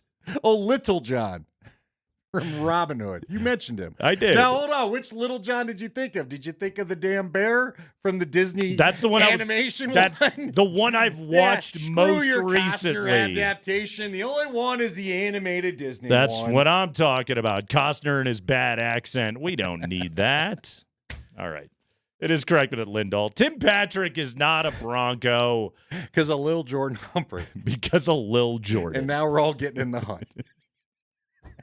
Isn't there a big baby and a lil baby? Oh, yeah, there's big baby Glenn Davis. But then there's Lil Baby? Lil Baby? There's got to be. I mean, most babies are Lil. Well, yeah, but in there. Yeah. Except for Derek Carr's What baby. about Babyface? Did he ever go Lil Babyface or just Babyface? It's a good question. He just stuck with it. Even when he was shaving, was he like, I'm still Babyface? You can't shave. I'm Nate Kreckman. Ruins the deal. That is Andy Lindahl. We've ruined the deal. We're here doing a sports radio show. Management wishes we were still in Vegas. We're here with you until 6 p.m. Ooh, Shaq was the big Aristotle. That's right. Oh, he's the big cactus. Mm-hmm. Remember that? What else was he? That was the when big he was Shamrock. in Phoenix. When he the big Shamrock with the out in- Celtics. Yeah. Yeah. All right. Uh-huh. What was he with the Heat? Was that Aristotle? I think that was just global warming. I think that's all that was happening there. All right. We'll go to break now.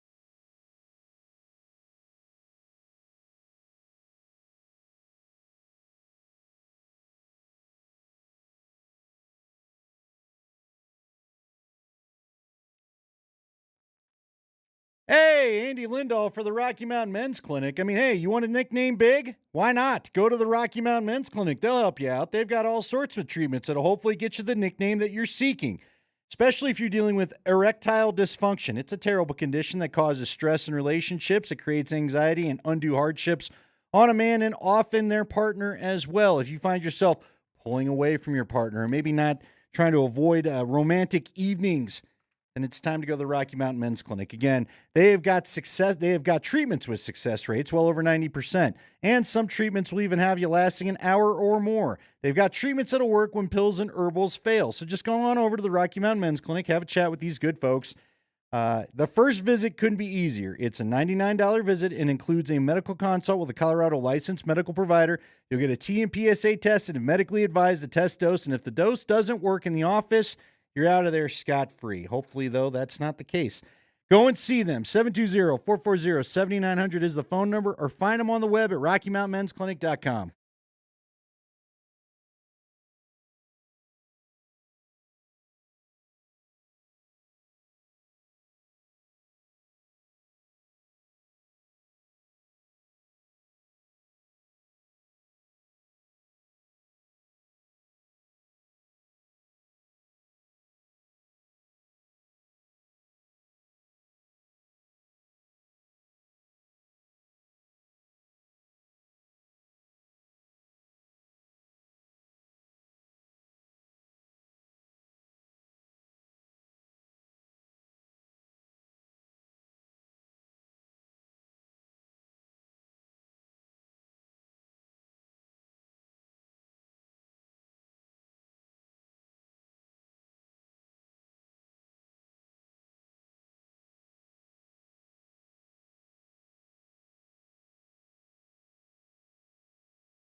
I lost in a lot of this Tim Patrick conversation. The other part that Mike Kliss reporting here is Samaje Perine is also in this same boat. Broncos are trying to trade Perine. If no deal, he will be released.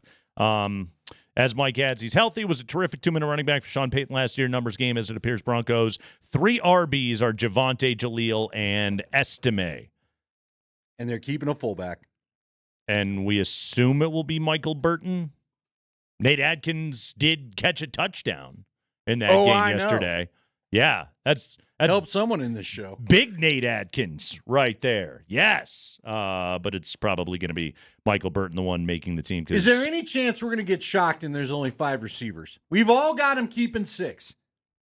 Is there any chance in order to keep 3 Qs, this is what they do at receiver? I suppose they could.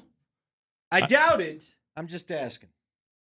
Couldn't they put Lil Jordan on the practice squad and then unless he told Sean I'm not playing that game this year. Call him up for game days like they did last year and for the 2 call-ups or whatever you get. And Troy Franklin will be game day and active because he's still raw and learning all of it, I suppose. Yeah.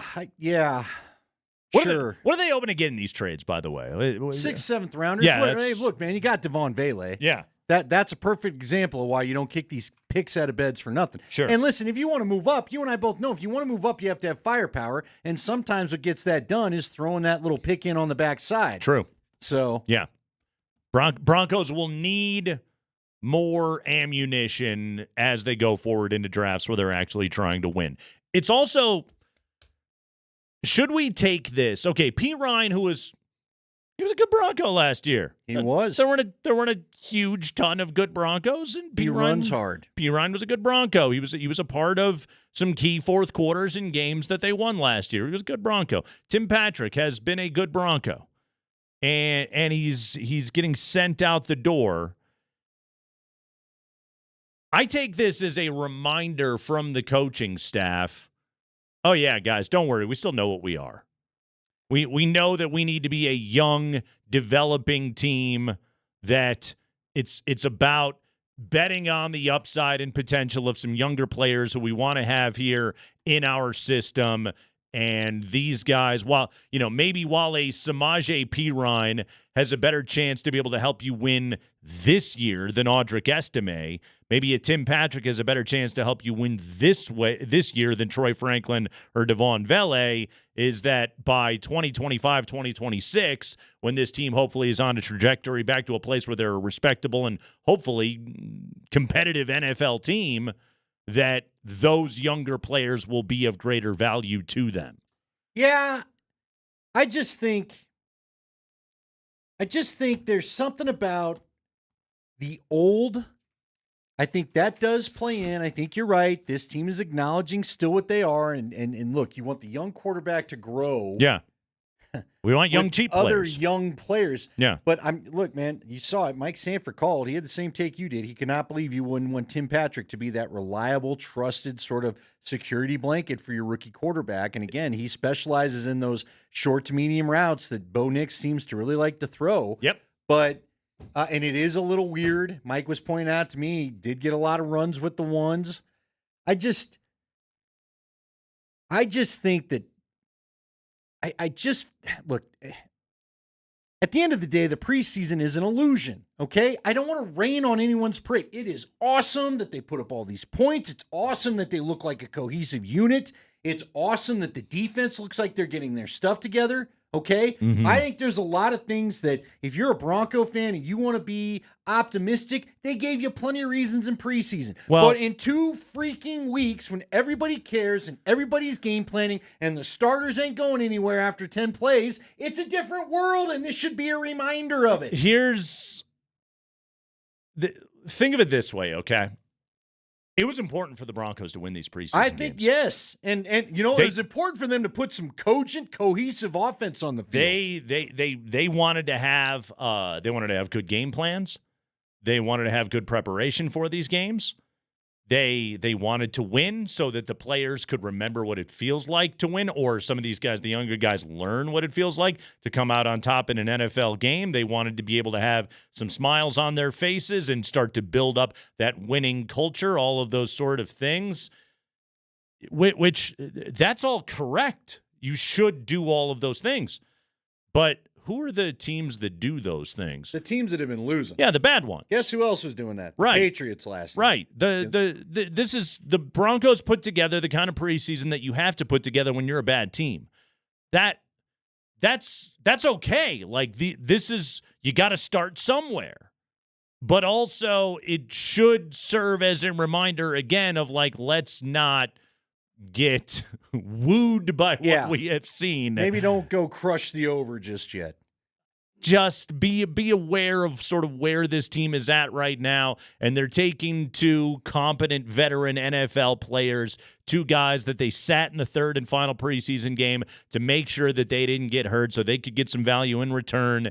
And for now, it's okay. Audric Estime, this is the time for him to learn how to be an NFL player, and we would like it if he would turn into Samaje Perine. And, hey, guess what? That guy's really cheap for the next 4 years. So that's what we need. Same is going to be said for Troy Franklin, for Devon Vele. These guys have a long way to go, but you know what? That can be really good, cheap production. And, hey, wouldn't it be cool to get a 4th-rounder and a 7th-rounder a whole bunch of time on the field this year so that they can become contributing members of our depth? And there's another reason. Again, you asked the question to start the segment, what do you hope to get out of this? Even if it is just a 6th, 7th-rounder, maybe as high as a 5th, I don't know. If they decide, let's, you and I have kicked this around before. It seems the unlikely scenario, but you never know. It's the start of the year. Hope springs eternal. Maybe by the trade deadline, they're in something. Maybe by the trade deadline, they decide they need something. Maybe it's a backup offensive lineman. Maybe it's a more solid starting whatever. Yeah. Receiver, tight end, DB, safety. I don't know. Maybe they need something. You go and stack up some picks to help you even trade middle of the year. Maybe you turn this into something that none of us saw coming. That would be awesome. Yeah. But again, to me, you can't go wrong. Even if it's a 6th or 7th rounder, it's better than getting nothing. It's better than just putting the guy on the streets. Oh, absolutely. You know what I mean? Yeah, it's every one of those things is a tiny little mark in a way to be able to make your team better. And like you said, it's oftentimes, do you want to get aggressive and go, move up in any round really to go and get somebody? These are the things that you have to have. Well, I'm surprised. I would hope, because I also think the Cincinnati Bengals are maybe our one hoper. They're the Luke Skywalker to the Kansas City Death Star. I would hope they'd take Samaje Perine back. Again, their backs are not good. Their main back, isn't he in Houston now? I keep forgetting the kid out of Oklahoma. Mixon? Yeah, isn't Mixon? I think he's a Texan now. So they've lost Mixon and Perine from the last 2 years. They lost their OC. I honestly think they need I honestly think they need something in Cincy. So maybe he just goes back there. And that they could need be a health 5th round. luck. That's what the Bengals need. Didn't they already lose a tackle the other day? If they just have the health luck, and we joked about Burrow and his required for gloved moisture the other day, but he actually had a pretty good offseason. He's going into the year healthy. They've got their 2 receivers in place. The pieces are there. There is experience with the play caller. As long as that team stays healthy, the Bengals are a playoff team. They're in a tough division. To me, I think it's them and Baltimore, the 2 best teams in the AFC North right now, but Cleveland's no slouch with what they have defensively. I don't trust Deshaun Watson in that offense. I don't trust Deshaun Watson in more ways than one, but still, that is a hard division to win, and I think between Baltimore and Cincy, it's really going to come down to health luck. Yeah, I would agree. I don't know. Maybe the Steelers thing's interesting. Russ finally played like the Russ they wanted the other night. And they got him the hell out of there. And they got him the hell out of there. Well, the problem is, Justin Fields just continues to... He Costanza did. He left on a high leaving note. on it. Well, because... Good night, everybody. Tomlin wanted him to be the quarterback all along. They're going to mix in Justin Fields. Yep. I think the Broncos better be ready to play both guys. All right. Too. Andy Lindahl, Nate Kreckman. We are the Kreckman and Lindahl Show. The Broncos are making moves. They did wrap up the preseason just yesterday. It was just yesterday that they defeated the Arizona Cardinals by a healthy margin of 38 That thing to 12. got away from him all of a sudden. Man. Jonathan Gannon was not caring for a minute, then I think he started to care a little bit. There were some funny things that happened in that game. How about that interception? Man, that was a bad pass. Poor Clayton Tune. I think was Clayton Tune. Was he already like a couple of beers deep over on the sideline? And they're like, "You got to go back in now." Excuse He's me, like, "Oh, what? crap! I got a what? I gotta go find my helmet." Yeah, the guy was looking for some orange He Gatorade. was wearing flip flops over there and had waving to go back into the his game. favorite fans in the stadium. Hey, do you remember when Plummer had to go in for Cutler in the Week 17 game? Yes, Jay got he got his bell rung. Remember when we used to say that? That was a cute thing. Hey, he got his bell rung. It was minor brain damage, but neither here nor there. And Plummer had to go in the game. And I think all Broncos fans were like, hell yeah, Jake's going to lead us to victory. There were numerous people that were just like, he didn't know the game plan. He didn't. Jay had golf on his mind and other things. Jake was. He was. Where's your favorite place in Cancun? Carlos Miguel's. Senor Frogs. Yeah, Jake was already there. That might have been dancing through his head. Had to run out. Ah, crap! I got to go play. What do you mean? Guys don't need that. Still, hey, this is sick pick six. Lavelle Bailey, that's my dude. Yeah, your guy Bailey. I got him on the team. Fresno State legend. Do you think he wanted to be caught at one point? They pointed it think out he was on getting the tired. broadcast. Yeah, he was getting a little. The train was starting to hit a hill. He made it. Got to celebrate in the end zone. I'm sure he hit the oxygen right away. But yes, we're talking about a big victory over the Cardinals. That's next.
Just some overall observations. I liked our energy again. I thought even the guys that weren't necessarily playing were into the game.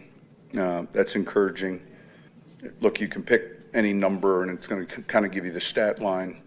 When you score on defense, you're going to have some success. I think we had 2 takeaways. We protected the ball. So overall, I was pleased with how we finished this preseason. We'll get a lot of film look on some guys, and then we begin that process the next 2 days relative to the roster. Craigman and Lindahl, we are here doing radio relative to sports. We are with you today until 6 p.m. Did he intentionally just I'm going to do the grouchy thing because now it's the regular season, now it's real, so I'm grumpy while I'm talking after a 38-12 victory? Relative to the start of the regular season? Yeah. I think he gets into regular season coach mode. I think there's something to that.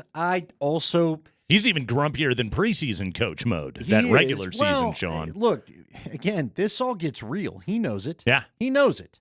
Sean is not taking any victory laps on the amount of points scored this year, if he wanted to. Again, it's an indicator for all of us to just, like you said, he played it the right way. I think they feel good about themselves. God, it was great to actually see some offense. It probably was the best marketing campaign the Broncos could have had this year. Hey, the offense looks to not suck the way that it has, okay? Hopefully that'll get some fans back in the building. But all that being said, he's a very smart guy, and I know a lot of coaches have great respect for Mike Macdonald and what he can do defensively. I've had a few people tell me that the Broncos got no favors by having the Seattle opener be the first game of the year. I had somebody tell me the other night that is in the Circa Survivor pool, they're taking Seattle over Denver in week 1. And it was just, Bo Nix has to go to Seattle. Yeah, and face one of them, absolute defensive mastermind. Yep. And it's going to be a little noisy out there. That is a real welcome to the NFL moment that Bo Nix is about to go deal with out there. Now, look, Seattle, we got a lot of teams that are already dealing with this. Seattle had something happen to one of their pass rushers today. How's Geno doing? Is he back and healthy? Geno, I think, played the other night. I can't say that I stuck around to watch all of that. And believe me, you know me, I watch plenty of the preseason football, but trying to find the note, I saw it earlier where Seattle's top pass rusher has a knee injury, not one that'll be season-ending, but I believe it's going to cost him the game against the Broncos. I believe, let's see, here it is. Uchenna Nwosu has suffered, where is it? Ladies and gentlemen, MCL sprain. There Andy Lindahl, Google. Nah, it's Ian Rappaport has a longer. Schefter just got right to the point. He has a sprained MCL and is now expected to miss anywhere between 2 and 6 weeks. Ow, my MCL. But it was MCI. Don't touch it, you'll break it. Okay. When MCI, don't touch it, you'll break it. You touched it. Rockies. You don't know? Just say you don't know. Acknowledge the question, Nate. I didn't hear it. I'd moved on. It's What's okay. the question? Believe it or not, I didn't stay locked in. Go ahead, read your notes. Scrolled your way Read your note. through. I'm just telling you, their top guy may not be available. That'll help the Broncos.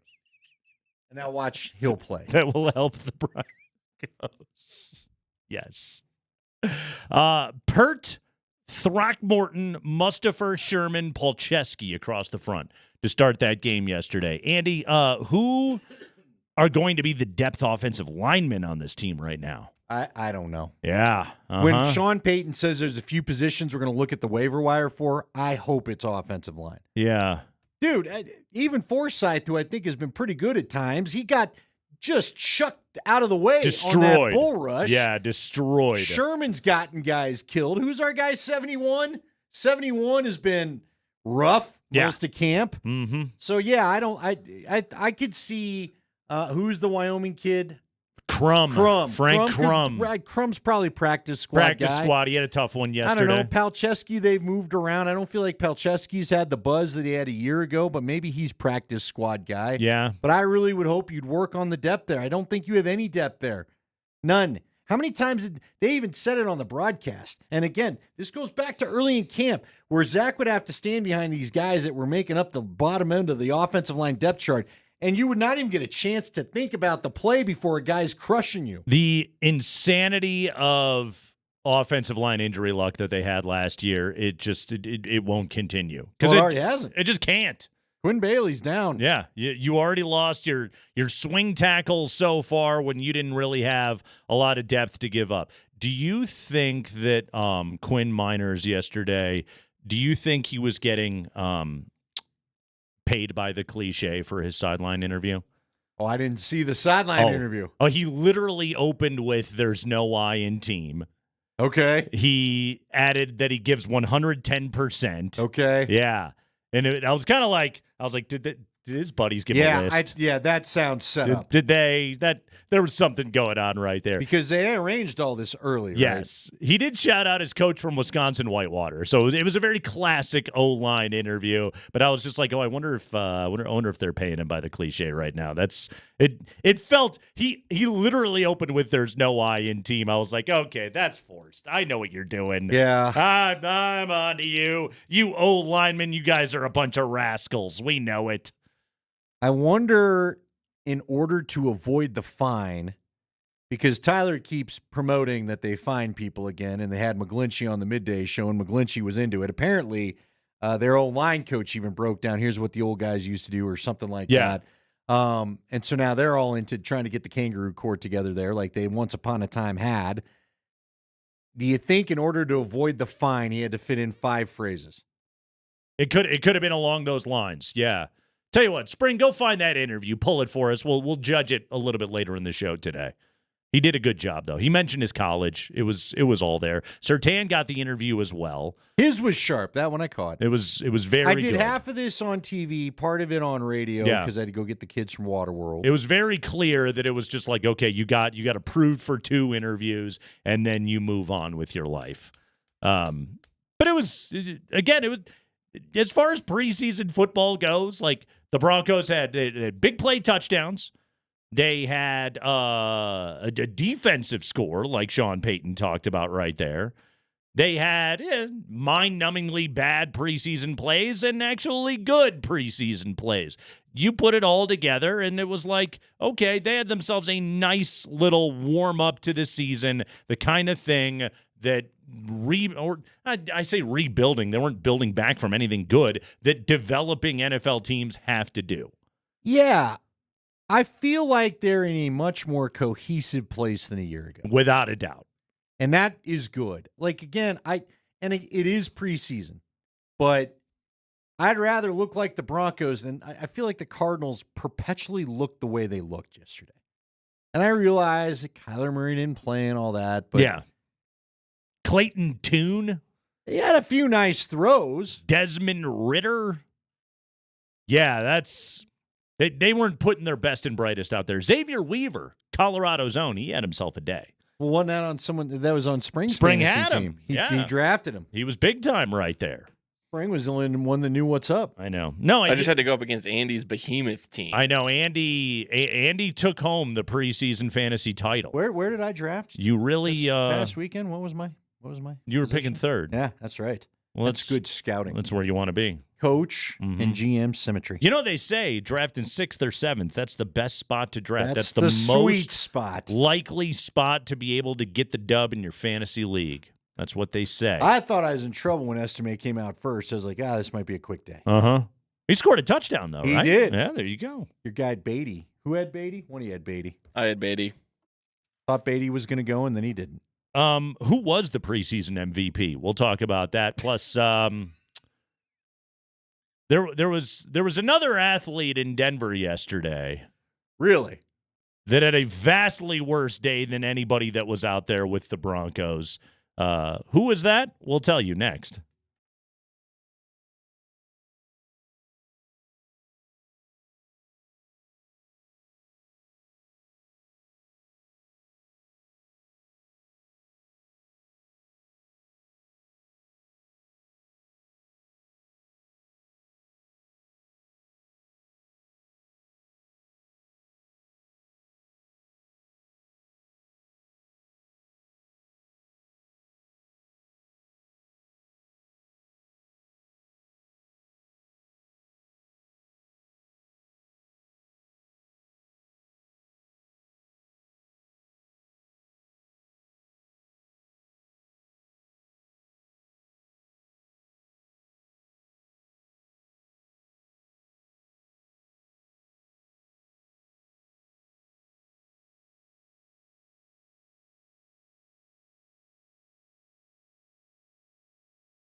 So the preseason is done. Oh, and what a time it was. 3 Sunday games. They beat the Colts. They beat the Packers. Then they go out there yesterday, nationally televised affair. America was glued to the Broncos and the Cardinals, Andy, and Denver did nothing but impress. 3-0 in the preseason. Look out for those Denver Broncos. All right, Andy, it's all said and done. Who was the MVP of the preseason? Boy, look at you. Who walks out holding up the trophy of the greatest Bronco in 3 exhibition games? Part of me wanted to say Bo Nix because he won the starting quarterback job. It did go quite well for him. But he did not play in the third game. Completed 77% of his passes, had a couple of tutties. I think nobody did more for themselves than Bo Nix did in this preseason, but a preseason is made of 3 games. I'm trying to. Well, no, I mean, I guess in a way it's good because it means you spread the wealth around. Like Audric Estime had a couple of moments. Javonte looked good at one point. McLaughlin obviously caught our eyes at times. Yeah. I think Dulcich had a couple plays early, then they quit playing him because every time they put him out there, they were trying to kill him and take his head off. Please, for the love of God, don't let this guy get hurt. I think the anti of what you're talking about might be Lucas Kroll. I don't know that Kroll had a good preseason. Team best 7 catches in the preseason, Andy.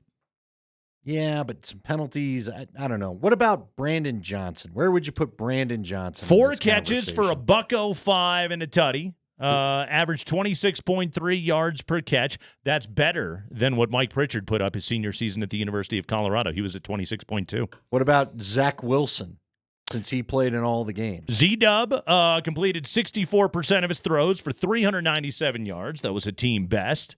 9 yards per attempt, 3 tutties, no picks. He was sacked a team-high 6 times, but walked out of the preseason with a passer rating 115.4.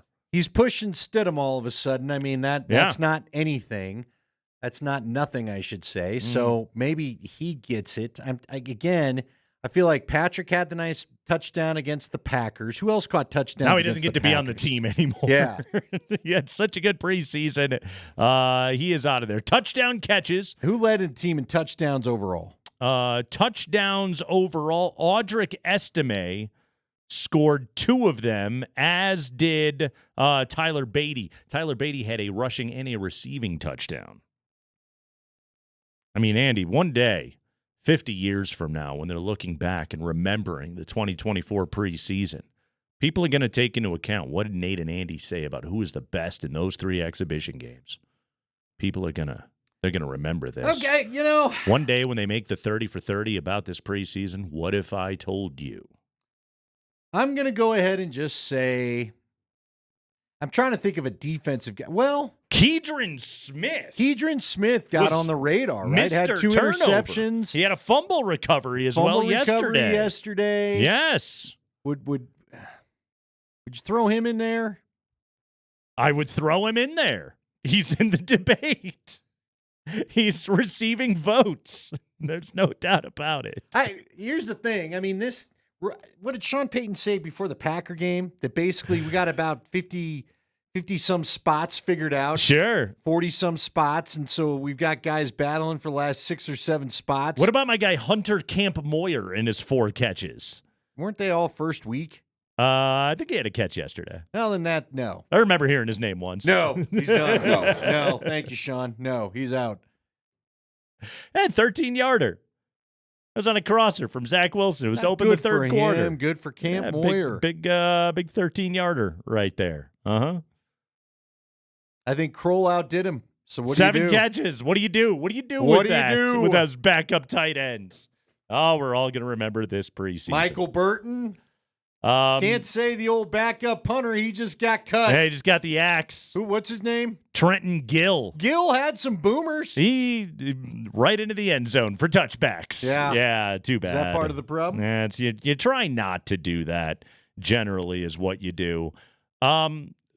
Seriously, I'd give it to Zach Wilson. Yeah. He played the most. His 44 attempts were 14 more than Bo Nix and double what Stiddy had. I think we got to give it to Zach Wilson. Did Stiddy have the worst preseason? I think Stiddy had a perfectly cromulent preseason. Worse luck, that's for sure. Samaje Perine? Yeah, worst preseason. I could start going to some of those Samaje O-linemen. Perine absolutely had the worst preseason, all because of everything that happened on that one play where he juggled the ball so it was intercepted. Then he got up and missed the tackle. Then he got up again and he ran into Ben Powers as Ben Powers was making the tackles and briefly injured Ben Powers on that play. Briefly, Ben didn't play last week. Ben hasn't played since. That's the worst preseason. Yeah. You can't do worse than Samaje Perine did this preseason. How many guys are getting chucked out of the way? We had a few linemen just getting blown up. Blown up. Michael Bandy, by the way, made an impression yesterday. A couple of big catches. Him and Z-Dub are a combo right there.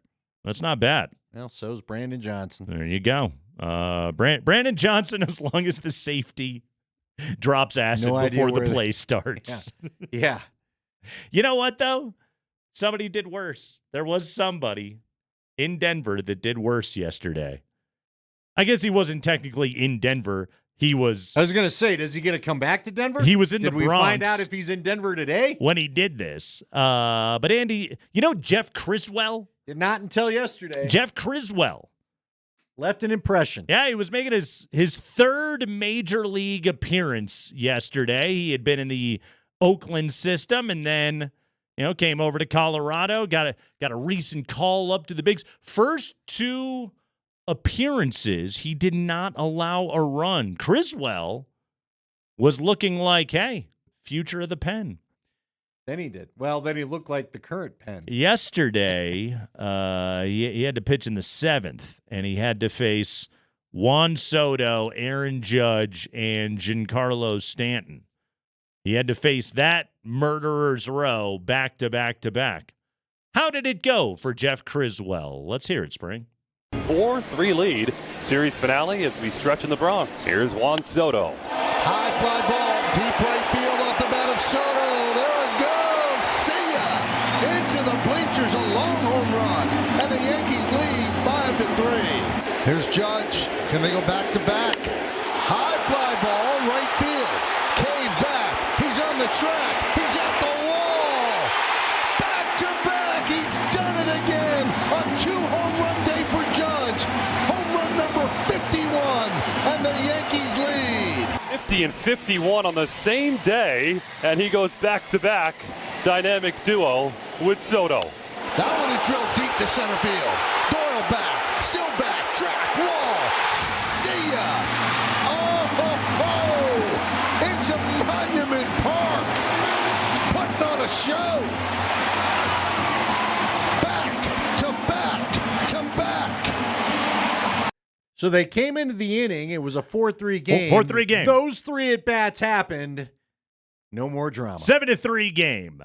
Gleyber Torres would add one more 3-run shot before it was all said and done. That one was off of Lucas Gilbreth. But yes, Jeff Criswell allowed 3 hits in the 7th yesterday, Andy. They traveled a combined 1,220 feet. Well, Judge is on pace for what now in his home run 60. chase? I believe he's now on the, 63, 64. He's on pace to break his own American League record. He enjoyed his weekend. He had a pretty good weekend. He homered 3 times this weekend. Jeff Criswell, more like Jeff Chris Poorly. Thank you. By the way, Judge 7 home runs last 6 games. Not bad. Yeah. Pretty good. Give me your joke again. Jeff, more like Jeff Chris Poorly. Yeah. What is Chris Poorly? Well, he was Chris Well. That one you went too far. It's Chris I'm Well. not giving it to you. I was Chris I Poorly. want him to retract the laugh. You're trying too hard there. I don't know what Chris Poorly is. Opposite of well? No, I get that part, but Poor? it's not a dash. It's all together. Calling you on it. All right. Again, these are... That was the Zach Wilson decision to still throw it in the grass. Just put that at the feet, Kreckman, let it go. Play the next play. Is that the one where he threw it right in the guy's stomach? Pretty much. I was like, come on, Zach. We haven't seen that decision in a while, but there it is. What about the one where he was just like fading away? It was like, I'll just chuck it up in the middle of the field. That was damn near a pick six. That was intended for Lucas Kroll, by the way. Not his best work right there, but still. By the way, exit velos. Let's see. They were. We were 103 from Soto, 103 from Judge, 110 from Stanton. Good night. He murdered that thing. The expected batting average on that contact, because I'm looking at StatCast right now.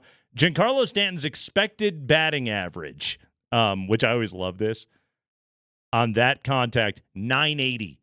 If you hit a ball that hard, you will hit 980. It's leaving the yard. Where does the .20 come from? I don't. Who the hell's catching that? Does that mean you just murdered it directly at somebody? What park are you in? Then Right. I also need to know. What is the largest park possible that thing isn't leaving? You were at Castle Pines, apparently. I guess. I don't know. 980 was the expected batting average. Has a pitcher ever just kind of looked over and been like, "Can I come out? I want to be done. I don't have it. Yeah. Hey, this isn't. This is not a good time." He's like, you couldn't have saved me till tomorrow when we face the Marlins. Oh, he'd had a visit before the Giancarlo Stanton one. Don't do that again. The old mound visit. Yeah, what are you saying in that case? Hey, this guy's got power too, so if you could maybe find a better place to put these pitches. This guy right here, he's known to hit the ball really hard. What is with Giancarlo Stanton and just murdering balls against Rockies pitching? Oof. Didn't he end Wakefield's, or not Wakefield, Jamie Moyer's deal? He did. Yeah, he was the one. I think, was he still Mike back then? Yeah. I think he was Mike. He was still with the Marlins. Yeah, and just broke a bulb on the scoreboard. He did, yeah. Time to retire, old man. That exit velo was like $120 on that thing. It exited the scoreboard. No, through the other side. That's one of those where it's like, hey, Jamie Moyer, it's not safe for you to be out here anymore. Yeah, you probably should think of another career. Yeah. Get into broadcasting, maybe. Yeah. You got any friends in either insurance or real estate? Yeah. Time to go to that agency. Uh-huh. Get out of here. Poor Jeff Criswell. We were having a fun little story with Moyer, and then all of a sudden the soul left the... It sure did. It was instantly destroyed. Not such a fine story any longer, was it? No. How are the Yankees not better? We always get on the Dodgers, and I get it. They spend $1 billion, and yeah, you know what I mean. Mm-hmm. But haven't the Yankees, like, when was their last World Series? The early aughts? 09. Yeah. Okay. Late 09. aughts. Would have been their last time. Is that the aughts, or is that just the O's? That's the aughts. Yeah, that is the aughts. That's what that means. Uh-huh. Well, I couldn't remember. The tens? What are the tens? The teens? The 20 teens? I think I would say the 2010s. All right. Is what I would say for that decade. I do say aughts for the 2000s, even though I think people just call them the 2000s. The 10s, yes, the 2010s. And now we're in the roaring 20s out here. They ain't been roaring. We're all doing the foxtrot. Not been out here. Not been a good time. Been, yeah, I'm having a great decade. What's the problem? Good. We're doing. We found the guy. K&L is crushing it. We're doing wonderful. Yes, people are discovering our stupid radio show every single day, and they're enjoying it. And other people, as far as you know, hate it with every bit of their soul, and we appreciate their feedback as well. Come on, we're having a great decade out here. We'll talk to Jeff Legwold coming up next. He's having a great decade. Again, another guy that's one of the highlights of the decade. I think we're doing terrific. Jeff Legwold on roster moves for the Broncos. That's next.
The headline right now on ESPN.com, sources, Broncos to release wide receiver Tim Patrick if no trade.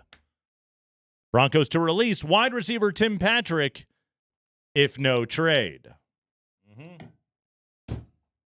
If done right, no can defend. Joining us right now. So they say till the next movie. Jeff Legwold of ESPN. Leggy, why are the Broncos doing this with Tim Patrick? Well, I guess, and we've alluded to this, when I've been with you guys before, that, when they drafted Devon Vele, they immediately said he's like Tim Patrick. So to me, that's sort of when the clock started on all this. And it's not that they don't think Tim Patrick doesn't have a place in the locker room, an important place, or even in the offense. It's at this point, they got more guys they like than spots they have available. And Tim Patrick doesn't play special teams, at this point after 2 years of injury rehab to come back. So I think that's all just part of it. Again, there is trade interest. I've spoken with a couple of other GMs, around the league, and they say they hear there's trade interest in Tim Patrick. So it's just a matter of if something can be worked out. And I get, there's always in these cases, there's always, the reprieve from the governor, so to speak, at some point, and they make different decisions. But right now, the Broncos' plan is they'll try to get a trade and find him a place, and they get something in return. And if that doesn't work out, then they would release him. Well, the other one you called, you've been calling it for 2 weeks now, is they may shop Pirine. What do you think's going on there? Same thing, Andy. You got not enough spots available, and I thought it was pretty clear last night when they basically treated Estime like a starter almost, just one series or a very short cameo in the game, and Samaje Perine wasn't even in uniform. And I think, to me, if you're a veteran player and you're not in uniform for the last preseason game and you're not a starter, that's routinely a bad sign. Talking to Jeff Legwold here on a Monday afternoon. Jeff Legwold brought to you by the International Brotherhood of Electrical Workers, IBEW Local 68. Start with a job, end with a career. Leggy, I guess my initial surprise at the Tim Patrick cut was how well he connected with Bo Nix in the Green Bay game. He had 4 catches in that game. He had that touchdown. You would think, okay, rookie quarterback needs the security of a solid veteran receiver. We have seen Tim Patrick kind of be that security blanket before for other quarterbacks in a Bronco uniform. Do you believe it was the return from injury, or was it simply this team was like, hey, it's time to get younger and cheaper because that's what we are right now? Probably all of the above, Nate, honestly. I mean, it's again, they used 2 draft picks in April on wide receivers. And I think their feeling was they weren't going to risk either one of those guys in waivers. So even if the 2 rookies aren't in the sort of top 5 or 6 at the position group, it ain't always a meritocracy in how these things work out. And I thought Tim had a great camp. And, to me, he's still going to be missed in the locker room if this doesn't work out, and it doesn't appear like it will. So it's an important piece of the locker room in terms of a toughness factor. And if I'm a quarterback, I always want guys who fight for the ball like Tim Patrick does on every single play. So, this is not a move without a cost. There's a price tag here, and I think the price tag is other people are going to have to be tough in the locker room, and the 2 rookies, especially, I think Devon Vele has played his way onto the team with how he's been in training camp in the preseason. I think Troy Franklin is the one they're hoping they get a little more of what they saw in the preseason finale and this past week. What does this then do for those bubble receivers, your Lil Jordan Humphreys, Brandon Johnsons, Jalen Virgils, David Sillses of the world? I don't know why we pluralize these guys, but what does it do for them? Well, I think, Humphrey is one of Peyton's. I mean, he likes Humphrey as a player, so I think that spot is probably Humphrey or Johnson, and they're, those are if they keep 6. I think it comes down to those two for that last spot.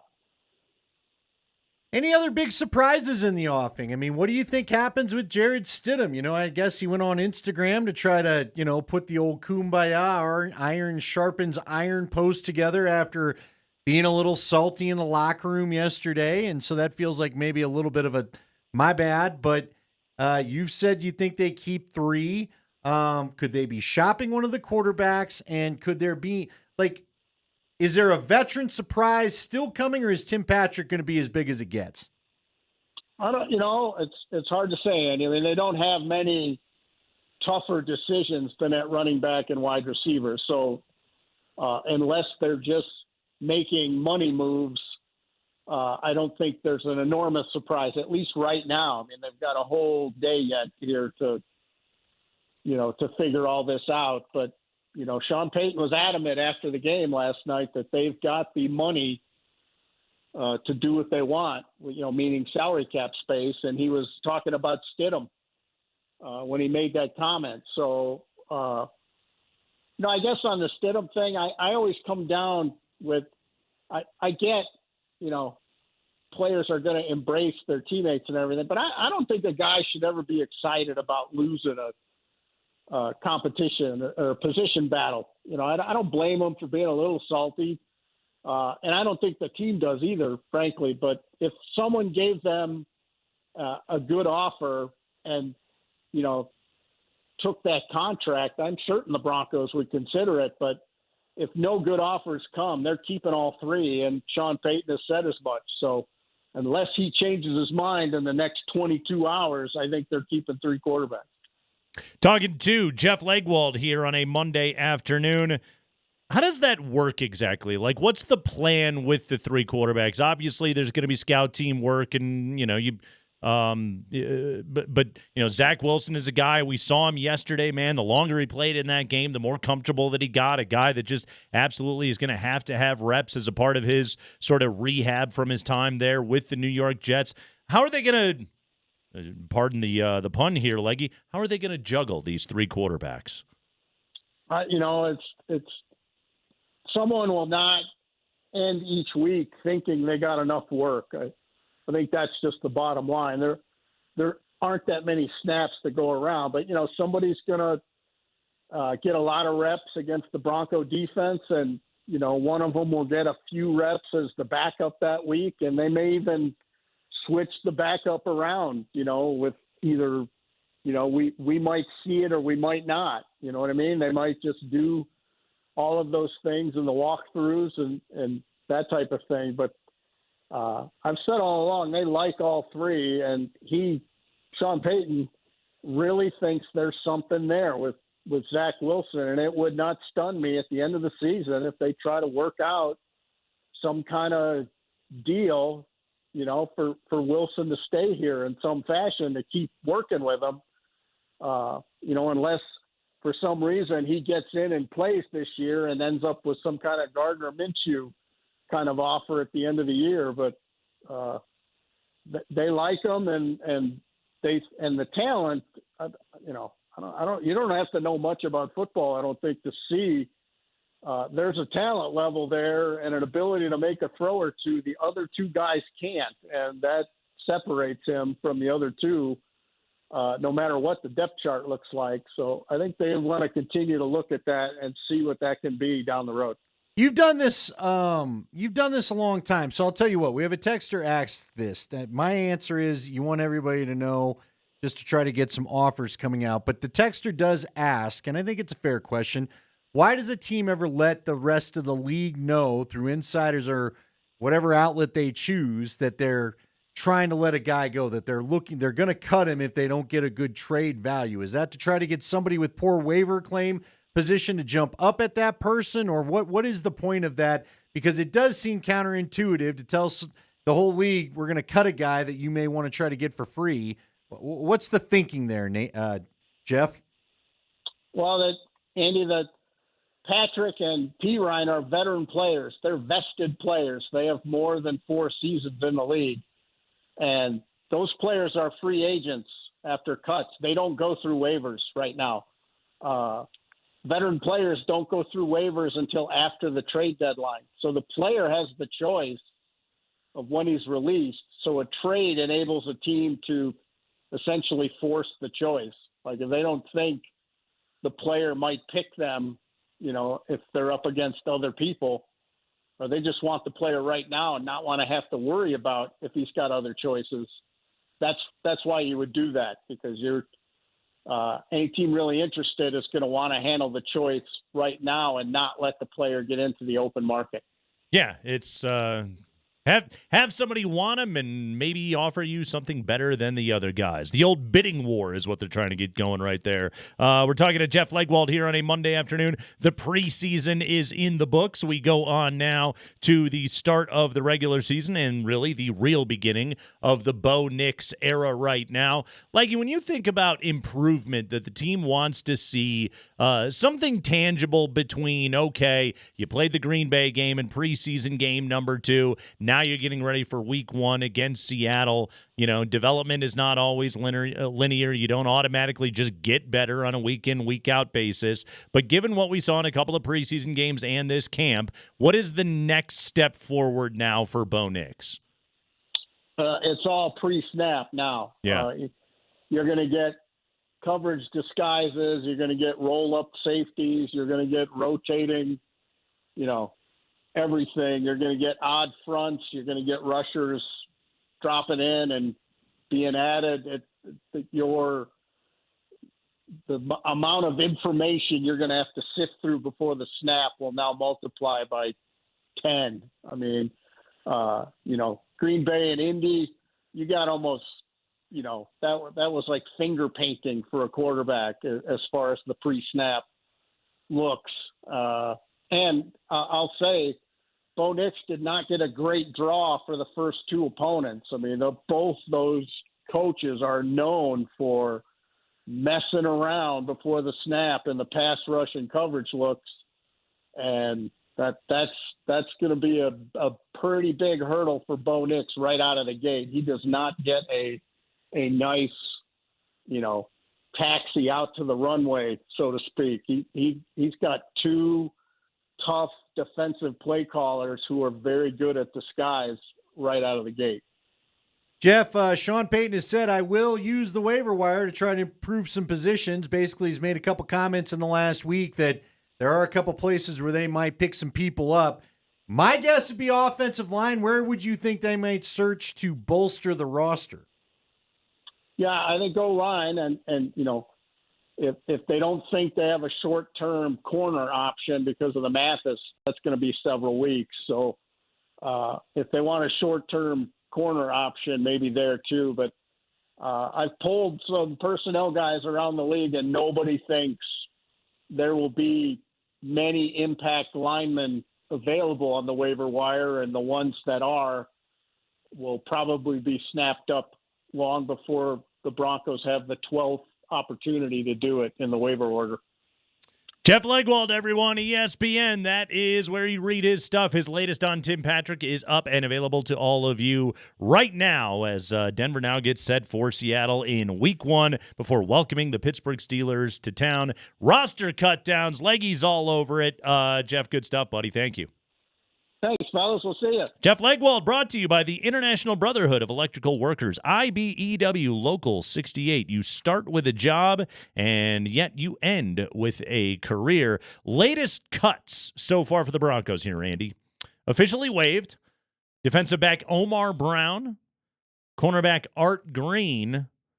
So right off the jump. Losing Arthur. Just Come on, baby. Crushing the crayons. Oh, look at that. Ah, yes. Cornerback Caleb Hayes. Guard Oliver Jervis.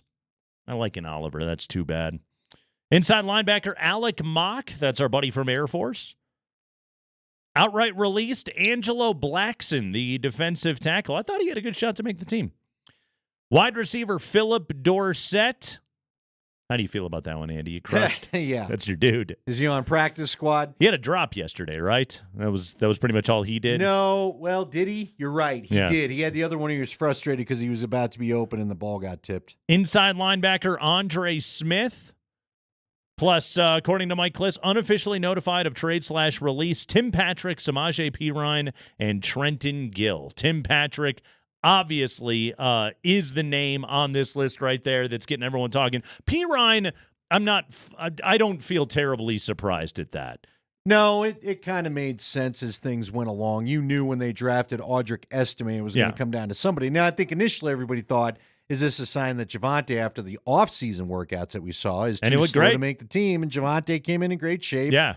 Reclaimed his position as the number one, and so it ended up being Perine that was odd man out. McLaughlin's a legit NFL player. Estime came back from the injury and is healthy, and he's going to make the team. And so this team likes a fullback. Yes. So Samaje Perine sort of odd man out, but we had a sense that very well could happen. The flip side of it, Tim Patrick will not be on this team.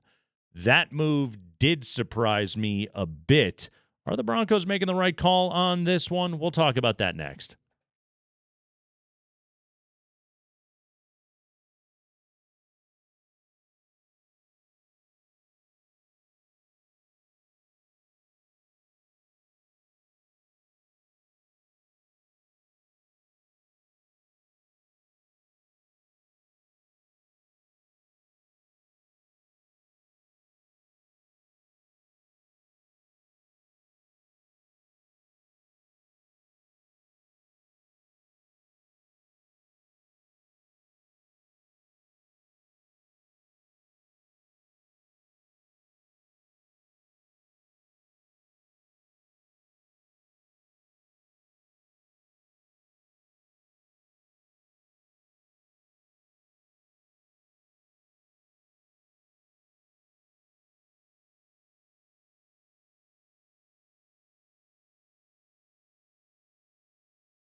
Yeah, listen, I can't. I mean, I was encouraged. I thought he did a great job. You know, he made some big plays. He's a big target. He's a great worker. And, you know, again, one of those guys, it was great to see him have some opportunities. A lot of those guys stepped up. Virgil had some key receptions. Bandy's had a good camp. I mean, we knew it at the start of training camp that position group was deep, and then I think you all got to see actually how deep it was. There's some tough decisions there. Sean Payton likes Brandon Johnson. Tough decisions being made. Well, there's a spot opened up because Tim Patrick is either going to get traded or released. I got one more note on this here, Andy. Jeremy Fowler of ESPN tweets this a mere 8 minutes ago. Teams identified Denver as among most active leading into roster cutdowns, while Tim Patrick and Samaje Perine are available, as others have reported. Broncos also received calls on cornerback Damari Mathis, though Denver plans to keep him. He hurt his ankle on Sunday. Yeah, that Damari Mathis calls. Would they have planned to have kept him if he did not hurt himself? Yeah. Would be curious. Mm-hmm. By the way, Jalen Virgil, big-time block on that Estime. Yeah. Touchdown yesterday. Him and Nate Adkins. I mean, they opened up that hole right there for Estime. Can Jalen Virgil be a wide receiver / tackle? Do you think he could make the team with that combination? They could think about it. Okay. I don't know what they got going on. You know with what the it is? backups. It's outside the box thinking. Yeah, but the guy that I don't think I'll forget. You're looking for positional versatility. Our guy, DeMontre Jacobs. Or DeMontre Jacobs. If you will. Big number 71? Yeah. Yeah. Put him up there for one of those rough camp awards. Offensive line is hard. It's a really, really hard job. Tim Patrick is not going to be on the Broncos this year. We talked to Jeff Legwold about this in the last segment. They like the youth. They want to play the youth. The two Utes. The two Utes. Literally, one of them is a Ute, Devon Vele. There you go. There you are. Devon Vele had an excellent camp. There's no denying that. He has earned his way onto this roster. Troy Franklin, he picked up 9 yesterday on a jet sweep, so we got to see the speed a little bit right there. There was good timing on that play.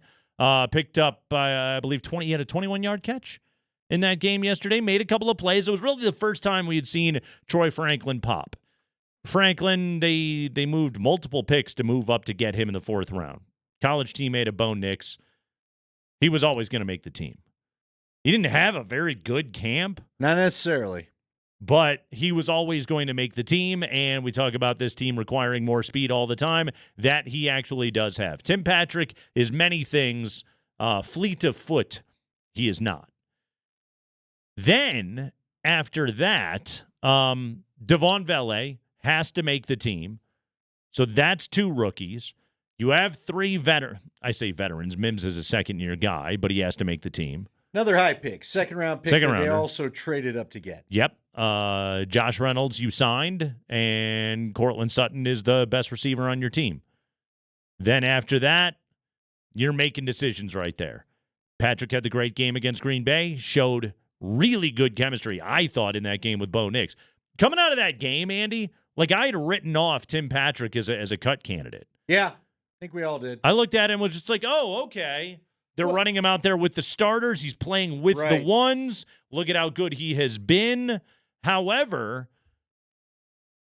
he was playing well enough to be with the ones while also not necessarily fitting into the team's future plans. A guy coming off of 2 major injuries and a dude that is just, I think they view it as he's blocking younger players from getting more reps. Yeah, but not just, I mean, he was with the ones both games that he played in. Didn't play yesterday. Yeah. And you're right. Devon Vele looked like the perfect substitute from him all along. Even in the preseason, the OTA portion of the offseason. Yeah. I think we all got snarky about the fact that he actually took his old number once upon a time because they were about the same size. They came from the same school. It just was way too much similarities. He was Tim Patrick 2.0, and then he started making some plays just like it. So it is surprising. I'll be curious to see if they're able to get a pick. I really like him, and I think he's reliable. But here's my thing about all these players that we're about to kind of wring our hands over the next 24 hours or whatever it is. How many guys like this exist on other rosters on every team in the NFL? Yeah. Every market has a Tim Patrick type, I would say, where whether it's the radio host or the TV or whoever's feeding you your information, they like him. In this case, how about this? What if I think we're all shocked because of the time that he played, to your point, the fact that he did get reps with the ones. But take that aside, we talked about the way it was going for him early in camp. And remember, there was a point where I told you one day I went out there and Patrick was actually literally doing the mental reps behind his position. He was on the bench, if you will, but he was following the play and fake running the route and all that other kind of stuff.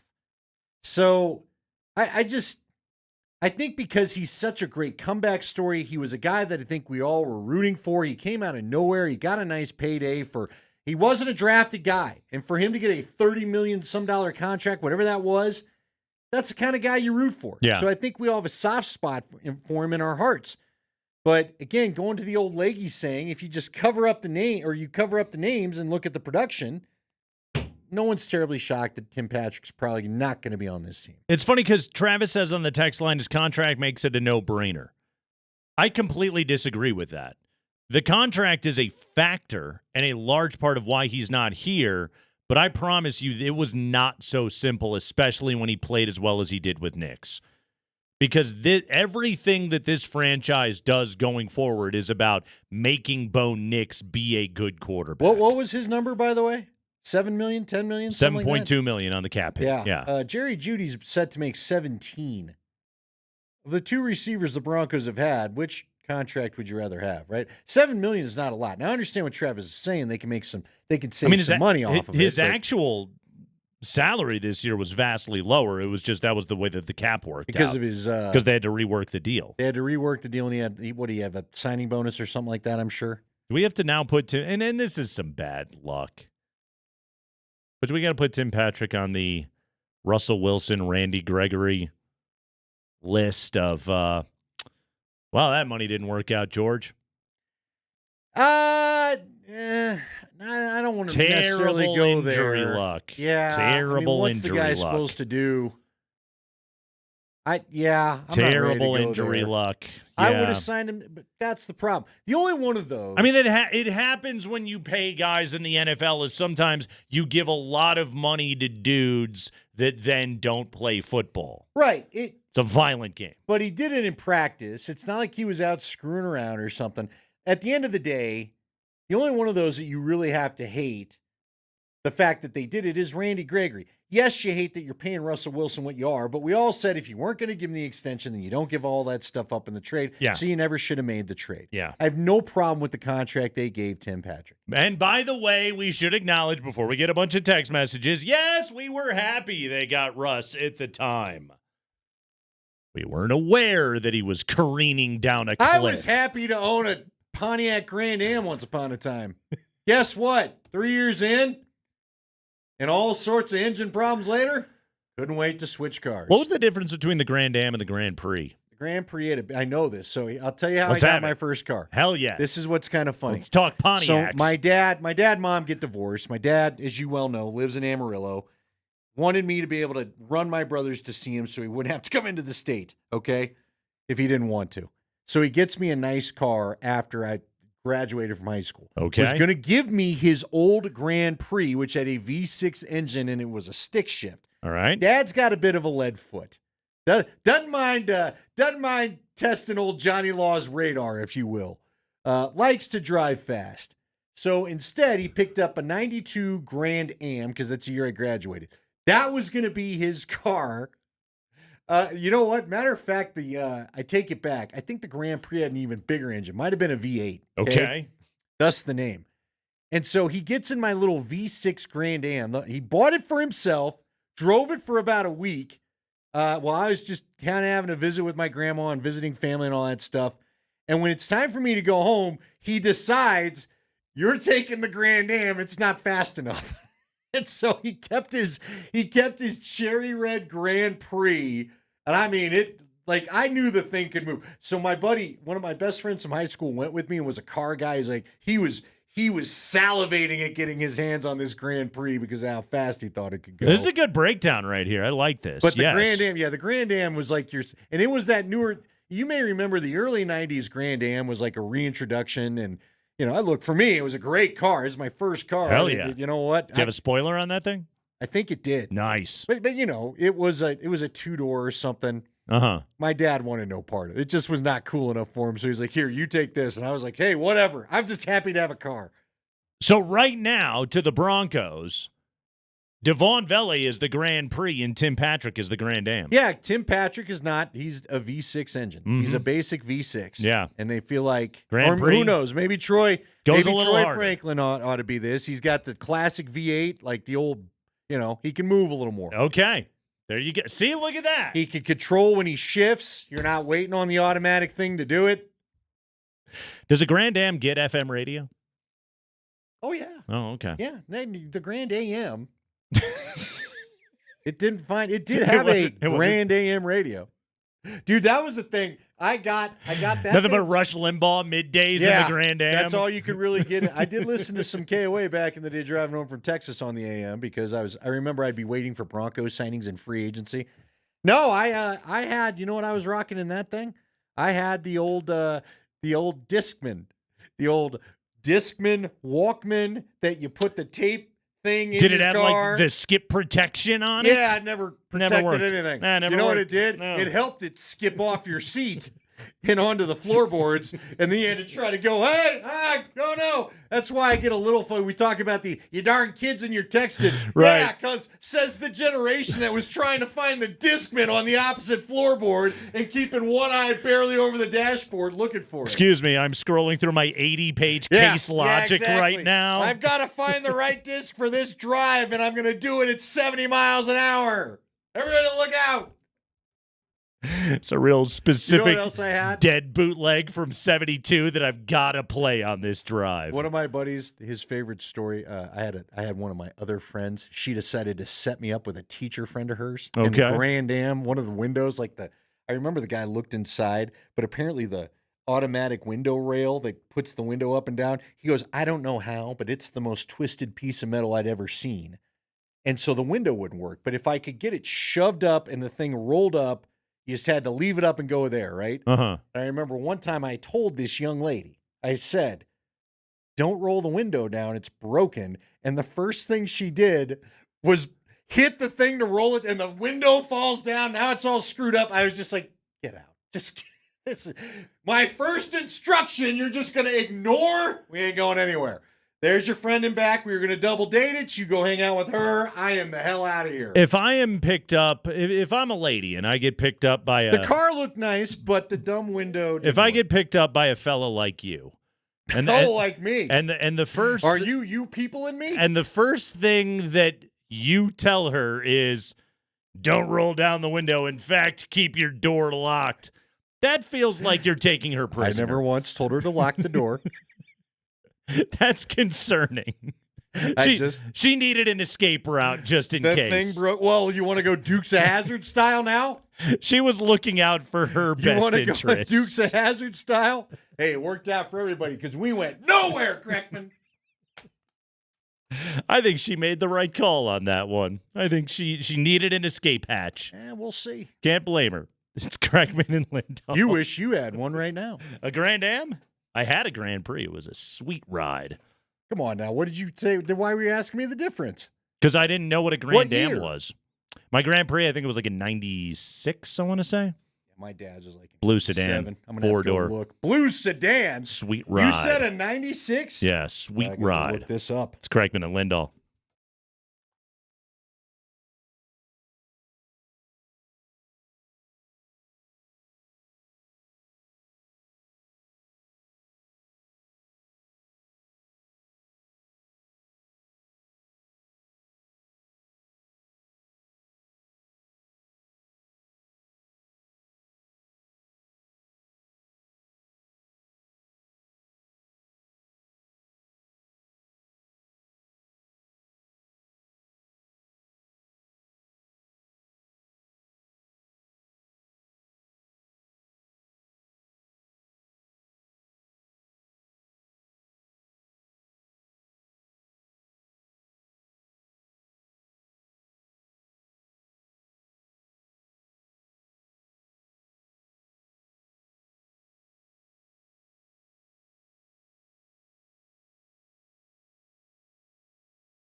Let's get right to it. We got football news. We call it the High Five, the 5 biggest stories of the day. We do it at 5 o'clock because it's the best 5 o'clock hour in the business. Let's go, Mark Springer.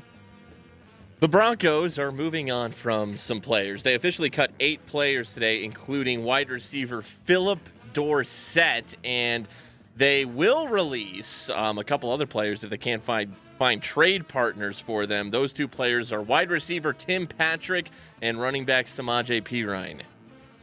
Yeah, Tim Patrick's story of the day. The Broncos have told Tim Patrick that they are attempting to find a trade partner. If not, that he will be released. Patrick, who had the excellent game against Green Bay, including catching a touchdown pass from one Bo Nix. He had 4 catches in that game, and he was with the ones all throughout camp. It looked as though Tim Patrick was going to be a part of this team's plans. However, in the end, the Broncos have decided that's not what this season is about. This season is about the rebuild or the build back towards something that resembles respectability for this once proud franchise. So they're going young.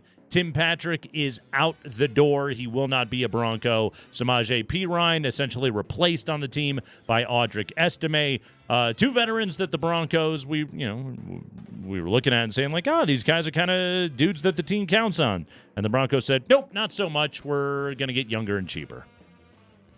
Yeah. It also goes to show you that what you see in practice sometimes is not lying to your eyes. Right. So take that for what it is. Yeah, no, it's Tim Patrick, I think, was really struggling at the start of camp. I think he was able to make up for it simply by veteran savvy and his own damn will.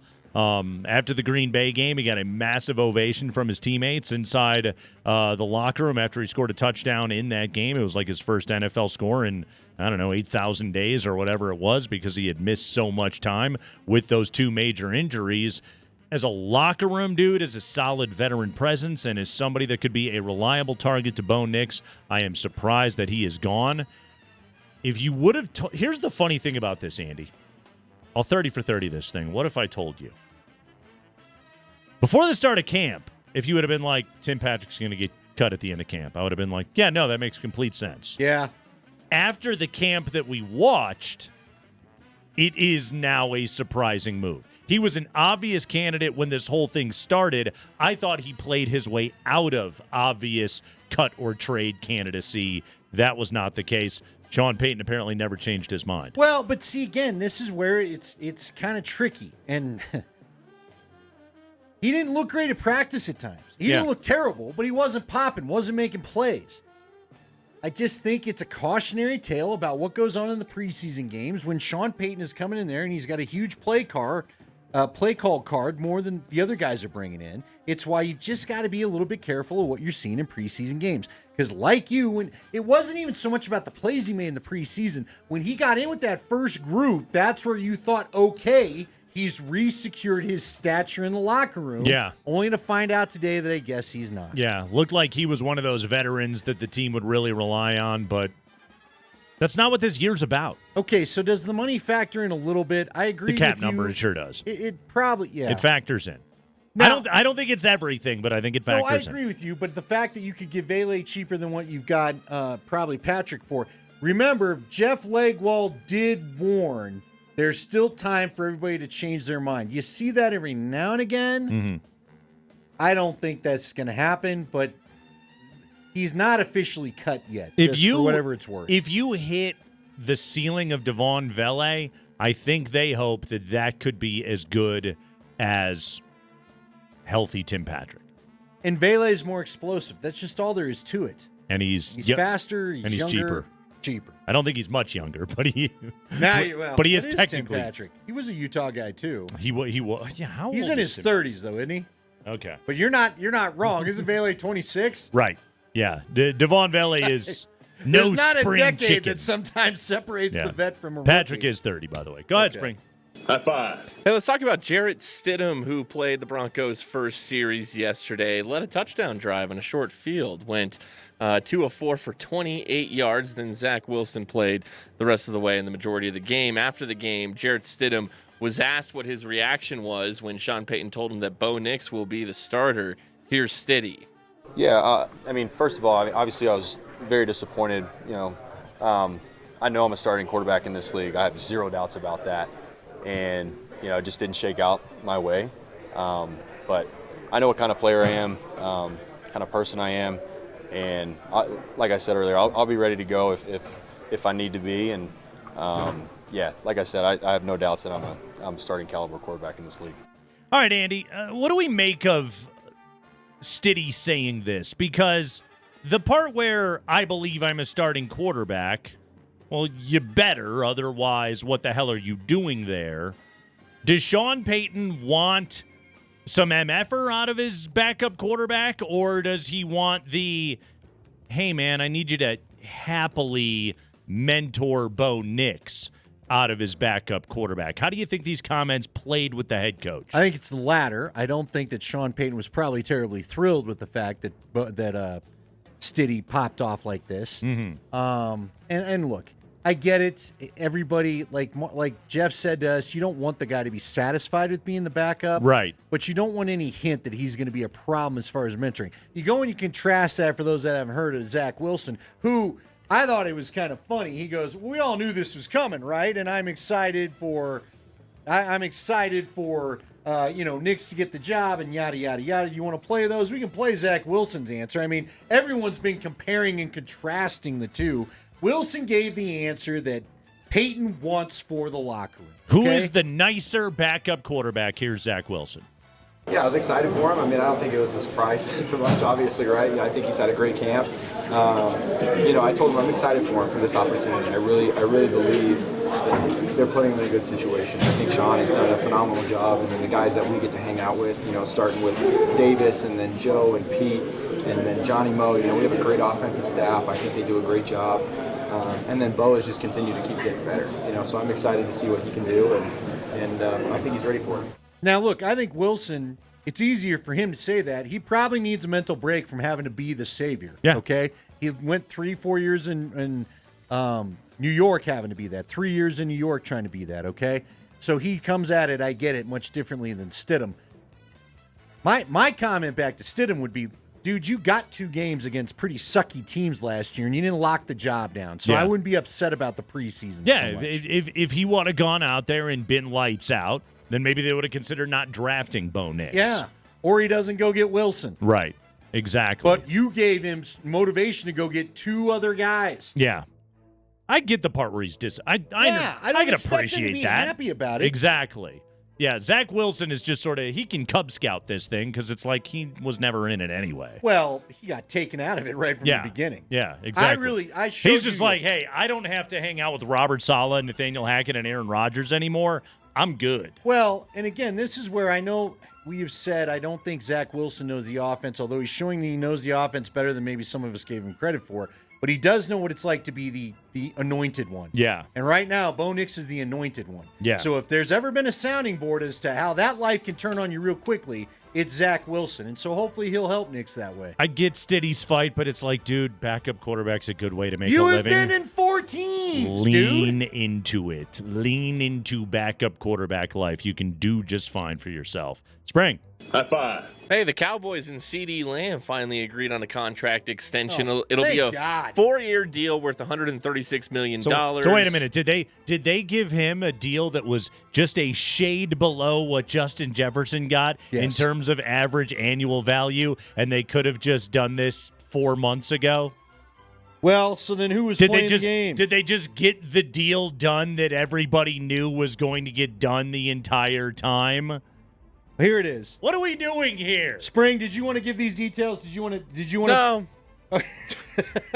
That's $34 million a year, average annual value. Here's where he get won. $38 million signing bonus, the largest ever given to a wide receiver. That's where the agent gets to say, I win. Had to give him the one dub, even though they didn't pay him more than Justin Jefferson. He gets $100 million in guarantees, which is awesome. And again, everybody could have just done this months ago. Dude, I'm just telling you, I'm so sick. You know me. Yeah. This is I don't know what they're gonna do for my morning talk show programming. This damn thing's been eating up so much headspace for them forever. It's just back to Dak's contract. Don't worry. They'll Dak isn't signing. Still get you your. If you're Dak Prescott, you're Cowboy not signing, talk. right?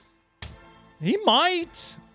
Why? If the money's there. I guess if you're going to give him the If the money is $65 there. million and then say goodbye to Micah Parsons. Exactly. If the money is there, why the hell wouldn't he? Spring. High five. Jeremy Fowler of ESPN reports that Trent Williams, the 49ers left tackle, will not return to the team until his contract is adjusted. That means the Niners could be without him for their Week 1 Monday Night Football game against the Jets 2 weeks from tonight. Is that bigger than Ayuk not being there?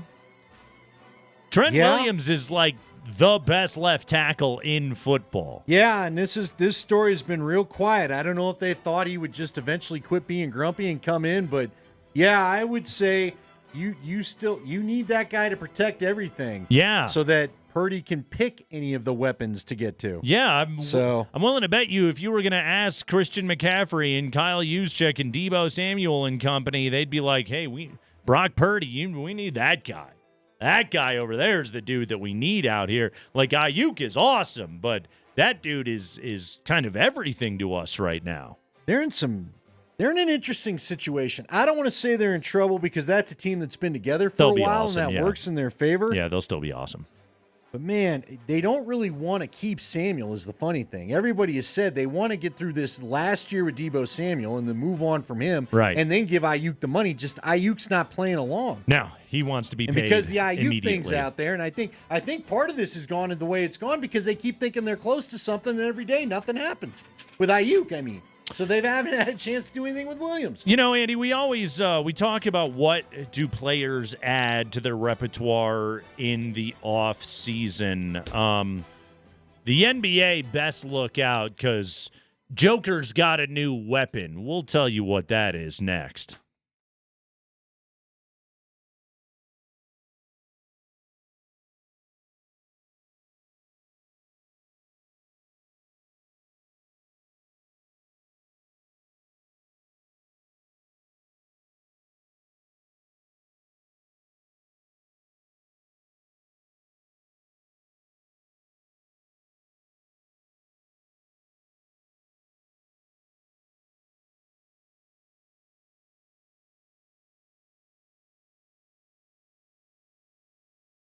Hey guys, it's Nate Kreckman here for Sport Trade, a brand new app in Colorado that is designed just for you. If you're looking to improve your sports betting experience, and you should be, guys, check out Sport Trade. Go to getsporttrade.com. That's getsporttrade.com, or download the Sport Trade app on your iPhone. Use code NATE. That's right. The code is NATE, N-A-T-E. Get 10% cash back on every bet you place in your first week. So why is Sport Trade better than the app that you are using? First off, better prices. We're talking about minus 104 lines. That's more money in your pocket when you win. We're talking about high limits and no spinny wheels. This is the best in-play wagering experience that you will find in the market. Sport Trade will accept your in-play wagers instantly. Download Sport Trade today. And again, use code NATE. Earn 10% cash back on every bet. Again, Sport Trade is the app. It's getsporttrade.com, and check it out for yourself. Give it a look. Go through the tape. Take a look at the prices. Find out why Sport Trade is going to be better for you than the app that you're using right now. Sport Trade is regulated by the Colorado Division of Gaming. Gambling problem? Call or text 1-800-GAMBLER. Sport Trade wants you to know the best bettors are responsible bettors.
Hey, you can participate in Sports Talk Radio Discourse with us via text message. It is the Shop Mazda text line. One price, one person, 1 hour. The number is 303-504-0925. Send us text messages of your thoughts throughout the course of the show. If they're particularly savvy or interesting, maybe we'll even read them on the air. Again, 303-504-0925 on the Shop Mazda text line. Broncos are making cuts, Andy. We got the official press release of transactions. Again, here's the names. Omar Brown, Art Green, Caleb Hayes, Oliver Jervis, Air Force's own Alec Mock, gone. Released Angelo Blackson, veteran defensive lineman. Philip Dorsett, veteran wide receiver. Linebacker Andre Smith have all been released. And right now the Broncos are actively seeking trades for wide receiver Tim Patrick and running back Samaje Perine. If they cannot find a trade partner for either of these players, they will be released. Help me out. Where did Angelo Blackson come from? Was he the old Saint? Or that was Malcolm Roach? That was wasn't Malcolm Roach that you think of right there. Let's see. Angelo Blackson. Not Jordan Jackson, by the way. He had 2 sacks yesterday. Not Jackson, Blackson. Blackson was in Jacksonville last year. I can't believe I just said that. Nice. The Blacksonville Jaguars, yes. He has played for Tennessee, Houston, Arizona, Chicago, and Jacksonville. And he's on the market now. Yes, and he is now available. 31 years of age, veteran defensive tackle. He'll be on a football team this year, right? He'll be on a football team. Yeah. Tim Patrick will be on a football team. Samaje Perine will be on a football team. Mm-hmm. These guys will have see who else shows jobs somewhere in the NFL. Samaje Perine, he's got third down pass pro. He does. He's a good running back. I think he's good. Yeah. You know, hey, real quick. How do you think teams that go undefeated in the preseason do? I believe I saw this statistic in the last, in the last 17 years or whatever, or the last 17 to do it, 4 of them made the playoffs. 16 teams have finished the preseason undefeated in the last 3 years alone. Okay. Only 5 have actually made it to the playoffs. Okay. 7 times the team has finished between 7 and 9 wins and missed the playoffs, and 4 times the team has recorded 6 wins or less, and that's just the last 3 years. The 0-16 Lions, I remember, were 4-0 in the preseason. Yeah, I remember that. Yeah. I also remember, I want to say the Broncos were 4-0 once in the Shanahan era, and I don't think it went well either. Okay. But I can't remember for sure. Point being, there's literally no correlation between the two. There isn't. That's why this is... Can I tell you the football stat that I heard today that blew my mind? I'm waiting. The Buffalo Bills have gone 40 consecutive regular season games without losing by more than 6 points. Really? 40 consecutive? Every regular season loss that they have had, this doesn't count the playoff loss to Cincinnati, but every regular season loss that they have had in their last 40 games has been by 6 points or fewer. Wow. What do you do with that? What do you glean from that? What information do you take out of that? They're good. Josh Allen is not clutch. Yeah, it's... Josh Allen? All right, Skip Bayless. Hey, man, you need 6 more. He can't get it for you. I don't care whether the defense was on the field giving up that last 6 or not. Yeah, I take out of it they're good. It's like the Ravens win 75% of their games when Lamar Jackson starts. Yeah, I take that to mean they're really good. Yes, that's what I take that as. So Nikola Jokic was playing over the weekend in the Night of the Dragon, Andy. Okay. Is that okay? Night of the Dragon. I swear, is that not a Bruce Lee movie? I guess it's Enter the Dragon. Enter the Dragon and Return of the Dragon were both never Bruce made Lee it tonight. movies. He always handled business before 5, clocked out. Never needed to go tonight. I don't know. Enter the Dragon. It was he was out doing the ninja thing in the but dead it's not of night. the night. He was ignoring the prostitute that they gave him because he was more worried about completing his mission. Well, we all got to have goals. He was very focused. Bruce Lee was a game day player. No, so Nikola Jokic was playing in this event. He was on Team Luka, playing with Luka Doncic. And did you see what Nikola Jokic busted out in this game? Are we talking about the beard? No. I'm talking about the new move. Look, the best players have to add skills to their repertoire every offseason. But you're not going to go with the beard? Joker's beard. Bald Jokic with the beard could be very intimidating. Joker's beard did look good this year. But no, no, I saw what he did. Alley-oop to himself. Yeah, off the backboard. Off the backboard. You punk's going to deny me an assist, I'll go get it myself. Hell yes. Although that's ultimately a rebound, isn't it? Is it a rebound off the backboard like that? I don't think they consider that a shot attempt.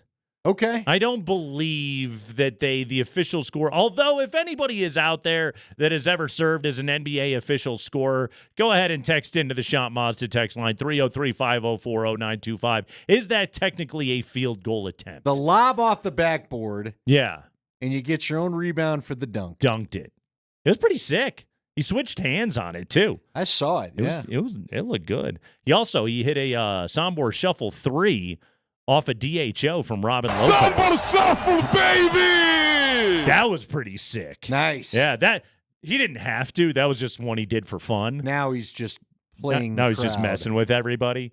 He also poured water on Luka Doncic's head during a timeout. That was very fun. A whole bottle? It just looked like he kind of gave him a little, and Luka's an elite athlete. He got out of the way. Oh, he did? Yeah. Mm-hmm. Well, not the shoulder. No, he still got a little wet. It seemed like Nikola Jokic had himself a very good time hanging out with all of his itch buddies over there in Eastern Europe. So seriously, breaking it out, is that a home game? This is what I'm saying. Is that the IST move break for it the out, NBA Cup? Break it out one time. Just break it out one time this year. Would he dare ever do it in try? See, the problem is in games is if Jokic gets a breakaway, he's just like, layup. Yeah. I will expend as little energy as humanly possible. So I would appreciate it. So let me get back here. 746. I used to keep book for the old man's league that plays in our school's gym when I was in high school. Didn't see a lot of alley-oops. No, not a lot of Lob City over there. Wasn't a lot of Chris Paul to DeAndre Jordan. Now, what you would probably be seeing is a lot of torn Achilles on the attempt. Ethan said he thinks that's illegal out of an All-Star game. I don't think so. No, Guys do it in that game. Yeah, you can do it.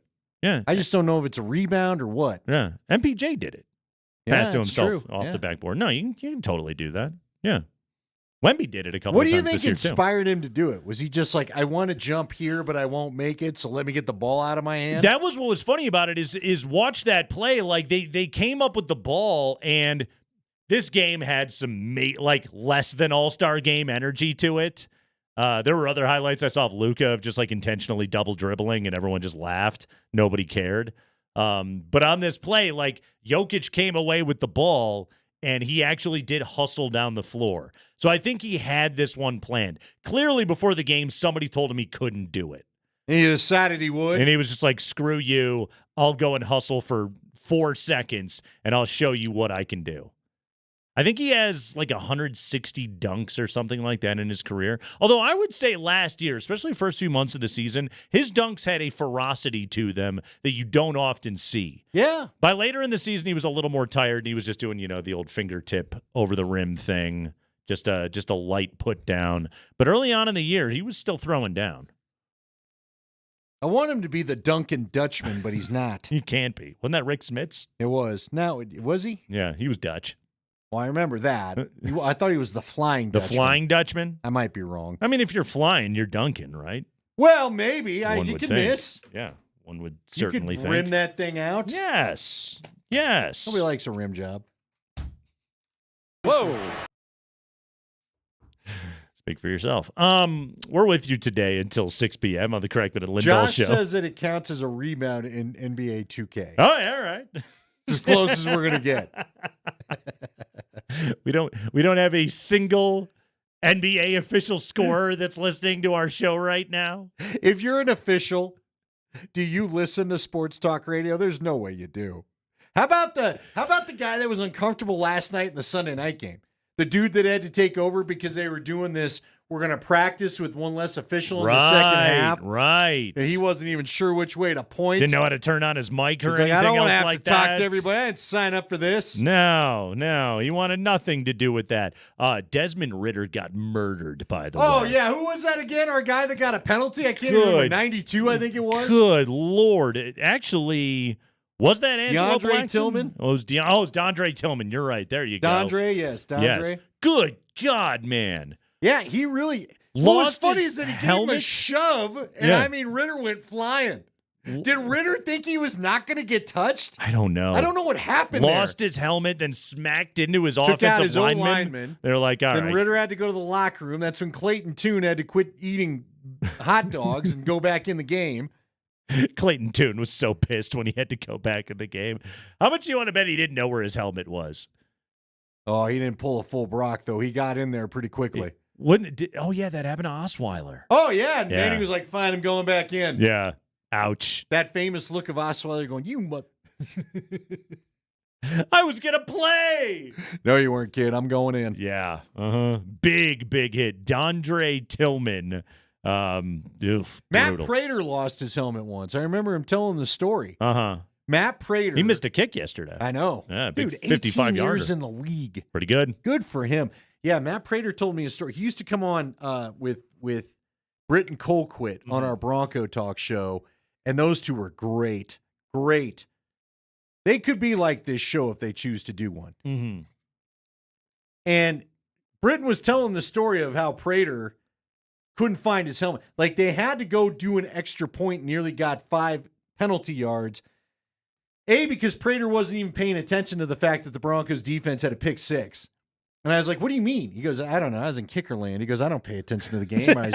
Said he was just staring on the bench and wasn't really paying attention to stuff. And then I guess Britton's like, Matt, we got to kick the extra point. And Prater's just like, didn't know where his helmet was, couldn't find the helmet, Now, I think he just went and grabbed one. Now you can't do that because you got to have your helmet on for the concussion safety. Yeah, they were about to get, I guess they might even have to take a timeout because that's how little he was paying attention to the game he was playing in. Hey, one more Bronco note out of that game, or I suppose ex-Bronco note. Michael Ojemudia was in that game. Remember Michael Ojemudia? Yeah, I heard about that. He got a PI, didn't he? He did. He got the PI on Brandon Johnson. On Jalen Virgil. Mm-hmm. Jalen Virgil. Yeah. Like I said. Yeah, absolutely. Didn't someone get a PI on Brandon? No, they should have got the PI on Brandon Johnson. Yes. That would have prevented a touchdown. You could have actually went and played defense on that play. Also, there was a dude from Austria in that game, Bernard Seikovits. He had a catch in that game for the Arizona Cardinals. Yeah. Mm-hmm. Nobody drafted him in preseason fantasy, by the way. Spring, what were the scores for the week of preseason fantasy matchup number 3? It was 1 win for me. It was 1 win for Andy. It was no wins for Spring going into week 3, a.k.a. the preseason fantasy Super Bowl. Who in the end came out on top? Andy won with, he crushed it, 36.5 points. Wow. I mean, when I decided, we're in Vegas, so I locked in. That's like more points than everybody else scored combined this year. I was feeling my loins. Do I get a trophy? What do we get? You had 3 tutties. I know. You had a BJ tutty, you had a Estime tutty, and a Nate Atkins tutty. Yeah. Good Yeah. old Nate Atkins coming through. Yeah, that was big time right there. How did everybody else fare? I came in second with 26.5. That So ain't an a bad otherwise good score. week, Not but bad, I just not ran bad. into Andy. Yeah. And then Nate, 10.1. Oh, nice going, David Sills. You know Thanks what? for nothing. Yeah, you should have had a touchdown. Your guy Watson tried to get in. Didn't you have Blake Watson? I had Blake Watson. He stiff-armed half their damn team and couldn't get in. I thought he was going to get in. By the way, Gil wants to know, did the Lobos cover? You're damn right they did. They had a 17-point lead. Yeah, that's a bad loss. Going to the So get fourth this. quarter against Montana State at home, and they lost. I was looking around. You filled me in why I couldn't find it. I was looking around for your Hawaii game on Saturday night with nothing better to Started do. at 10 o'clock. Right. And I go, I know Nate said this game's on, so I go to CBS Sports Network. Yeah. They're replaying the New Mexico game So you got with to watch Montana them State. blow that game. And so I look at the score, and it's 31-14. I'm like, wow, New Mexico's doing well. And I look down on the ticker, and it says 34-31, Montana State wins. And I was like, oh my gosh, what happens in this game? How did they blow this game? It was like third quarter and they were up by 17. Right. And they are the Division I school, not Montana State. Mm-hmm. I mean, you can't sleep on Montana State, coached, by the way, by former Wyoming offensive coordinator Brent Vegan. There's a little deep pull for you. Brent Vegan recruited Josh Allen. Nice. He's got that going for himself. Well, he will always have that. You got that. Plus, he's coaching Montana State these days. Who's our guy, Bronco Mendenhall? He's coaching the Lobos right now. Yeah, he was chewing some glass. Not at a the good end of start. that sucker. I would think so. You blow a 3-score lead in the fourth quarter. That's gonna smart. Georgia Tech, by the way, champions of this year's Aer Lingus Classic, defeating Florida State in Ireland. All right. Is ESPN about to have like a big corporate meeting? What do you mean? Dude, McAfee was blasted out of his mind on the air, and then you had Tessitore and Palmer deciding to just Guinness up all over the broadcast again. I'm like, someone's going to say something at some point, right? It's when in Rome, right? Or when in Dublin. I don't know about it. Apparently McAfee threw up on his own show. He did? Yes. The clip was going around Friday. Seriously. What's harder to bet? You and Spring do this. What's the hardest thing to bet? First weekend of college football, first weekend in the NFL, or that final NFL preseason game? Because for some reason, as Spring kind of alluded to there, like we actually had scoring. I don't know what it was with nobody really playing anybody. Yeah. Like the NFL actually had a fun preseason weekend. So I went 2-0 betting college football on Saturday. I took the points with Georgia Tech. I took the points with New Mexico at home. I was literally just going off a precedent. Most of those Ireland games are close except for last year, so I just bet on the game being close. That's simple. You got an upset. And Some people were calling it. Georgia Tech showed up. They got a veteran quarterback. That Haynes King kid has been in college forever, so at least they got a veteran quarterback going on right there. And with New Mexico, I was simply taking the FBS team at home. Okay. That was my only thought right there, going with them as a heavy underdog. Plus, they had a defensive score in the first quarter of that game. It's really hard. When you're a double-digit dog, it's really hard to not cover if you have scored a defensive touchdown. I just feel like, and I know Spring does it a lot too, I just feel like you don't know what you're going to get in college because nobody's played a game. Right. And so dumb things happen. Russ gets knocked off. Right.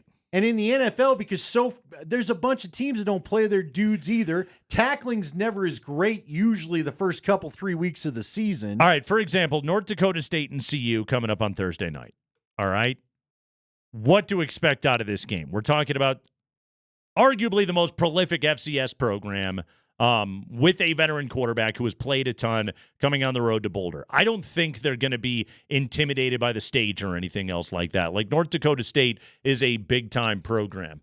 However, though, the thing that I think is going to happen in that game is I think North Dakota State is going to run the hell out of the ball when they are on offense, simply for the sake of, well, we need to shorten this thing and hang out of the ball as much as humanly possible because we don't have anybody as fast as their skill guys. See, what'll be interesting about that, I've seen this a lot. So I think it's going to be a lower scoring game. I think both CU and CSU fans see this, maybe Air Force too, with the altitude.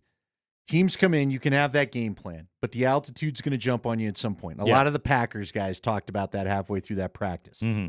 The altitude's going to jump on you. No one's quite in the game shape they want to be in. Like, I could see North Dakota State surprising CU early and CU ultimately letting their athletes be the athletes go and get the win, right? Yes. You would hope CSU in the reverse, although Texas, so it'll be at Austin, they could maybe take a little fight to, Texas early at least. I mean, that's the biggest thing you want to see out of CSU, right? Is you want to see them play a competitive game on the road against the Longhorns. Yeah, it's a tough matchup, man. And I just feel like the first game of any college season is so unpredictable. CSU, frankly, a lot of guys, I did not think CU would do what they did against TCU last year when they won. CSU will be without their tight end who had shoulder surgery and is going to be out for the year. And then Neward Gatkuth, their pass rusher, the guy that they're kind of hoping is going to be the new Mo Kamara, is dealing with turf toe. He's not going to play in week 1 against Texas. You don't want turf toe this early either. You don't want to be missing out on your star players this early in the year. It's Kreckman and Lindahl. That's Andy. I am Nate. We'll take a break. When we come back, Coach Prime is all about the joy. No negativity, simply joy. Does this sound like a joyful man? We'll discuss that next.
It's not Green Day, it's Monday. It's Kreckman and Lindahl, Altitude Sports Radio 92.5. Thursday night, Boulder, NDAC State, and the Buffs. Game number 1 of the 2024 campaign, Andy. Game number 1 of year 2 for the Deion Sanders-led program. 4-8 in year 1. And I would say it's been an interesting offseason. It's been interesting to get to this point, yes. I've seen some. I feel like there's been some news, been some stories, the latest of which the banning of Denver Post columnist Sean Keeler from asking questions of Deion Sanders or others around the football program. So Mark Kiszla, kind of the sort of a spiritual forebear of Sean Keeler, if you will, and a former colleague of his at the Denver Post. So Kiz is now at the Gazette. And when Prime spoke to the media this weekend, Kiz was in attendance. And, you know, Deion's made it obvious he's paying attention to what is being said around the program, whether it's anger at CBS, whether it is, you know, making Keeler not ask questions anymore. There's no doubt the noise has gotten through to Deion's office.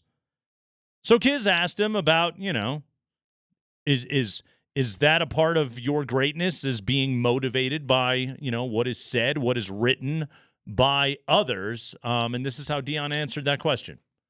Hey, Mark Kiszla, Denver Gazette. How you doing, sir? Good. Two-parter. Okay. Go back to the elite competitor. Do you Yes, think sir. a elite competitor blocks the outside noise or feeds on the outside noise? You don't care, really, because it don't influence you. I've never read an article or a comment and said, oh, that's going to make me go harder. I'm going to go hard regardless. But that comment just allowed me to know where you stand. Okay. So that's the only differential of the thing. It doesn't propel me. Where I came from propelled me. Okay. How I grew up propelled me. Like, you know, being African American, one of few that's a head coach in college football, that kind of stuff propels me. It's not what you say. That lets me know where you stand. Okay, then the second part goes to where do you stand, or where do I stand, or where do we stand together? So I hope that I'm covering you from now through the college football playoff. I hope so too. Yeah. I pray so. Yeah. But I'm also known as a person that sometimes asks less than supportive questions or critical questions. So if I ask a negative question, will you not answer them anymore? That's being negative right now. Like, you take an approach that I'm going to be negative. I'm not negative to anybody in here. I will challenge you and ask you why or where is this coming from. So I'm not built like that. I'm not built to hate. I'm not a hateful guy. I come with love. I think if anybody in here has had encounters with me, I don't come with the bull junk. I come with the peace and the joy. Now, when you show me where you stand, I might have to change that a little bit. So I'm not going to match your ignorance or whatever. Not saying that you're ignorant, but a person, I'm not going to match that. Well, that's your prerogative. I don't have to come where you are, because my life is complete. I don't like what you say, what you do is not going to change my life. Okay, I agree with that. Yeah. With as many good things happening in this program, this football program, do you feel persecuted by outside noise? I don't know about persecuted. This is a way of life for me. You guys act like this is the first time I've been shot at. I've been lied on, cheated, talked about, mistreated. That's a gospel song, ain't it? This is not the first time for this. But as I mature, instead of shooting back or lashing out or just dismissing you, I want to know why. Like, let's help each other.